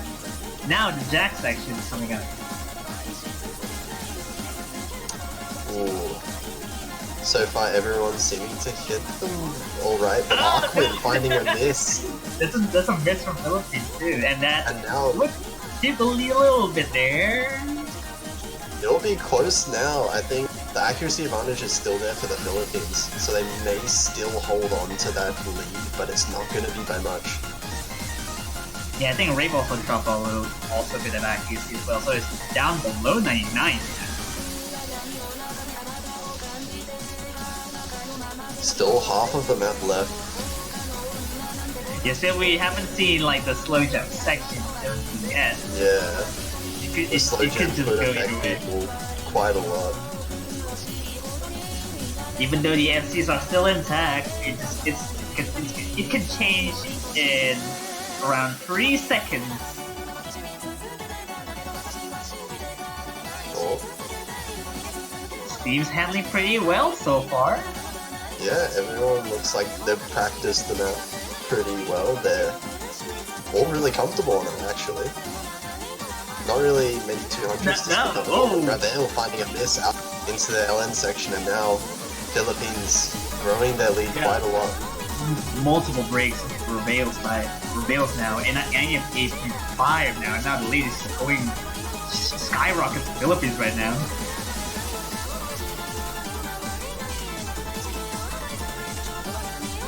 Jack's actually tripped up Reveal quite a lot here, and the accuracy is also winding down there. Only Boji only 99.7. Despite that one miss from Arfin, his accuracy is still really high, 99.6, like just a little bit under. Still one of the highest in the room, actually. Yeah, it's just as good as Viper now, accuracy too. That will be second point for Philippines. Yeah, really solid pick for them. Yeah, just consistency-wise, 11,200s for both Boji and Arkway. And Elzade also FC with 21,200s.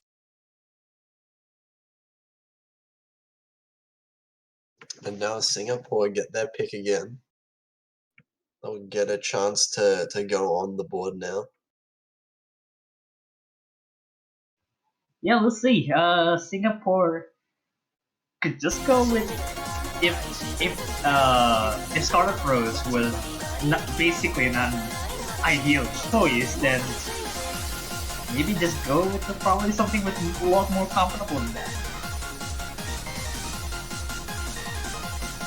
In this case, you just can go with a more technical side of things, or you can just go core jack stuff, or you can just go with SVs and they want to feel like I think core jacks is probably something that they're comfortable on, but SVs also haven't been touched. That's definitely one, if they have practiced it, they can go to.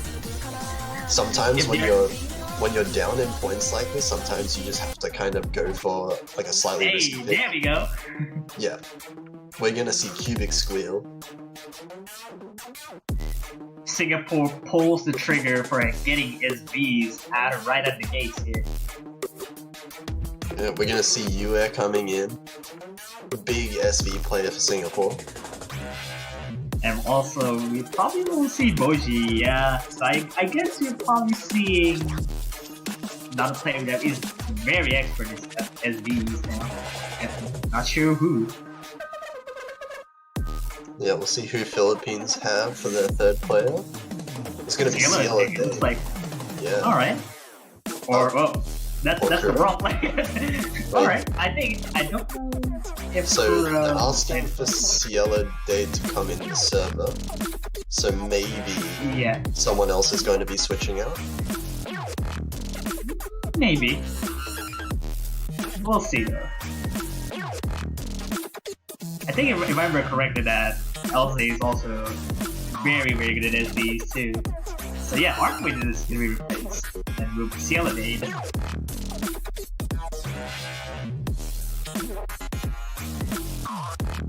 An interesting swap here with both Kura and Cielo for Philippines.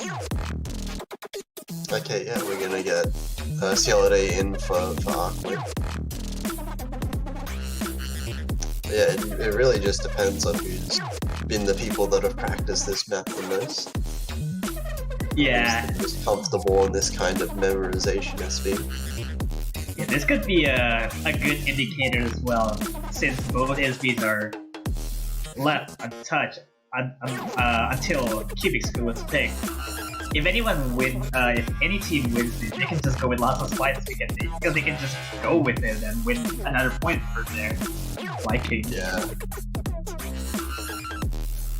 That means it's even more important for Singapore to win this now, right? Yeah. Because if Philippines win it by if they win it by a decent margin, then they could just pick lots of spices right away and try for 4-0. They can just get a bonus point right after this, and they can just break the point, or even get his own point. But yeah, Singapore did pick this, so you have to imagine they know how to play it. They're pretty comfortable. We'll see just how they match up.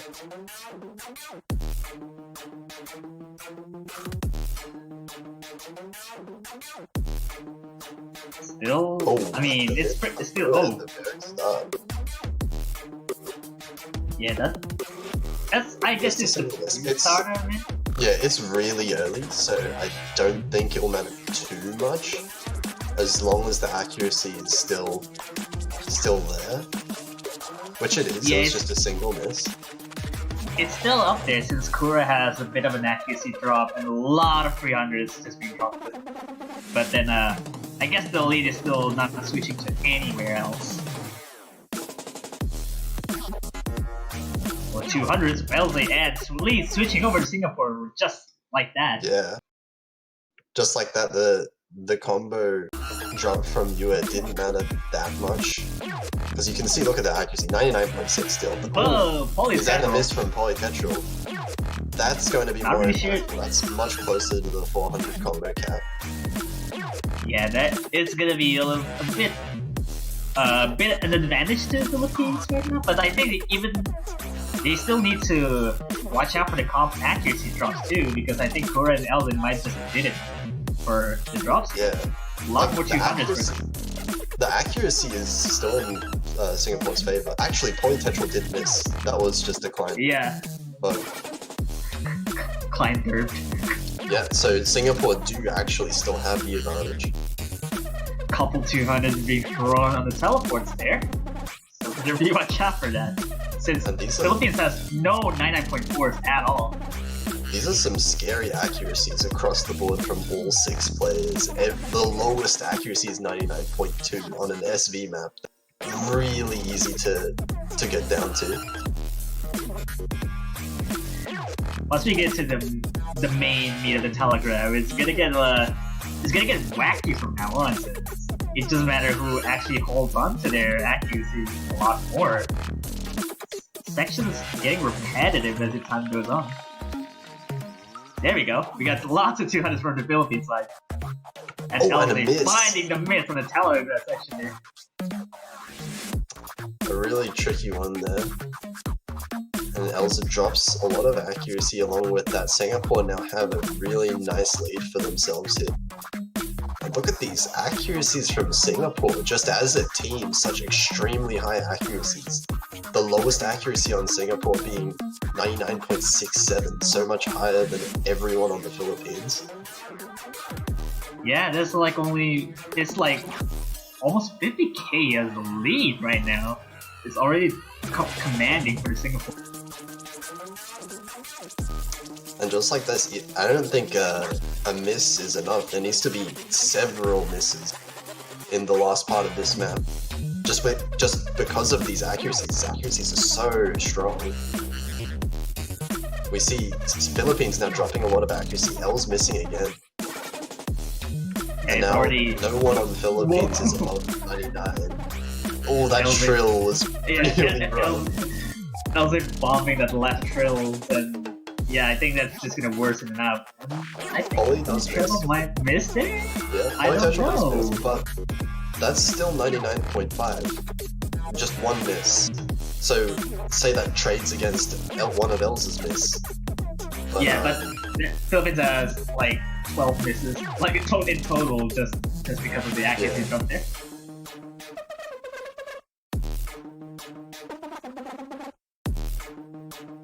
Already a very good pick by Singapore there.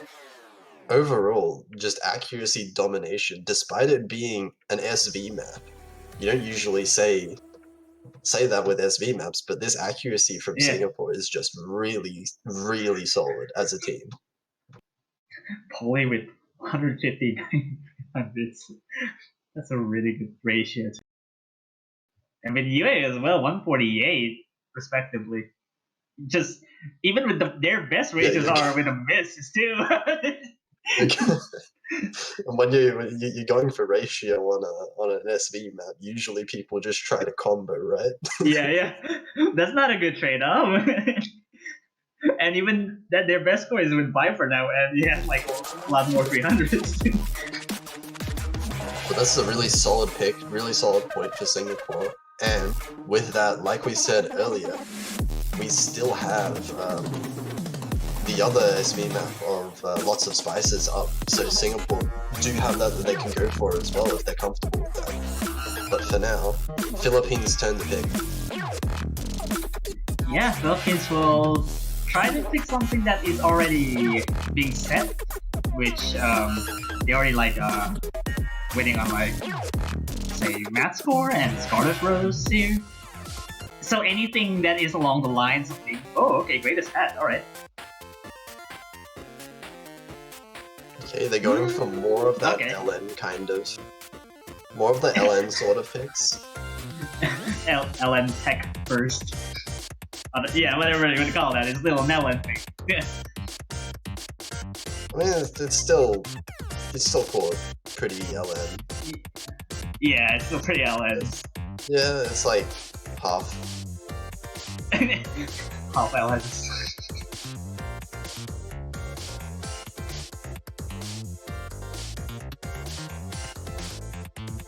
Yeah, we see I don't think that's probably like the same. Also, I think we already see Moji coming in yet again for the Philippines here. See, he did already for the Scarlet Rose, and having him in here is no surprise at all. And Jacket Sniffer probably. Jacket Sniffer. Yeah. This time around replacing Reveal as well, so he might be a good substitution here for an LN pick, a pure LN pick, anyways.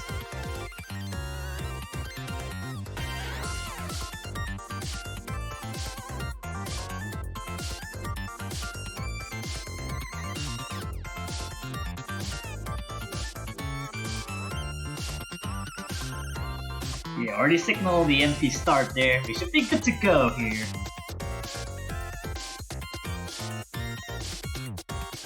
Yeah, any second now. We're going in. We'll see. Singapore do need a break point to be able to tie up this series. Everyone already sings for the map and potential to kind of do things. Oh, okay. Okay. Oh, what is? We're all just there singing. There you go. Singapore wins by 60k points. Great start for Singapore. That's a great start, yeah. The lead switching there. Everyone's already synced up. Here, it looks like Singapore does have a bit of an accuracy advantage at the start because Bifanow and Jacket Sniffer both holding above 99.8. Yeah, Jacket Sniffer dropped 200 spare bit there. 99.6 right now. Leads shifting. Yeah, going back and forth now. Between the two teams, it looks like Kura has the lowest accuracy on the board, but still 99.5 is still really high and really easy to choke on this map. Any miss here is lethal, especially like these trails they look easy on paper, but it's really fast that you need to like somehow hold onto your accuracy just by hitting them. And you already see Philippines. Kura and Jacket Sniffer as well. That's a trade of misses. Jacket Sniffer missing again, dropping more 200s, more accuracy drops from Jacket Sniffer, so Philippines is going to get the lead now. Yeah, Philippines need to somehow hold their combos now. There's only 2 FCs, and Singapore over 2 FCs, but accuracy-wise it's still pretty similar. Jacket Sniffer with another miss. LZ finding the miss. Holy Chadwell as well. Missing on that big trill, and now this is a large lead now being built for Philippines. Jacket Sniffer suffering those a lot more in the trills and long mid section right there. Not gonna be good for Singapore. It's already like building like a 30k lead for Philippines right now.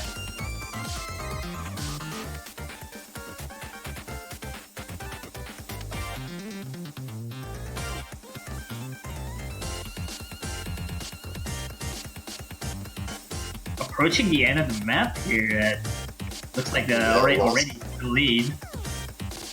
Yeah, well, one more miss from Jacket Sniffer at the end, and it looks like there's not going to be any opportunity for Singapore to come. Philippines are going to take their point. On their own pick again, it's going to be 3-1 up.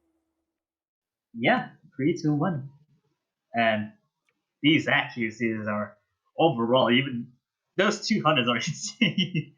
Bifanow with 6, LZ and Boji with 11 as well. Yeah, those are some really low 200 counts for this map.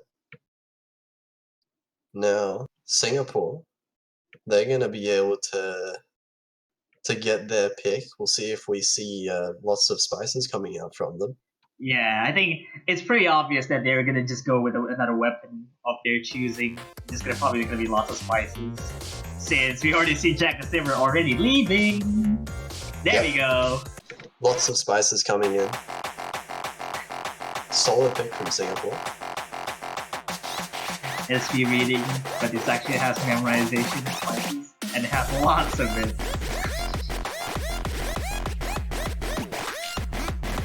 So we'll see if we get the same lineups for both teams. Looks like it, yeah. Philippines will have Cielo Day, Akura and Elvin, and the Yui. Yue should be coming in, I can imagine.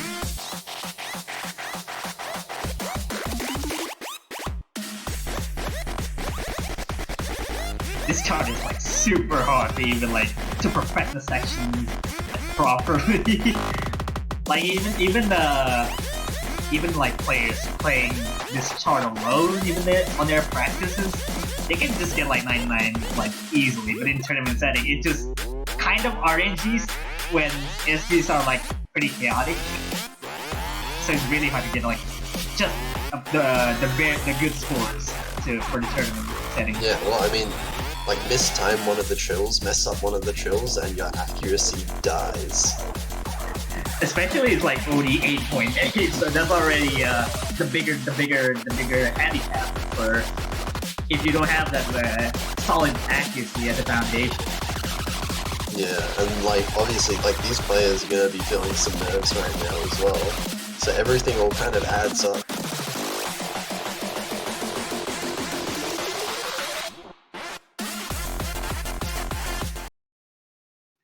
Alright, here we go. We got song number 5. Lots of SV spices.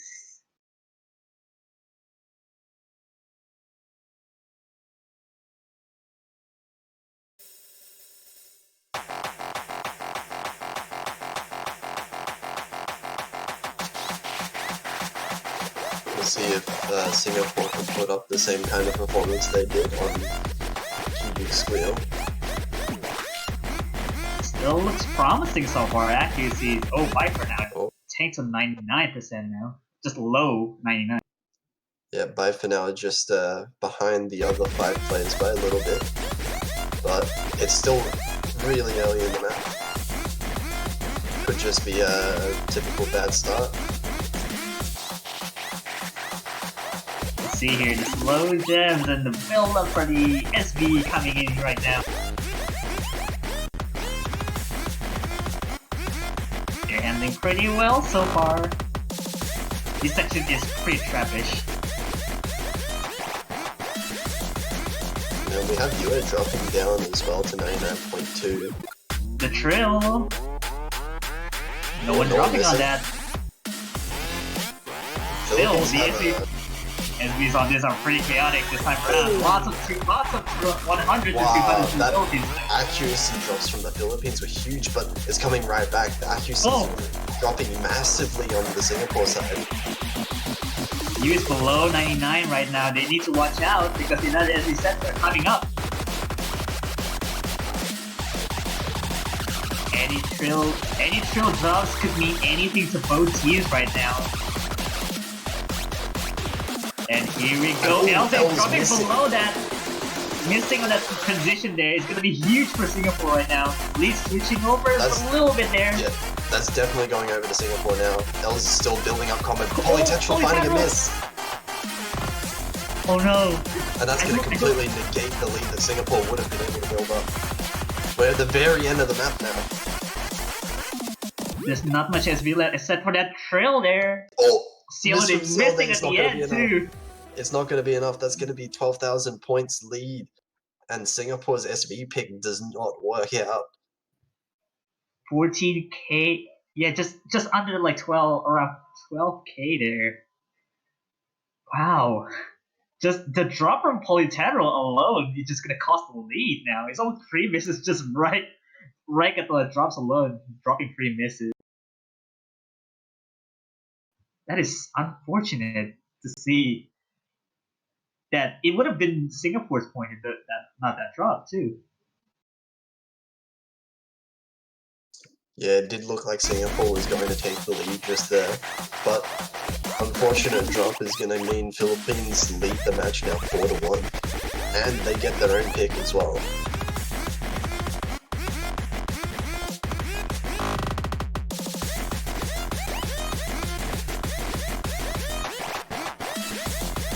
See if Philippines want to go for another kind of LN pick. We still have Heiju up. If they want to go all in on the LNs. I guess Heiju could have been okay-ish as a pick. Not sure that they are pretty comfortable with that. We have seen Philippines win on the LN sections of Scarlet Rose in terms of accuracy, so could be a place they want to go. But it looks like it's going to be Amor de Barao. Philippines actually connected 3. They did it. They know. They did it. No one is going to connect 4 though. Yeah, except like if Singapore blocked like the upper one, just above Scarlet Rose. Oh yeah. I think that was the Terminal 11. No? Yeah, Terminal 11. And I think that's like think they're going to pick that. Yeah. That's unlikely, I would say. That's very unlikely. I mean, who knows? Like, maybe they just go Yeah, who knows? Never know what's about to happen. You're right. I am. You never know when that quote's gonna come up again. Yeah.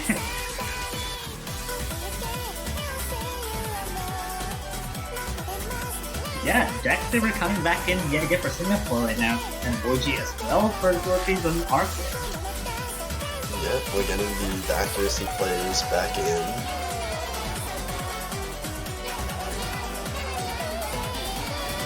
This is more of a rice map than Philippines' previous picks. Yeah, it still has some like explosive things, long nose in general, and especially like the sections on the build up where it has quads in it, where long nose and then you have like a random rise in between. That's really hard to get down, probably.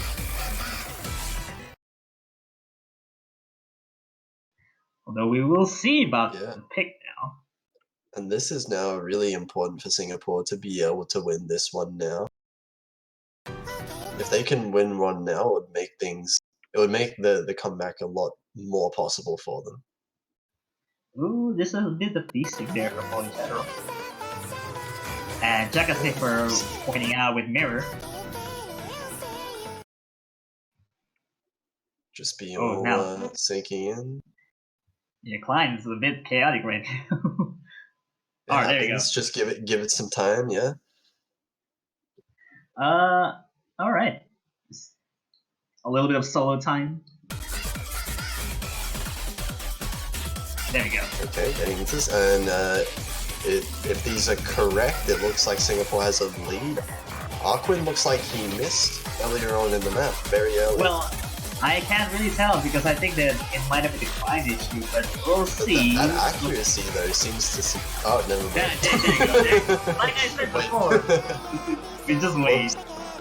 Okay, needed to wait a little bit more, but either way, it looks like we do have full combos across the board, except for Polytetra actually missing one of the first notes it looked like. Oh yeah, it's over 3k difference right now, so it's still really close.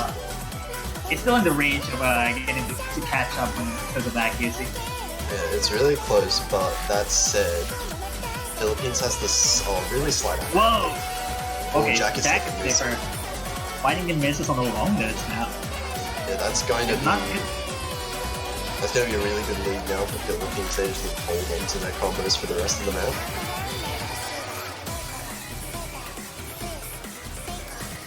Coming right in another section with the build updated. It could just go either way.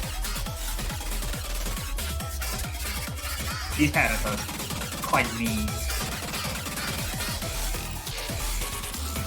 It looks like none of the Philippines players is going to miss just yet. Jack and Sniff are finding another miss, but Arquin trading it.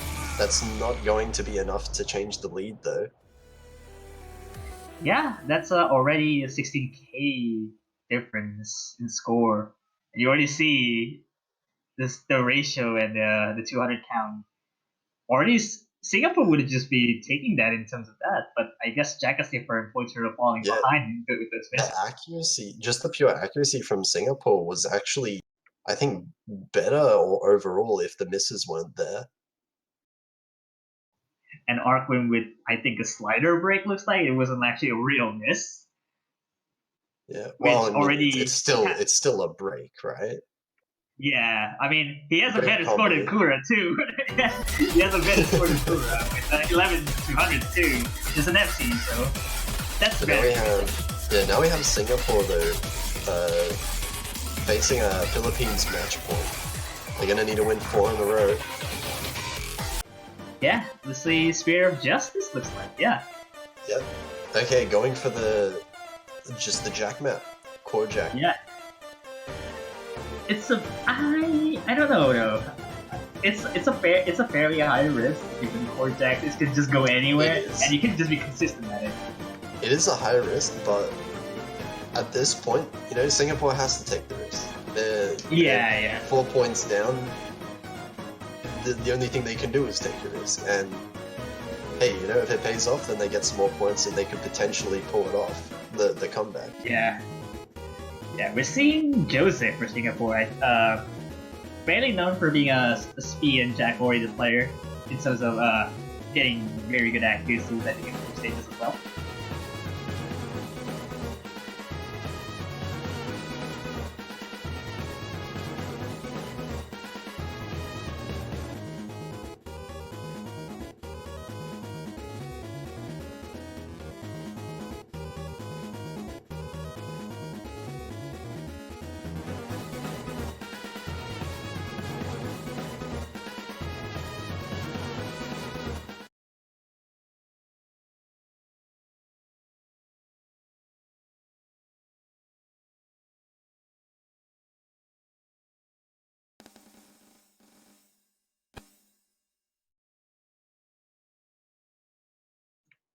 Oh. And it looks like our stream has just turned off. So nice. There's going to be a bit of a delay in the commentating for now. Nice. But either way, it looks like they're pretty even so far. Yeah. Yeah, going back and forth. Everyone kind of holding the same kind of accuracies, matching each other. Kura matching Jose, and by for now, and Jacket Sniffer matching Arquin and Boji. Just a fair bit there. Still pretty close though.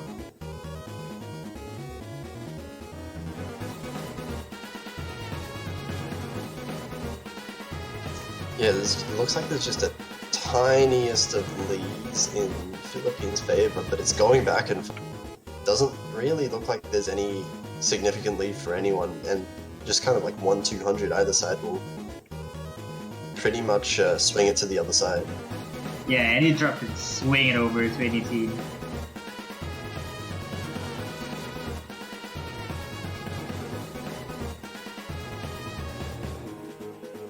It looks like Kura's accuracy is going slowly rising, but Jose's kind of holding that 99.75 pretty consistently. Yeah, pretty consistent, just throughout the entire chart, and coming to this with pretty decent accuracy. Dropping down a little bit, that's going to be going lower and lower, and Philippines is having like a really solid lead now. And already at the very end of the map. Yeah. It looks like that's going to be it. Philippines just winning off of their pure accuracy in that Jack pick. Jose just not quite able to keep up with the other players. Just less than 3k points for Philippines there, winning 6-1. against Singapore. Yeah. So Philippines with a really solid showing, actually, with some extremely consistent scores. And they will win. This is, of course, the winner's bracket. So Singapore is still in the tournament. Yeah, they are not out of the not out of the brackets. Not gonna say just yet. Yeah, They have one more chance. Actually, I believe this makes some pretty spicy matchups for the next round. So Philippines, with a really nice showing, will be moving on in the winners bracket to verse South Korea in the winners semi-finals. And in the meantime, Singapore is going down to losers to verse France, which is a rematch from group stage. Yeah, which really interesting to see once they reunite yet again to lose bracket to determine who's actually going to be advancing further to face the next opponent from the semifinals too. Yeah. Well, if anyone remembers from the group stage, Singapore versus France, Singapore ended up winning, but it was an insanely close match. 5-3, but 2 of the points that Singapore won were, I think it was 60 points and 120 points. So it could have gone either way. And if we see the same level of, closeness between those two teams, it can be a real treat to watch. It's just gonna be really interesting to see the next matches, especially for coming from the semifinals. But yet again, it's also played a different map pool as well. So after the match versus Italy versus Russian Federation, well, after that we'll be moving to the showcase as well for the semifinals. Yeah, but that match, the last match of this weekend, is going to be happening not for another 39 minutes. So in the meantime, I think we will be taking a bit of a break for about 40 minutes until we get into that last match. Yeah. So in the meantime, remember to, if you want to support any of the teams that are still left in this tournament, go over to the OSU store and buy some profile banners to support whatever country that you want to support. Of course, if you get if you choose to support the team that ends up winning, you get to keep the banner on your profile for a little bit longer. Counts as a privilege for having the support and the pride as well for your favorite country to win over Mania World Cup. So you can flex your winning banner. But yeah, in the meantime, just go and have some food, have a nap, and take a break. We'll see you shortly. Yeah, we'll be back later for the next match.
can't do this.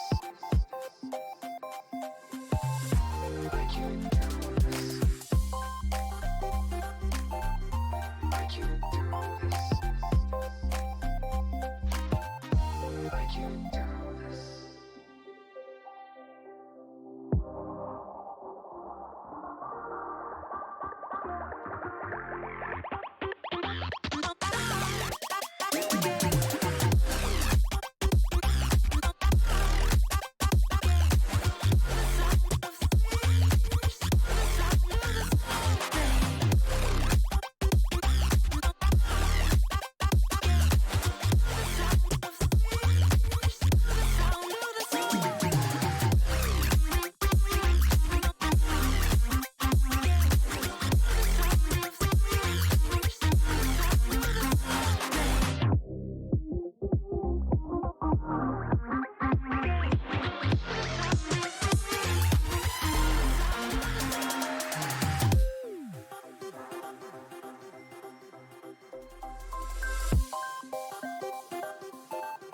I can't do this.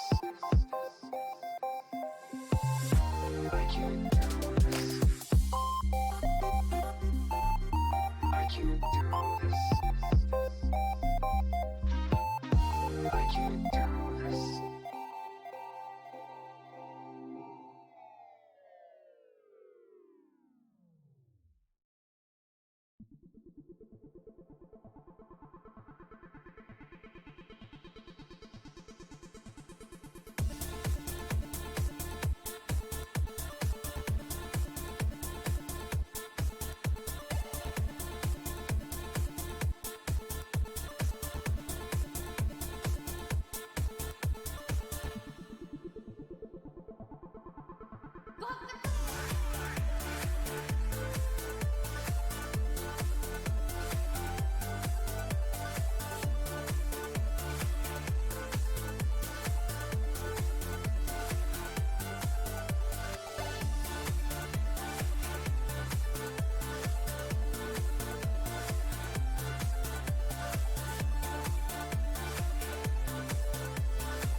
Hello, everybody, and welcome back to the Osmania 4Key World Cup 2019. We're back again for more quarterfinals action. We've got this next match coming up. Hold on, I actually have to look up what the match is. I believe it is Italy versus Russia, just coming up on screen. It is the last match of the weekend. And that means that once we get this Italy versus Russian Federation match through, we will be moving on quite quickly to the semifinals Map Pool Showcase.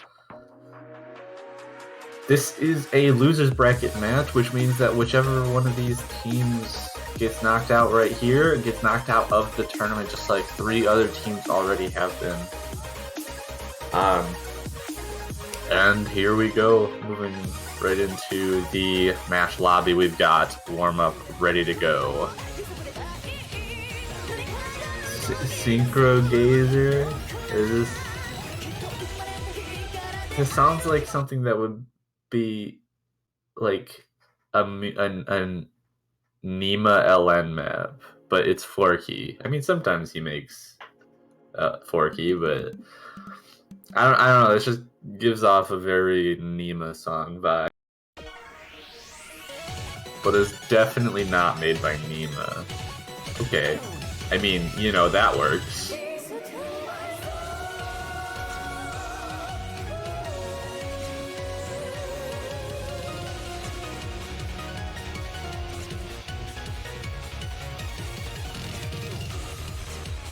I should also mention that my name is Toph Daddy. I will be commentating this match as well as the showcase. And just now, we have been joined by a second commentator.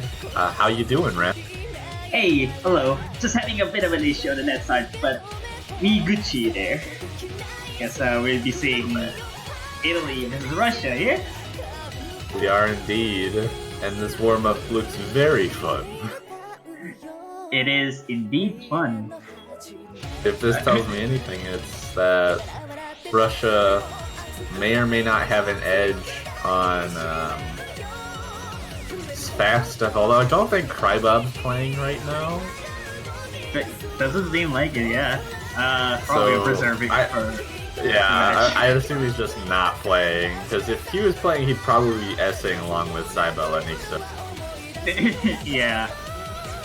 Just for the fun of it, you know? I mean, the song itself is kind of what Nixa likes, pretty much. Oh, okay.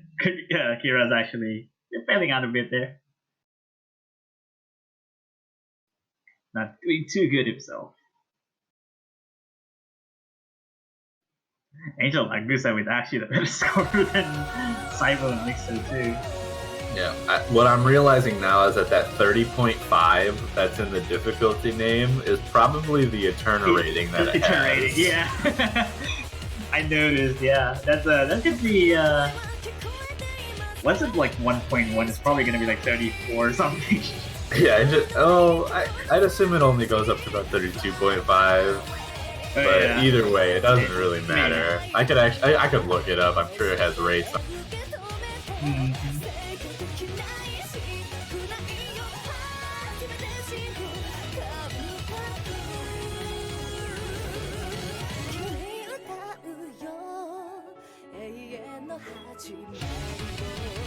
Oh no, it just has 0.9 and 0.8 on it, so we don't get to see 1.1. Yeah, 1.1 is probably just too overkill.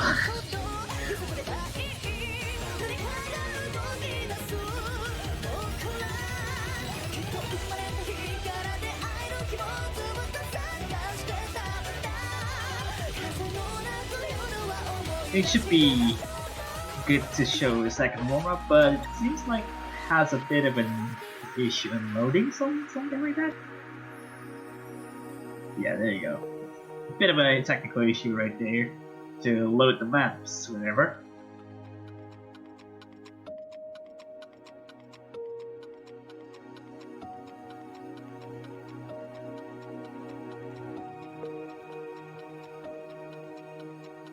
In the meantime, what do you think about this match? Do you have an idea of who you think is going to make it through the quarterfinals? I guess that.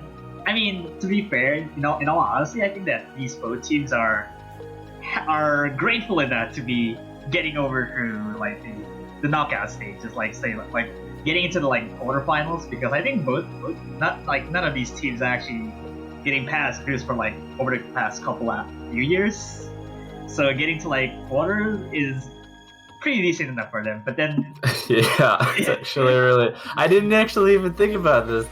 Both of these teams in the past few years have just been getting knocked out in groups. Actually, I think last year was Italy's first year of being in the World Cup, for at least after a little while, and they got knocked out in groups and after being a high seed. This year they managed to get out of groups, and then Russia did the same thing, except they've been in the tournament for much longer. Yeah, I think it was like, except the fact that Russia wins it by literally point difference, because I think they were kind of rivaled with Australia and Japan. So Russia takes the second place on the groups, and Australia get knocked out like. Russia out of groups. Russia was fortunate, to say the least, to get out of the groups just because of the ultimate situation that ended up happening. All three teams went 2-1. And Russia got one more win overall than Australia did. Which means that if they didn't get that point against Japan, Australia would have made it through. Yeah, but in this case, Russia actually gets a point from it and gets a ticket for the round 16, and then eventually made it up to the quarterfinals. On the bright side, if you make it to the bracket by itself, you automatically make it to quarterfinals. So, get to quarterfinals, and you just got to win one of those matches to make it to semifinals too. So, a lot of teams have a good chance of stamping their ticket to semifinals as soon as they get out of groups. It's just a matter of whether they're able to perform under the pressure of being in bracket stage. Especially like in the case of like Italy and Russia, they're in a position where this is like their first time in bracket stage, or they're not used to being in bracket stage a whole lot, and that can be really nerve-wracking. Both of them are indeed having good times for being in the brackets, because I think they have a couple of unfortunate situations where last year it could have been at some point they didn't actually get out of brackets just because of the winning difference, but then just having it here in the brackets, they just already grateful. I mean, even if like only one match for like the teams for like losers bracket, also winners bracket as well. But then if any of these teams like winning, they already just made it to like semifinals, just like that. But then the question would be, if Italy versus Russia, it's just kind of like a question mark who's actually gonna edge it out in terms of skill set here. So it's like one interesting thing to see.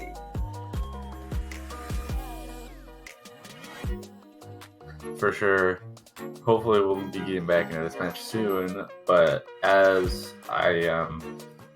I'm just like thinking about who is likely to win. I mean, obviously from that warm up, we've already said that if Krybob was in, he'd probably be performing very well and helping them, but not really that warm up is indicative at all of what we're gonna see in the quarterfinals pool. Looks like we're getting back here with the second one. Yeah. Looks like it has the right chart as well. Kat Sabi-chan, Kitsune no Yomeiri. I feel like I know this song. It sounds very familiar. I literally have no idea what are these like songs. Like, I never browsed like wide enough to know the song or even like the chart is. I think there's like a Jack practice map with this song. Maybe? Question mark. I guess maybe we'll find out soon enough. Nice background.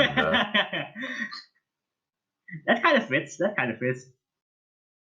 It's actually also 4 minutes. Looks like that's pretty long too. Oh boy. 240 BPM. Does look like Well, 240 BPM core jack is not my commute. Like, Yeah, it's gonna 120 BPM chord jack. Yeah. Oh, there you go. Yeah. Oh, is this break? This is a 120 BPM version of break.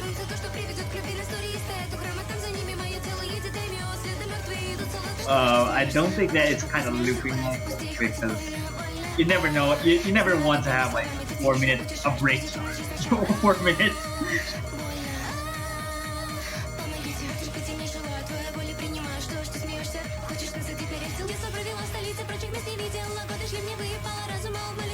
What's really weird about this is that the vocals are on the 1/4, and that I assume that's what is being charted. But like some of the like background instruments have like 3/16 snappings, so it's just a little bit off. Oh man. I don't like the non-quads, like the singles in between. Like, they're just so hard to hit, like on the longer run. Oh yeah. Oh no. Now it's getting spicy now, huh? Oh man.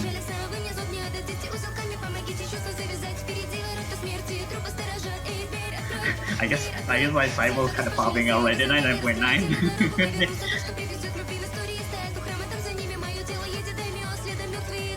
I was just looking at this like, yeah, what are you guys doing? This is easy.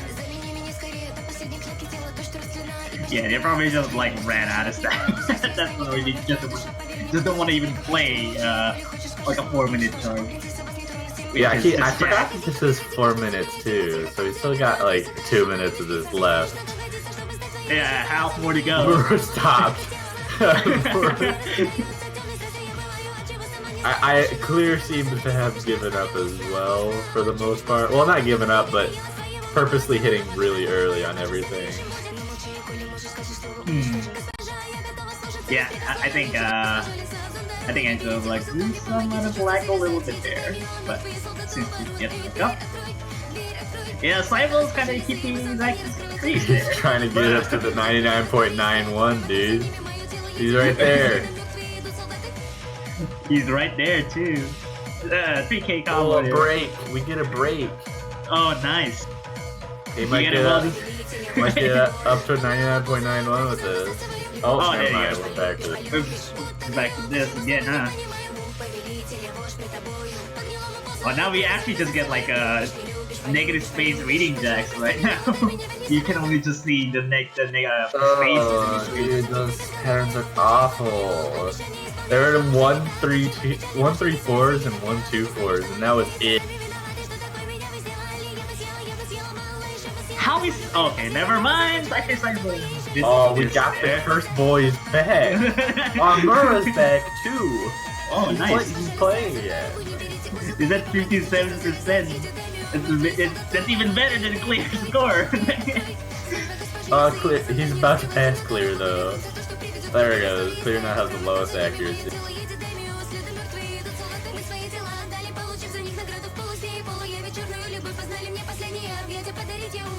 Hey, at least it's kind of winning down there.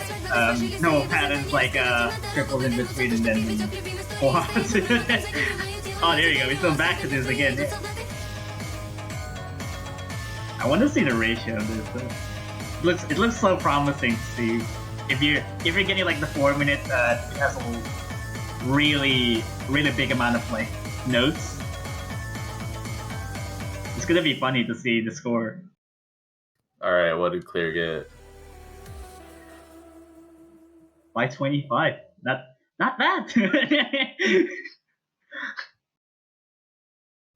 800 to 619, 1500 200. All right, it's roll time. It's going to be 54 and 78. 21 and 69.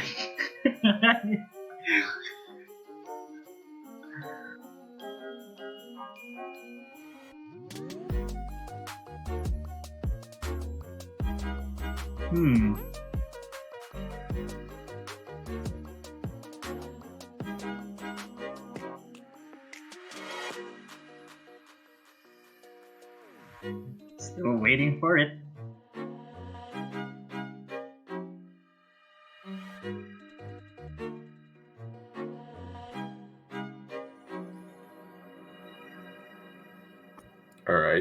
Still waiting for rolls.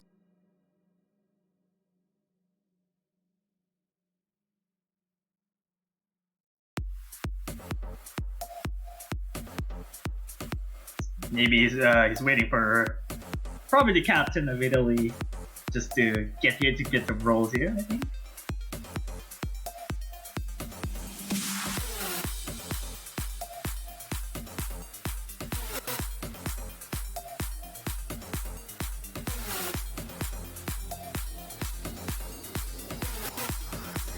Okay, he's actually asking Kaiba for roll. Let's see.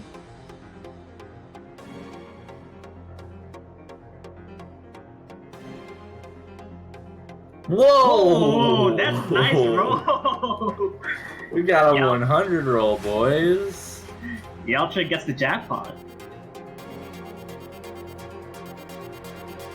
Alright, so Russia gets to choose whether they pick first or ban first.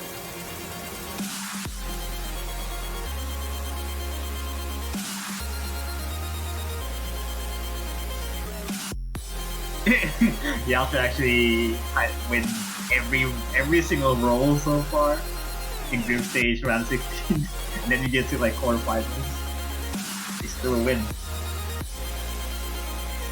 Yep, so Italy will get the ban first then.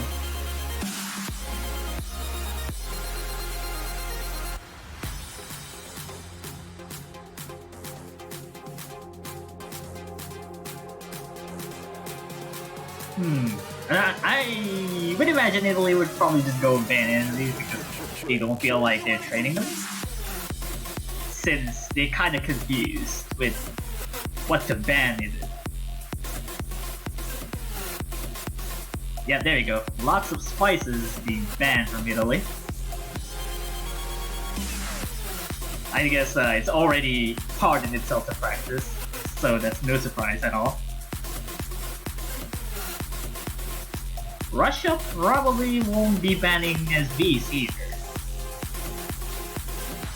So it might just be like, if they're not comfortable with longness, they can just go with those.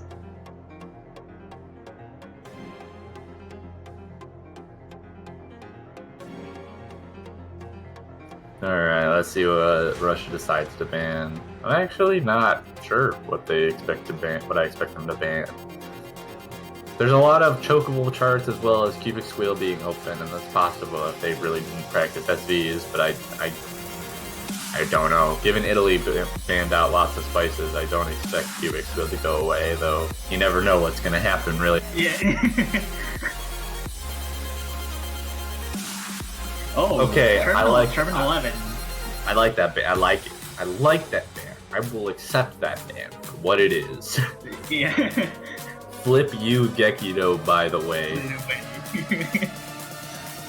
Hey, there's like two. I think there's like there's two charts by Gekido, so there's still flip Gekido. Hey man, the other one doesn't get played unless it's a tiebreaker though. So. Well, yeah, technically, but that's like one. To be completely honest, this match could go to tiebreaker. I don't know. Well, technically, yeah, and then just go with Nanahira. They like Nanahira. More De Varao, first pick. Weird first pick, actually. I don't think I've seen it. Usually, teams will go with the pure Rice or pure LN picks or the SV pick as their opener. Going for a mixed chart like this is a bit on the strange side, actually. It's still kind of unpredictable because team score should have been pretty comfortable for Russia. If that's the case, I don't know about Italy because I think Italy would just probably go with the ham and destroy the chart. But it's the matter where roster should be taken into consideration. Because I don't think Nixon would be playing this season. Probably Mura, maybe?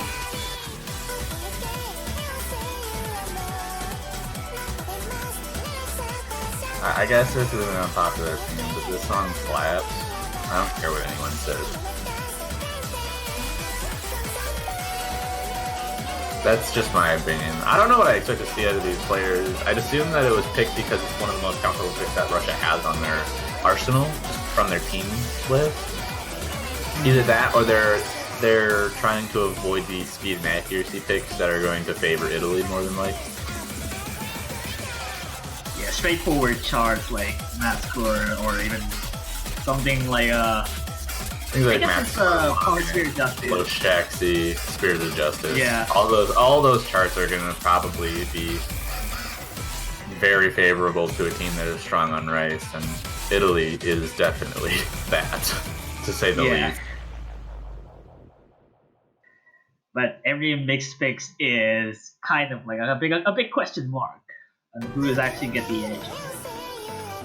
Especially like you already see Amor the Crow and just like multi-talent, or even I don't know if you want to count Scarlet Mode as well, but they did ban it, so I guess that's also an edge because you like the slow jams in the middle section, which is good.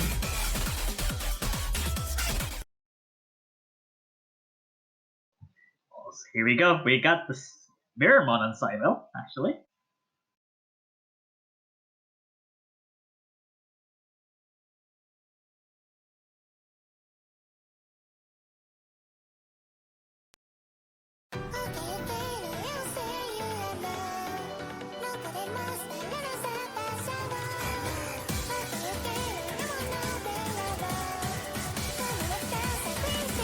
It looks like a little bit of an accuracy drop just right at the start from Russia.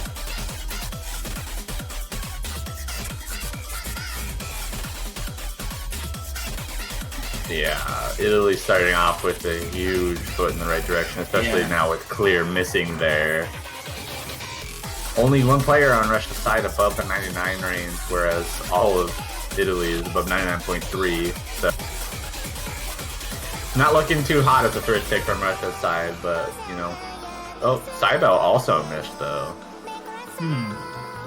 Well, yeah, I guess kind of like giving lead, but still not going anywhere because I think accuracy is already big enough for Italy to get a hold of the lead.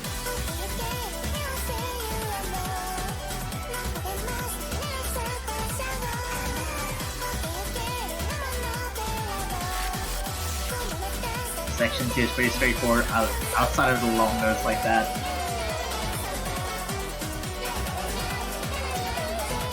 Into Lagusa with the drop there, which is gonna give more lead to Italy right now. And yeah, the hard section is just going on. Yeah, easier section. Trade.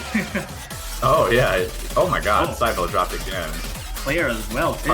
Back to the hard section. Gonna drop some 200s on either patterns or mini LNs because you know they're hard to accuracy. But that lead for Italy, even with the drops, does not seem to be getting smaller. It's actually only getting bigger. And coming up to the very end of the chart, Italy takes their first break point of the match. That's a pretty clear win as well, 45,000. And with actually same score for Mura and Crybomb. Oh my God! What? I don't think I've ever seen that. What? It's just literally a mirror between each other. That's wild. Bro, same score. I know, right? That's how Italy very Crybob versus Mura, soft 5, ties on Amor de Barra. Oh man, just like Wonder versus Tom and Echo on what's it called? I don't remember. Yes, that the slow jam chart. Yeah. A discounted minefield surfing. Kind of that, but then, it's the easiest version of minefield surfing you could ever make. But I guess whoever who does ever expect for a tie in an explosion outside of like Rice Pig? Then you have like a mixed mix which have the same scores, which is out of the question. But then anyways, Italy takes the point and actually a break point too, so Italy will take a a guess for the next pick here.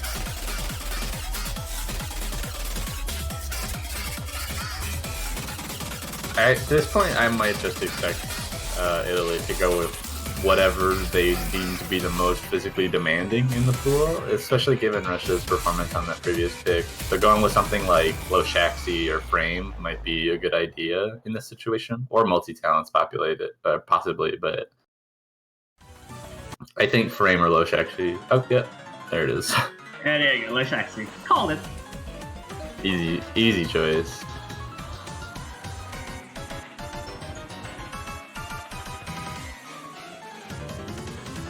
It's a very high risk.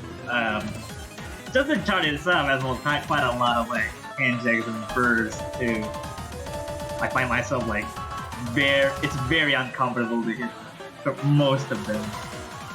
So I think given with that, I think Italy should possibly get this down properly.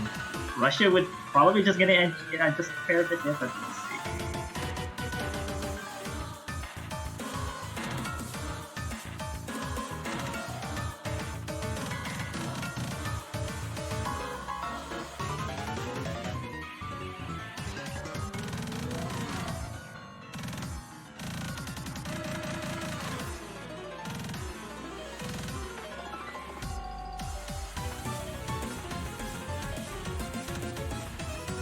Just waiting to get going with Italy's first pick. Map number 2 of this quarterfinals match. I think it's pretty fair to say that Italy's likely very comfortable on this, or at least a lot more comfortable than Russia is going to be, given the opening pick out of this and the general speed comparison between the two teams. Yeah. Should be ready once all players should be warming up and start up for this next pick here. Here we go.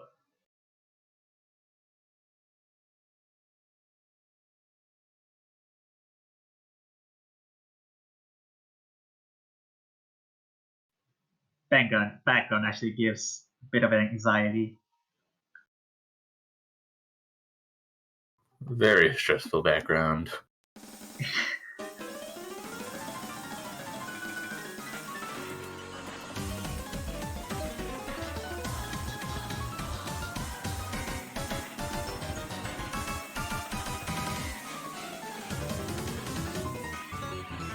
Yep, that's a bit of a. I guess a bit of a lead. I mean, it's a bit of a there. I guess the. Wait a minute. Nixa with a drop. Russia holding on though. Nixa with another drop. Cybel. Whoa! What is happening right now? Russia's got a big lead. Megastar and misses though. Oh, there's no full. 98. What is clear as well.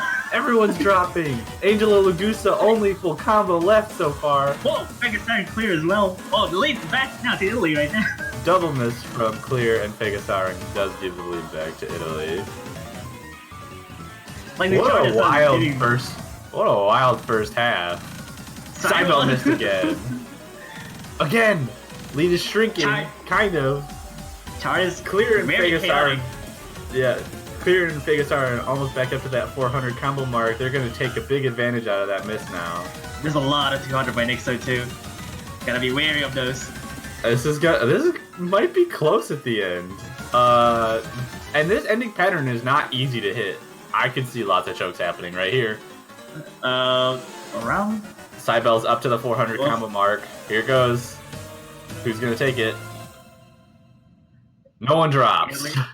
Italy takes their point, just barely though. Yeah, Italy edges on 11k, but my god, what was that, like the first half of it? 3,200s from Angela Lagusa. That's a really good score. And the only FC as well for the entire lobby. But what was that first half with everyone just like the entire bottom row actually missing out? I know, the entire bottom row is just messing up constantly at the beginning. And then Crybob missed somewhere in there too.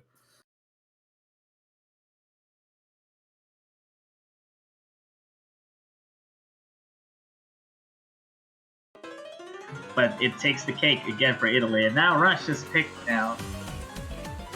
It's actually kind of interesting to see because Lashaxi, given that Italy's probably not as comfortable as they should be, as they already taken multiple tosses just like in the first half.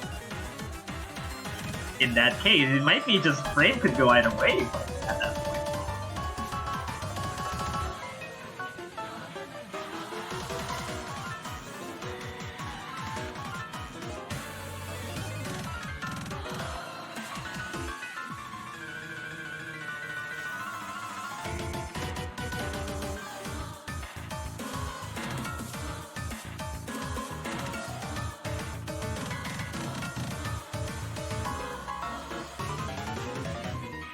I'm not sure what I expect to see. I think maybe Heiju, because that's like the next easiest, I think, in terms of physical capabilities required. Well, yeah, Or I think maybe Heiju. Squeal. I think that'd be interesting. Yeah, I think the Heiju keeping Squeal, or even probably Greatest Hat, or even Scarlet Rose. It's like kind of like the most kind of long oriented, but Scarlet Rose is more to a higher figure. But it's still there, which it's still open out there. You can just still pick it.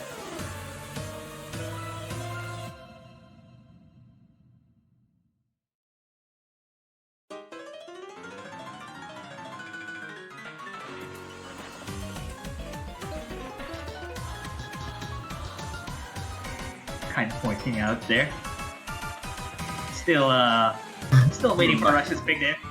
Reminding everyone to watch Symphogear. This is the Osumania World Cup, home of the anime recommendations list. They're actually going to pick up Sphere of Justice, looks like. Fair enough. I'll give them the fair enough sign. Because, like I said, I was basically expecting them to pick whatever is the next least physically demanding in the pool, and I never really thought about Spear of Justice since it was pure rice, but this definitely makes sense from a standpoint of, yeah, we're going to go with whatever we feel the most comfortable on.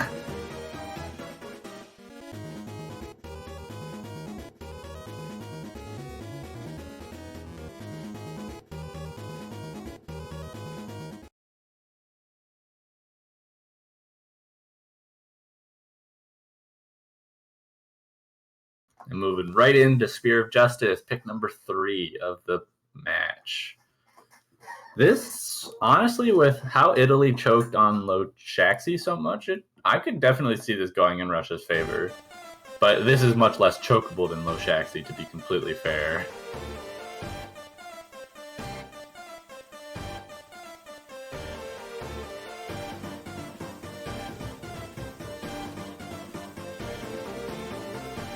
Some minor accuracy issues from Fegasarin right out of the gate, but clear, and Angelo Lucusa holding on very well, though Nixo, Crybob, and Cybel all doing very well right now. But like I said, this isn't necessarily about being able to out-accuracy Italy on something like this, more hoping that they choke on something. Picking up the slack with Cyber with 99.95 there. It's not something that you would never see very often in every core deck. Accuracies are getting really close with Fegasarin coming back up to the 99.8s now. The only difference really being that Cybel and Fegasarin are particularly different. Clear matching up with Nixo, or actually with Crybob right now, and Angelo Lucas are just behind Nixo with Fegasarin. About a 10th behind Cybel. One miss changes it all. Yeah. This coming like quite a bit of 1/4 after this, looks like, which is kind of trip up. Yeah, no, this part's hard to accuracy. Yeah. Kind of falter a little bit there in terms of accuracy for most likely everyone here. Yeah, we see Clear having actually a couple of accuracy drops. No one else having too many issues, at least on the 200 side of things, but Italy does maintain a rather large lead now, going right into the ending of it. Looks like as long as Italy doesn't break right at the end, they should have this just fine. Yeah, 6-way FCs. Very good performances overall in the entire lobby. Just look at that. Look at those scores. They're very solid too. 2v1 double S's across the board and 3 1-200s.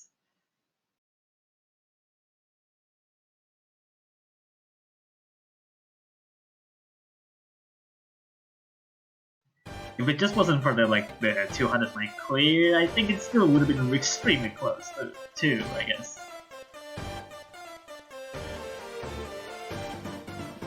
But again, it only takes the point yet again, 3-0, and now Italy's picked now as it's also a weak point.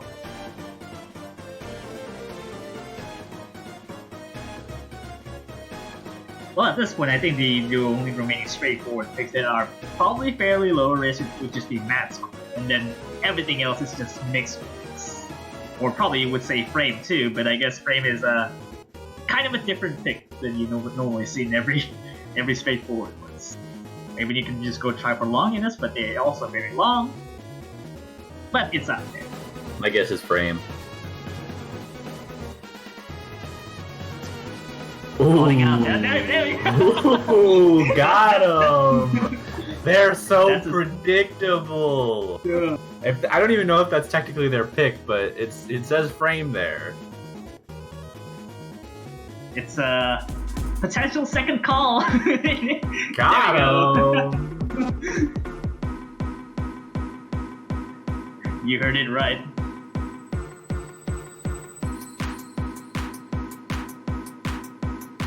It wasn't actually seen very often in the streams too. Probably showing them one, two, twice at best. Probably twice in all matches. Outside of that, it's all kind of either ignored or banned. Yeah, I remember it being played in my match, but other than that, I'm not sure.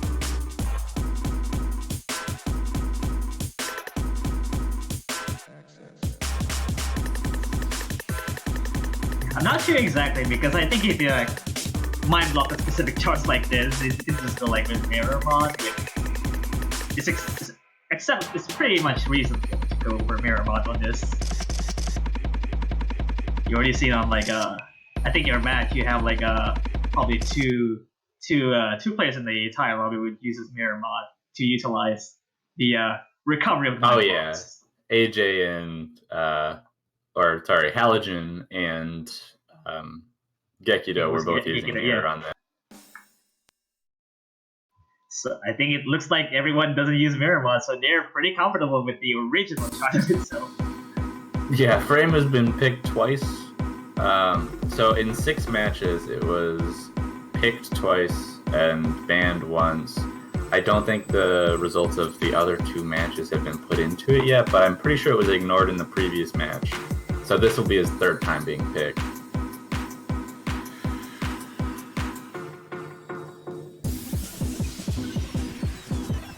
Wasn't nearly as a popular pick, but I guess the risk is there to actually taunt you to get the most chokes out of everything. Oddly enough, I think Loshaxi has been one of the most picked charts in the pool. It was just because of how brutal it is for being a tech chart, which is actually fairly short in length, but it's just demanding, which combo wise it's not actually broken 1200 combo-ish. Oh wait, clear with the first drop. Okay, sorry, I'm reading this stat sheet wrong. Okay, Frame has been just picked twice, so this is the 3rd time I think it's being picked total. Well, Nick, so with the Anonymous too, I guess it traded off and cleared though. Is that or it's the 2nd team, but this is again very close, very similar to Loshaxi. I don't know if taking the right approach to think. Oh my god! Whoa, Russian has the lead now! I mean, there's still 2 sections like this, really, just to see the pure mind block on this. But we already see Nixon took more damage than Clear does. But we already see Fry Buff 99.88. That's pretty cool. That's a pretty good accuracy. Pretty good. High middle as well. But inside ball misses. Nice curse. Russia getting already... a pretty big lead out of this. Their jacks are actually very... Oh, and Nixo dropping again. This might not have been the best pick from Italy's side. But I guess there's one more section, I guess, at the very... I guess it's the outro of this shot. Not quite over yet, though. This upcoming section is really annoying. You can definitely see drops. But given how consistent Russia's been playing on this, I don't see them dropping on it. Yeah, this section alone is also pretty... This is what I mean. Oh, and there goes Tribob and Nixo. Italy falling apart. Yeah, there's no FCs on the Italy side. There's only 2 FCs remaining from Russia. Yeah, 2 FCs on Russia plus a 1600 combo from Clear. They lured Italy right into a trap, I suppose. The 300 IQ bait.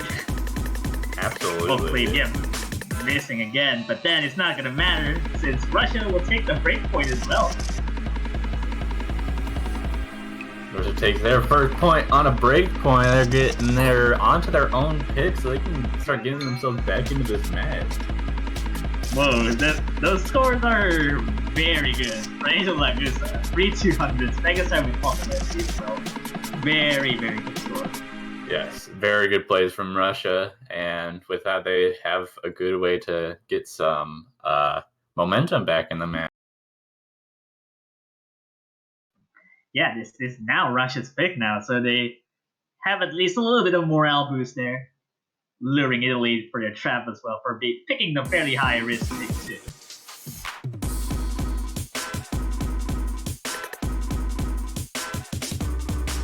Seeing the picks here in the, I guess the other picks are either mix, one more rice, and long. I guess long as you would call that as a rice pick as well, so there's 2 rice actually.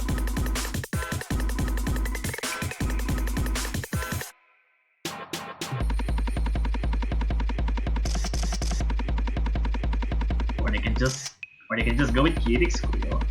They're actually very, very comfortable on this, and given that they have enough time to practice until they actually get it down properly.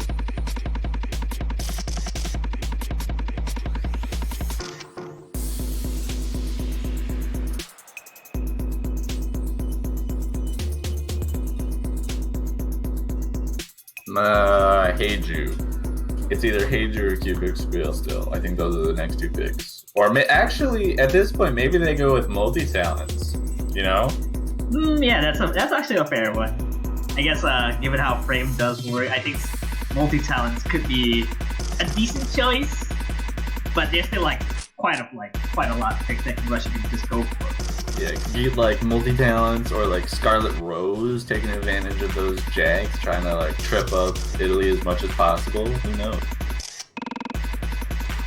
Obviously, you have to take Slow Jam in this middle section of Scarlet Rose, which could be annoying. Yeah. God, that Slow Jam's so annoying. Taking the time here for Russia as they need to deliberate the decisions. Pretty much smarter than before. To not actually picking the wrong thing that can actually get Italy on advantage.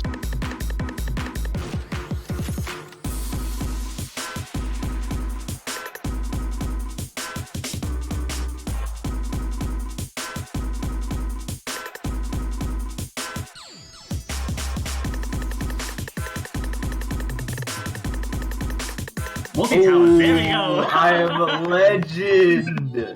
The third call went tough right there. You already got I've got 4 picks in a row. No, 3 out of 4 picks right. What was the? I didn't guess Russia's first pick, so I got 3 of the 5 picks right so far.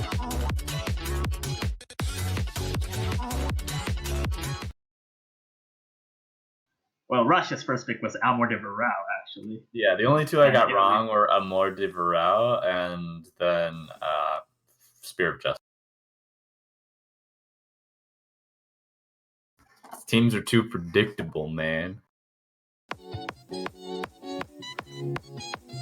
Though maybe we'll that's see just though. me being able to predict them, because given how Russia's been picking it hasn't been particularly like predictable per se. It's just like I'm following patterns, I suppose. Well, given how they're actually performing, so I guess it's kind of giving an insight on whatever Russia's gonna go for. So I guess there's that too. Very close currently in this intro, but this isn't really where it gets hard. I expect to see people starting to miss once we get into this middle section about to start. Yeah, I guess the intro is kinda... Well, I guess it's pretty much easier to get through, like than that of the middle section. Which, you have to worry about those. Alright, anyone... I don't think these are the hard patterns right here yet, though. There's some... Yeah. They're annoying to a certain extent, but this isn't where it gets hard. I think right about here is where we're gonna start seeing people mess up. But even still, no one's... Oh, there's... Whoa, Cybele! Cybele. Oh, Clear messed up that long note. That's just a trade right there, and actually that's a big trade because Italy gets a huge lead off of that. Well, Cybele missing out. Nixo was having 200 drops too.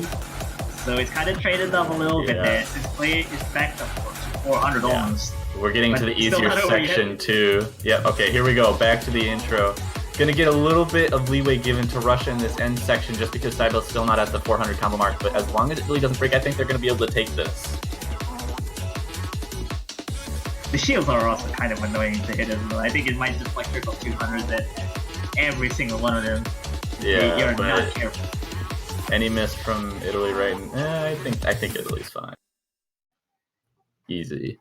Italy they're takes pretty the fourth safe. point. At this point, I don't know what to guess for Italy's pick. Kind of a dangerous pick right there, but I guess Everything's dangerous. All right. yeah, it's almost wins to Russia if player doesn't miss right there. So I guess kind of unfortunate. But yet again, I think Italy also gets the breakpoint too. I guess so. Italy will get next pick here, but like you said, we really don't know what actually expecting to Italy to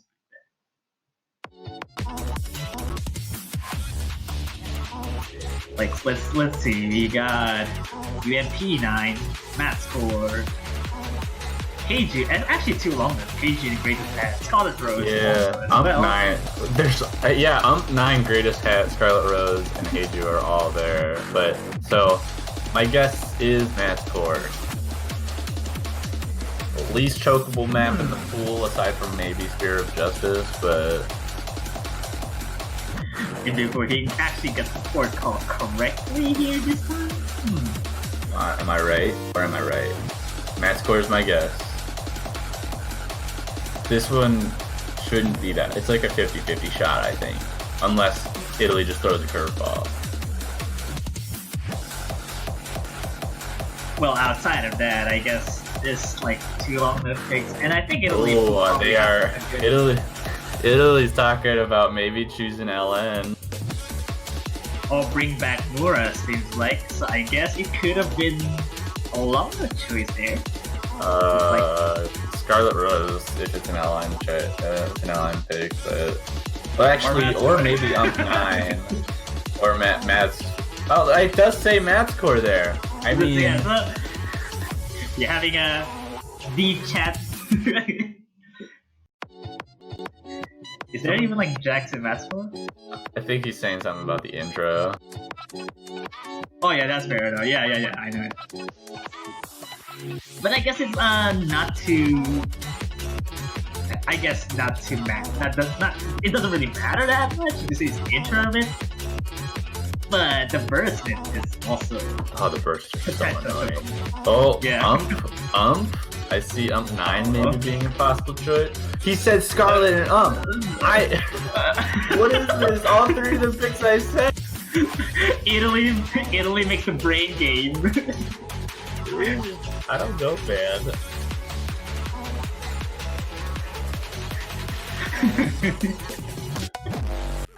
Hey, Matt score! Let's go! I wouldn't have taken it if they chose Scarlet Rose or up 9, but And that would leave Longinus as the last remaining rice pick too. Anything else is hybrid and Longinus. And also SB, you want to call Cubic Squeal. yeah, so we have 4 LN picks, Cubic Squeal, and Longinus left after this. Well, I guess I'm kind of surprised when Italy actually takes this pick very later on.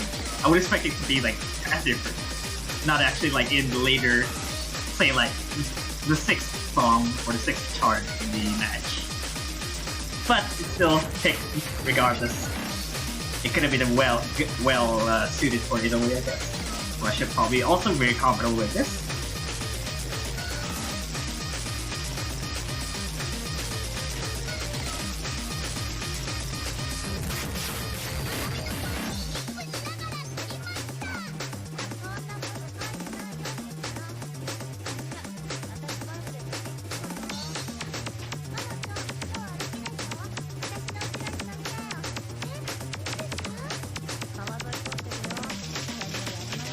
And there we go. We got the 6th chart in the pool played on the lobby right now. It's going to be Matt's score.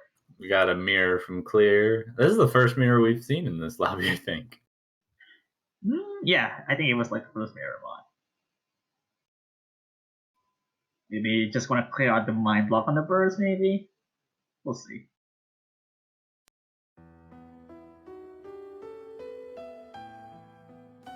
I can't see the scores because the background is too bright. It's so bright, yeah, but that dims out a little bit.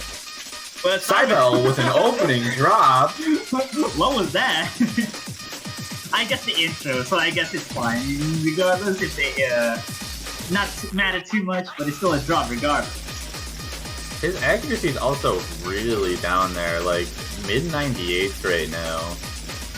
Not doing his team any favors, but the accuracy starting to go back up, and the score difference between the two teams is now starting to get to the point where it's pretty much equal. Russia has a very tiny lead, but the accuracy is favoring Italy as of right now. Nixon has a bit of a timing issue. I guess he's dropped a little bit of 200s, but then scores flickering just because of the Cybele. I think he might have actually recovered his accuracy. Ooh, just as that happened. Cybele. Oh, that's a trade. I didn't even notice, Angela. Nixon actually dropping a little bit of an early hits on the accuracy. Yeah. Too. I did see that, but even so, Italy does maintain a lead going into the break. Oh, but Fegasarin, what happened? He missed right at the beginning of the break.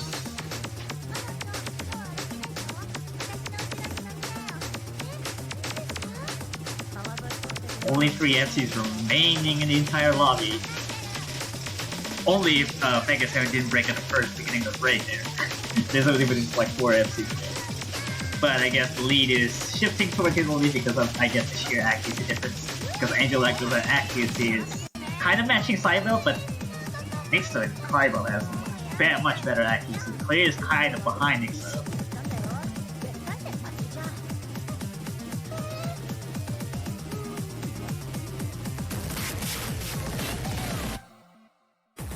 Because they're weird, annoying birds, and you should get it go. You get it again. The last set of them. Lead on Italy's side starting to grow a lot more just based on all the misses that have been happening on Russia's side, as well as the accuracy difference between the two teams. Krylov holding at 9. Whoa, double clear. There's no FCs on Russia's side now. Yeah, 2 FCs on the side of Italy. Krylov with a 99.8 and Nixo with 99.45 on that FC. Both bring his team to a solid finish in this 6th pick and 5th point for Italy. Kind of a pretty comfortable lead actually, 24,000-ish. You already see 3 200s by Krylov and Nixon with 21 for being an FC2. Tough situation for Russia here, which Remaining picks are either one rice pick, two hybrids. Actually, you would call like one hybrid and 3 LNs, and then one SP. Yeah, I would barely call any of them hybrids, to be completely honest. Well, yeah, I guess still wouldn't call that. In terms of like longer percentage over ratio against rice, it's still a bit up. Cubic Squill is picked. Yeah, I guess it's fair enough for Russia to go with Cubic Squill. My guess. Yeah. Let's see if we can get the 5th call. They've got to go for the Hail Mary, dude. Oh yeah. Both teams have been avoiding it. Someone had to practice it, right? One of the players on these two teams had to practice it. They should be practicing this. I guess Russia, you have Yalter, which being one of the mania's defense as well.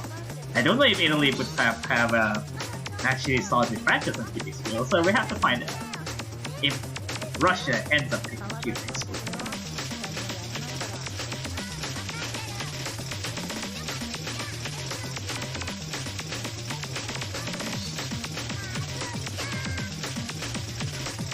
Sort of hitting out long enough after if Russia gets a point. Yeah, it's not. Yeah, it's not Italy's point though, or Italy's. Yeah. Just I guess. I don't know, man. Well, long enough is still up there, but then there's like 3 long enough things untouched. Yep. Yes, there are.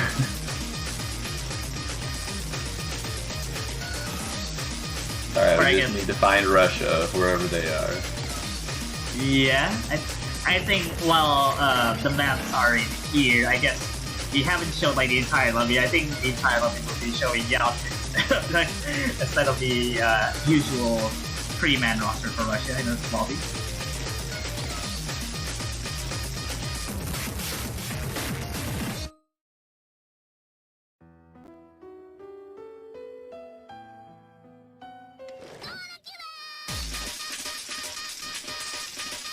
I thought I was switching the song, but I guess I thought it was like...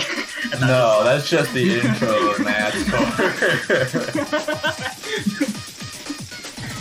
Intro like every... Oh, I didn't get it right. I'm bad. I am bad. 4 out of 6. 4 out of 7. Oh yeah, 4 out of 7, yeah. This is the 7th pick. Yeah, true. I'm disappointed in Russia for not choosing Cubic Squill, to be honest. Well, I guess... I don't know. Yeah, I think Nixon will be switching out with Mura, expectedly. This is only like the 2nd LN map they've played in this match. Yeah.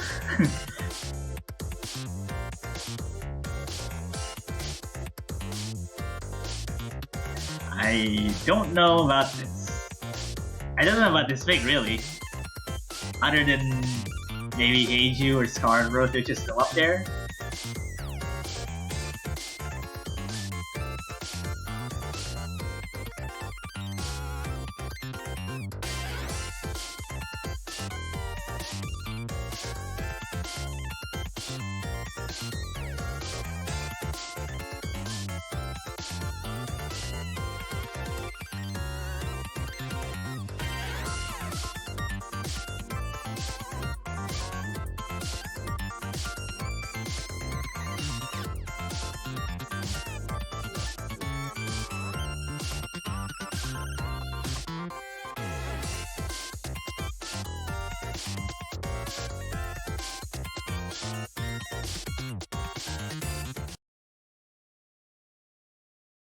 Alright, we'll see. I guess if Russia knows that this pick is favorable for them, then it's definitely favorable, but I don't know actually about how Italy will perform on it.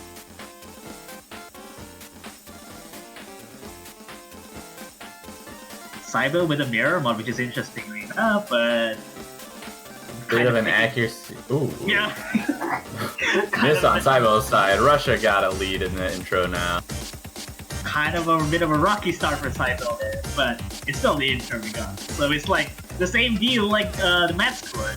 you miss on the intro, so it's not that actually that have that much of an impact.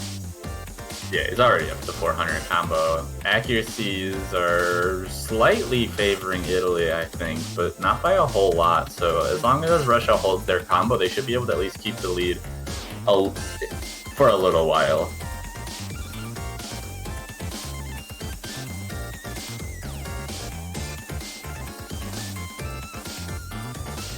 These sports gave me anxiety so much. Like, it's just gonna matter whoever actually just gets the choke on it. But then super flicker.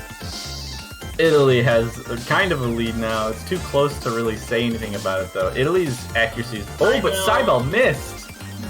That's gonna get the lead right back to Russia. And Cybele missed again. Oh, Vegastar and trading. Whoa. But Russia's accuracy is gonna take advantage out of that. 2 misses from Cybele is definitely going to be a lot bigger. Whoa, wait, what happened? Whoa. Was that a client error at some point? Cybele did miss at one point, but I think the second miss was a client error. Clear miss. Angela Lagusa missed. That's a collapse on Russia's side. No FCs all around. There's only 2 FCs remaining on Italy's side.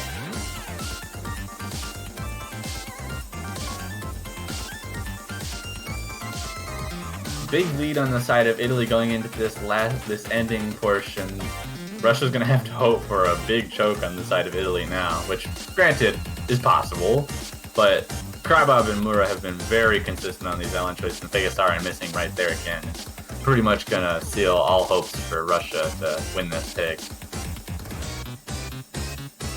And that also sadly has to say goodbye for Russia as well. Uh-oh, Mura, don't disconnect on us. Oh. Is the score submitted? Let's see the MPing now. It did. Yeah, it submitted. It did. It was just like leaving very early. So that is indeed Italy's point, 6-1 against Russia, and Italy will win this match, moving over to semifinals, and Russia will have to say goodbye for this mini tournament.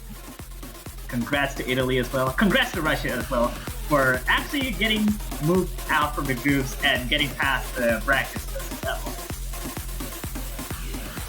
Yeah, and Italy will move on to face Japan next weekend for the first match of losers semifinals.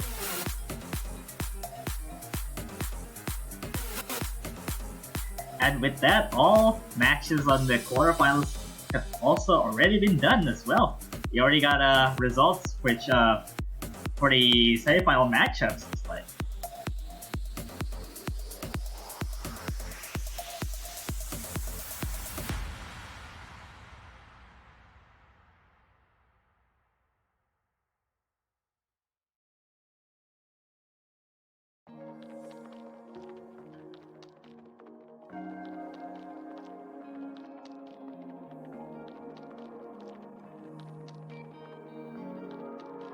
But yeah, that was the last match of the quarterfinals weekend, meaning that soon, as in the next couple minutes, I think, we will be moving on to the semifinals map pool showcase.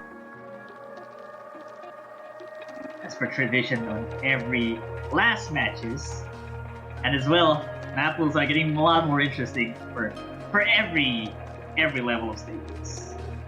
Now semifinals, which means have a lot more maps as well.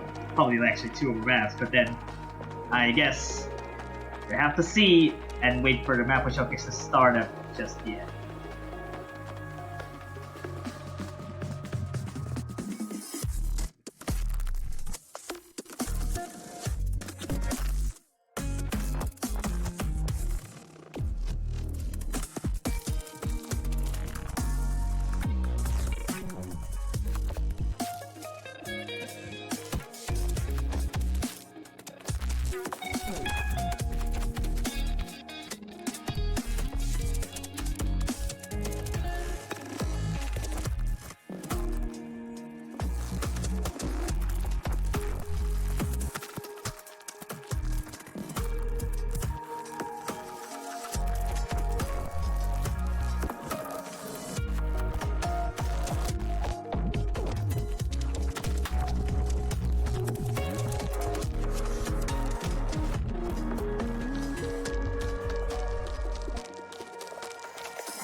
All right, and looks like we are ready to start this semifinals map pool showcase right about now. It is going to be commentated by myself again, and I am joined instead of Rem with Kamikaze. How are you? Hello everyone, I'm doing well.